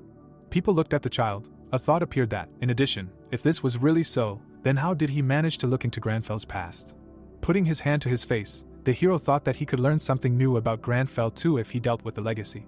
The protagonist looked away in surprise. A notification appeared in front of him. The player's characteristics appeared, and the thought arose that he had just raised 30 levels in one fell swoop. Smiling, the protagonist thought that this was a lot, and an item. Messages appeared, and he added that he also had authority to boot. Chuck clenched his fists and thought that the fact that he had authority in Yusra was already cool enough, and now he also had authority in Permafrost. A notification appeared, and the thought arose that something was left. The hero opened his eyes wide, and a message about a special quest appeared. Gritting his teeth, Jack asked what the ceremony of appointing a new ruler was, to which the guy asked again. Smiling, Rox said that he had a bad feeling. Sitting on the bed, the man asked that they were planning an appointment ceremony, and did not even tell him anything, to which the girl replied that this was not about him. The hero looked in surprise, hearing that he was the ruler of Permafrost. He grabbed his head. A view of a huge building opened up. A large city appeared. The thought arose that from this moment on, her ruler, a notification appeared that the ruler's menu had been added to the system. The view of the city opened up. The reporter was standing in the middle of the city. Holding the camera in his hands, the cameraman asked that Chuck would definitely be caught today, and he had reserved a place for himself. They heard that they were told to go up to the second floor of the hotel next to the gate. The ceremony of appointing a new ruler would not work today, he tells him. There is a whole crowd of people here. Looking to the side, the reporter said that reporters had already gathered everywhere. Chuck would really be appointed the new lord of the Permafrost, to which the man replied that it was obvious. Who else? Smiling, the guy said Oliver or Rox, or maybe Jack, or maybe even some new NPC, to which the man replied that he hadn't seen the rating of contribution points to the siege of the Permafrost. Stop talking nonsense. Suddenly, he opened his eyes in amazement. Stretching his hand forward, the man shouted that over there. The doors swung open. People looked in admiration. The guys looked at the laptop. The hero straightened his tie. He frowned when he heard his name. People exclaimed loudly. Looking to the side, the man shouted that he should quickly start recording. He was filming, to which the guy replied that he didn't know how. The guy pushed through the crowd. The protagonist lowered his head. His eyes widened. He thought about what was wrong with all these people. Chuck froze in place and thought that he was just studying class quests in the castle library, and then some notifications started ringing about him being a ruler. It got on his nerves so much that he decided to get some fresh air. Notifications appeared that the venue and the number of people present were satisfactory. The requirements for holding the appointment ceremony had been met. The hero stood still. A thought appeared. What other appointment ceremony? Clutching his head, he thought that his balls were already going crazy with this new quest and Romeo's bullshit. The crowd stood in front of him. Jack's eyes widened and he asked what was going on. He rushed here as soon as the notification window popped up, and there was already a huge crowd. This was a quest for an event, so there shouldn't even be a reward. To which the guy replied that he himself had come too. Raising his hand up, Jack said that of course he came. This was the appointment ceremony of Mr. Chuck himself. Smiling, the man said that the two of them had arrived too. Standing in front of him, the guy asked how he was feeling. Had his wounds healed? To which Oliver replied that he was completely fine. He turned his head, hearing that it looked like it was starting. He wanted to say something. The hero leaned on the handrail. People looked at him in surprise. Frowning, he said that he would not be the ruler. The reporters froze from what they heard. Frowning, Oliver asked again. The guys froze, looking at the laptop. The crowd exclaimed in amazement. The hero extended his hand forward and said that in all matters it was necessary to follow formal procedures. Permafrost was in the possession of the Archon Empire. The only correct thing would be to follow the procedures of the Empire and leave the appointment of the ruler to the Emperor, the decision in which someone else was irrational. The girl, opening her eyes wide, said that this was true, and the man added that but if the ruler was not found, then permafrost. The people looked up in amazement. Looking straight ahead, the protagonist said that however, raising his eyebrows, he added that with the power given to him by the authority, he was able to appoint a ruler absolutely legitimately. A notification appeared that the authority function was activated. The man froze, hearing that, and therefore he proposed to place the duties of the acting ruler on Oliver's shoulders. A staircase appeared. It was heard that even before they overcome the consequences of the Demon King's rampage, for the inhabitants of Permafrost, whose world was turned upside down. Walking forward, the hero said that he sincerely believed that he would shine with a new ray of hope. The man looked at him in surprise. The protagonist frowned. Oliver pursed his lips. A view of the tower opened up. It was heard that it accepted his will. A weapon appeared, and the man said that although they could not protect Permafrost in the past, this time. Holding the sword in his hands, Oliver said that he would ensure the safety of the city. A view of the magic tower opened up. Raising his head up, the hero thought that he had escaped. A window of the city's status appeared. A thought arose that it was obvious that the potential value of Permafrost is incredible, and getting the position of its ruler is very cool. But now it is in complete ruin. Trying to restore it now is a stupid idea. The protagonist closed his eyes and thought about that, and besides, let them just imagine how a person like him, not even an arcane, would jump around as a ruler. Who knows, maybe the people would rebel, and managing the budget would be a real pain. Chuck looked away in surprise. Suddenly, he heard from behind the door that it was John. Would he allow him to come in for a minute? A thought appeared that he would like to rest, but if it was only for a minute, then perhaps it was possible. The doors suddenly opened. The guy looked down. Looking straight ahead, the hero thought that this would not be a minute.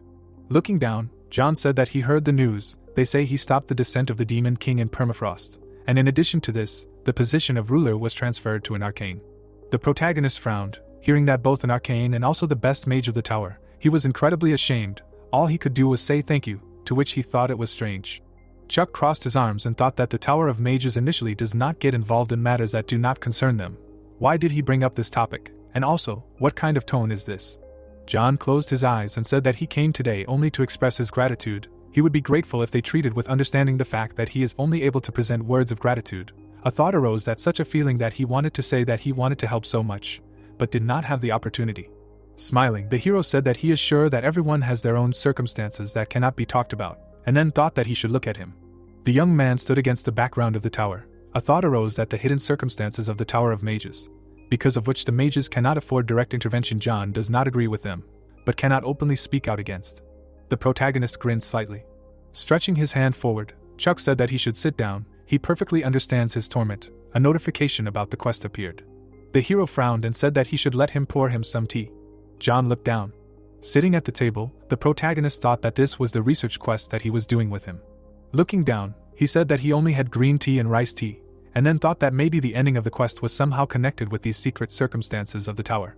The guy looked down and said that the thing is that he had one request. The thought appeared that then even the mages would be able to begin to take an active part in the affairs of the outside world. In terms of significance, the greatest military force of Arcana is the Tower of the Mages. Smirking, Romeo said that he should speak. Looking away, the hero thought that this could be an opportunity to attract a great ally to his side. A view of the city opened up. It was heard that a truly shocking incident had recently occurred. I am sure each of their viewers remembers it very well. Looking straight ahead, the girl said that during the ceremony of appointing the new ruler of Permafrost, which everyone was talking about.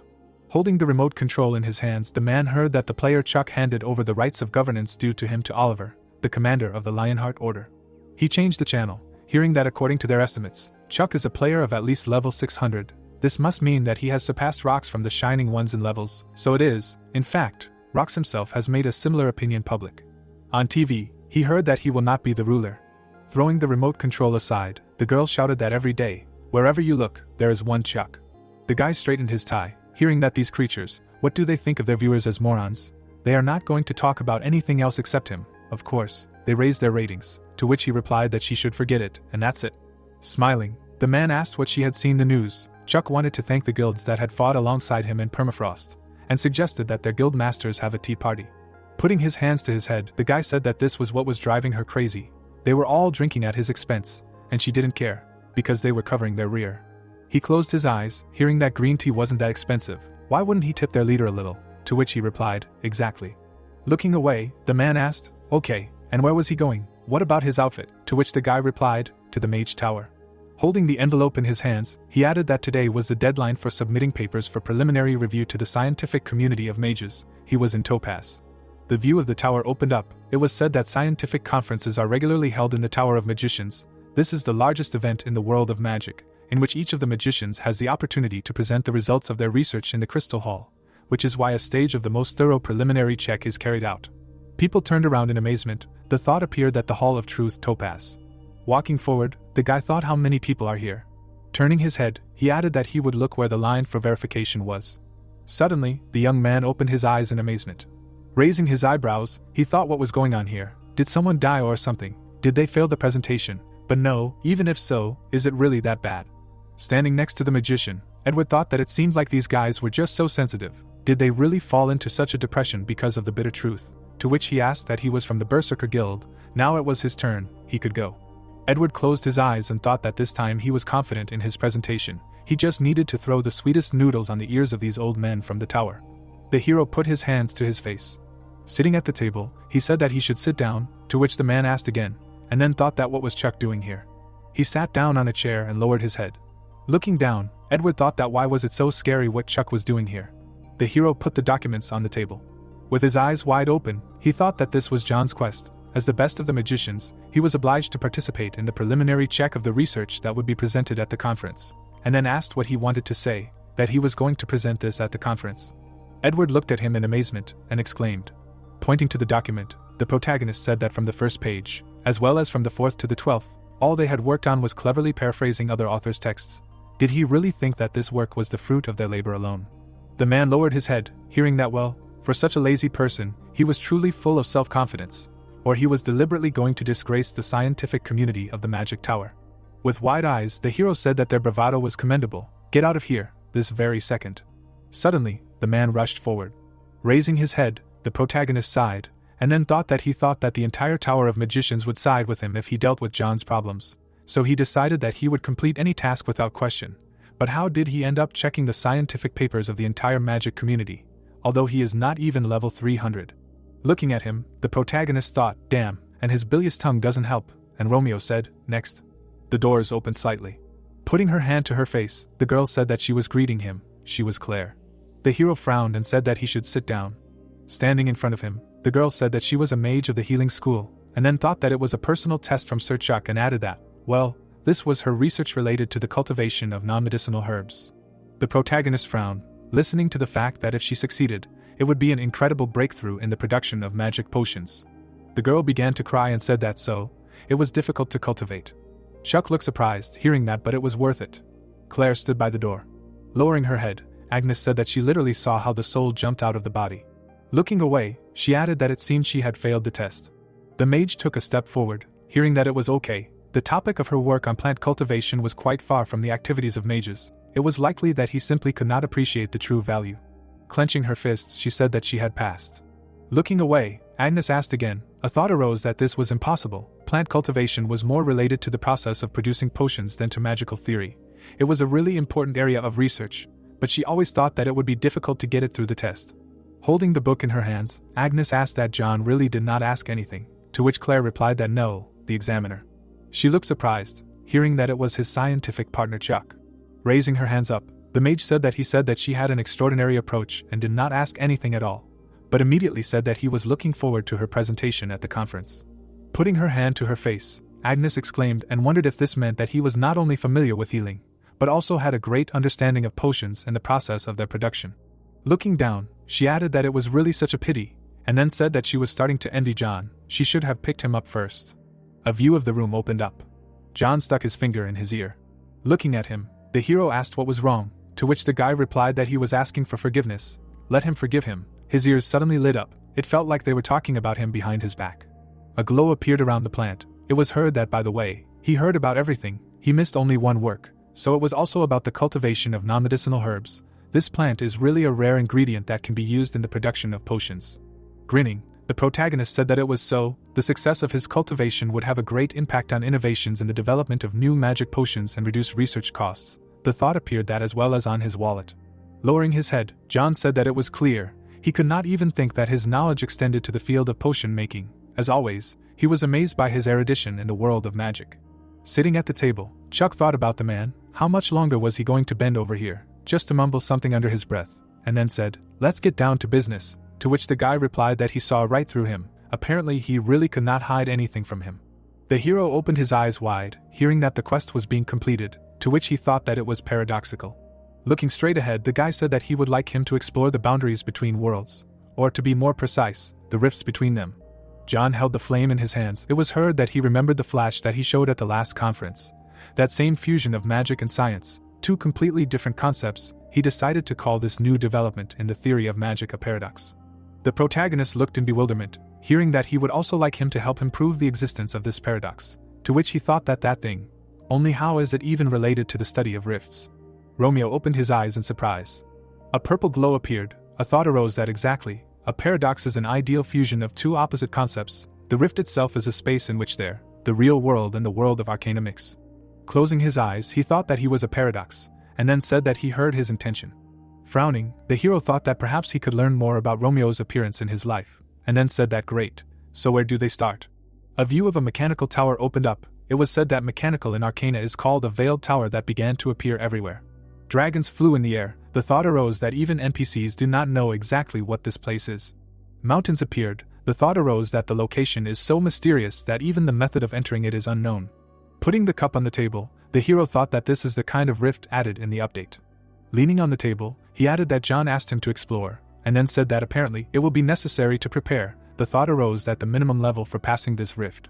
Reaching out for the notification, the protagonist thought that the 400th, it will be extremely difficult for him with his 295th to run through it. Frowning, he added that accordingly, this difference needs to be covered with new equipment. Items appeared. The thought arose that when a cursed item is used in an exorcism ritual, the curse is lifted from it, and it becomes normal, so the cursed items he used in the battle with Gerald. Frowning, the hero thought that he would take a look, maybe some of them would be useful. A luxury item appeared. The thought arose that they have here. Wide-eyed, the protagonist thought that mana regeneration without any restrictions, this is awesome, and also improves aesthetics, two useful properties at once, and then shouted that this is a very cool thing. Let him quickly put it on. What kind of reaction is this? Holding the accessory in his hands, the hero thought that he should quickly take it and hang it around his neck. The items were lying on the table. The thought arose that okay, what's next? Grinning, the protagonist thought that the necklaces could only be sold, but the box was worthwhile. After all, an item that increases accessories, great, I'm sure it will come in handy someday. Holding the weapon in his hands, he added that there was also a sword that had fallen after defeating Gerald. Looking at the sword, Chuck thought that it had fallen from the Demon King, and in fact it wasn't that cool, but it suited him perfectly at the moment. He wasn't even trying hard, and it fit him like a glove. Looking to the side, he added that perhaps he could use the blade's aura more effectively with it. The hero looked in the mirror. Grinning, he thought that only a few months had passed since he had been stunned by the merger with Romeo. Romeo frowned, and the thought occurred to him that he wasn't so surprised by the unfamiliar face in the mirror. The protagonist stood still, and the thought occurred to him that he was his past, his shame. But he no longer burned with shame, looking at him. He grinned, looking at himself. Turning around, Chuck thought that he had already become a part of him. A view of the Yuzra archipelago opened up. The sign of the immigration checkpoint appeared. People were sitting at a table. The hero's eyes widened and he wondered where such a huge line was coming from. Walking among the crowd, the protagonist thought about what and why the rift had to appear in Yuzra, and then said that he should let him through. He slowly walked forward. Suddenly, the hero stopped, hearing the Inazuma Guild greeting Sir Chuck. The protagonist looked at him in amazement, and wondered why Inazuma suddenly decided to meet him. Walking towards him, the man said that it was an honor for him to meet him again. Sean grinned and asked that he had come to investigate the mechanical tower that had appeared in the Yuzra kingdom. Looking at him, the protagonist said that he had heard that he had found refuge in Yuzra. The guy smiled, saying that to be more precise, it seemed that he was just a refugee for now. Standing on the wall, the man shouted that he was here. Jack closed his eyes and shouted that he should wait a second, he would come down now to see him off. The hero raised his head, listening to the fact that he would take him exactly to the mechanical tower quickly and safely, to which he replied that he looked relatively healthy. The tower appeared in the distance. Walking through the forest, the guy said that so instead of Sir Oliver, who became the acting ruler of Permafrost, Jayan temporarily took on the duties of accompanying His Majesty Henry, to which the protagonist replied that it was clear, a rather pleasant outcome. Frowning, Chuck asked that okay, and he was still looking for shelter, to which Sean responded approvingly. Smiling, the guy said that he had already submitted documents for verification, but with everything that happened to Sir Oliver, His Majesty was insanely busy, and then there was the rift. Jack looked at him in amazement when he heard that they were working together with Jayan, filling the gap in the Lionheart Order's workforce. He should thank Henry, to which he replied that he was a bastard, he was talking to him in a completely different way. The tower appeared, he heard that he hoped his application would succeed, sincerely thanked him for the care shown to him, to which the guy replied that he shouldn't be fooled, this guy was a two-faced bastard. The man walked through the barrier. Standing still, the hero heard that they had arrived. Looking to the side, the protagonist thought that this is what Kvirenberg looks like inside, how this whole intricate system of gears fits into the landscape of Yuzra is the very essence of the paradox. Turning his head, Jack said that the mechanical tower of Kvirenberg, he was also inside for the first time, only it was somehow empty here, although a bunch of players had already entered. Suddenly he shuddered in amazement. Looking up, the guy shouted that the floor had gone down somewhere, it was a trap, to which Sean asked what and he never shut up. The hero opened his eyes in amazement. Looking at the mechanisms, he said what it was. The gears were spinning rapidly. The mechanisms appeared. The blades were swaying from side to side. Looking to the side, Jack asked how this was possible. He saw so many traps for the first time. A glow appeared above, he heard, and what was it? It looked like a portal. Raising his head, Chuck said that the magical device, apparently, was created with the help of objects, and then thought that the technique was different, but in terms of skill, this portal was close to the one in the Tower of Magicians, and these traps, they are all made of silver. The insides of the tower appeared, the thought arose that this hall was designed to catch and kill demons, not people. Looking at the notification, the hero thought about what kind of place it was, and then said that it was a quest. Lowering his head, Jack said that it seemed that the rewards would depend on the order in which they got to that portal. He was also given a quest, to which the protagonist responded approvingly. Notifications appeared, the thought arose that even too. Taking a step forward, Chuck thought that he was bound by the class quest of the Demon Hunter, and knew that something was wrong here, and then said that they would pass. Mechanisms appeared, it was heard that through traps. Grinning, the hero thought that it was obvious that something would fly out of these walls, but, passing through the traps, he added that it would not hit him. Taking a step forward, the protagonist thought that all these traps were carefully designed magical devices, respectively, set in motion by interference. The protagonist kicked the ground and added that because if it was interference. Chuck grinned and thought that he could be seen. People were following him, and the idea came up that he could then determine the safe zones of these traps. The hero turned his head to the side. The protagonist lifted his leg. Standing in front of the portal, he thought that it would not be difficult. Chuck extended his hand forward and said that they were moving on anyway. Chuck turned his head. Standing still, he asked where they were. The hero looked in amazement, hearing that he should break through the traps. The count was complete. The teams would be determined according to the time spent on the quest, to which he thought that it would not end with passing the traps. Then he would be on the same team with Sean and Jack. Where this couple was stuck, it does not matter, he thought he would have to go through alone. But it turned out there was a multiplayer mode. How lucky he was. The protagonist frowned, seeing that his team would consist of one person, to which he asked again. Chuck's eyes widened, wondering what had happened. The mode was multiplayer, and he was alone, and what's more. Clutching his head, he added that this was PvP, a notification appeared that the condition for winning was to be the first to earn 30 points and go up to the next floor. Smiling, the guy said hello. People were fighting on the court. It was heard that today the Arcana Today team was broadcasting from the mechanical tower of Kvirenberg, at his service fresh content of the new Rift tournament. The magician clenched his teeth tightly. It was said that the players were already locked in a furious fight. The guys were fighting. It was heard that the rules of the tournament were simple to the point of impossibility. The team that first grabs the golden gear in the middle of the field wins. 3 points are awarded for a victory. 2 are deducted for a defeat. The man grabbed the gear. It was said that the first team to earn 30 points will become the champion. Rock smiled when he heard that they had defeated the golden gear. Standing in front of the girl, he said that he was doing well, good job, and the host said that as soon as they started talking about it, Rox's team had snatched victory in an instant. He closed his eyes and added that he understood them perfectly well. He himself was looking forward to the player Chuck, but at the moment they could only broadcast from the drones of their partner guilds, so people looked away in amazement. Platforms appeared, and it was heard that the platform was also rising, thus the winners were moving up. The platform hit. It was heard that if everything continued like this, they would most likely be able to see Chuck. People rose up, and the host said that just as he said, new opponents were rising from the other side. Rox looked down when he heard that who would the Rox team, who already had 12 points, face. People were sitting on the platform. Jack frowned. Sean put his hand to his face. He heard that it was the players Jack and Sean. Michael grinned, hearing that they had no information about him, but there was another player with the Explorer class.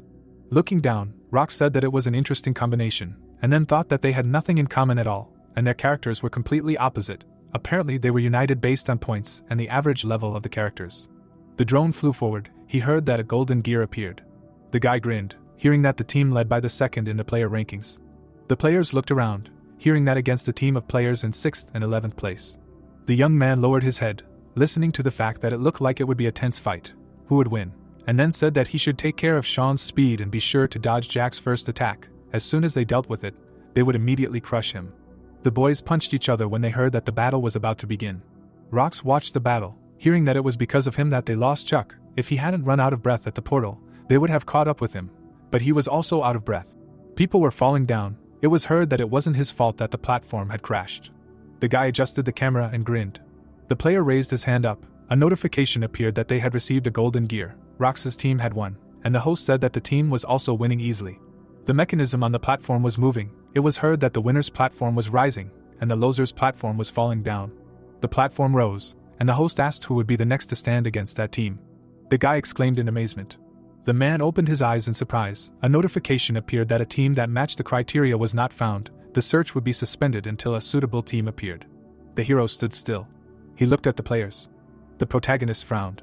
Rox asked in surprise, hearing that it was Chuck, and he was alone. He came on his own, to which he thought that he was alone, and he had 0 points. Jack raised his hand, hearing that apparently he would be the team's next opponent. Arcana Today was broadcasting live, right here and now, to which he asked why he was alone. The hero grinned and sighed. Looking straight ahead, he said that it meant they would be his opponents. He had been waiting for this. The guys looked at him. The protagonist stood still. A thought appeared that he had 0 points. Why were they the first to face him? Besides, he didn't have a team, and this bloodthirstiness, apparently it meant that he was not satisfied with the upcoming battle against small fry like them. Chuck frowned and thought that finally, the first match had to wait 2 hours. He almost fell asleep forever. A glow appeared around the gear. A thought arose that who would have thought that his first match would be against Jack and Sean? The guys looked at the glow in amazement. It was heard that who would manage to win this time. A thought arose that he was alone, and only level 295, so no one met the requirements of a match with him. Apparently that's why he was put against a strong team. Grinning, the hero thought that it doesn't matter. Suddenly, Rox rose in front of them. Jack turned his head and shouted that where this wall came from. The protagonist stood in front of them. The host opened his eyes wide. Comments appeared that in this location it seemed impossible to influence the environment. Before this it definitely did not work like that, as he was able to. Grinning, Chuck thought that while he was waiting for the match, he managed to fully explore the composition of the material of this tower, and then said that like candy for a child. The platform was rising. The thought arose that he really had to comb through dozens of types of minerals for this, and if it weren't for Romeo, such a sophisticated analysis would have even been possible. The hero stood in front of the people. A notification appeared that a match had been found. The current points were 3. Smiling, Rox said that they were giving up, and then thought that he just didn't see how they could win. A message appeared that the opposing team had withdrawn. The current points were 6. Many notifications appeared, and the protagonist thought that after all these deadly rifts, he finally saw something. and this was really nice. Besides, it said here that this tower was a legacy. I wonder what would happen when he revealed all its secrets. Chuck looked away, hearing that he had arrived at the last floor of the Krenberg Mechanical Tower, to which he thought that finally. The hero grinned and thought about what would happen on the last floor. Suddenly, he opened his eyes in surprise. The protagonist was looking at the flames. Monsters were flying around the tower. The thought appeared that this view, did demons penetrate Yuzra while he was inside the tower? The demon opened his eyes wide. The thought appeared that stop, no. Looking down, Chuck thought that through the rift in which reality and Arcana mixed. A view of the burning city opened up. The thought appeared that he could see the continent of Arcana. A glow appeared around the hero. The demon screamed loudly. Looking to the side, the hero said that the curse. A glow appeared in front of the protagonist. Opening his eyes wide, Chuck asked that the attack bounced off. The demons looked forward. Notifications appeared that everything seemed to be connected, but he was still inside the Krenberg rift. Interference with the outside world was impossible. The hero turned his head to the side. Gritting his teeth, he thought that it turned out that he could only watch. Looking at the city, the protagonist added that behind this terrifying sight. Frowning, Chuck thought he was completely powerless. He opened his eyes wide. Looking away, the hero asked again. A pulse appeared. The thought arose that he had just felt a jolt, similar to a heartbeat. It seemed so familiar to him. It was heard in his own chest. Opening his eyes wide, the protagonist thought he knew this feeling. A mechanical tower appeared. The thought arose that anger and helplessness. Raising his head, Rox asked what it was, as if something was ringing. Looking up, Jack said that it was heard throughout the tower. Henry put his hand to his face. The tower stood in the middle of the forest. Raising his head, the hero thought that the tower was screaming. Putting his hand to his face, he added that it was resonating with his anger at the fact that he was unable to do anything with the demons in front of them, but nothing. The protagonist suddenly opened his eyes wide. Chuck suddenly froze, thinking about how he couldn't interact with the space outside the rift because he was inside. But the rift itself was somewhere between reality and Arcana. And what about the mechanical tower of Krenberg itself? The hero's gaze froze in place. Clicking on the notification, he thought that was the reason the class quest had brought him here. The protagonist closed his eyes, thinking that the last bastion of the demon hunters was the mechanical fortress of Krenberg. This tower was designed in such a way that only a demon hunter could activate it. Grinning, he added that he was the last demon hunter, and then said that let it activate. A notification about the class quest appeared. A bright glow appeared from the tower. The guy looked up in amazement. The drone was flying forward. He heard what was shaking so much. Stretching his hand forward, the hero thought that let it reveal itself, reveal its pride of the last bastion. The protagonist looked at the heart, thinking that there had been no hunter to activate it for so long, and he must be shaking in rage that he could do nothing but watch. Chuck smirked and said that he saw. The heart appeared. A notification appeared that the mechanical tower of Krenberg had been chosen as an offering. It was heard that this was his pride. Demons flew around the tower. A notification appeared about the activation of the last bastion, the mechanical fortress of Krenberg. The monsters exclaimed in amazement. A glow flew around the tower. The hero smirked, hearing that the last bastion had received experience points. It had received glory. People looked at the messages in surprise. A glow appeared from the tower, and someone asked what kind of notifications these were. Looking straight ahead, the reporter said that he was shaking in earnest. What was going on up there? Jack raised his head and said that the rift was disappearing, and Sean asked what it meant that it had passed. The player, looking at the notification, asked that the tower was counterattacking. What did that even mean? A green light appeared from the tower, and the thought arose that the rift had been passed. Standing still, the hero thought that the paradox space would soon close. As soon as the trembling stopped and everything returned to normal, he would open his eyes in the real world. Looking to the side, he added that he was absolutely sure of one thing. Looking at the city, the protagonist thought that the active fortress of Krenberg would continue to hunt demons of the continent of Arkan until the end of all time. A view of a mechanical tower opened up. A high-rise building appeared. Tired people were sitting at a table. A view of an office opened up. A man cut the phone line. The guy grinned, his eyes wide open. The phone was in his pocket. Suddenly, a call came in. The young man froze in place. He lowered his head. He opened his eyes wide and laughed. Raising his head, the guy started crying, to which he was told to pull himself together. Standing next to him, the man heard that it seemed like he was going crazy. They kept calling him with questions about Krenberg. And what about him? He himself didn't know anything, to which he replied that he understood. Let him calm down. The news came on. He heard that they even asked who this someone was, meaning who, naturally Chuck. Clutching his head, the guy said that they were also asking what this counterattack meant. He himself would like to know. Hein grinned and thought that he was starting a counterattack. This notification was indeed a precedent, but system messages are not made up. Looking at the phone, he added that the system recognized this counterattack as something important for the continent of Arkan, A real hell on earth. The tower appeared. The thought arose that this was something new, both for the real world and for Arcana. Frowning, the hero thought about what it was. Several notifications appeared. The thought arose that how in general. A glow was flying around the tower, and the protagonist thought that after activating the mechanical tower of Krenberg, it began to accumulate experience points and fame. Clicking on the notification, Chuck thought that the mechanical tower would constantly hunt the demons that filled the continent of Arcana, then all the experience points and fame that it would gain in the future.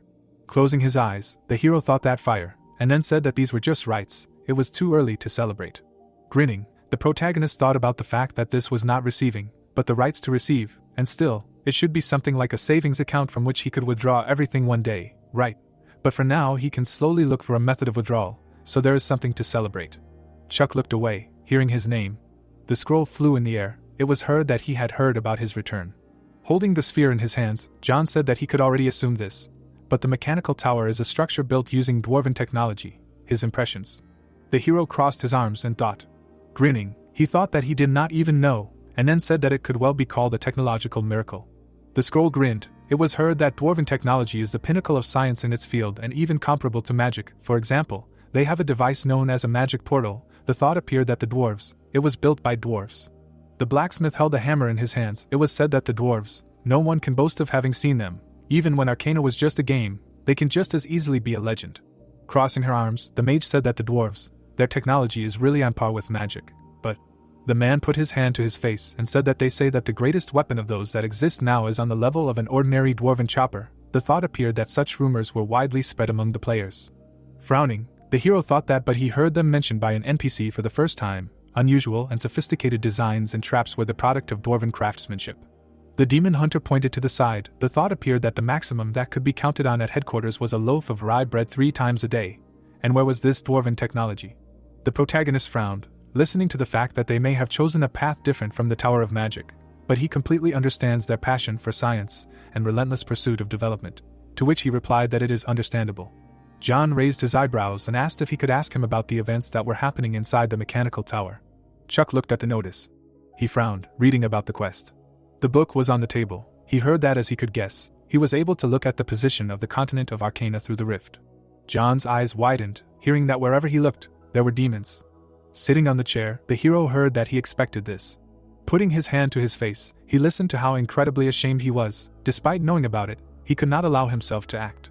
John leaned on the table. A thought appeared that he knew it. He was forbidden to enter the rifts, no matter how much he wanted to. The protagonist looked down and thought that he could not imagine what kind of circumstances were holding such an influential person as John in the Tower of Magic, and then said that, however, they should not lose hope. The boy's eyes widened when he heard that he could influence the events taking place on the continent of Arcana by activating the mechanical tower of Quirnberg. The protagonist crossed his arms when he heard that it was true. Gritting his teeth, he replied that it was all the same as he said. The mechanical tower of Quirnberg was the last bastion, and he would continue to hunt demons until his pride was crushed. John looked at the scroll in amazement. Sitting at the table, the hero heard that an urgent message had arrived from Permafrost. Holding the scroll in his hands, the boy heard that guests had arrived, so he continued this conversation later. He squeezed it in his hands. Looking down, the young man thought that the mechanical tower of Quirnberg was a demon's weapon, and in the name of saving Arcana, Chuck activated this last bastion. The hero's eyes lit up. A thought appeared that this really meant that Sir Chuck was a demon hunter. The boy lowered his head and said that they had already owed him a debt that they could never repay during the Holy War.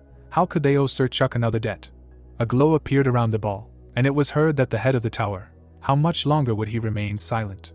Frowning, John shouted that where had he disappeared to? Let them come back and answer him. The ball lit up brightly, and it was heard that he should just think about the trials that the last of the demon hunters must have already gone through. A view of the building opened up. Putting her hands behind her back, the girl said that the invitation must have been unexpected, but thank you for coming immediately, to which the man replied that the ruler's throne is not merciful to a man like him, who knows nothing else but a blade. Oliver looked surprised, hearing that, and yet, he needed to get used to him. Soon they would have to demand more from him, to which he asked that he was talking about something serious that happened. Holding the cup in his hands, the hero thought that, as expected from Oliver, he grasped things on the fly, and then said that he saw the Arcana through the rift. Frowning, he said that what he observed was much more pitiful than even the Permafrost before their victory. Oliver opened his eyes in surprise. Putting his hand to his face, he said that it was clear that when the demons break through the rift again, they will probably experience a second and even a third Permafrost. If everything is as he says, then they do not have time to relax. Stretching his hand forward, the hero thought that he would not go that far, and Romeo said that with him he is sure they can handle everything. The man grabbed a stone. Throwing the stone through the window, he shouted that he should get out of here. The protagonist looked at him in surprise.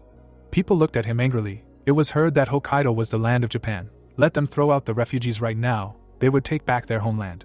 Standing by the window, the hero asked what all the fuss was about, to which the man replied that it was a shame, and the girl added that people were becoming more and more radical. A view of the building opened up. It was heard that, as he knew, permafrost had arisen in the middle of Hokkaido. Apparently that was why the hostile moods of the local people were becoming more and more pronounced. This was their current situation. The protagonist looked down, listening to the fact that initially people came to them with offers of help, but one day everything suddenly turned out like this. He attempted to negotiate with the local leadership, but they never came to anything. People looked at him angrily. A thought appeared that the Japanese government had really turned a blind eye to what was happening. It couldn't be. This was a serious violation of the provisions of the International Convention. You can't ignore a protest of this kind. Torches were flying into the building. The thought arose that this was also an unusual protest. The man stood still. It was said that there was pure malice in the air. The hero opened his eyes wide. Oliver looked away, hearing that he was observing people in the crowd of protesters who wanted to help the residents of permafrost, to which he responded approvingly. Frowning, the protagonist said that in this case there is no doubt. A notification appeared that the skilled natural enemy was used.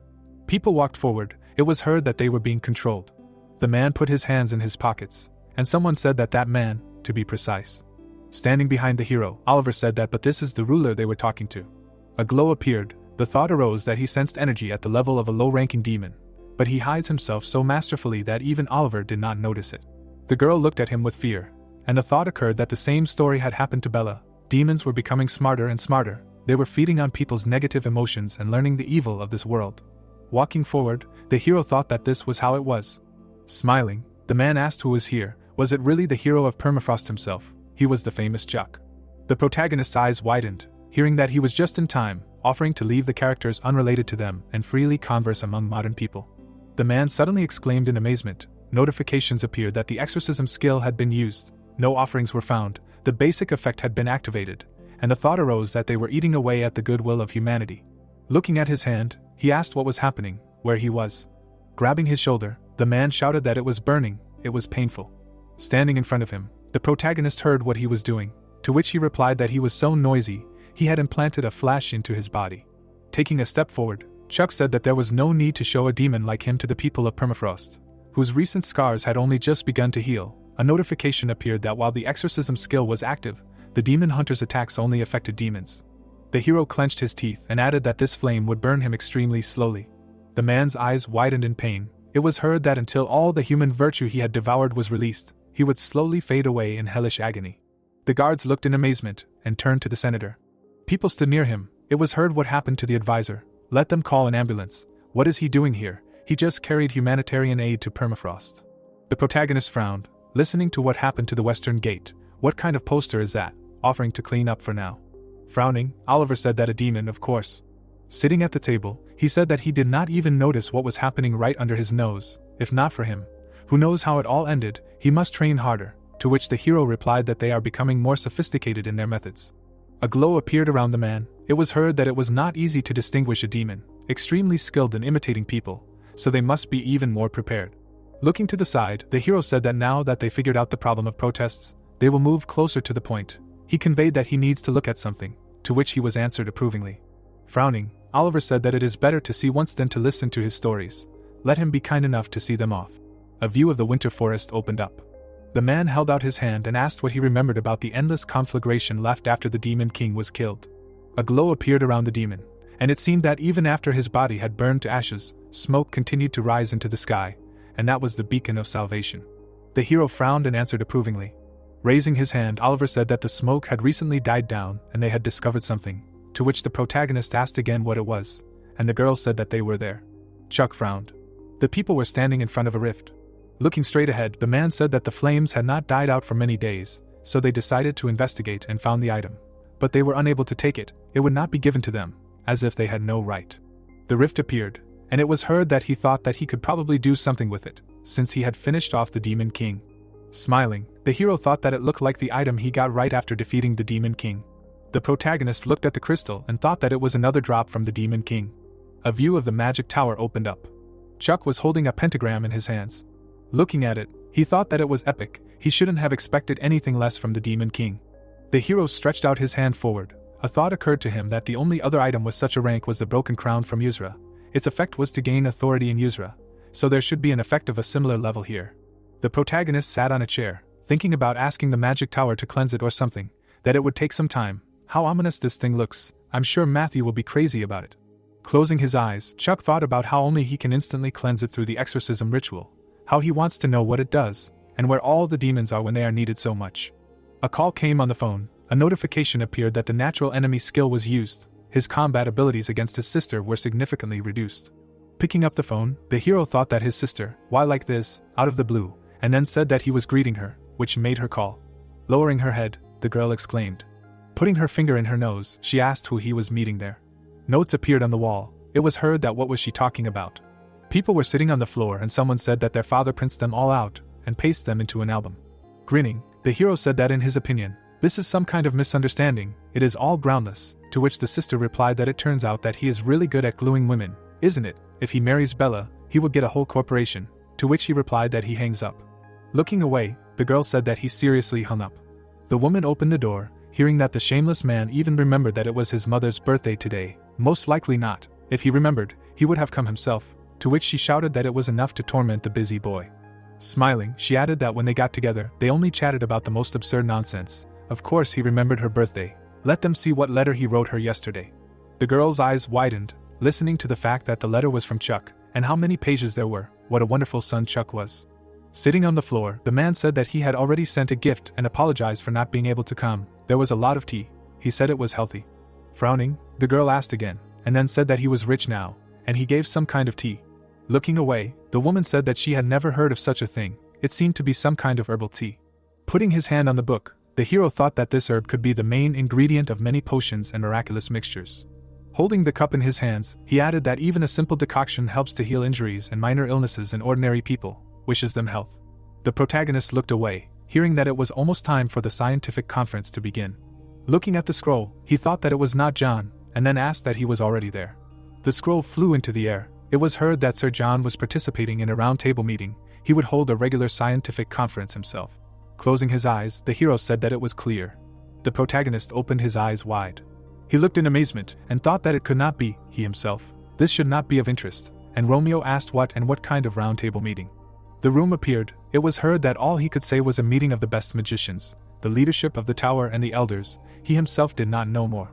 Walking up the stairs, the hero heard that Sir John was infinitely grateful for this opportunity to attend the round table, which he gave him by taking on the duties of holding a scientific conference this time.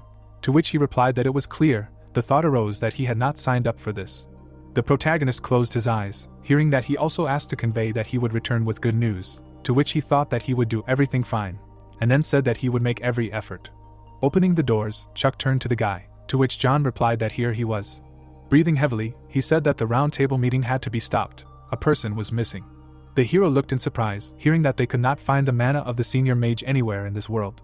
A view of the crystal hall opened up. The students were sitting at their desks. Putting her hand to her face, the girl said that it was high time to start, and the organizers were late. Looking away, she added that their Claire had already dried up because of this, to which she said that she had memorized everything necessary for the presentation. Yes, indeed. Matthew gritted his teeth and said that this was strange. This person was not the type to be late without a reason. The doors suddenly opened. Frowning, the hero said that the scientific conference would be suspended. The guy turned around, hearing that it was Chuck. Pointing at the hero, he shouted what was going on here. Not only was he late, but he was also postponing the conference. Did he not realize the significance of this event? And the young man added that he should calm down. Gritting his teeth, the protagonist said that such impudence. He looked angrily ahead. Turning his head, Chuck said that the senior mage had gone missing, and he, like many others, had to present his work. They would continue holding the conference after he was found. People were sitting at their desks. It was heard that everyone was free. Putting a finger to her face, the girl asked that the senior mage of the tower had gone missing. This had never happened before. She had heard that mages were forbidden to go outside the walls of the tower without permission. The hat looked angrily and said that she was saying just in case, but that he should never get involved in this matter. The man walked forward. It was heard that the senior mage of the Tower of Magic was a person who had gone immeasurably far beyond the ordinary person. If someone like that had disappeared, then extremely significant forces were involved. Gritting her teeth, the mage said that this was bad. the conference had been postponed, which meant that even John could not detect Manhwa, to which Matthew asked that he had really disappeared somewhere outside the tower. A view of the room opened up. John, going down the stairs, said that therefore, even if they assumed that he died, the mana coming from his body should have left at least some traces, but so that he could not detect even a particle. To which the hero answered, what exactly? Looking down, the protagonist said that this means that Benjamin must be in the realm of the paradoxical, in the rift. The guy froze, hearing that only this is extremely strange. He believed that the tower mages are forbidden to interfere in the affairs of the outside world. He closed his eyes and answered that this is so, but the senior mage Benjamin is an exception. He worked with rifts, and did not work alone. The hero looked in amazement, hearing that this is the part of the Tower of Mages affairs that he could not tell them about. A notification about the quest appeared. John ran down the stairs. The thought appeared that to reveal contradictions and reveal the truth, the passage of this quest could change the situation in which the Tower of Mages is located. The mages stood in front of the tower. The thought arose that these were the tower's mages who would be able to help the outside world. A view of the headquarters opened up. Jack looked in amazement, and asked that the senior mage had disappeared from the tower. Standing in front of him, the guy replied that yes, he had just received news from a guild member participating in the conference, to which he said that only mages were forbidden to go outside the tower. Maybe it was somehow connected with the order. Holding a laptop in his hands, the young man asked again, to which Jack replied that a rift had appeared from the Korean branch of the persons in S1-2, but according to them, something was wrong with it. He looked to the side, hearing that there was a new rift, but there was no update, to which Jack replied that that was the catch. People were standing in front of the rocks. It was heard that he had a bad feeling. Frowning, the miner said that they should take care of their heads. He was in this cave. The guys looked in amazement and asked again. Standing in front of the portal, they asked what a rift it was. Holding the radio in his hands, the young man said that the shape, the location, whatever, nothing like that was indicated in the update, to which the young man replied that he should check its level and the progress of destruction. The young man snatched the radio, hearing that something was wrong with this thing, whether it was broken or something, to which he replied that he should give it here. The young man adjusted his helmet, hearing that when reinforcements arrived, to which he replied that he was told that Jayan and Mythology were heading here. With his eyes wide open, he said that in that case, he should evacuate all civilians and request more help from headquarters. The young man looked away in amazement. Holding the device in his hands, he said that the device could not determine its level, which meant that it was at least 1,000th level rift. A view of the Hanging Gardens opened up, and a voice was heard that here. Turning his head, the hero said that this is the place, to which John replied that Benjamin is extremely insecure and sensitive. Despite his outstanding talents, the thought appeared that he thought they would go in search of the missing magician.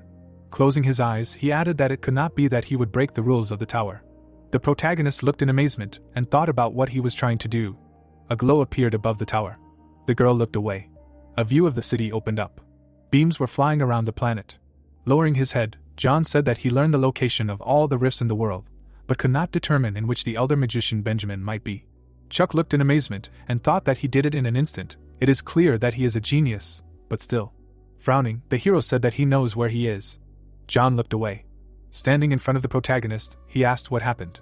Looking straight ahead, Chuck heard that he was able to detect mana inside the rift as well. What kind of research and intervention process he had done, to which he thought, no, he had just received a message from Steven. Closing his eyes, the hero said that he was heading there anyway, and would contact him if he found him.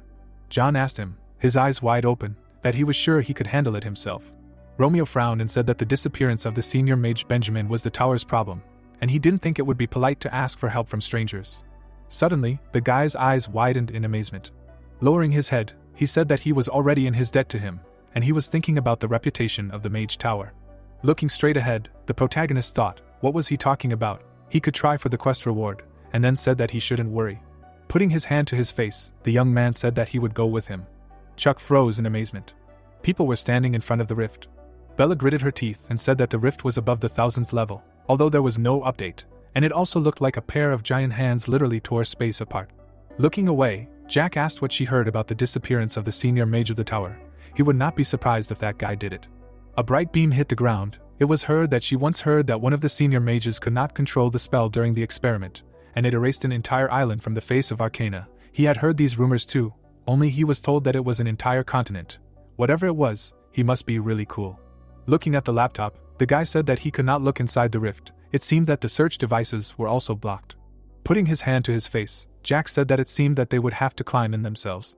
Standing in front of him, the young man shouted that he was crazy. This was a 1,000th level problem. It was not a problem they could solve themselves. It was not a fact that they could handle it even if all 10 top guilds were here. People looked in amazement. Hearing that, then what? They should sit still. If a rift of this kind breaks through, they would all die. He just wants to say that they need a plan. They should at least wait for Chuck. The hero entered the cave. Frowning, he said for everyone to disperse. Looking at the rift, the protagonist said that the Tower of Mages would deal with this rift. Bella gritted her teeth and asked if it wasn't the mage John. Stretching his hand forward, the guy shouted that the senior mage had just arrived at the rift, along with Chuck, a super important mage who never and under no circumstances leaves the tower. A view of the cave opened up. The man was sitting on the ground. Biting his finger, he said that he had to find it. The protagonist stood still. Looking away, John asked what kind of terrible place. All the rifts were like that, to which Chuck replied that not all looked that bad. Frowning, he thought that he was unstable and did not look like the others. There were no monsters either, and then said that he saw light there. Rushing forward, John shouted that this was the mana of the elder mage Benjamin. The hero suddenly looked in amazement. Looking at the mage, he turned. The guy looked away and exclaimed. Standing in front of them, he asked what Sir John and Sir Chuck were, how they got here, to which John replied that he should calm down. They did not come to interrogate him. A cave appeared. It was heard that nothing terrible. Let him explain first what happened. The thought arose that at least he was not behaving hostilely. Frowning, the protagonist thought that only that spell circle behind him. No, it was not him at all, and then turned to the magician. Benjamin looked in fear. Hearing what he was hiding behind him, the thought appeared that this was a demon summoning circle. Suddenly Chuck rushed forward. Gritting his teeth, the magician shouted that he should forgive. While attacking, he added that he could not miss this opportunity. Suddenly, a glow flashed in front of the hero. The glow engulfed people. Standing behind the hero, the guy asked that he was okay, to which the protagonist thought that no, he would have died if not for the shield spell. Standing in front of them, Benjamin said that they should forgive him and both leave. The thought appeared that this means what the power of the elder magician Benjamin is. You can't tell by his docile appearance. But his mana alone is so destructive that it affects the landscape. John asked in amazement, hearing the elder say that the truth he seeks is here. The mage said wide-eyed that if he gets this, no one will look down on him anymore, and then thought that a brainwashing spell had been cast on him. The hero's gaze froze in place. Frowning, he turned to the mage. An eye appeared behind the guy. Notifications appeared that a demon was nearby. The natural enemy skill was used. Chuck forms a blue sphere. The hero mentally asks if Benjamin understands that things are bad, and adds that his brains were deeply shoveled. John asks if the entity is a demon. Benjamin releases a cone of fire from his hand. Chuck stands in front of the magic of the guy in glasses. The mage calls the protagonist. The protagonist, creating a magical ball, reflects on being hit with pure magic with the clear intent to kill, and adds thoughts that he now knows how to interfere with this mana to stop it. John, wide-eyed, is surprised. The cone of fire breaks into a blue aura. Chuck stands with his hand outstretched. John is surprised that his friend converted all of Benjamin's mana in an instant with the ability of radiance. The mage opens his mouth and eyes wide, and the protagonist shouts at his opponent to stop his stupidity, because he won't be able to handle Dave when he manifests fully. The brown-haired guy asks again if they called it hysteria. The young man in glasses, his red eye flashing, convinces his friends that he is here because of people like them. The room is enveloped in a black and red aura. Benjamin begins to tell the heroes that John was lucky to be born into a family of wizards, and Chuck, despite the fact that he is only a researcher, has enough skill to extinguish his magic. The protagonist looks forward with malice. Benjamin spreads his legs wide. He believes that if he was born with such talents as his rivals, he would not have to go so far. The protagonist, gritting his teeth, thinks about how the guy with glasses has become much more inferior, and realizes that the more intense his emotions are, the more the rift in the dimension opens up. Benjamin stands in a dark red aura. Chuck thinks that the demon's aura looks more monstrous than that of the demon king of Decoravia, which means that this aura belongs to one of the deadly sins, envy. The hero, putting his foot forward, calls Benjamin and thinks that he cannot allow the demon to come here. The guy with glasses gritting his teeth, Chuck asks him what he is trying to prove. The demon's claws appear next to Benjamin. The hero asks if he will be able to get the recognition he wants so much, even if he sacrifices his existence in order to become more powerful. Chuck is surrounded by a blue aura. He asks the guy with glasses why he needs this recognition in the first place. The demon's claws take Benjamin in a fist. Two groups of 2 people stand in front of a white building. The first group mentally asks the second if they are students of the School of Pure Mana. A group of people in turquoise cloaks joke about the fact that Benjamin didn't even cope with the presentation at the last conference. One of them adds that he even sent a scroll to Chuck, probably to suck up. The group in brown robes aggressively turns in their direction. A guy in a turquoise cape asks what can you even study at a school with such a mage. In response to this, the man shouts at him to watch his words, but the girl dissuades him, and explains that a fight will only make things worse for Benjamin. The groups disperse. 2 in turquoise mock the rest, saying that they are just parasites sucking out the funding of the mage tower. Benjamin sits in the demon's hand. He screams that because of his own insignificance, His students must endure such insults. Envy smiles. The Supreme Mage abruptly changes his mind, but it's too late. A notification pops up that a rift in the dimension is breaking through. Chuck, putting his hand behind his back, shouts at Benjamin that he can still retreat. The guy in glasses holds a pentagram with an image of a red demon in his hands. A plaque pops up stating that he chose the pentagram of sinister sealed knowledge as an offering. Benjamin, looking through the gap between his fingers, shouts at Chuck that he will blame his absence from the conference on this battle. The protagonist, holding a blue pentagram, reminds the guy that the conference is not over yet. A notification pops up about using the exorcism ability. The hero puts his hand out towards the demon. A plaque appears stating that he invites Dave into his subconscious. The enemy grins and calls the protagonist a demon hunter. Jack, opening his mouth wide, asks what the hell. The villain says that it is too late to do anything, because the rift in the dimension has already begun to expand. The red rift is located among the rocks and trees. Notifications appear that the rift is unstable, and the recommended level is constantly growing. A cry is heard that the rift level is increasing. John, emitting a pale green aura, doubts that he can defeat the great evil, and adds doubts that in the worst case, he will send Chuck into the portal and seal the entire location. The protagonist puts his hand on his forehead. He believes that the flow of mana emanating from the rift is too great, and convinces that he can die from the pressure of the mana even before the demon penetrates his consciousness. A bright light comes from Andy's hand. Chuck, standing sideways, notices that the pressure has receded, and asks if this is light magic. The demon smiles widely and asks Benjamin if this aura is his death throes, calling him a ridiculous little man. Chuck, smiling, thinks about the guy in glasses interfering with the magic coming from the rift and turning it into light. Now he can break through. The protagonist, looking down, says that Benjamin is a good boy. Chuck emits a blue aura. A plaque about the beginning of the exorcism ritual appears. The protagonist, looking over his shoulder, mentally asks where the demon is. The demon, leaning on his knee, says that it was very stupid to call him into his mind. Dave's eyes bulge. He says that he is very surprised, because he thought that all the demon hunters perished in the Holy War. Chuck creates a blue ball, he says, so that envy does not shake the air, and adds that he does not negotiate with the prey. Dave laughs. He explains that all the auction dogs said the same thing, but they still went crazy after inviting him into their mind, and ends the sentence by asking how long the protagonist will last. Sweat runs down Chuck's cheek. He is perplexed. Dave's face contorts. Notifications pop up about the demon from another dimension revealing its powers, and about the rift widening again. John, covering his face with his hand, says that the light magic is fading. The light magic and dark aura blur. The mage notices that the master's magic has run out, and notes that Chuck is vulnerable while he is performing the exorcism. The guy, emitting a lot of magic, says that they are both in danger, and that he has no choice but to evacuate the hero. Chuck's hand stops John.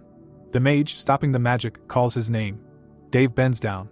The demon, lowering his hands to his pelvis, is surprised that Chuck does not leave, although he has already unlocked his abilities.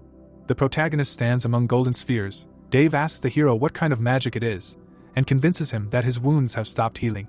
The demon, disintegrating, emits yellow rays. He asks the hero to wait. Chuck raises his hand. Dave complains that this cannot be. Chuck reflects on the fact that he used the Radiance spell to convert Benjamin's mana, and adds that although his performance would be stronger, this should be enough. Besides, he has a combination of aesthetics with exorcism. Many figures fly through the demon in turn. He screams that they should all have died in the Holy War. Notifications appear about the use of the aesthetics characteristic, and that the activated spell is filled with aesthetics. Dave grabs his throat. John stands in surprise among giant stones. The demon stretches out his hand to the protagonist. Chuck explains to him that the rift is already closing, and that he has nowhere to run. Benjamin lies between Dave's claws. John creates magical chains and says that he will not let him be taken. The demon's eyes bulge and squeal. Chuck looks at Dave with glowing eyes. He screams for the hero to let him go, and not look at him. The demon's hand is cut off. The heroes, angrily looking at the hand, ask if he, like the lizard, left part of his body to escape. John looks up and screams that this is not the end. Benjamin is clutched in the demon's hand. The magician says that he is still alive. The demon, painfully heading towards the protagonist, exclaimed that he was in pain, and stated that the severed hand did not want to regenerate.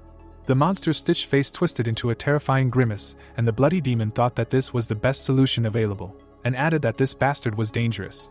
But he was sure that he simply could not chase him here. Chuck looked menacingly into the demon's eyes, and he asked the protagonist where he was trying to escape to. The demon, letting out a piercing scream, cried out in pain. The terrible monster, stepping back in shock, asked how the protagonist got here at all. The monster, with a bloody face, twisting her face in guesses, wondered if the activation of the Cranberg mechanical tower was really his doing. The protagonist looked straight into the eyes of horror, and she realized that therefore he was able to freely move between dimensions. while Chuck thought that he felt the demon's mind moving away and added that if he completely overcomes the boundary between dimensions, he will not be able to continue the exorcism. Chuck, grinning evilly, declared that the chase was probably over, calling the monster a one-armed demon. The demon, looking ominously at Chuck, said that she remembered him. The huge bloody hand continued to hold the magician named Benjamin. Chuck, looking at the place of disappearance in surprise, declared to his comrade named John that the monster had disappeared. Chuck, looking menacingly at the scene, told him to worry, because this thrown hand only looks alive to distract them, like a lizard's tail thrown back in fear. The bloody hand began to spurt blood. John, worriedly rushing towards his friend, shouted Benjamin's name. The guy, anxiously running up, asked the senior magician Benjamin if he was okay, if he was conscious, while he, groaning, answered that he was okay.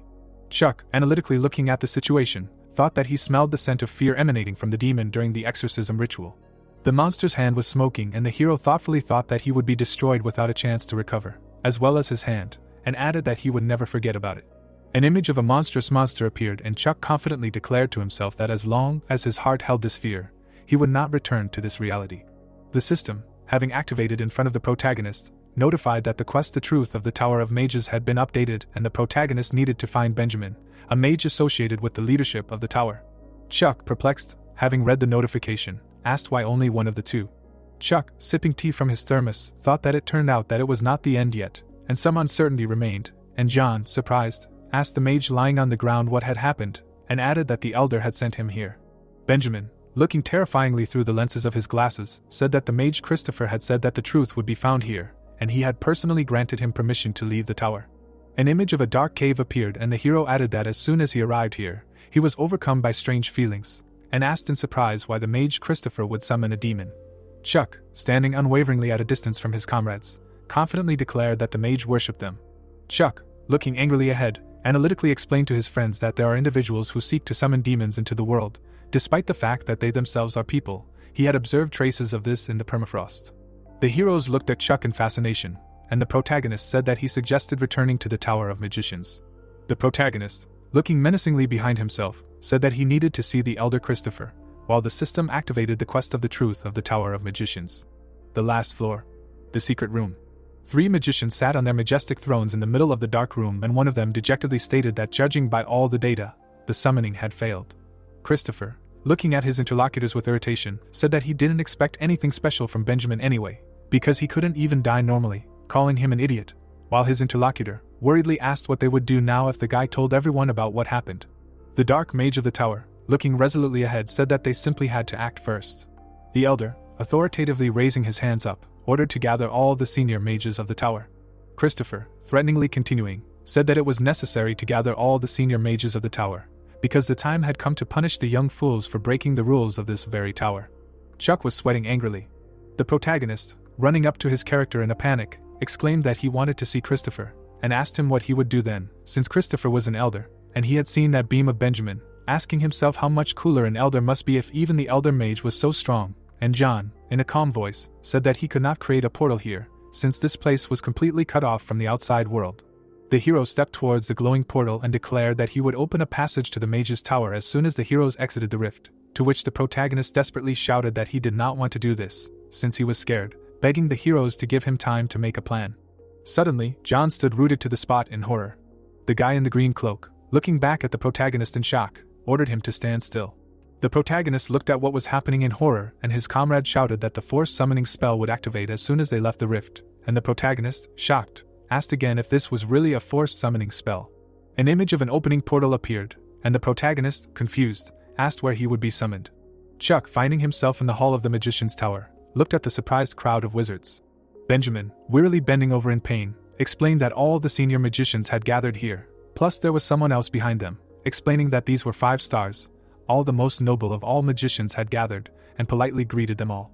Christopher, formally addressing Benjamin, said that he was the elder mage Tom Benjamin, the young star of the tower, had left the tower without permission, thereby violating their order, and sternly passing sentence, said that the rules of the tower were strict, and added that he was sentencing him to imprisonment in Avicii. Benjamin, looking desperately at the elder of the Tower of Mages, shouted that this was all a misunderstanding, because they themselves had sent him there. Benjamin, looking imploringly at the crowd of mages, said that he even had permission. Christopher, hypocritically looking at the poor guy, said, "My God, the elder mage Benjamin?" The hero held out an unrolled scroll in his hand, and the elder of the tower menacingly declared that he had given him this permission because he said that he wanted to find the truth outside the tower. Christopher flashed his blue eyes and continued the phrase that he had given the guy permission not so that he could summon a demon. The protagonist angrily looked at the elder of the Tower of Magicians and thought about the aura of demons. Christopher, suspiciously looking at the protagonist, asked the protagonist what he was doing here. Chuck, looking shrewdly at the elder of the Tower of Magicians, asked him in a tricky voice how he knew that a ritual of summoning a demon was carried out in the rift. Chuck, accusingly looking at the antagonist, asked him, "Is it Christopher?" The protagonist tensely froze in front of the crowd of magicians. The elders, worriedly turning to each other, discussed whether this was a real ritual of summoning a demon, specifying whether Benjamin was a demon worshipper. Christopher, looking at Chuck with disdain, said that he was just an unreasonable researcher, and added that apparently the elder mage Benjamin had entangled him in a web of his lies, and asked if he really believed the deception that he had made up, fearing punishment.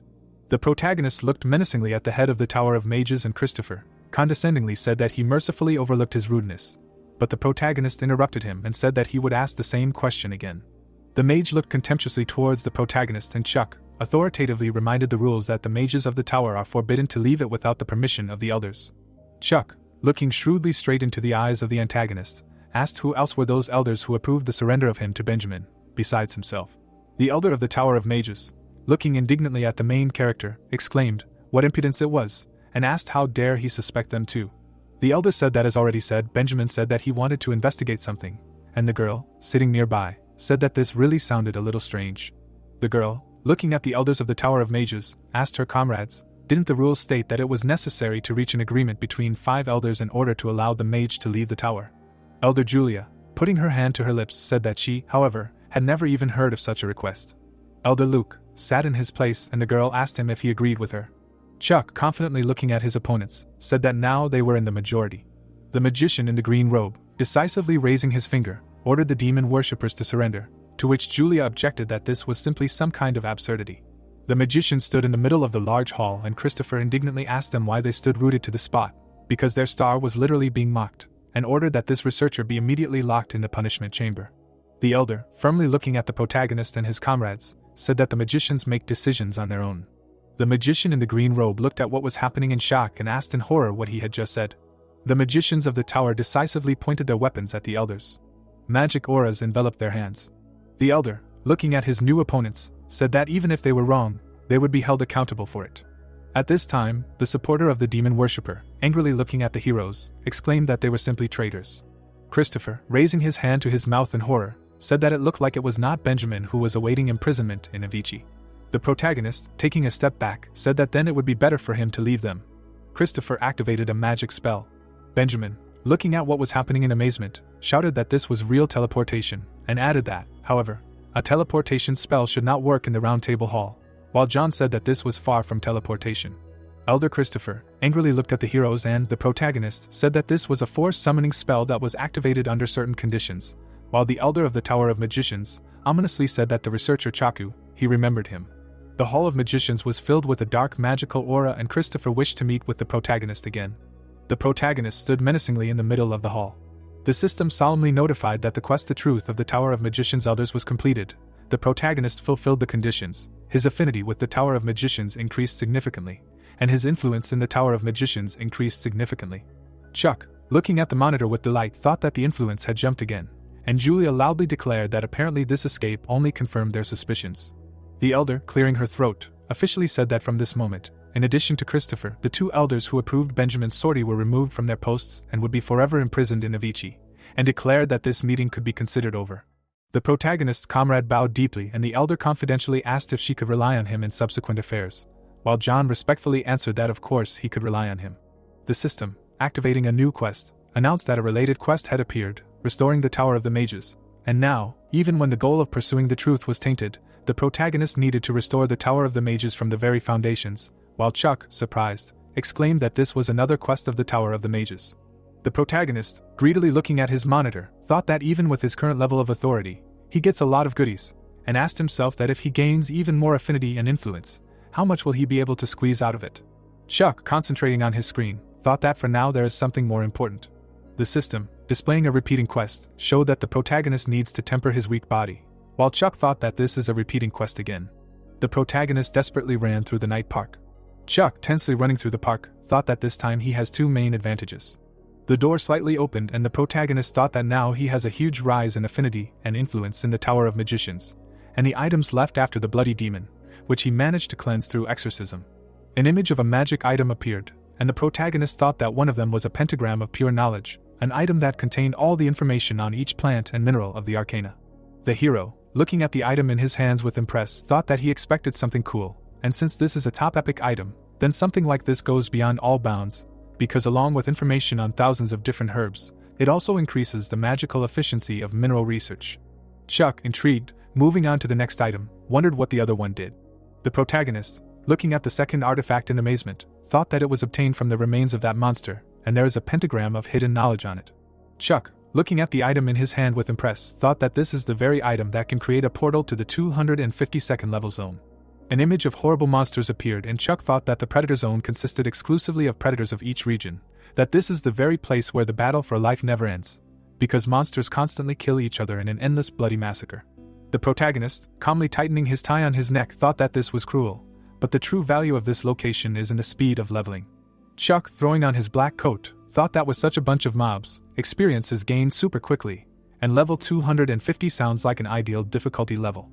Chuck, looking excitedly straight ahead, thought that this was a brilliant opportunity, adding that he would have a noisy night. The system, activating the portal, notified that the protagonist needed to uncover a secret, overcome a repeated rift, and that he had entered the rift of the Predator Swamp. The huge forested jungle was full of terrible creatures. The huge insects, growling aggressively, made terrible sounds. The bear, roaring belligerently, made a loud sound. The huge brown bear covered the animals with its massive paws. The hero, looking at the bear in shock, thought, "My God, what's going on here?" Chuck, approaching the aggressive animal, thought that as expected, there was not the slightest hint of decency here. The protagonist held his sword in his hand and said that such a beast needed to be taught manners. The main character confidently looked towards his opponent. Chuck fought elegantly against the huge predator. The Tower of Magicians. The laboratory of the elder magician Julie. John respectfully bowed to the elders of the tower, and said that 2 former elders had already been imprisoned in Avicii under the tower. The hero looked at the magicians in confusion and said that they could not find the escaped Christopher, to which Julius said that this was already a good job. The girl in the white robe looked at the young mage and he said that now, she and Luke were the only remaining elders of the Tower of Mages, and asked if he could make a request to them. John, respectfully turning to the elders, asked to allow the mages to act outside the walls of the tower. John, looking seriously at the elders, said in a confident voice that since even among them there were demon worshippers, they can no longer sit back and watch, because they are already guilty of unforgivable sins against the demon hunter's Aniction. Julia grinned peacefully and John humbly asked, at least now, to allow them to begin returning the debt to Sir Chuck. Luke, looking at the elder, confidently said that he was sure that the head of the tower would think the same way as John. Elder Luke, nodding approvingly, said that he approved of his proposal. Julia, grinning, said that apparently nothing could be done, and added that she also accepted his proposal. The young man looked at the elders with delight, and Luke added that he approved of this proposal with one condition. The protagonist cut the brown bear with his sword, and the system reported that he had defeated the predatory beast bear, gaining a new level. The protagonist swung his weapon again, and the system reported that he had defeated the predatory beast wolf, gaining a new level. A huge mosquito flew at the protagonist from above. The protagonist confidently raised his hand in the air. A huge fireball destroyed the enemy, and the protagonist ordered him to burn, and the system reported that he had defeated the giant predatory mosquito, gaining a new level. The protagonist opened a thermos with tea. An information window appeared with his health indicators. The hero brought the thermos to his mouth and thought that he knew that everything was more complicated than he thought, and it was good that he took the herbal set with him, and the system reported that he felt the magical energies of herbs and received regeneration. An image of a tall tree appeared and the hero thought that there were so many different plants here because it was a swamp, and added that it would be cool to find more herbs. An image of the pentagram of pure knowledge item appeared and the protagonist opened his eyes wide. An image of beautiful flowers appeared and Chuck thought that it was a magnolia of contemplation. He looked at the tall tree and said to himself that this was a rare herb that would increase the characteristics by as much as 4 points, and added that if he did not have the pentagram, he would never have found it. The hero picked up a white creature and thought that 4 points of characteristics were, in fact, equal to receiving 4 levels, and added that this was an unexpected find. The protagonist brought the snow-white creature closer. The spirit, turning to Chuck with displeasure, asked what he wanted, since he wanted to sleep, and ordered to return him back, while Chuck, shocked, thought, could it really be a spirit? Chuck, amazed, looked at the white creature and exclaimed that it was a spirit, while the spirit irritably shouted that he had told to return him to his place, and asked, could it really be that the hero wanted punishment? An image of a thick magic book appeared, and Chuck analytically thought that only a small part of people are able to see spirits without having a contract, since this requires outstanding sensitivity to mana and a pure mind, and it turns out that Chuck has just such a mind that he can see them. Chuck, looking at the spirit, pragmatically said that he is going to collect that magnolia of contemplation, on which the spirit slept. The spirit, displeasedly turning away from the protagonist, said that he doesn't have enough mana yet. The spirit, looking sadly at Chuck, said that for some reason he had lost contact with the forest and could restore his mana exclusively with the energy of this magnolia, and the hero suddenly thought that this area had been temporarily cut off from the continent of Arcana due to the creation of a rift, and therefore the spirit had lost the ability to interact with the forest. Chuck, looking interestedly at the snow-white spirit, wondered if there was any other method to restore his mana. The spirit, laying his head on the petal of the magnolia, thoughtfully asked if the hero meant the method where he needed to make a contract with a person so that he would share. The hero looked at the spirit in surprise and said that he would not make a contract with just anyone. An image of the spirit and the person appeared, and the protagonist thought that the spirits belonged to the world of Arcana, and when the rift was cleared, they would return back, and added that if he made a contract, he would be able to summon him again when he entered another rift. The protagonist looked at his hand and thought that it meant that he would be able to receive information from the Arcana, and told the spirit that he was a contractor for the supreme fire dragon spirit. The snow-white creature turned to the hero in surprise. The protagonist stood on a high ladder and said the name of the elemental mage Fianroth, and the spirit asked if it was him. The spirit cheerfully walked towards the protagonist, and he said that only the chief researcher named John was above him. Chuck, looking at the spirit, formally said that he was his research partner, and wished to make a contract with the snow-white spirit, and asked if he was qualified. The spirit looked at the protagonist in surprise. The creature flew up above the flower. The spirit lay down right on the flower. The spirit, lying on its stomach, said that it was a junior spirit of the forest, named Nymph. The nymph respectfully addressed Chuck and asked if she could ask Mr. Lee Ho Yeo, the research partner of the head mage John, who was older than even Fianroth, the contractor of the supreme fire dragon spirit, a question, while Chuck, tiredly interrupted, said that it was too long. The nymph, embarrassed, asked why someone great like him would make a contract with someone like her, and a huge mouth appeared behind the spirit. The mouth of the huge monster slammed shut with a crash. Chuck and the spirit found themselves in the stomach of the monster. The nymph, looking around in fear, exclaimed, while Chuck, surprised, wondered if the magnolia was really being eaten away by snake venom.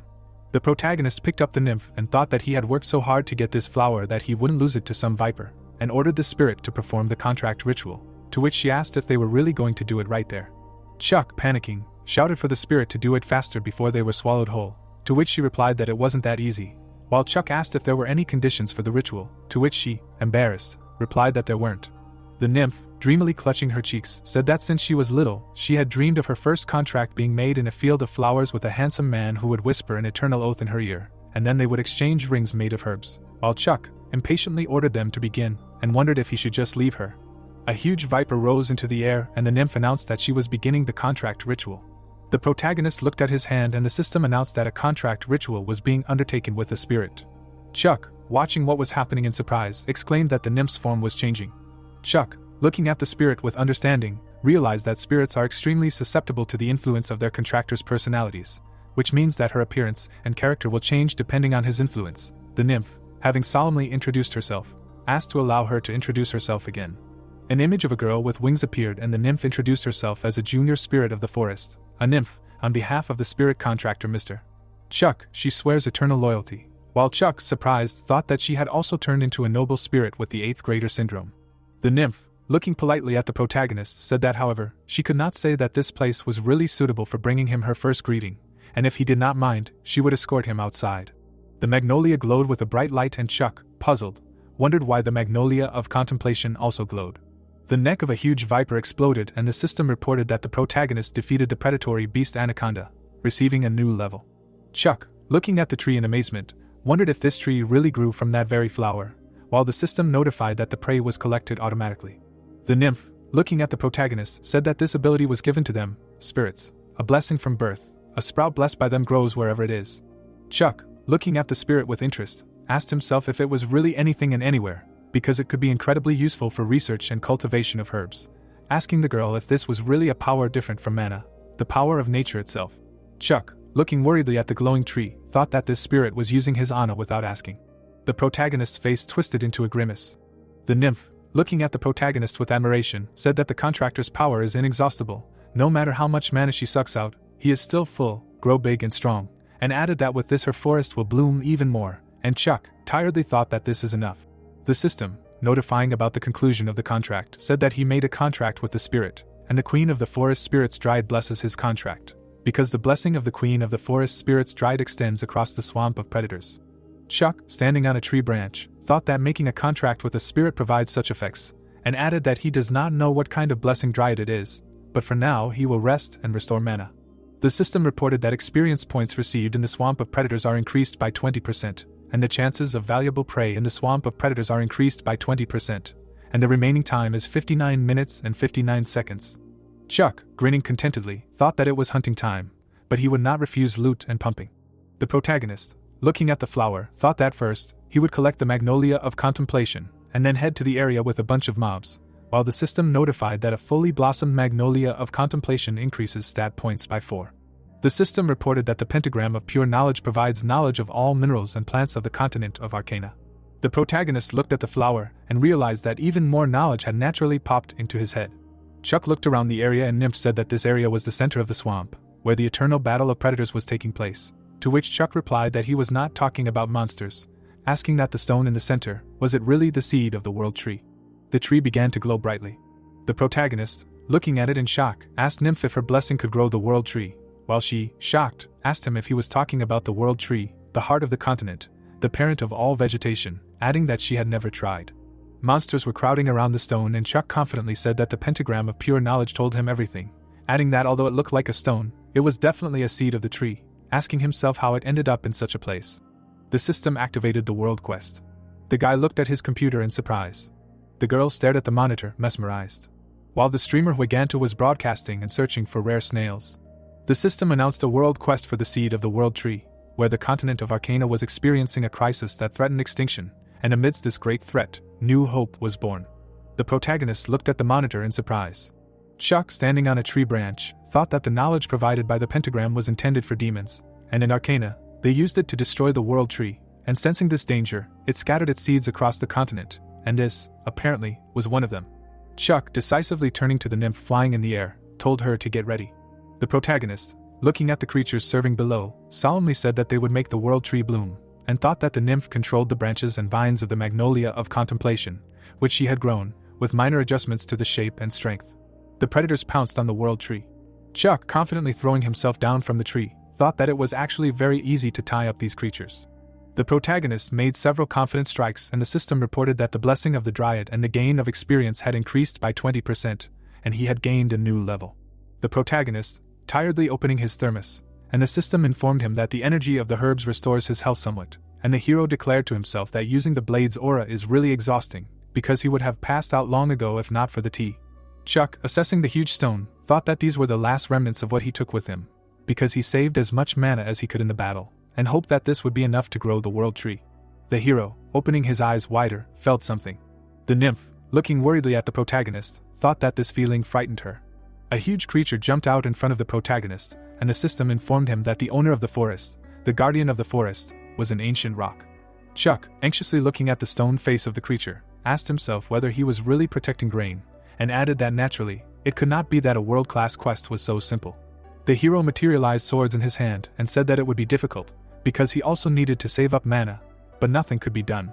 The protagonist swung his weapon and said that he would have to meet the monster with a sword, and asked if he had the courage to grapple with a lion, and use the final move, the Harkon imitation technique. The monster stopped, confused. The protagonist looked at his opponent in surprise. The guardian bowed his head favorably to the protagonist. The nymph flew up to the protagonist and said that the guardian of the forest, on behalf of the protector of the local nature, pays tribute to someone who has an outstanding spirit and character. The girl, looking sympathetically at the guardian, thought that it was a pity, because his natural lifespan had long since come to an end, but he was still holding on, albeit barely. The protagonist put his hand on the muzzle of the guardian of the forest, and the girl said that he had been guarding something here for an eternity. Chuck, looking forward confidently, said that the guardian protected the seed of the world tree from demons here. The huge guardian opened his eyes and Chuck respectfully said that he acknowledged the pride that he had protected all this time and took it upon his shoulders.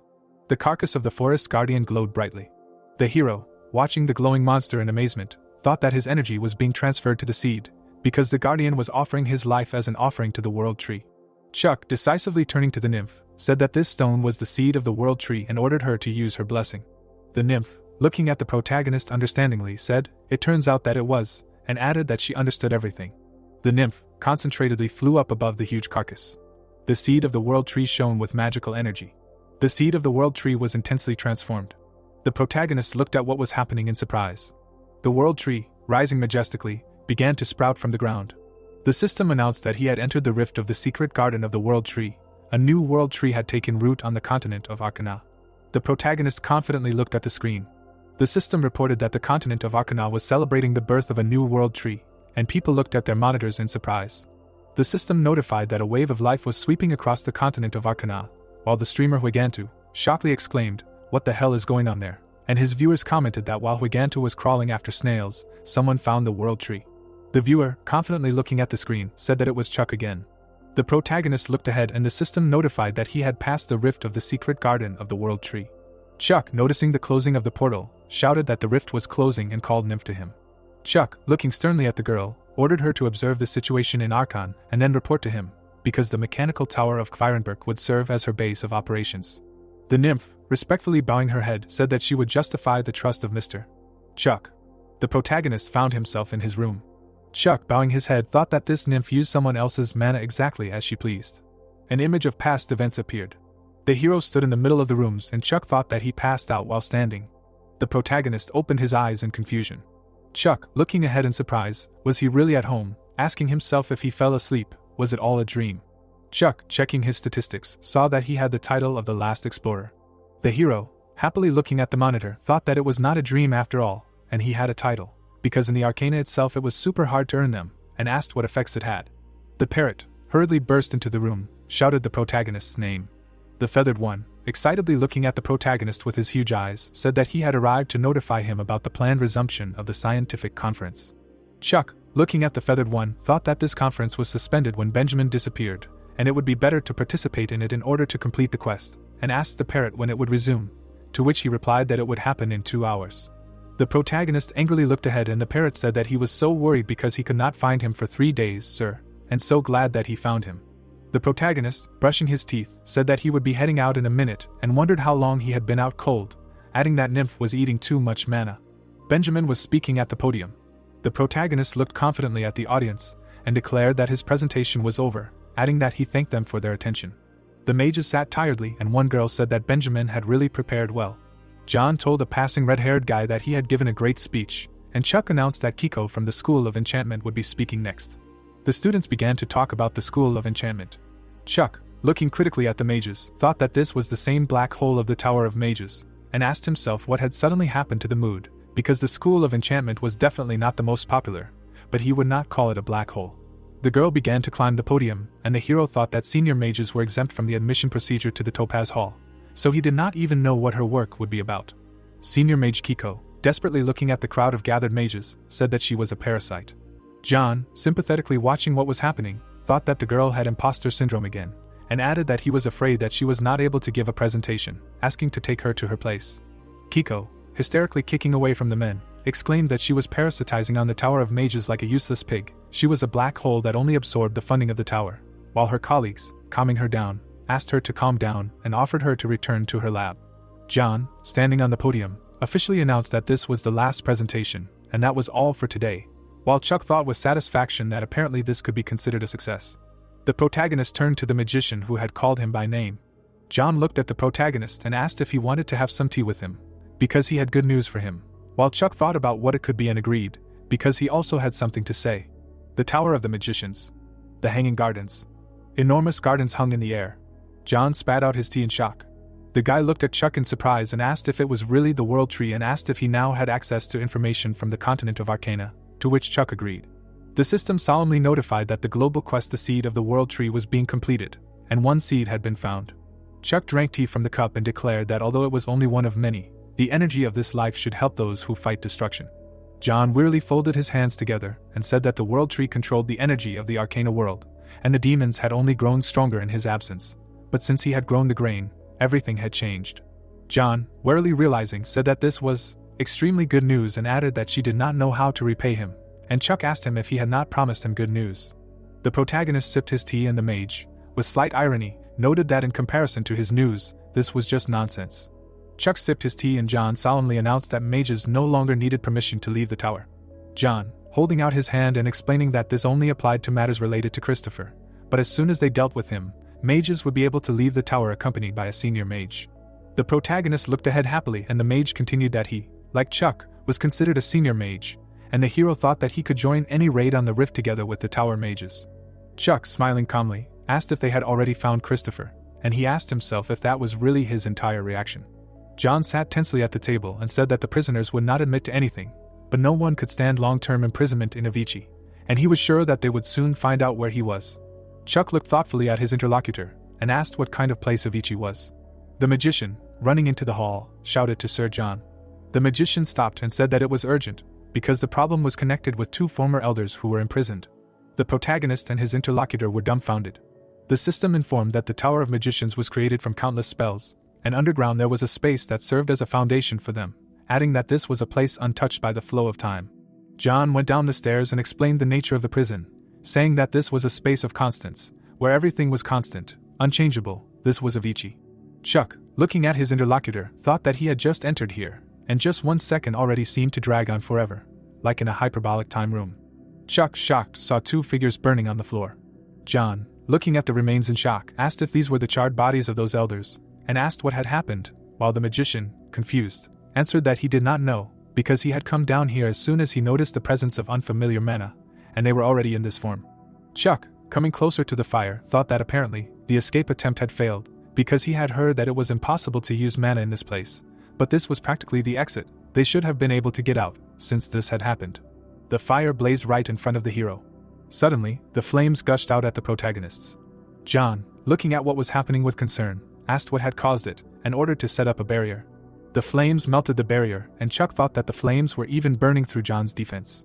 The staff hit the stone floor. The ice staff extinguished the villain's magic. Chuck looked at what was happening and thought that the magician had extinguished the flames and frozen the area with 1 blow of the staff. Elder Luke, standing in front of the heroes, said that this was Christopher's magic. Luke, looking shrewdly into the protagonist's eyes, said that the villain must have decided to get rid of them before they could reveal any information about him, and judging by the fact that he had also left a trap, he was seriously underestimating them. An image of past events appeared and Chuck thought with impression about this man. Chuck, looking respectfully at Luke, thought that he was seeing the elder up close for the first time, and John humbly asked for forgiveness, because he had imposed on him the duties of monitoring the prisoners, and he had failed. Luke, looking at the mage mercifully, told him to raise his head, because he was initially unable to uncover Christopher's insidious plans, and now that the traces of his mana had evaporated, they would not be able to track him. The protagonist stood at a distance, and the mage addressed him by name. Luke, looking at the hero seriously, said that he had a request for him, asking if he could talk to him alone, while the system activated the quest Luke's request. Luke, turning his back to the hero, frankly said that Christopher was the reason he entered the tower.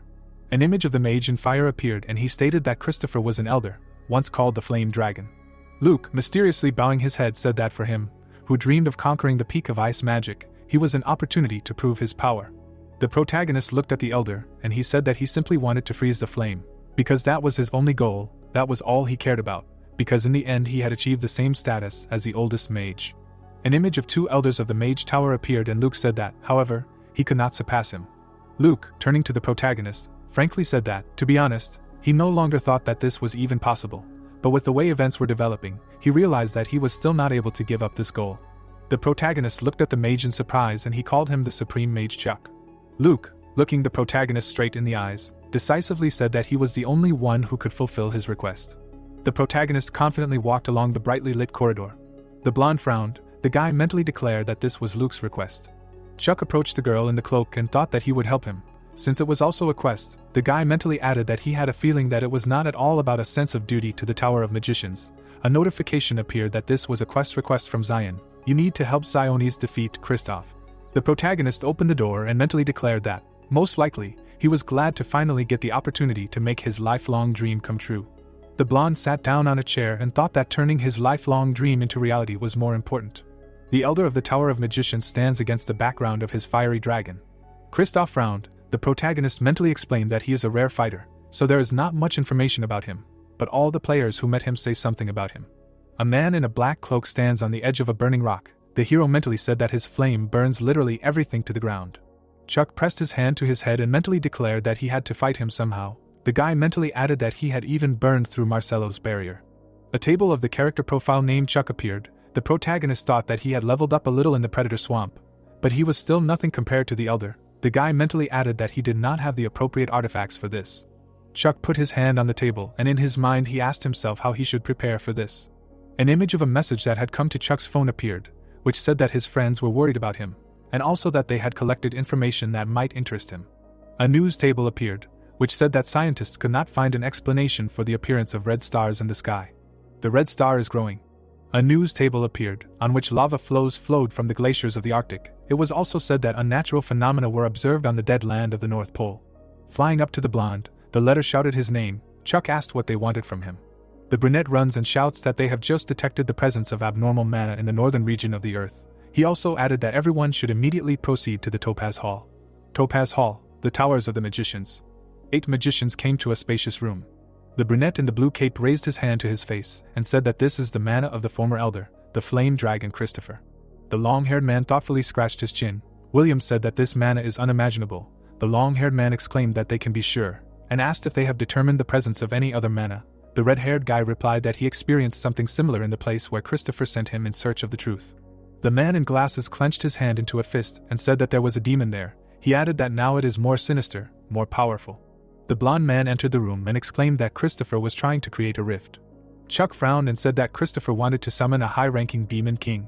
The man with the eye patch opened his mouth. The blonde man asked who the other man was talking about. The guy in the bow tie asked what the rifts had to do with the demon king. Chuck turned around and said that he needed a sacrifice. The man in the suit walked away from the rift. The blonde man explained that a sacrifice worthy of a king is life. In other words, he needs deaths. A rift occurs. A large ancient building stands at a busy intersection. Chuck said that the method of creating enough of these deaths around the world is to collapse the rifts. Chuck pointed to the board and said that Christopher had prepared 11 similar rifts around the world in order to achieve his goal. He added that there were approximately 13 hours left until these rifts were fully formed. The long-haired man looked at the screen and said that now everything became clear. Christopher really worships demons. The green-haired girl said that the image on the board looks very realistic. She added that it was as if she were watching everything in reality. The girl clarified what kind of magic it was. Chuck frowned and thought that it was an ordinary projector. He added that they had little time. The brunette shook his head affirmatively. The blonde exclaimed that now he would briefly tell about the plan and the distribution among the squads. Chuck took a step forward and said that a group of 2 people would be assigned to each rift, that there would be separate assignments for the senior mages. William raised his hand and said that Christopher was the biggest criminal in the history of the Tower of Magicians. It was obvious that they, the senior mages, were obliged to deal with him. He added that he thought he should skip this mission. Chuck stepped forward and asked his name. William replied that it wasn't because he was scared, but because he also used flame magic. The brunette opened his eyes. Chuck said that he was aware that flame magic in its nature is subject to a strict hierarchy. The blonde folded his arms across his chest and exclaimed that a weaker flame would be absorbed by a larger one. He added that when faced with Christopher's magic, his fire would only serve as fuel for him, giving him even more power. William shifted his gaze. The blonde said that there was a magician here who could solve this problem. Chuck tilted his head down. People began to ask again who it was and make their own guesses. The girl looks at the audience in fear. The blonde says that it is the senior magician of the School of Enchantment. The girl in glasses blinked. The crowd of magicians looks at the girl. Someone said that Lily is a black hole absorbing the budget of the Tower of Magicians. That Lily is paranoid. The blonde smiled and said that Lily's presentation at the conference was a failure. However, he had studied all of her works. The girl cried and said that she was a useless pig, that she was a black hole that only absorbed the tower's funding. The blonde said that it was in them that he had found the key to defeating Christopher. Lily opened her mouth. The blonde said that now everyone would read Lily's work on the theory of enchantment, as well as notes describing her personal experiments on how to finish off an introvert. An introduction. The Arctic, a dead land? A man in a black cloak stood on a cliff. A guy in a black cloak approached the man and asked if they were being too provocative. The green-haired guy bowed before the man and said that if he continued to throw away mana like this, the tower's mages would find them in the blink of an eye. The bearded man smiled and said it didn't matter, they wouldn't even stick their noses out of the tower. He added that the sacrifice was more important now. He asked if it would be enough to lead him to the truth. Alfred smiled evilly and said he would definitely be happy. 11 rifts around the world should be enough. Christopher lowered his head. Alfred asked when exactly these rifts would collapse. The bearded man raised his head to the sky. Alfred asked what happened there. Christopher replied that he had lost contact with one of the rifts. The green-haired man grinned and said that the Earth's population could not interact with unopened rifts. Christopher frowned and mentally declared that this was a Tower of Mages. Only a few were able to interfere with his mana. The brunette opened his eyes in surprise. A blue star lit up brightly in the sky. Christopher declared that they were chopping them off one by one. They were already close. The green-haired man looked up and asked what it was. Christopher looks at the blue portal and shouts that it is a portal. The brunette looks at the portal. William approached the portal and exclaimed that Christopher was found.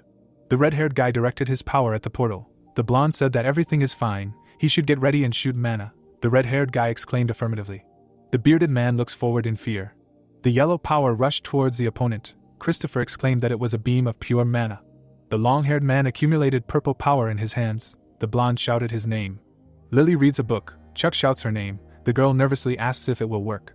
Lily turned the page. Christopher frowned. The yellow beam next to black magic are directed towards the opponent.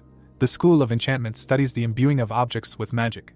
Black magic and the yellow beam merged into one. What if it was possible to imbue one type of magic with another? The brunette holds blue energy in his hand and says that everything is stable, no violations. John's theory of magic served as the basis by which Benjamin's pure mana was endowed with Mattis's black magic. Lily nervously flips through the book and says that it works. The blonde shouts the name of the next fighter. Then they added the mana of the rest of the senior magicians. Black and yellow energy is directed to the opponent. The blonde shouts the names of the next ones who should enter the battle. Finally, they used flame magic, which essentially itself combines with more powerful magic in order to strengthen it.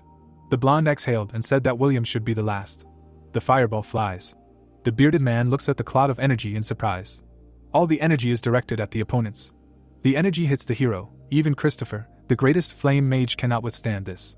A red ball of flame burned above the man. A column of mana pierced the ground. Someone said that the man could not avoid being hit. Clouds of smoke were billowing. Christopher waved his hand and said that what happened was funny. Waves of fire rushed into the portal with people. The guys were surprised that the man was okay after the attack. Flames burst into the hall. People were building a barrier of magic and said that the power of fire was very strong. The crystal in the center of the hall was surrounded by fire. Someone said that the Tower of Magicians would be burned at this rate. The guy smiled broadly and laughed. Christopher's cloak was fluttering in the wind. Pieces of ice flew between the streams of fire. The man frowned. The guy hovered above the man. Luke held a staff in his hand and said that Christopher was a scoundrel and his arrogance knew no bounds. The man was surprised by the guy's arrival. The man's curls lay on his forehead. Chuck glanced at John and was surprised that the fighter went into the portal alone, and added that for this stage he would join forces with Luke. The guy was surprised that Chuck wanted to go into the portal with Luke alone without any help. The guy extended his hand to the portal. John tried to dissuade the young man, but Chuck said that everyone had their own mission. The fighter turned back and said that he was leaving the supervision of the operation to John. Waves went through the portal from Chuck entering it. Sweat was running down John's face. He doubted the young man's decision and decided that they needed to seal the tower gates so that the researchers would not be hit. The man raised his hand and asked what was going on. There was a chain hanging on the tower gates. People were wondering what the hell was going on and why the gates were closed. Christopher rested his hand on his basin and was surprised that Luke brought Chuck with him, and asked why he was also so interested in absolute power. The guy rested his staff on the ground and thought. Veins stood out on the man's face. The boy said that Christopher's pride could no longer be considered just ignorance. Luke looked at the man from under his brows and said that people praised Christopher as a fiery dragon, and clarified that the man really began to think that he had become one in reality. And could the truth of a fighter really be bought for a soul from a demon? A red ball of mana lit up in the sky. Christopher said that he believed that Luke would understand him, but in the end he was no different from others, and added that mercy should not be expected. Streams of wind swirled around the warrior. He said that he would make the boys realize that there is only one truth. The warrior's face turned pale. Red flashes were observed around the ground. The boy said that the disappeared trace of mana appeared again, and added that this mana is a rift. Behind the man, a huge gray gate towered. Notifications about new rifts appeared. Chuck turned behind him. The young man was covered in fire. The protagonist thought that the world around him was falling apart. A notification about a rift in a broken dimension appeared. Christopher frowned and asked Alfred to open the gate. The doors under the arch in the form of a monster's body opened. Luke's staff lit up. The guy asked Chuck if he could leave this work to him. Crowds of soldiers on horseback poured out of the gate. Blue particles swirled around the young man's face. He said that the guy could rely on him. Notifications about the use of the natural enemy skill appeared. The warriors fell from their horses. Christopher pulled his hand back. The man attacked with 5 streams of fire. A wall of fire appeared in front of Chuck. Luke lowered his eyebrows and said that Christopher was a non-entity and his opponent was not Chuck. The elements of ice and fire collided together. The man's hand was covered in fire. The warrior asked Luke if he considered himself a worthy opponent. The boy brought his hands together and said that ice was a good element to fight fire. and asked how Christopher was going to fight when his magic would melt before it could form. An explosion was heard among the steep cliffs. Steam and ash washed over Chuck. A ball of fire appeared in Alfred's hand. The fighter asked Chuck where he was looking. The man attacked the boy with fire. The boy's hair covered his face. Bloody corpses of warriors floated in the water. Alfred said that Chuck was pathetic and turned into coals without resistance. Luke's hand reached for the man's head. The youth commanded that the demon army help Christopher. The fighter's yellow eyes were visible from under the hair. Luke said that he saw no point in resisting the boy's attack. Sweat ran down Alfred's face. The man asked how Luke got out of his flames. The guy had blue spells in his hand. Chuck said that the demon's fire didn't even warm him. The demon's body was pierced by a splinter.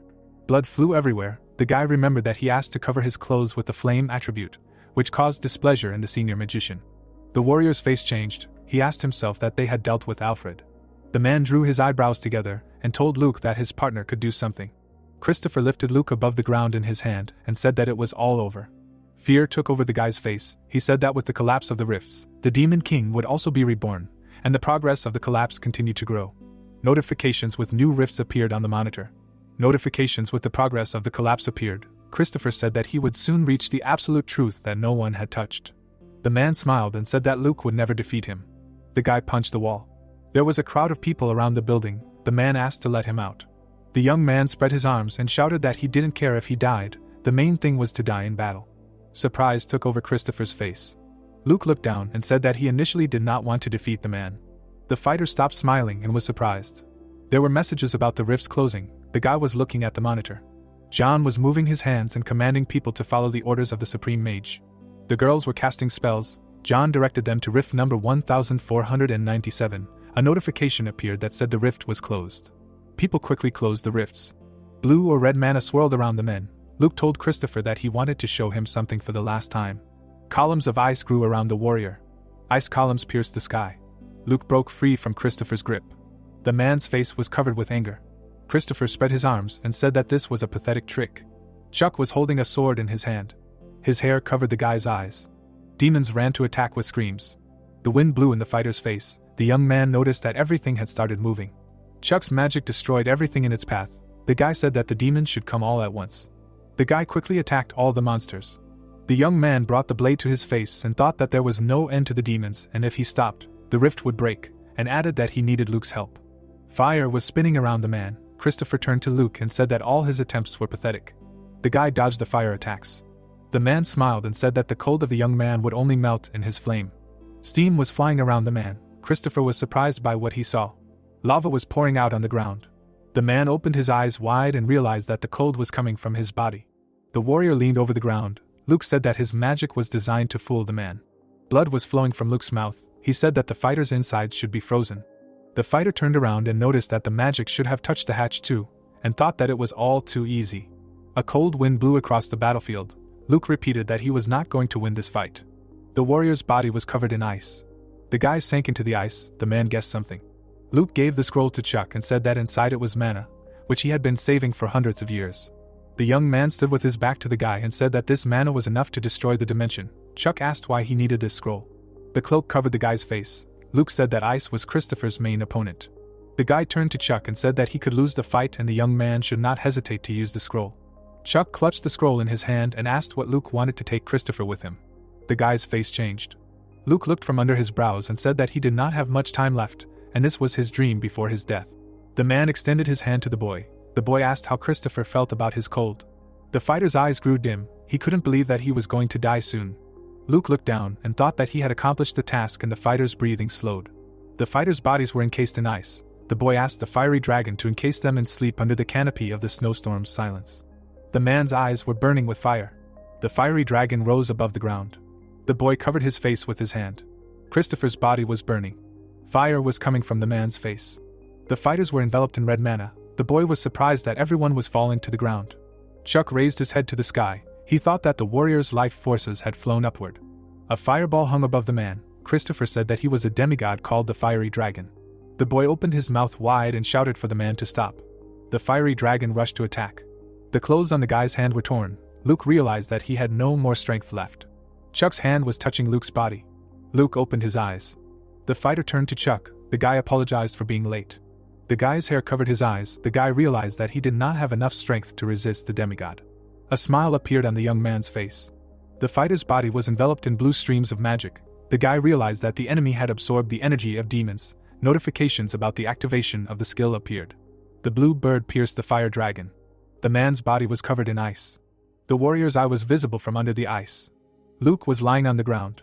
Blood gushed from Luke's mouth. The guy asked about the man's health. Chuck looked out from behind the guy's body. The young man thought that the man was in bad shape. Luke asked the young man to use the scroll and took his hand. A fire was burning in the warrior's chest. Luke said that he had only immobilized the man, and before leaving the rift he needed to use the scroll. Blood dripped from the guy's face. He said that everything was fine and he would die soon. Chuck told the magician not to say that. Despair took over the warrior's face. The man closed his eyes and said that he could not freeze Christopher forever, because he had not reached the level of the kingdom of eternity. The guy untied the scroll and said that he would bring the kingdom of eternity to them. Surprise appeared on the man's face.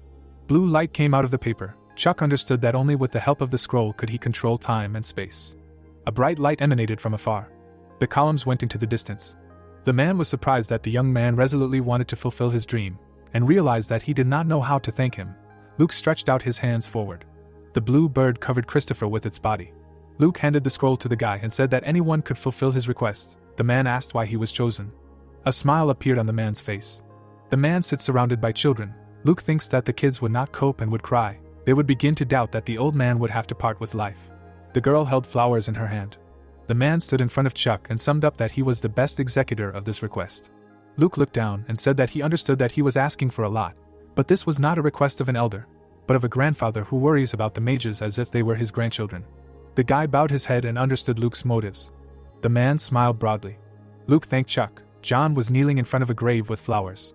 The man looks furiously, in a battle with Christopher, the most terrible traitor of the tower. The silver-haired man frowned. The oldest mage Luke fell. People bowed their heads. His funeral was held in secret. Benjamin closed his eyes and shouted that Luke deserved a magnificent funeral, to which he was told that nothing could be done. He was told that only senior-level mages and above knew the whole truth. The red-haired boy gritted his teeth and thought that if only he had not fallen for the tricks of those demon worshippers. Benjamin began to cry and continued, Master Luke. Chuck entered the tower and told the people to raise their heads. The people cheered for the boy while he looked sternly forward. He said that excessive mourning ruined the auspiciousness of the event, while the people bowed. Benjamin looked at the boy. Benjamin thought that the hero was the most shocked of all while he placed the flower on the slab. The red-haired boy continued that he still remained collected while Chuck put his hand to his chest. The dark-haired boy put his hand to his head and said that the hero was desperately holding back his emotions while the tower was empty. He said that Chuck knew that he could not afford to take a nap while the silver-haired boy looked at the slab. The hero opened his mouth and said that Luke had smiled in his last moments. The people looked at him with surprise. The long-haired man smiled. Chuck said that he showed his pride, that he showed a face that had no trace of regret. He said that people should not drown in the past. Benjamin looked with regretful eyes. The hero looked up and said that they should think about how to spend the future, and asked what the Tower of Magicians needed right now. The dark-haired guy turned to Chuck and said that the tower had suffered irreparable losses. He clenched his fist and continued that thanks to this they all absolutely understood one thing, that they had found out who the true enemy of the Tower of Magicians was. The guy bowed and asked that the hero allow them to take the initiative in destroying the demons near the Supreme Magician. Chuck closed his eyes. He straightened his tie and said that it was well said, and he realized that now he would have to answer for the Tower of Magicians. The news showed footage of the battlefield from a drone, and all experts agreed that this disaster could have completely destroyed the Arctic ecosystem. Chuck looked at the camera and said that he closed the portal to the Tower of Magicians, that the hero cleared the rift. The guy was asked what happened there, but they never heard an answer. Someone squeezed a glass with his hand and said that it meant that Chuck did not let them enter the tower.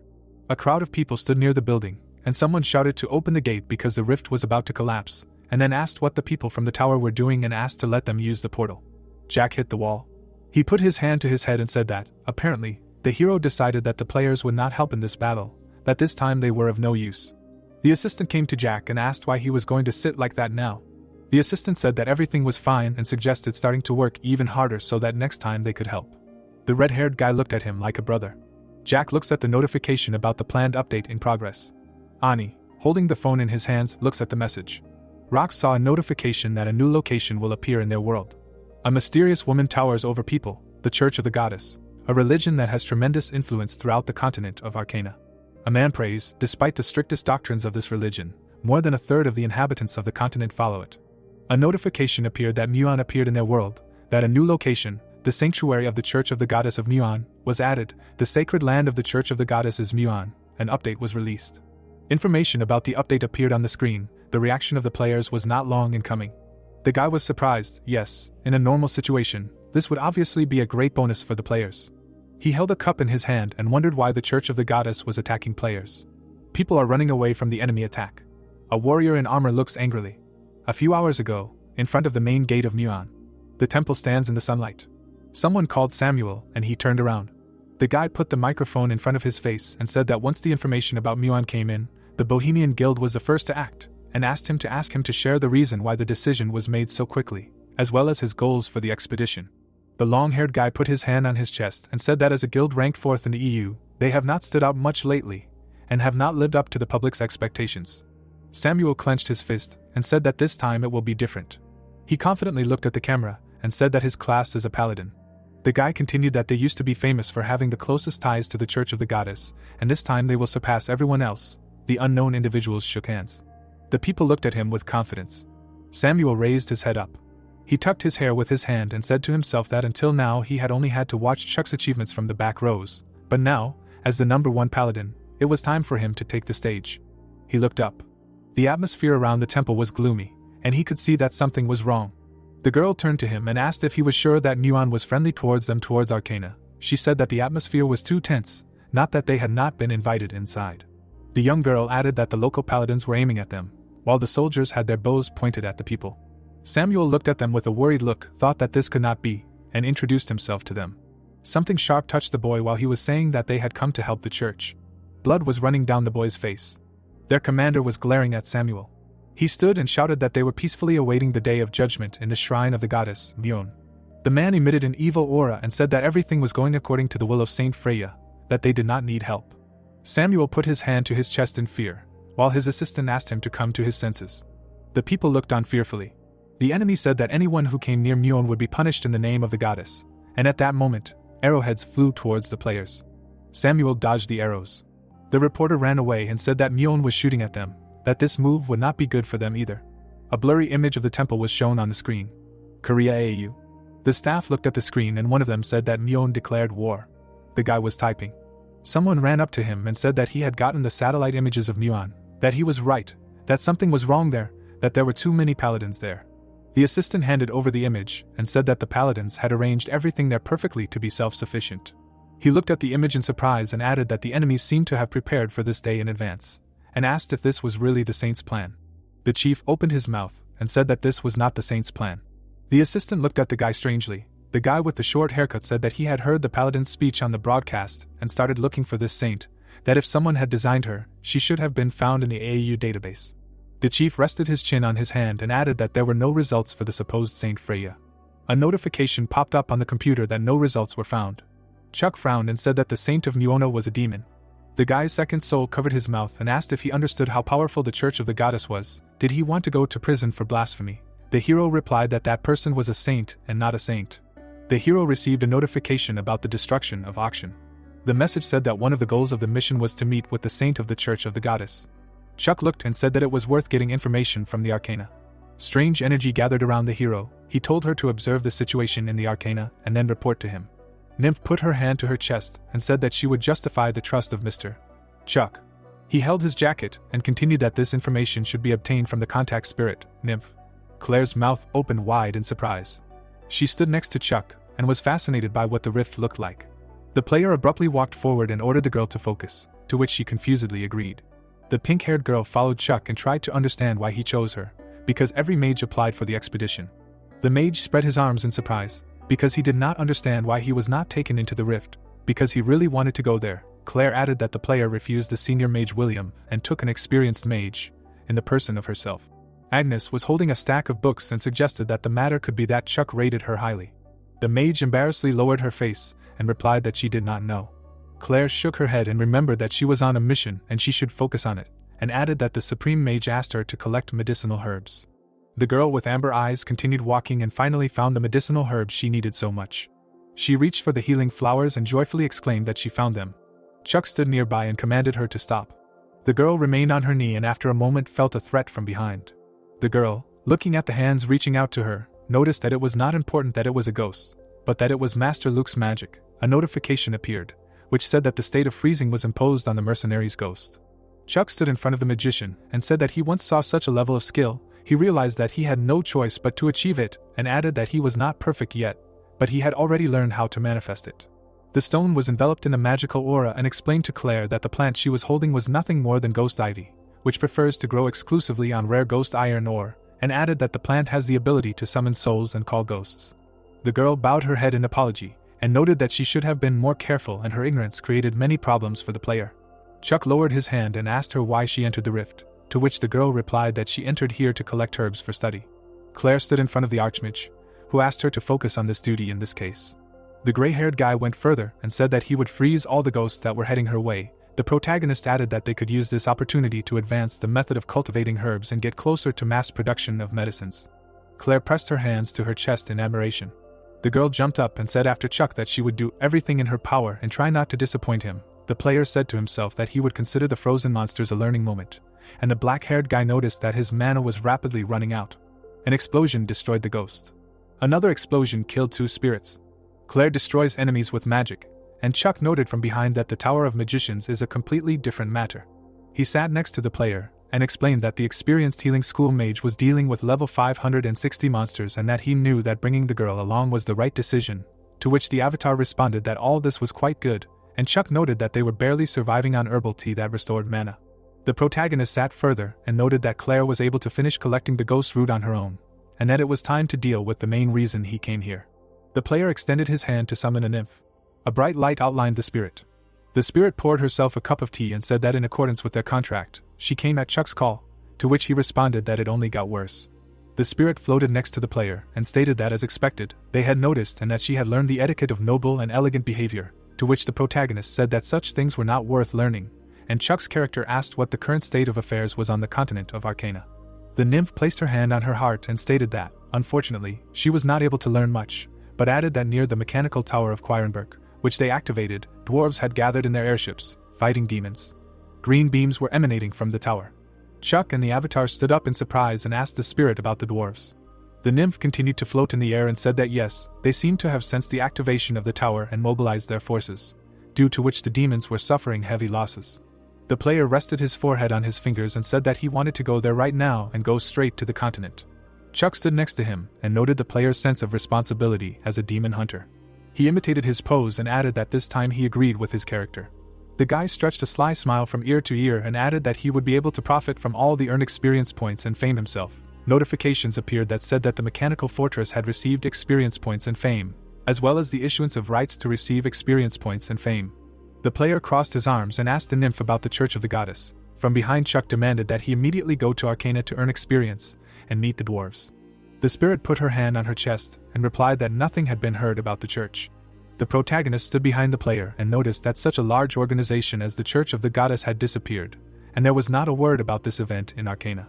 The character stood up, and the nymph said that here was all the information that she managed to collect and asked for further instructions, to which the player asked to take him to the end of the rift, to which the fairy obediently agreed. The character adjusted his tie and said that the information gathering was finished, and offered to quickly sort everything out and return, and Chuck silently assumed who the boss of this rift should be. Blood gushed from the warrior's mouth. The mind boss struck. The servant ran up to Lance and told him that this boss was too strong and they should think about retreating, to which he refused. Jessie held her hat. The ribbon in the guildmaster's hair fluttered in the wind. He realized that in connection with Jessie's departure from the Shining Ones, they were obliged to conquer this rift and soar in the guild rating. The leader swung his sword and commanded not a step back and only forward, despite the risk of possible death. The mind boss stood before the warriors. Lance added that no matter what happened, they must overcome this iron beast. Chuck crossed his arms and called the boss nonsense. In front of the boss stood Chuck and his avatar. The monster's eyes glowed a bright blue. He called the player a noble soul with endless potential, which he had been waiting for. Chuck and the player looked up. The boss stood before them and asked to raise him to the heights that they would one day reach. The character opened his palm to cast a spell. Ghost iron appeared in his hand. Chuck turned his head to the ingot and said that it turned out that this ore was the true form of the Iron Giant, and added that he expected more, to which the player replied that ghost iron is a material for making ego swords, endowed with self-awareness. Steam came out of the monster's mouth. Chuck added that according to some people, ghost iron manifests itself in the form of an iron giant to test challengers. The player held the sword in his hand and added that if the story was true, There was no need to fight the giants.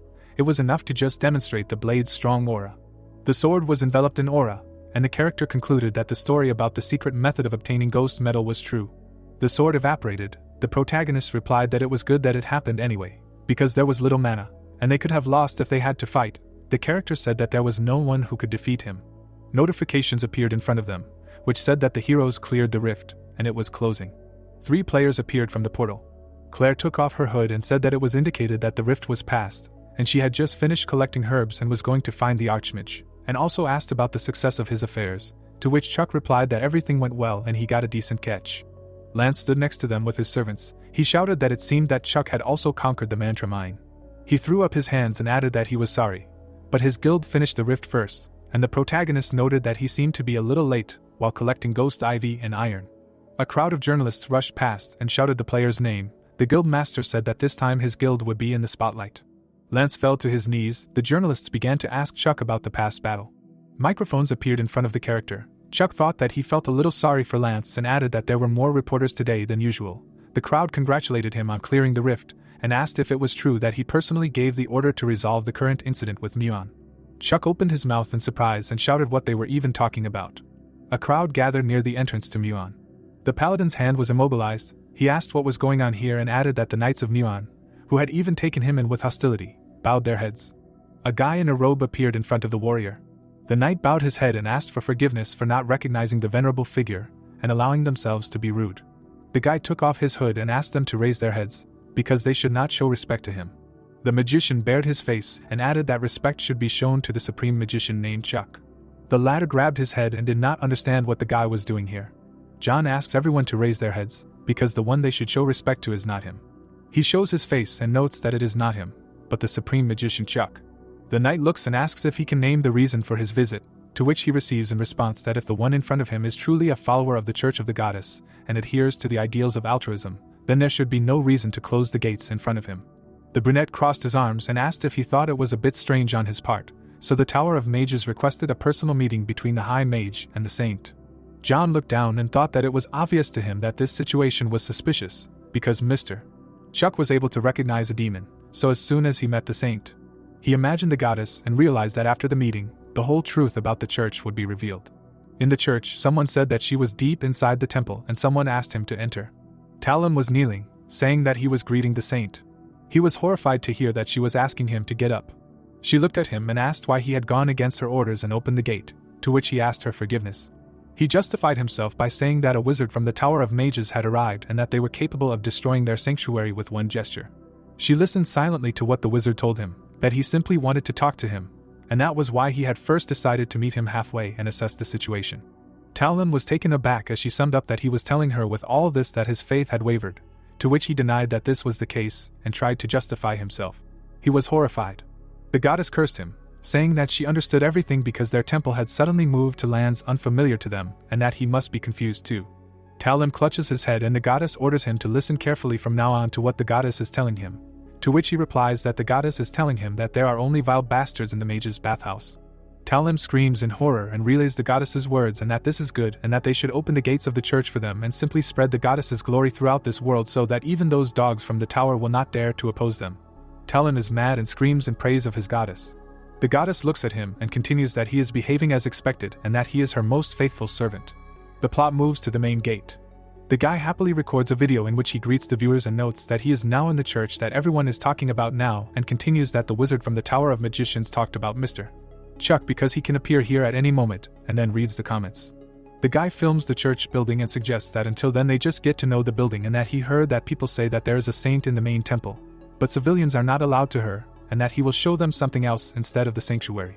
The guy points to the fountain and explains that it is called the miracle of the goddess and that rejuvenating water circulates in it. The guy looks at the camera happily and says that he will go and taste this water. He shows Chuck on the screen behind him and says that if something happens to him after he drinks, then all the profits from his channel should go to his mother and Mr. Chuck. People run after the blonde and shout his name. Chuck frowns and realizes that a crowd has gathered here and that they have opened the fortress to them completely, although they had previously kept them in a castle and that this most likely means something.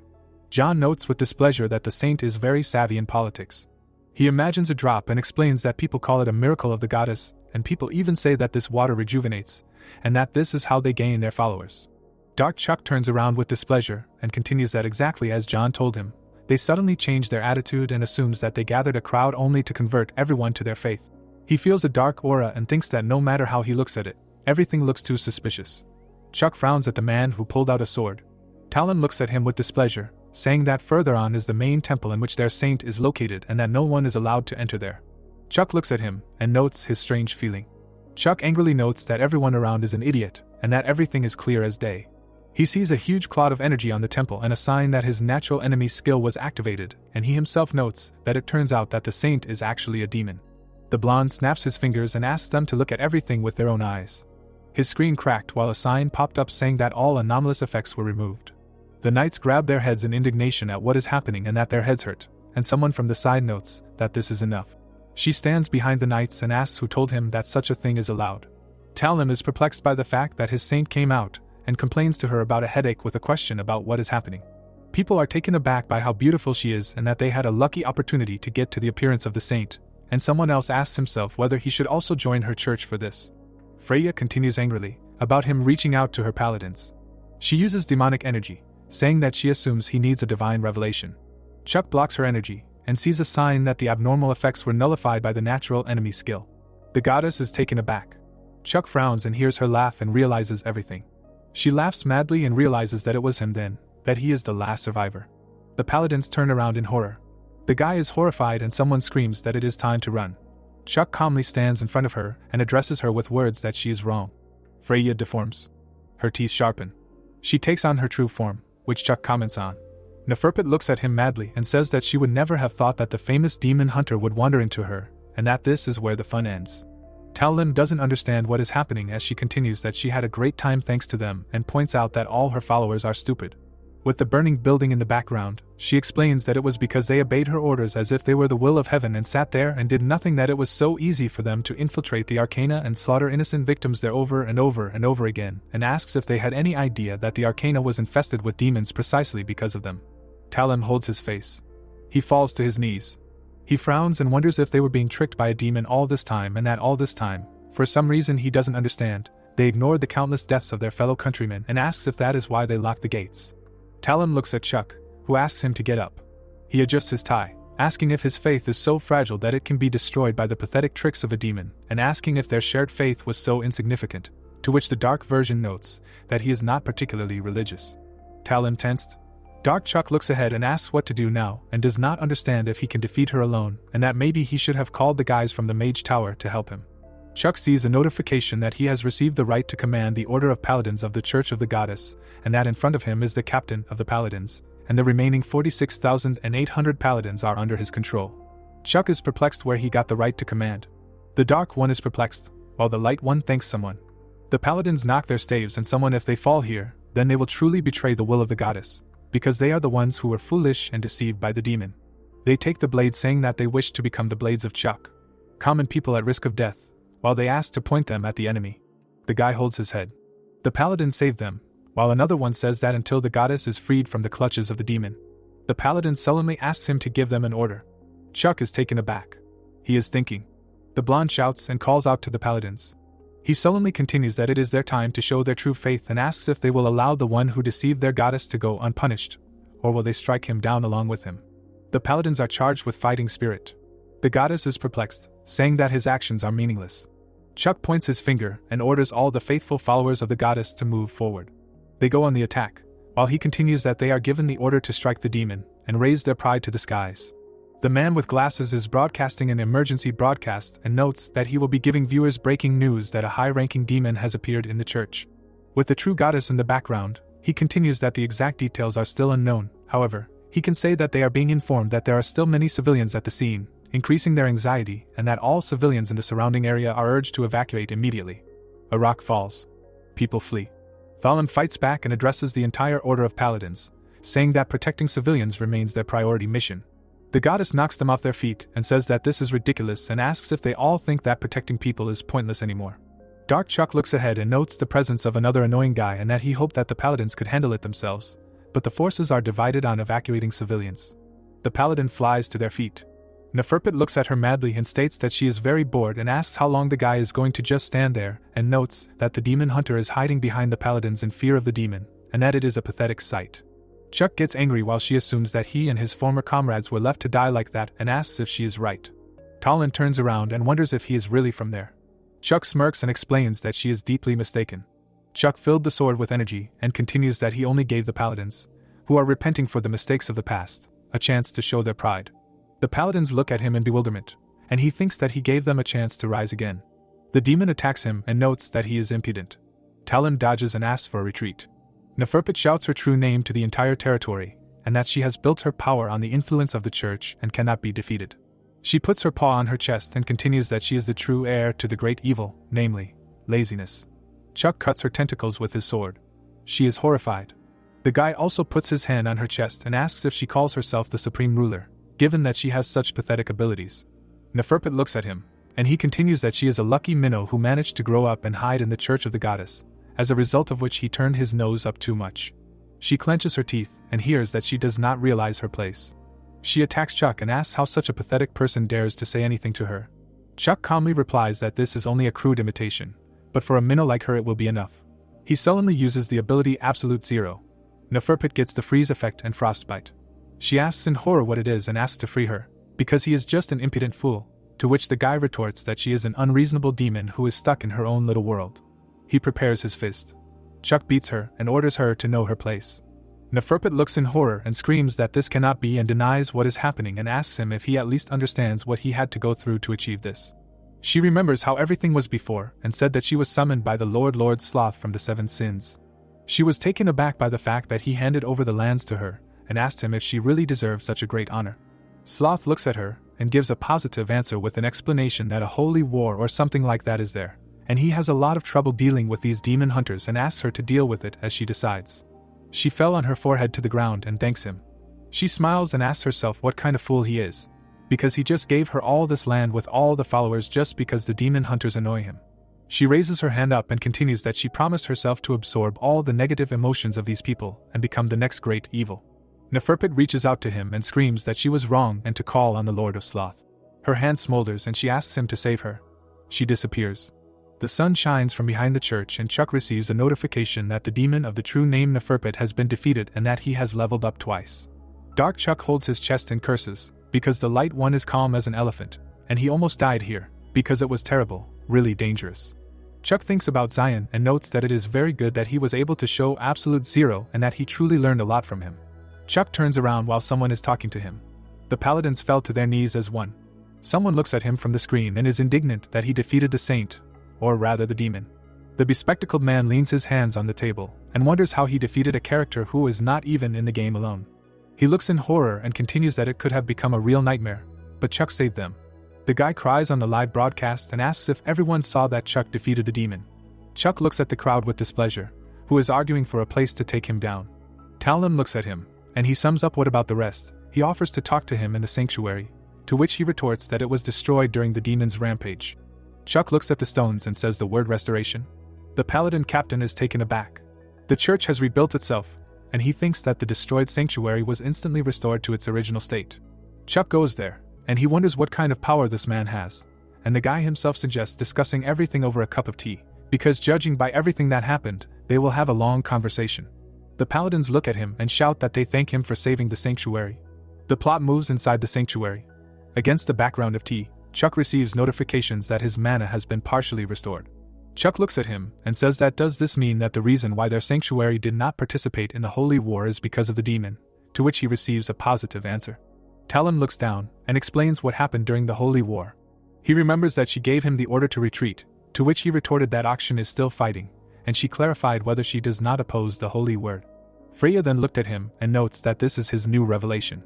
Against the background of the army, she declares that the church will completely remove itself from the war.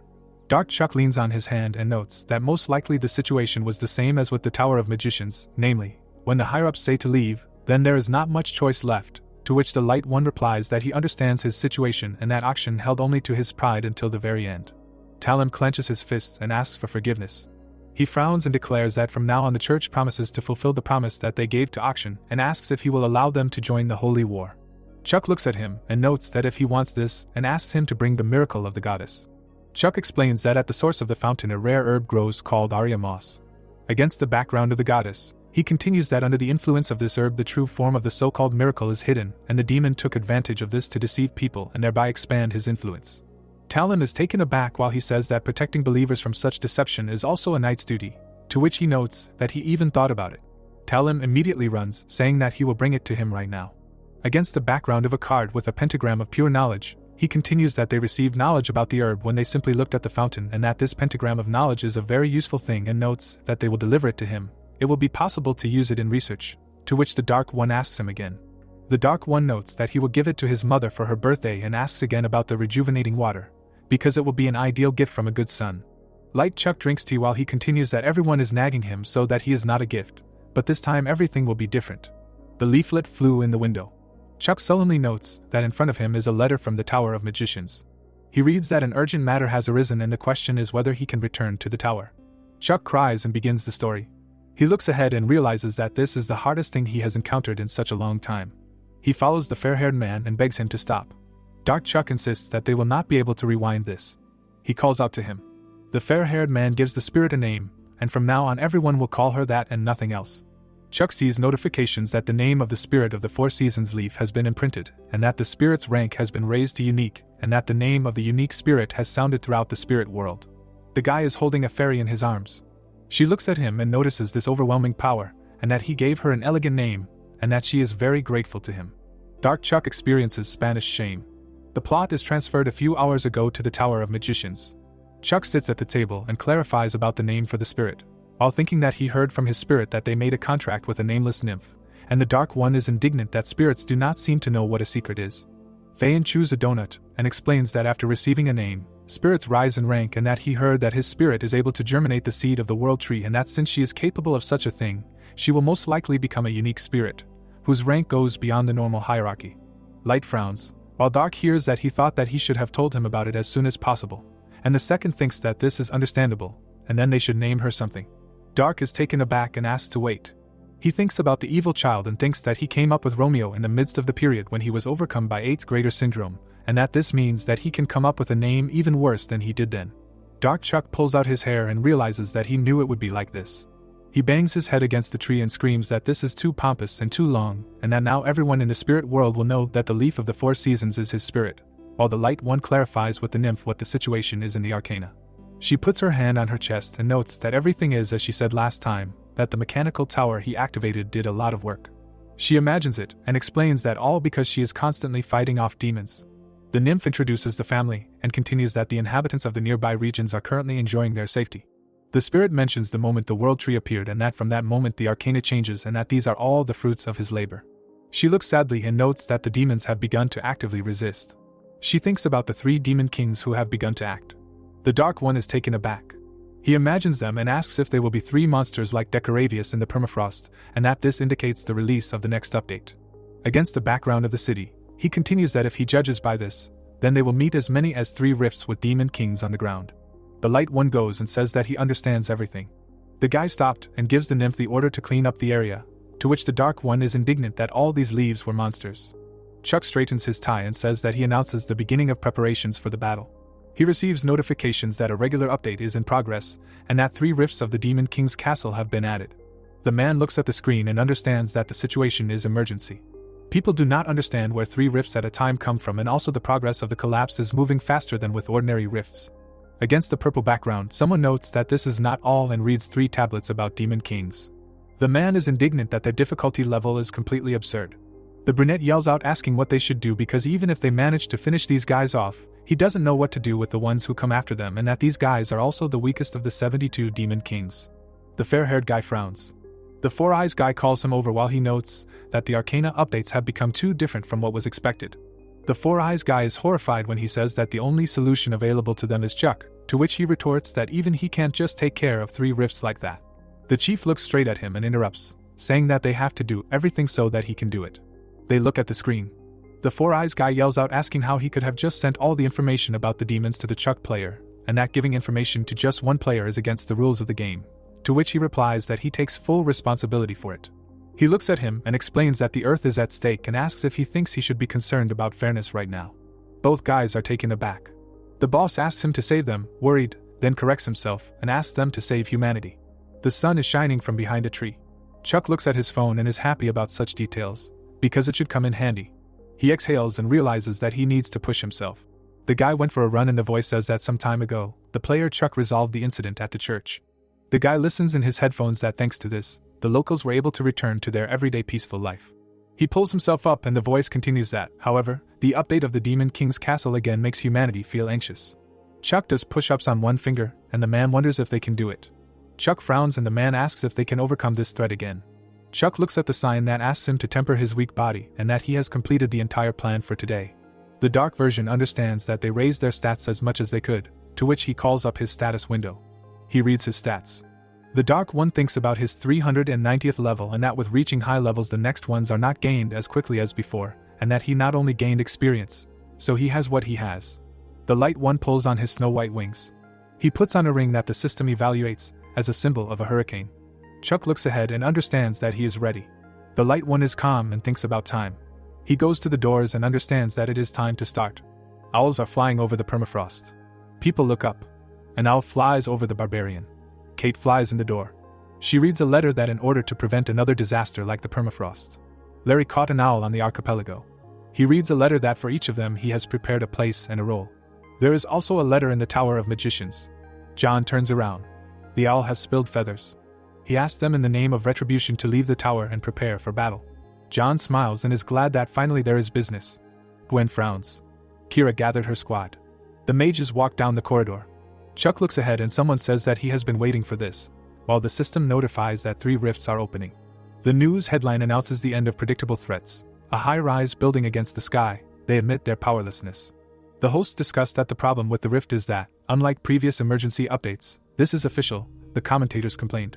The name of the channel and the name of the stream, Michael froze with his head turned. He began to cry and said that they are here, the viewers are perplexed. The reporters crowded together. They looked at the fighters and listed their affiliations. Someone said that all the strongest of the Arcana continent gathered at the rift. The hero led the group to the rift. The reporters exclaimed that they were following the player Chuck. The commentators discussed what was happening. Michael lay on the ground. The employees stood in front of the screen and talked. He claimed that he had a premonition, and asked if the protagonist really controls such forces. Sam clenched his fist and said that with such a level, stopping the rifts is no longer a dream. Haim thought that even more and perhaps Chuck is planning something more large-scale. The shoe stepped on the ground. Romeo said that from now on, they will crush the demons according to all the rules. Granfell stood in a suit. Chuck thought that this would happen right now. The rift, the castle stood on a cliff. The system reported that this is the castle of the Demon King Rhythm. It brought a table with a list of participants. Demons died screaming. The characters fought the enemies together. The 67th ranked Demon King Albert stood with a stump. He asked why the mages from the tower were here. Alex stood opposite his partner and said that he knew it before, but senior mages are definitely not people. His comrade clarified that their employer is even higher in rank than them, being a senior, and said that now he understands the commander's decision. Matthew stood next to the tower mage. He said that he had not cast magic so freely for a long time, and asked what now. He clarified whether they would go to help the next rift. The dark mage told William not to rush. He replied that he understood. Location: Demon King's Castle Debauchery. Larry and Oliver exterminated demons. The system made a list of participants. The senior tower mages killed the 66th ranked Demon King Kale. Larry shouted that they should not dare steal his loot. Oliver wiped his face and thought about Mr. Chuck. He thought that after this battle the hero would remain in the memory of the demons of Arcana. The enemy was on his knees. The commander reasoned that the very existence of the protagonist would support the peace. But it was worth only one stumble and everything could fall apart. The emperor looked out the window. The knight noted that this was the same burden that his majesty once bore. Oliver closed his eyes and said that no matter how much he tried to imagine it, he could not that this burden could break him. The commander turned to the protagonist standing in front of him and said that defeating demons is a given, but crushing them, he asked why he emphasized it so much. T turned around and replied that it was necessary, a warning and a declaration of war. Lightning, location: Demon King's Castle Hunt. The system reported a list of participants. There were only 3 of them. Kira, John and Romeo came out of the portal. Granfell offered to bring the head of the Demon King before the tea gets cold. The girl and Chuck turned around with a cry. She cursed and said, "What kind of life is this?" The hero thought that he was shouting without even thinking. The protagonist looked up. The characters looked around. Romeo said that he had arrived. Kira exclaimed and said that there was something in the sky. Airships floated out. The girl asked what kind of giant thing it was.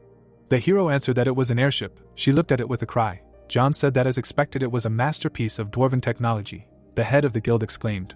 The protagonist thought that even after they dealt with the Church of the Goddess, the quest was not completed. The system displayed a description of the quest. He assumed that other forces were involved in that war.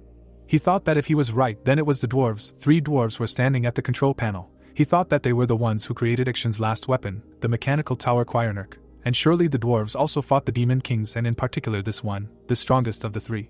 The hero looked at the notification. He looked at the system window and said that this was expected. The game was notifying about a change in the class quest. He thought. What would happen next? A message appeared with another quest. He mentally exclaimed that there was another quest. Kira pointed her finger and said that the airship looked like it was finished. Romeo replied that it looked like it had suffered in battle. Chuck screamed in his mind.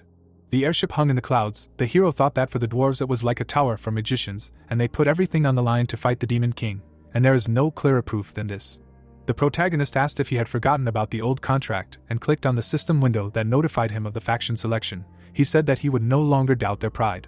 The game notified him of the transition to a hostile faction for the Demon King Phoebus. The hero looked down. The demons were approaching along the wall. John and Kira rushed to attack. He said that they had appeared and he would clear the way for his partners. The girl said that she was seeing the demon general for the first time. The magician extended his hand and killed the enemies. The killer used threads to attack. The hero looked at the horde and thought that the enemy was watching them somewhere among these small fish. He thought that he felt the presence of the Demon King. The system notified him of the skill activation. The protagonist took out an item. The game reported the item selected as an offering, the activation of the exorcism ritual and the summoning of the Demon King Phoebus through the ritual. A few hours ago, the Tower of Magicians, the Garnet Hall. The hero entered the hall. The girl said that he was the last one. The protagonist thought that this is what the Garnet Hall is like, where the most powerful magic tools of the tower are stored. He thought that the magicians always delivered everything that he asked for to his laboratory. Romeo put his hand in his pocket. The magician hoped that there would be a tool that would suit his keen eye. Chuck studied the Journal of Loans of Magic Tools. He thought that all his acquaintances took incredible items from here. He mentally listed the tools he had taken. Chuck studied the list and asked if there was anything interesting left. Romeo took the thing and said that he would take this. The girl asked if this would really be enough. The hero thought that it was enough. Chuck thought that everything else was above his level and began to cry.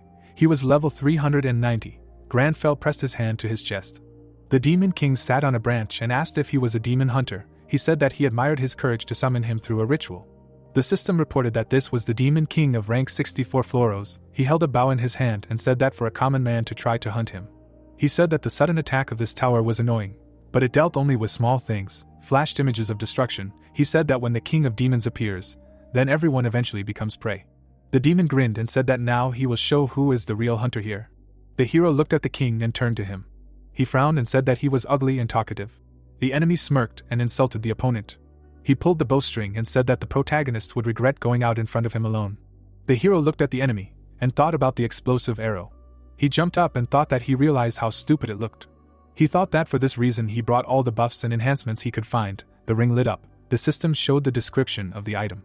The protagonist raised his hand and thought about increasing the destructive power of spells. He thought that elemental magic was already loaded and he could skip the cast. The game showed the description of the item. He finished the thought with an increase in aesthetics from a unique item. The system showed the characteristics. The demon looked up and asked what it was. The hero thought that the mana was leaving too quickly. Romeo hung over the enemy and said that the lower demon, who calls himself a king, should take on the burden of his arrogant impudence. The item fluttered. Chuck thought that Granfell would not flinch before the demon, and that he had brewed and drunk all the miracle herbs he could find. System notifications rained down. The game reported the number of stored spells. The hero extended his hand and thought that he would now use all 100 spells on him. Wings appeared behind the protagonist. Chuck thought about the warning, the declaration of war, and the reason he had not told anyone, namely the mourning for Elder Luke. The mages were standing in front of the grave. The nobleman was walking towards the door. The hero thought that Granfell was the last of his kind, now serving the Tower of Mages, and one of its members was killed by a demon. He frowned and thought that knowing what that death cost, his pride would not allow him to tolerate it. Spells rushed forward. They merged together when Romeo said that his opponent did not understand something. The Demon King trembled. He said that he had never heard of such a demon hunter, and groaned. The character said that this was not a hunt, but annihilation. He raised his palm. The enemy grimaced and screamed. The explosion shone with the colors of the elements. System alerts rained down from everywhere. The Demon King was dying. He was dissolving in light. John and Kira watched. She cursed and said that their employer was truly crazy, and that they couldn't withstand such a storm. The magician looked ahead and said that, as expected, he was calm with the hero and could not worry about the rear. The system reported the completion of the quest and the clearing of the rift. The airship hung in the sky. The location was an iron castle. The gears were turning. Kurt was called and told that the repair was complete and they could re-enter the battle. The dwarf looked away and replied that this was excellent work, and ordered to take the iron castle out of the storm front. It was Kurt, the dwarf chieftain. He was killed. The pilot was at the helm. He said to look down and that something was happening there. The building was collapsing. The dwarf said that the Demon King's castle was collapsing. The characters looked at the pilot and asked again. Kurt ran, his subordinates reported. He stood at the helm and said that this could not be, because he was the only one who could defeat the Demon King. He saw the hero standing and exclaimed that it was really him.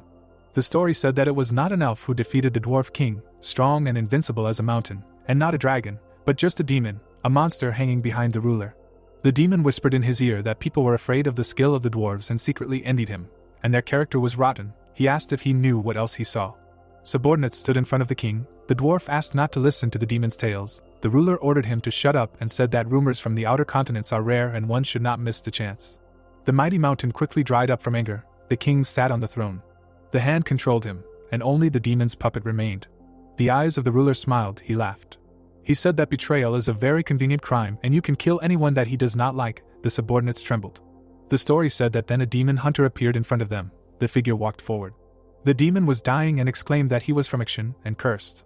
The hunter destroyed the demon and returned the king to his true identity. The ruler put his hand to his head. Since then, the dwarves made an alliance with Action, a handshake.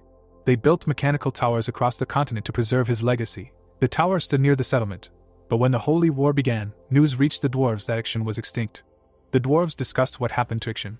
The dwarves asked if he could tell who was human and who was demon. The doors closed, and so the dwarves disappeared again. Kurt looked at the hero looking back and said that the demon hunter was caught. He smiled, and said that he was a survivor of Action. Romeo looked up. Chuck wiped his mouth and thought that as soon as he looked at the airship, his mouth would start to water.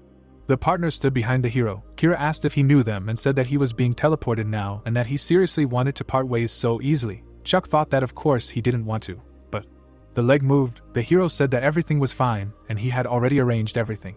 The protagonist was shaking and said that it was time to go back. Chuck thought that his mana was completely at zero. The location of the game company, a rift and system messages hung on the screen. Sam asked the elder what he was even seeing now. Hein grabbed his partner by the cheek. He said that at least this was not a dream. The worker said that if at least one of them had collapsed, the earth would have come to an end, and even with the support of the tower. How did they do it so quickly? The article title said that the Demon King's castle was cleared in 10 minutes. Haim exclaimed that the three of them had dealt with him. Sam cried and said that he thought they were finished and the director was right and Chuck was their salvation. Sam replied that the hero acted as if he knew everything in advance. The workers rejoiced. The director adjusted his glasses, called the protagonist's name, and said that they had underestimated him all this time. The location of Arcana, an airship, was floating in the sky. The dwarves bowed to the spirit. They said that she was the messenger of the demon hunter, and were surprised that who would have thought that the last survivor of Action was an ordinary adventurer. They asked what he said. The nymph put her hand to her chest and said that the master sees all destinies, and if the time and place coincide, then they will soon meet him with him. The dwarves exclaimed. The fist clenched. Kurt thought that the hero had single-handedly defeated the demon king and was commanding noble spirits. He decided that this was a man who could neither be judged nor appreciated. He looked out the window and said that thanks to the protagonist's actions, the current on the continent of Arcana had changed dramatically, and when they met again, he wanted to personally tell him about their victory. But this news had reached the real world earlier. The headlines of the articles were full of names. The hosts were sitting at the table. They were discussing the situation with the demons. Mike looked back and asked again why the demons had disappeared from the rifts. He replied that it was thanks to Chuck. After the death of the demon kings, Arcana went on the offensive and began to win. A domino effect appeared, and now demons do not appear in the rifts of the real world either. The location is a bear's den. The strokes of blows raised dust. The attack killed the monster. Jack stood in front of the corpse and thought that without demons there was no need to be afraid of debuffs and it became much easier to level up. He said that this was Mr. Chuck's actions again. He wiped the blood and said that again he couldn't help him. He remembered how he broke into the tower and thought that like then he didn't even get to his party, and that it was logical with his level, but still. His hand squeezed the handle. He asked if he really wasn't worthy of fighting next to the protagonist. Leonie appeared behind the character and asked what it was. She stood with blades. She said that she thought this was her hunting field only. Jack said her name. He turned to her and asked what she was doing in the rift alone, and without a guild. The girl jumped up and screamed that he was walking alone. Sean threw his halberd over his shoulder and said that it seemed that guests had been here before them. He listed the names of those present. Leonie exclaimed his name. He replied that the fate of those who strive for the same goal. Fate leads along similar paths. Jack asked what he was talking about. He frowned and asked if they both wanted to become stronger. He said that he was tired of just watching from the sidelines. The characters looked at him. Dead trees against the sky. The berserker clicked his tongue. The girl replied that their guild was also indebted to the hero. They said that even Jesse, after leaving the Shining, plunged headlong into the Archmage class quest. The image of the girl cast a spell. The characters discussed that they were not trying to catch up, but also players and wanted to stand next to each other. They were standing in a clearing. They came to the conclusion that all they could do was grow, using the chance that the hero gave them. Day, the Tower of Magicians. Matthew, Agnes and John walked along the corridor and talked. The dark magician reported on the return of the artifacts of all the senior magicians. The girl said that everything seemed to have ended at once. John thanked for the work done. The ceiling of the tower, the girl said that the hero had given it more than her. Matthew agreed and said that without him the Tower of Magicians might not have intervened at all. John confirmed. The dark magician looked at the senior and thought that he looked thinner than before. The man looked ahead and said that they had arrived. He said that since this was the first counterattack of the tower, it was worth reporting on it properly. The door opened. The characters froze in the passage. John smiled and asked if they had a guest. They stood behind the protagonist. He thought that where the eternal snow lies, let Elder Luke sleep peacefully. The hero was kneeling. He extended a flower to the grave. South Korea, Seoul, a night city. People were sitting at the table and discussing that the demon kings are stupid and strength is not everything. It is not for nothing that they live among people. The shadows of demons appeared behind the people. They reasoned that in any case they should hide for a while, and this is actually for the best. They will continue to pretend and accumulate strength. The man looked at the tablet and thought about the protagonist. He licked his lips. On the screen there was an article with a photo of the hero. He thought that he would see how strong he really was. Day of the Tower of Mages. Chuck smiled. There were objects in front of him. The system posted their descriptions. The hero asked what kind of gift from heaven this was. Chuck smirked behind Romeo and thought that he got not only Floro's equipment, but also the trophies of 2 other demon kings. Granfell said that he stinks of filth. The guy studied his statistics and said that his level jumped to 425, and this means that after clearing the rift he rose by 35 levels at once. He studied the characteristics and thought that he pumped up significantly. But considering that he killed the demon king, it was somehow not enough, and as soon as he removed the item, the aesthetics dropped again. He concluded that he was as far from the top as the moon. The hero drank tea and said that it was high time to lay the foundation for growth. A rare herb is one of them. The system reported an increase in magic. Chuck thought that his character was right, and it was his own fault that he chose a demon hunter with such poor stats. Magic, black magic, elementalism, alchemy, daily training. He dug so many holes that he himself got confused where to jump. Tea was brewing. Romeo said that now it was time to review other characteristics. Parchment appeared in the character's hand. The sheet contained an application. The hero said that the goal was quite sensible and signed by the senior magician. Location: abandoned fence, wheat fields. Players stood in the field and were perplexed. The monster's head was covered in fire. People watched the monster and discussed it. Someone exclaimed to look to the side and said that there was not 1 or 2 of them. The spirits were moving. Players watched the spirits. An unknown person exclaimed that these were spirits and magicians from the tower. The characters communicated with their spirits. Players discussed what was happening. The elder mage Fian ate and thought that it was too much pressure. She chewed and thought that the application approval was good, but didn't the entire elementalist school appear too pretentious from the outside? She looked away. She looked at the standing hero and thought that he always worked in such an environment. Romeo frowned and ordered his spirit to appear. Chuck thought that he should not call her by her full name. The unique spirit began to appear. The surrounding people began to be surprised. The nymph greeted the hero and asked if he called her. Someone said that her face was exactly like the hero's. Chuck grimaced and thought that they should stop already. The protagonist looked at his ward and asked if she conveyed what he asked for. She answered in the affirmative and added that she had a message for the master from the leader of the dwarves.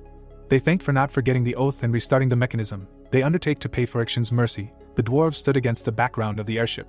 The spirit reported that the tree of the world has a beneficial effect on all living things, and across the continent there is a surge of power, a temporary retreat of the demonic. Pictures of a flowering tree and fighting people flashed. The hero thought that this means the continuation of the battle between the dwarves and Arcana. The nymph bowed and said that it was all thanks to the master. Chuck stood behind Romeo and thought about the rumors that the demons had disappeared in the last rift. He reasoned that it seemed that the cleansing of the Demon King's castle also affected the situation, but Arcana had also suffered considerable losses. Romeo straightened his tie and said that this was unbearable. He stood in the field and said that first they need to figure out why he was here at all. Chuck thought that he was right and it was worth checking first if all these dug wells were working, and then a way to help would be found. The location is the zone behind the Tetprint fence, a structure in front of the field. Michael smiled and said that this was a jackpot. He said that the audience would not believe it, but then Mr. Chuck himself appeared. He watched the hero and said that with his level, he definitely did not come for farming, and he wondered for what kind of large-scale action he was planning to enter the rift. He exclaimed that the hero was moving in that direction and they should follow. Reporters appeared at the location. Michael asked when so many people managed to gather here. He said that he would try not to interfere and would just follow the protagonist. His foot stepped on the ground, the roots crawled. The hero looked at the scarecrows. The monsters were watching the character. Chuck frowned. The aura nourished the blade.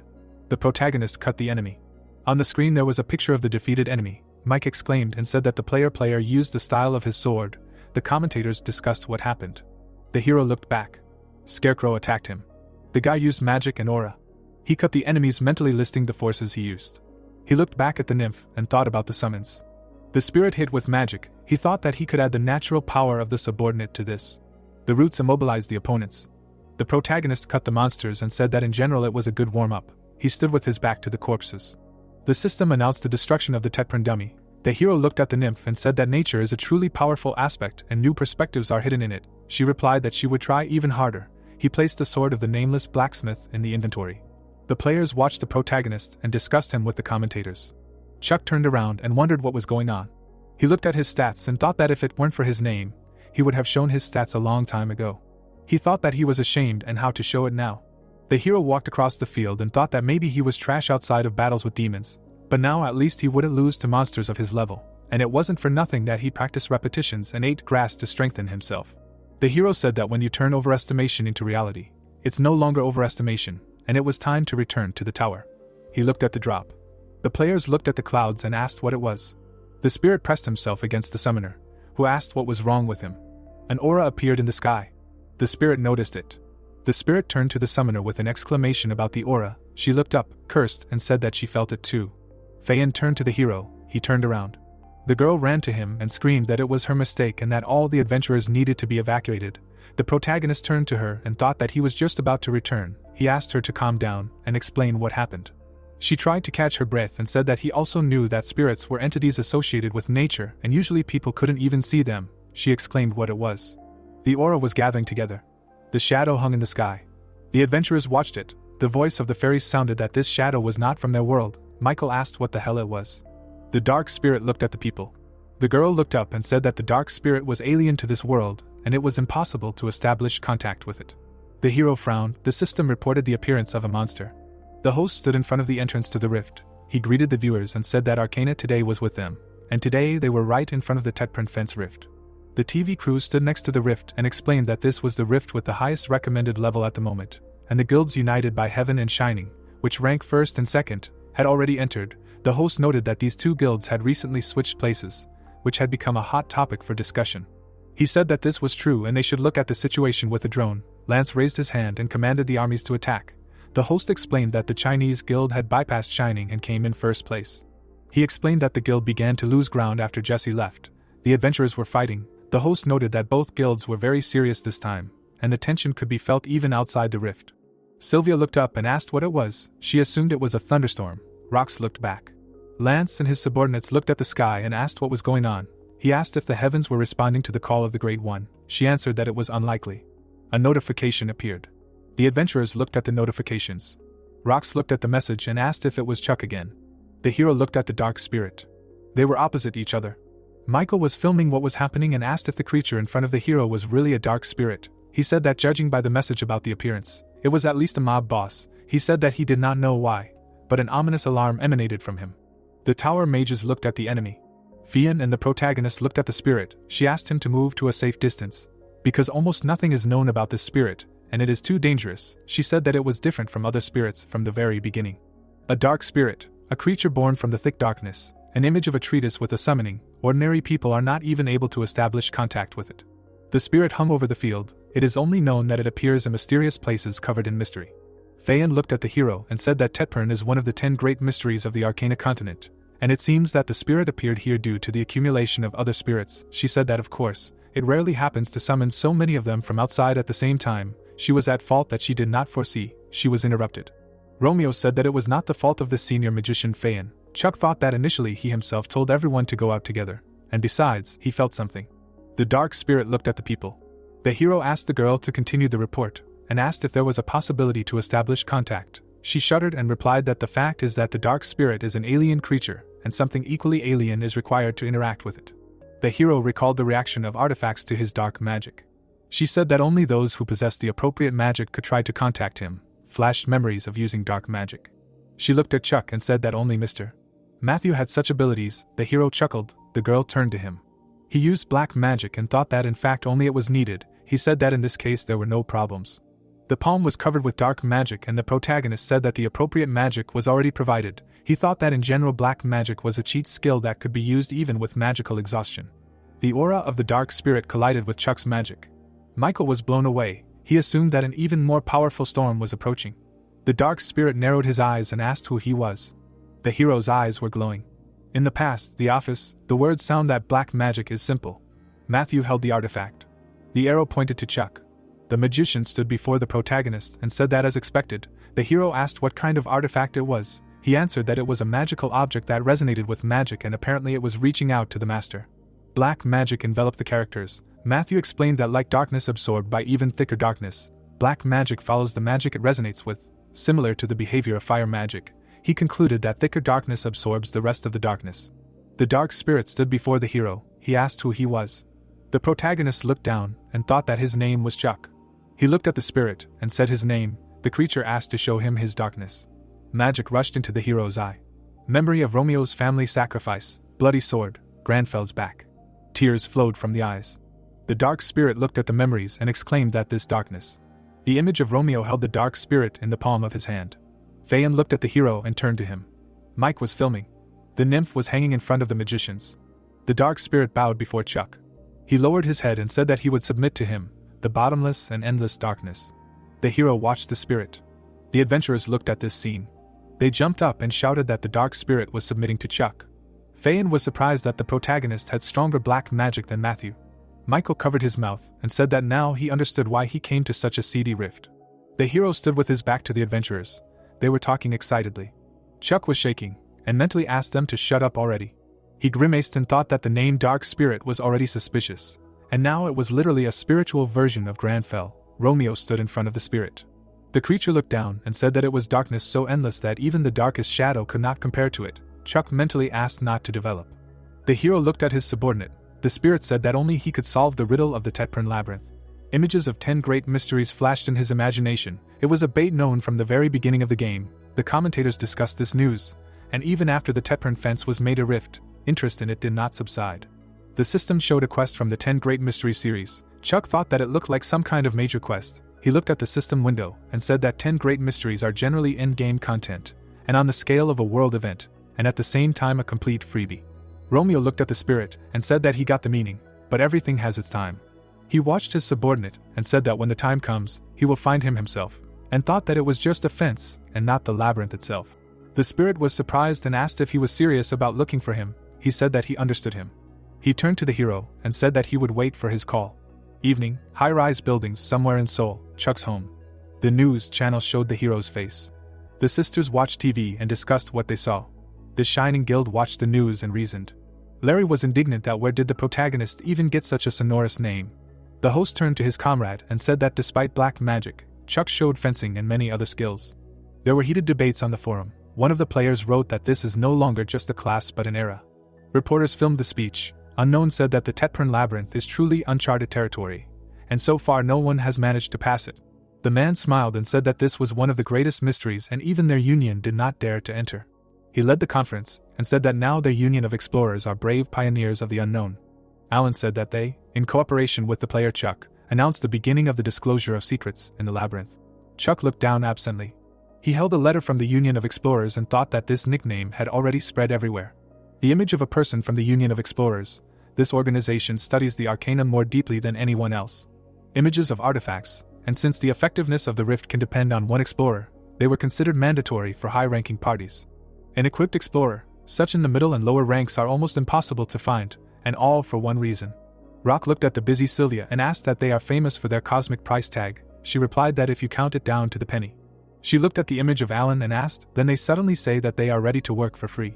The adventurer looked at the tablet and said that when they worked with them, they behaved completely differently. The guy looked back at the transmission and asked if even the Union was polite to Chuck. Alan rested his hands and thought that the same union of researchers were volunteers, and everyone was wondering why. He thought that the labyrinths were their element, and this was a chance for the Union to regain their positions because they were being pushed back by the Tower of Magicians and the Order of the Lion Heart, the images of the Tower Magicians and the commander of the Order. Alan thought that he could not miss such a sweet opportunity. The man frowned and thought that they would take full advantage of Chuck's popularity. The researchers stood behind the chairman. The subordinates looked at each other and thought that this was a chance to show impressive results, to prove that he was better than him, and that he would become the next head of the Union. The researchers laughed to themselves while at the conference. Location: Tower of Mages, Chuck's lab. The hero took the pen and said that the goal was unclear and he declined the request. Chuck looked at Romeo. He grabbed his head and thought about the reason for the act. He rolled on the table and asked if he was going to climb into the labyrinth alone where there were no demons. He said that all their forces would not be enough there. Romeo looked at the phone and said that although the character looked at the news and said that their professional pride is not false, and this means that they need to be given a chance to fight for peace, Chuck thought that this was a wise decision. He touched his chin and thought that just as the distortions of the demon castle were updated under the influence of the world, so regular updates are not an accident, and soon the Tetpern labyrinth will be on their list. He remembered what happened with the dark spirit and thought that the spirit was born in darkness and responded to dark magic, and this might help to learn more about Granfel's magical talent. The hero wrote a positive answer. He sat at the table and said that the time had almost come. The drone flew over the crowd. The blogger turned to his comrade and said that the head of the Union would come in person, and it was true. He told him to look at the equipment. The researchers stood apart. The blogger noted that they brought out the best. His partner said that it was clear with the head. And who were those two? He was asked if he knew. The blogger explained that the first was Aaron, the top in the Union by results, and the second was Bob. Last year he was second in indicators. He explained that the guilds hired them both for competitions and almost went broke. Those are the best in efficiency. A real elite among the elite. He said that such people made the first step to Chuck. The blogger looked back and said that they were coming. He shouted at his partner to come closer to catch at least a piece of the conversation. The hero approached the chairman, he exclaimed. Alan greeted the protagonist and introduced himself. He extended his hand. The hero replied that they would skip the formalities. He looked at his interlocutor and said that he should show their pride. Chuck thought that it was very hot and if they were to go, they should go faster. The man froze with his hand extended. The hero's eyes were shining. Alan thought that this piercing look radiated confidence of control. He decided that he was not as simple as he seemed. The system posted a description of the labyrinth. The rift formed. The characters entered it. Chuck thought that here it was, the very labyrinth, one of the 10 great mysteries. He thought that it would not be so empty here. Alan asked the hero to be careful. The leg activated the plate. The man's words that there could be traps ahead overtook the protagonist. A system window appeared in front of the guy. The stranger said that the fool who dared to enter the Tetpern labyrinth, there is no treasure or glory here, and if he does not want to die, then he should leave this place immediately. Chuck looked down and thought that he had activated something or other. The hero glanced down. He was standing in the middle of the hall. Alan said that this seemed to be a standard warning. Aaron said that nothing had happened. Chuck pursed his lips and thought that he was specifically scared. He thought that he considered this already a disaster. The protagonist looked at the man. He said that they would scout the territory. The hero replied that they should rely on him. He put his palm to the wall and thought that this feeling and energy came from behind the wall. An hour later, the traps were deactivated. Bob wiped his forehead and said that the disassembly was complete, and the traps here were not simple, and if there were more of them, then they would have a fun journey. Alan looked ahead and thought that they would not have time to disarm the traps before the rift began to collapse. But what is most important? The hero turned around. The man told him that in ordinary labyrinths there are always escape routes, and researchers, are looking for such a path to take trophies and leave. He added that it seems that they did not try to make an exit here. A strange aura appeared. Alan said that it seemed that the warning was serious, and this was not a labyrinth with treasures. He said that you can move forward disarming the traps, but it will take a lot of time, and what will happen at the end is unknown. In the center of the hall there was a sign. The hero thought about what this labyrinth hides. He decided that it was better to ask directly. The protagonist bowed his head and called the nymph with the dark spirit. The nymph bowed and said that she came at the call. The dark spirit appeared and said that he was waiting for the call. He called Chuck the source of death and despair, the cursed force that brings horror by its very existence. The guy looked at him and thought that it was too long. Alan asked what this was the spirit. He clarified what he said. Chuck thought that he would like to believe it. The protagonist turned to the dark spirit and ordered him to tell about the past of Tetpern. The spirit's eye flashed. He said that he was waiting for these words. He said that in ancient times the inhabitants of Tetpern voluntarily sacrificed themselves for the arcana. The bloggers stood in the labyrinth. The warning sounded again. Michael asked if the others heard it. He said that he saw a labyrinth with such effects for the first time. The chat discussed the situation. The blogger said that he would explain everything now. He said that in this labyrinth everyone has different starting points, so for some time he will not be able to show Chuck and he hopes for understanding. The guy held a notebook. He smiled and said that although the starts are different, all paths lead deep and he will do everything to capture the actions of the hero. The maze shook. The blogger said that it was not his hands that were shaking, but some kind of vibration. He said that the maze was shaking. A hole appeared in the wall. The adventurers panicked. Zombies attacked the players. Michael recoiled. Screams were heard that monsters appeared out of nowhere. The enemy pushed the blogger away and told them to leave. They looked at the people and said that if they did not want to die, then let them leave. The residents looked ahead. The monster appeared suddenly. A toothy mouth appeared suddenly. The girl looked at the monster. Its body blocked the sun. From one look at its ominous blackness, everything inside was shrinking with fear. The fruit fell out of the basket. It hit the floor and broke. Everyone understood that if something awakens completely, the continent will fall, and they fought with all their might to stop it. People argued. They said that it was impossible to allow it to break out of Tetpern and fall on the continent. They assumed that this was the only way out, and in order to stop something, they had to sacrifice the bodies of all the inhabitants of Tetpern. In order to seal the one who cannot be awakened using forbidden magic, the souls of the inhabitants screamed in pain. Chuck looked down. He thought that the inhabitants themselves had become victims of black magic. This is the past of Tetpern. Magic has swallowed the city. That is why it became a mysterious, cursed labyrinth. The hero calmly said that the story is clear. He frowned and said about the creature that cannot be awakened and that it is time to end it. The system posted a quest.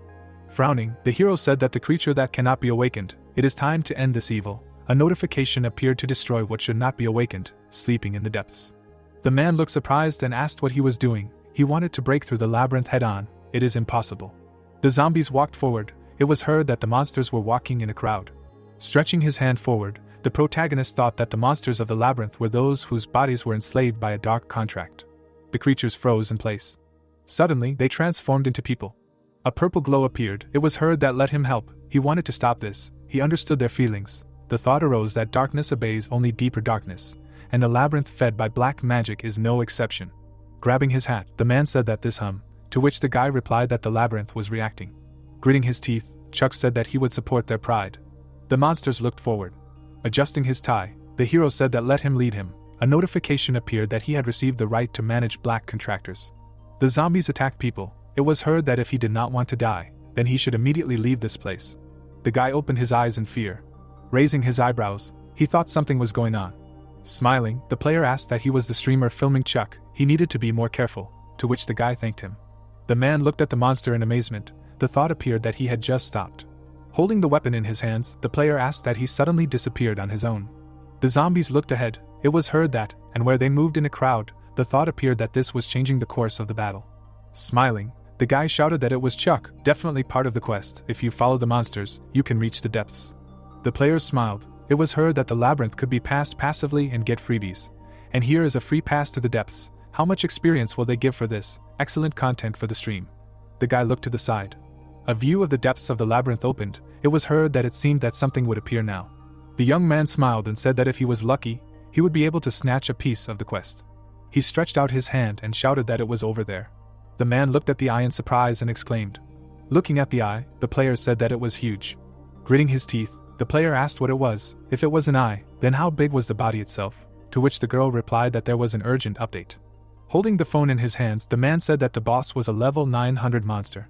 The player grabbed the guy and shouted that this was definitely Chuck's quest, and if these mobs suddenly turned against them, to which he replied that he should take a closer look. The zombies looked ahead. It was heard that the monsters had gathered from all sides. They were moving forward, and someone said that there. The creatures stood still. It was heard that they were standing in formation. The hero held a cup in his hands. He closed his eyes, hearing that of course, he was controlling it. They were saved.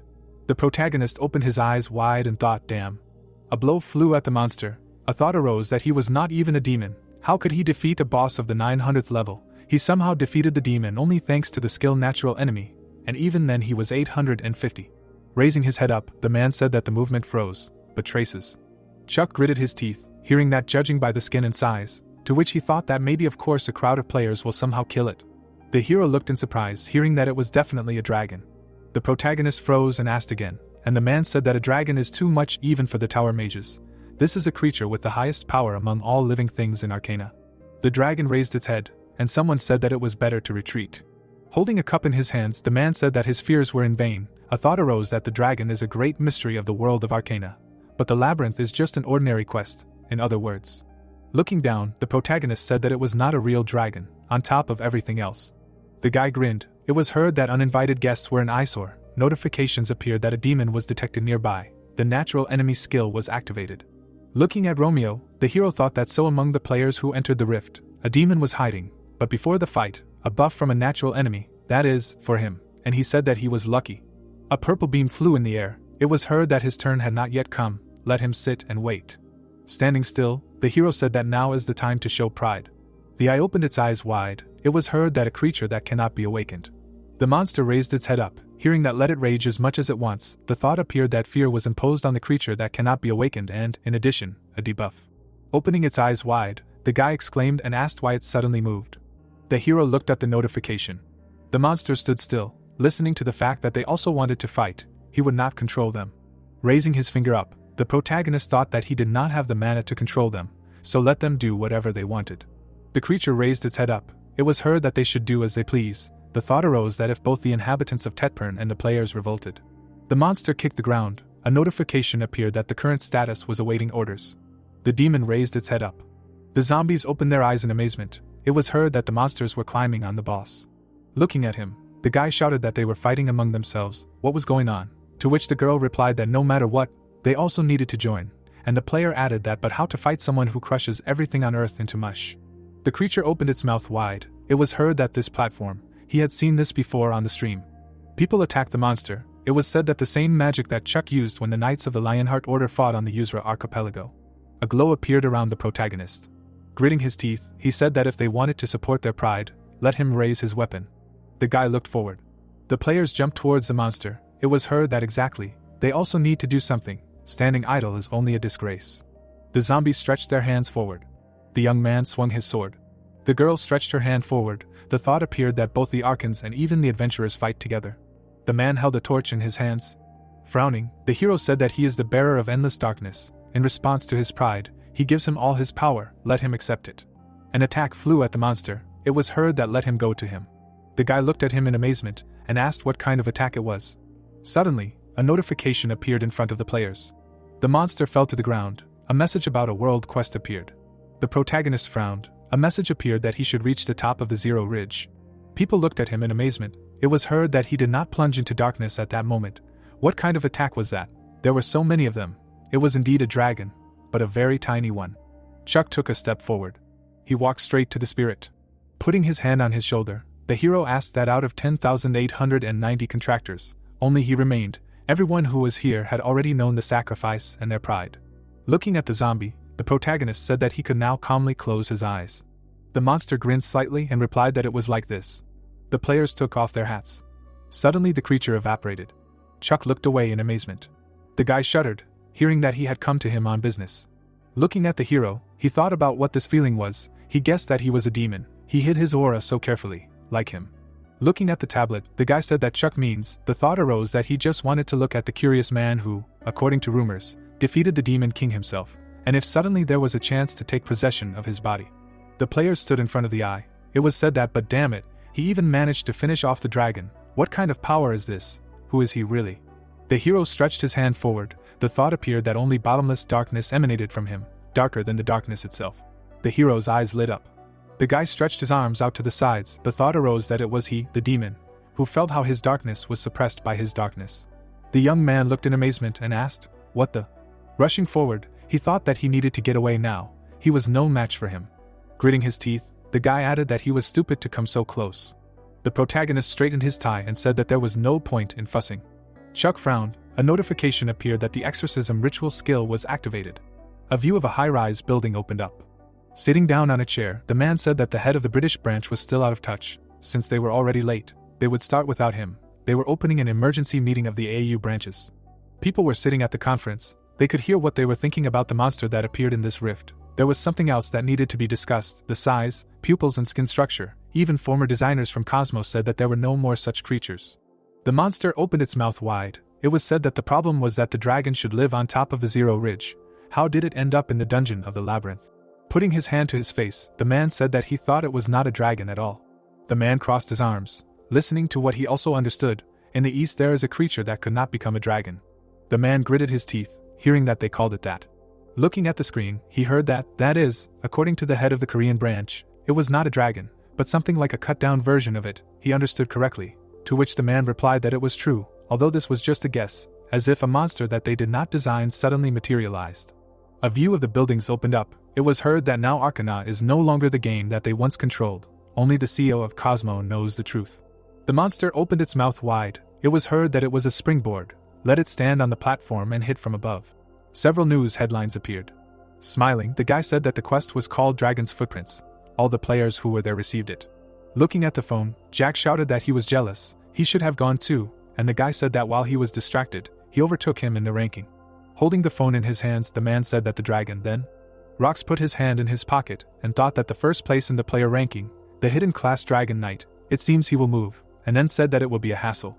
Sitting at the table, the host said that so, player Chuck, of course, hitting a monster of level 900 is cool in itself, but he did not limit himself to this and gave all the players an equal chance. Raising his eyebrows, he added that it was as if he was deliberately leading them to development, so he wants to say about it like this.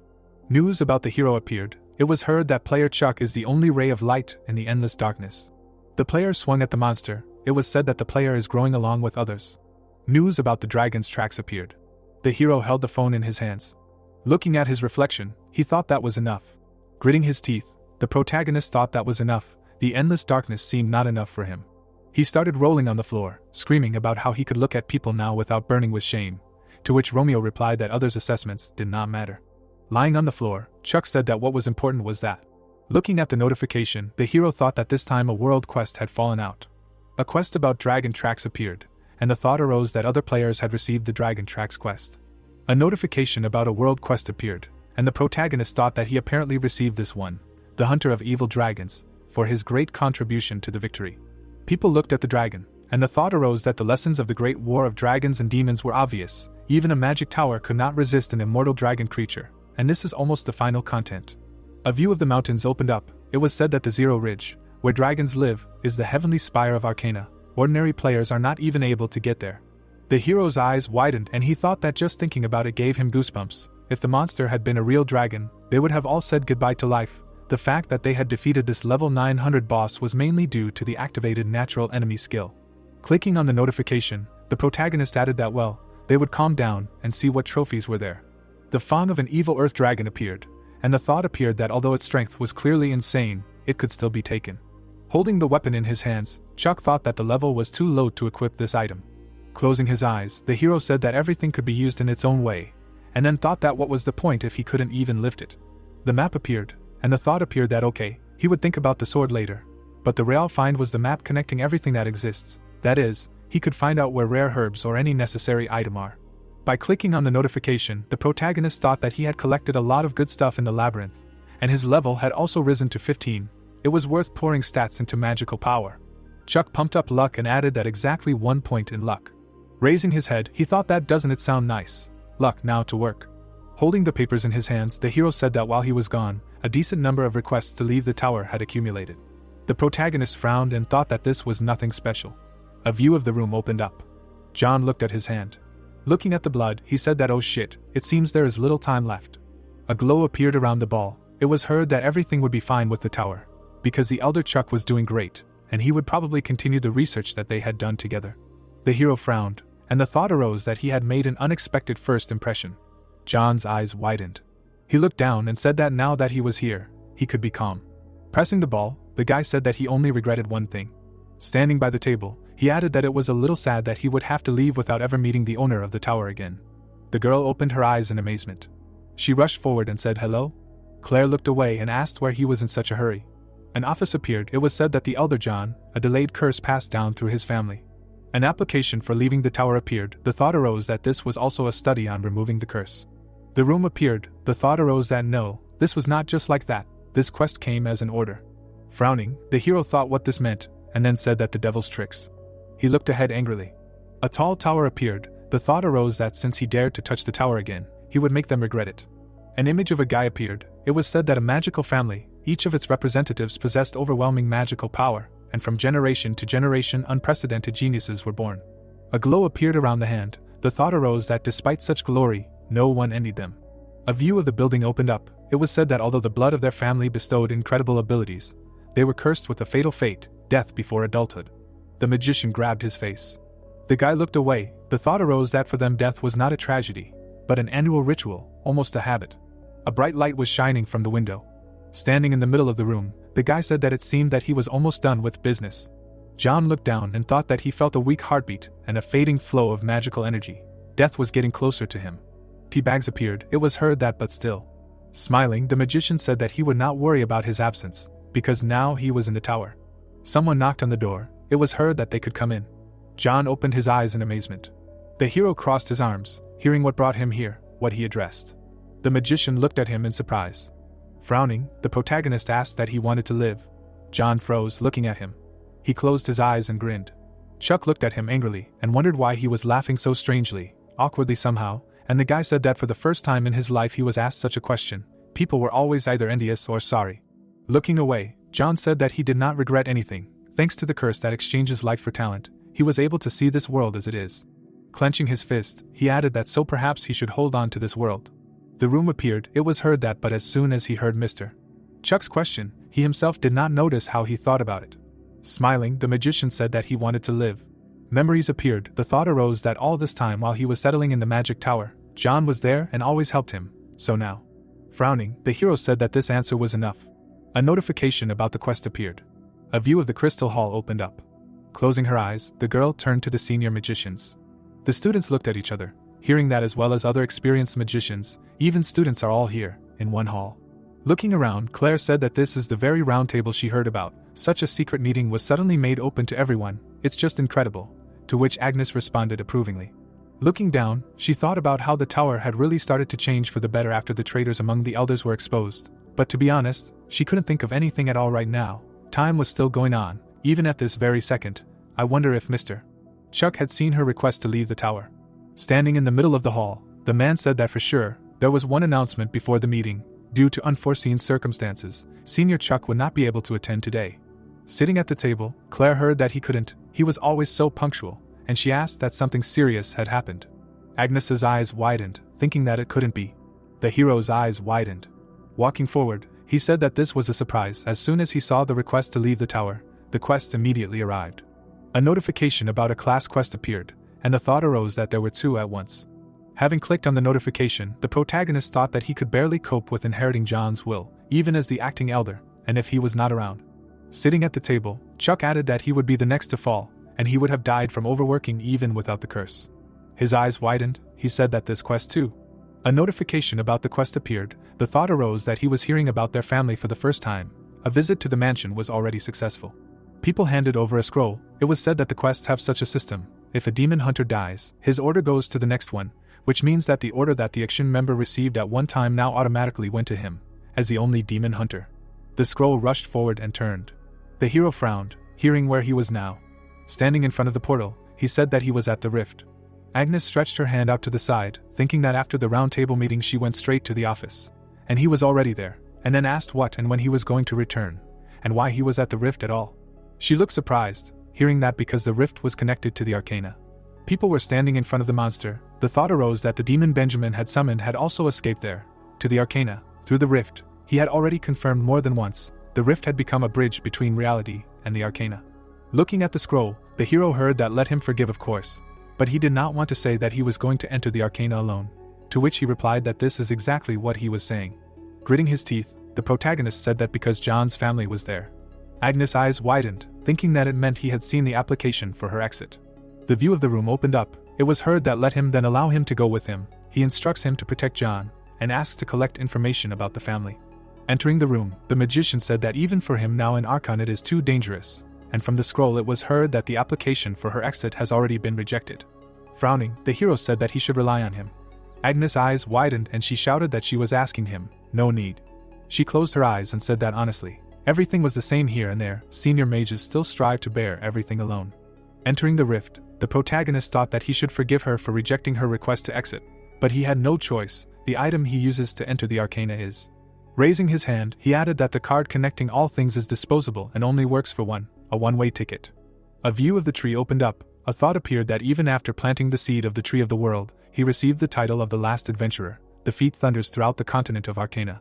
The title of the last adventurer was received. Chuck looked down. The players stood in the middle of the city. The thought came that when Arcana was still a simple game, in case of death he was blocked for 24 hours. This is the same effect as the old death block. Standing behind Romeo, the hero said that returning to reality, and the impossibility of dying, yes, it was simply incredible. The thought came that this is now such an ace in the sleeve. Grinning, he added that this is not all. Raising his hands up, the protagonist thought that the mechanical tower of Kvirenberg in Arcana was still working, and then shouted that he already thought that he would never return there, and it was idle. How much experience and glory had already accumulated. Looking down, Chuck said that but still the main goal is to meet the Countess. A notification appeared that the goal was set, the eastern part of the capital of the empire. The view of the mountains opened up. The thought appeared that it was even a little exciting to see Arcana again after so many years. In the night sky of the game, against the backdrop of the Zero Mountains, it was so beautiful that it took your breath away, no worse than a real journey. Smiling, the hero asked, "Well, let's go." The thought appeared, that to Arcana, after 10 years. Many eyes appeared in the air. Raising his head up, the protagonist thought that this was that very Arcana. He stood still. A notification appeared that he had entered the continent of Arcana, heading for collapse. Gritting his teeth, Chuck thought that the demons had not disappeared anywhere. Frowning, he said that they were just hiding and accumulating strength in the shadows. Holding a lantern in his hands, the man said that they had not had guests for a long time. Closing his eyes, the man said that he was welcome. The family home was glad to see everyone. The man looked out the window. It was heard that he wanted to rest a little. The woman was watching them. The hero frowned and said, "Why not?" A notification appeared that the natural enemy skill was activated. A view of a high-rise tower opened up. Opening the doors, the magician shouted that it meant that the elder John had collapsed unconscious. He was okay. Turning around, the guy told her to be quieter, and the man spoke about the elder magician. Matthew turned his head and said that he was asking to be quieter in front of the patient. Standing at the door, he listened to the fact that one should not shout in the ward. He was just worried. Stretching his hand forward, Matthew thought that there was no reaction from the ring of black magic sensitivity. If this was not even dark magic, then what was the essence of the curse of the family? Agnes stood next to the patient. It was heard that damn, calling it a curse is still soft, and after all, Mr. Chuck, another elder, also suddenly went to Arcana. 2 empty positions are too dangerous. John was breathing heavily. It was heard that one can only hope that he will endure. The hero was sitting at the table. Closing his eyes, the man said that his dinner would be served soon, to which the protagonist thought that it was opportune. The room appeared. The thought arose that John was from a rich family. Grinning, Romeo said that it was a modest but very neat dwelling, to which the hero thought that here was the offspring of a billionaire. Red rays flew in the room. The thought arose that but throughout the mansion there was a thick ominous aura. The servants did not seem to feel it at all. The monster's eyes lit up. The thought arose that the enemy was a demon that had absorbed an entire magical clan, and even the servants of the mansion, perhaps already in his clutches. The woman took a step forward, and the hero thought that yes, this was clearly a large creature. The protagonist looked away, hearing that the guests were speaking, unusually. Evelyn grinned and said that he had arrived just in time for dinner. She was the head of the Simurid family. Looking at the hero, she added that she hoped they would not be embarrassed that an elderly lady would sit at the table. What a strange decision, to come visit a cursed family. Putting her hand to her face, the woman said that yes, this is the same curse, a deal where talent is exchanged for life, and then thought that but isn't it funny? Smiling broadly, she added that these people are so stupid, such a respected and strong magical clan, and broke down because of a simple status disease, believed in a scam that you can reveal talent at the cost of your own life. A family portrait appeared. The woman smiled broadly. The thought appeared that thanks to this, he could calmly sit in the mansion and accumulate strength. A portrait of John appeared. The thought appeared that as soon as she takes the life of the greatest genius, Evelyn will turn the hierarchy among all demons upside down. Sitting at the table, she said that he has an interesting outfit. Where did he come from? Wine was poured into a glass. The protagonist took the glass in his hand. Closing his eyes, he said that the aroma was heavy, but without sticky viscosity, to which the man thanked him. Grinning, Evelyn asked what he should let her guess. He was from the south. It was heard that this wine was ideal for a dinner party. She closed her eyes. Suddenly she looked furiously and thought that some insignificant person dared to ignore her. Sitting at the table, the protagonist said that a decent way of cooking, worthy of such high-quality ingredients. The thought arose that he demonstratively spoke only with servants. Grinning, he added that he should tell the chef that he was pleased with the dinner. The thought arose that it meant he was calmly enjoying the food. Looking at the hero, the woman thought that the plan was changing. She would kill him so that he would suffer, and the protagonist thought that he was really in good shape today, and Romeo said that it was a hearty dinner. Holding a glass in his hands, he added that perhaps it was time to end the show. Sitting at the table, the woman exclaimed in amazement. Looking to the side, she asked what kind of teleportation this was, what kind of impudent trick. Taking a step forward, Chuck said that the vile demon, from now on he was allowed only one thing, to apologize to the Simuard family. Smiling widely, Evelyn thought, damn, where did he come from? Was there really someone in the family who was hidden outside the mansion? And then said that he was a burr, he can see, he can show tricks.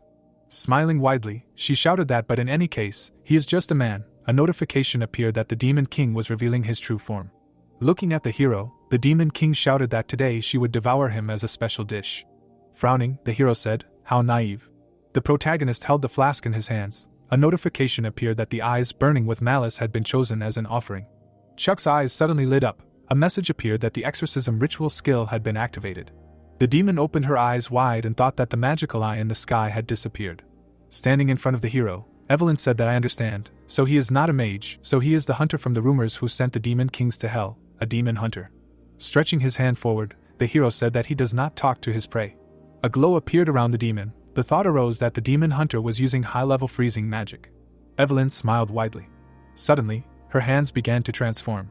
Stretching her hand forward, the demon said that he was the only naive one here. How many hundreds of years he thinks he has been protecting this mansion. A barrier appeared in front of the protagonist, and he wondered what kind of vile energy it was. Did the demon's smell confuse him? Looking at the demon, he added that no, it was a trap. Chuck shuddered in amazement, hearing that even if they were in a ritual, this place was his territory. He would regret choosing this mansion as a battlefield. The hero jumped aside. Taking a step forward, he thought that this was the power accumulated through the magical lineage. Standing behind him, the demon asked that he could only run, and he thought he was a legendary demon hunter. The protagonist dodged attacks. Hearing that apparently she would not need John's life, the thought appeared that he was his spare lunch. Chuck suddenly opened his eyes wide. His legs were tied with a web. It was heard that he was caught. Hanging upside down, the hero heard that since he had grabbed it, he was finished. His web was stronger than steel, let him remember. Looking straight ahead, the protagonist listened to him say that he would kill him and wrap the cocoon. The view of the tree opened up. Notifications appeared that the first tree of the world sensed his presence. The first tree of the world blesses him. The recovery of health and mana increased sharply. The girl stretched her arms out to the sides. The thought appeared that he thought that in a place close to nature, he would have a chance. And so it happened, the blessing of the first tree of the world. The hero's legs were tied. The demon raised his head in amazement. Suddenly, the hero began to fall down. The protagonist frowned, hearing about his web. Having descended to the ground, Chuck thought that it felt like he had not spent any mana at all, in that case. Walking forward, he added that it was possible to call a much more powerful spell. Looking at him, the demon thought that in an instant the entire perimeter of the lake. The protagonist frowned. Evelyn looked angrily. Raising her head up, she screamed about demons. A crystal appeared. It was heard that it was a demon hunter, the one who banished the reborn Lord of Sin, the one who sent the demon kings to hell one by one, the last survivor of Ikshan. This is their chance. Let them kill him and interrupt the Ikshan lineage. Taking a step forward, the hero said that he managed to transmit his voice beyond the exorcism ritual. It seems this is the power that cost the lives of the Simuards. Frowning, the protagonist said that he said from now on he is allowed only one thing, to apologize to the Simuard family. Two spheres appeared. It was heard that both for violating the order and for desecrating the secret lands of Arcana. Walking forward, Chuck said that he will judge him with all severity. For each life of a member of the Simuard family that he absorbed, he will bring down 100 spells of all elements on him. A blow flew at the demon. It was heard that a notification appeared that the demon king Evelyn was defeated. The exorcism ritual skill was removed. Evelyn's skeleton appeared. Putting his hand to his face, the hero thought that it meant that the descendants were forced to suffer, and Romeo said that the curse was lifted. Now he can rest in peace. Frowning, he thought that but the demon, and then added that the voice is certainly powerful. The protagonist looked away, hearing that at least the hunt will be easier. A notification appeared that the natural enemy skill was activated. The demon opened his eyes wide. The thought arose that he felt the gaze of all the demons of the Arcana continent. He did not think that they would let him go. Holding the weapon in his hands, Chuck said that let the demons come. A glow appeared around him, and he added that today he will play with them at full strength.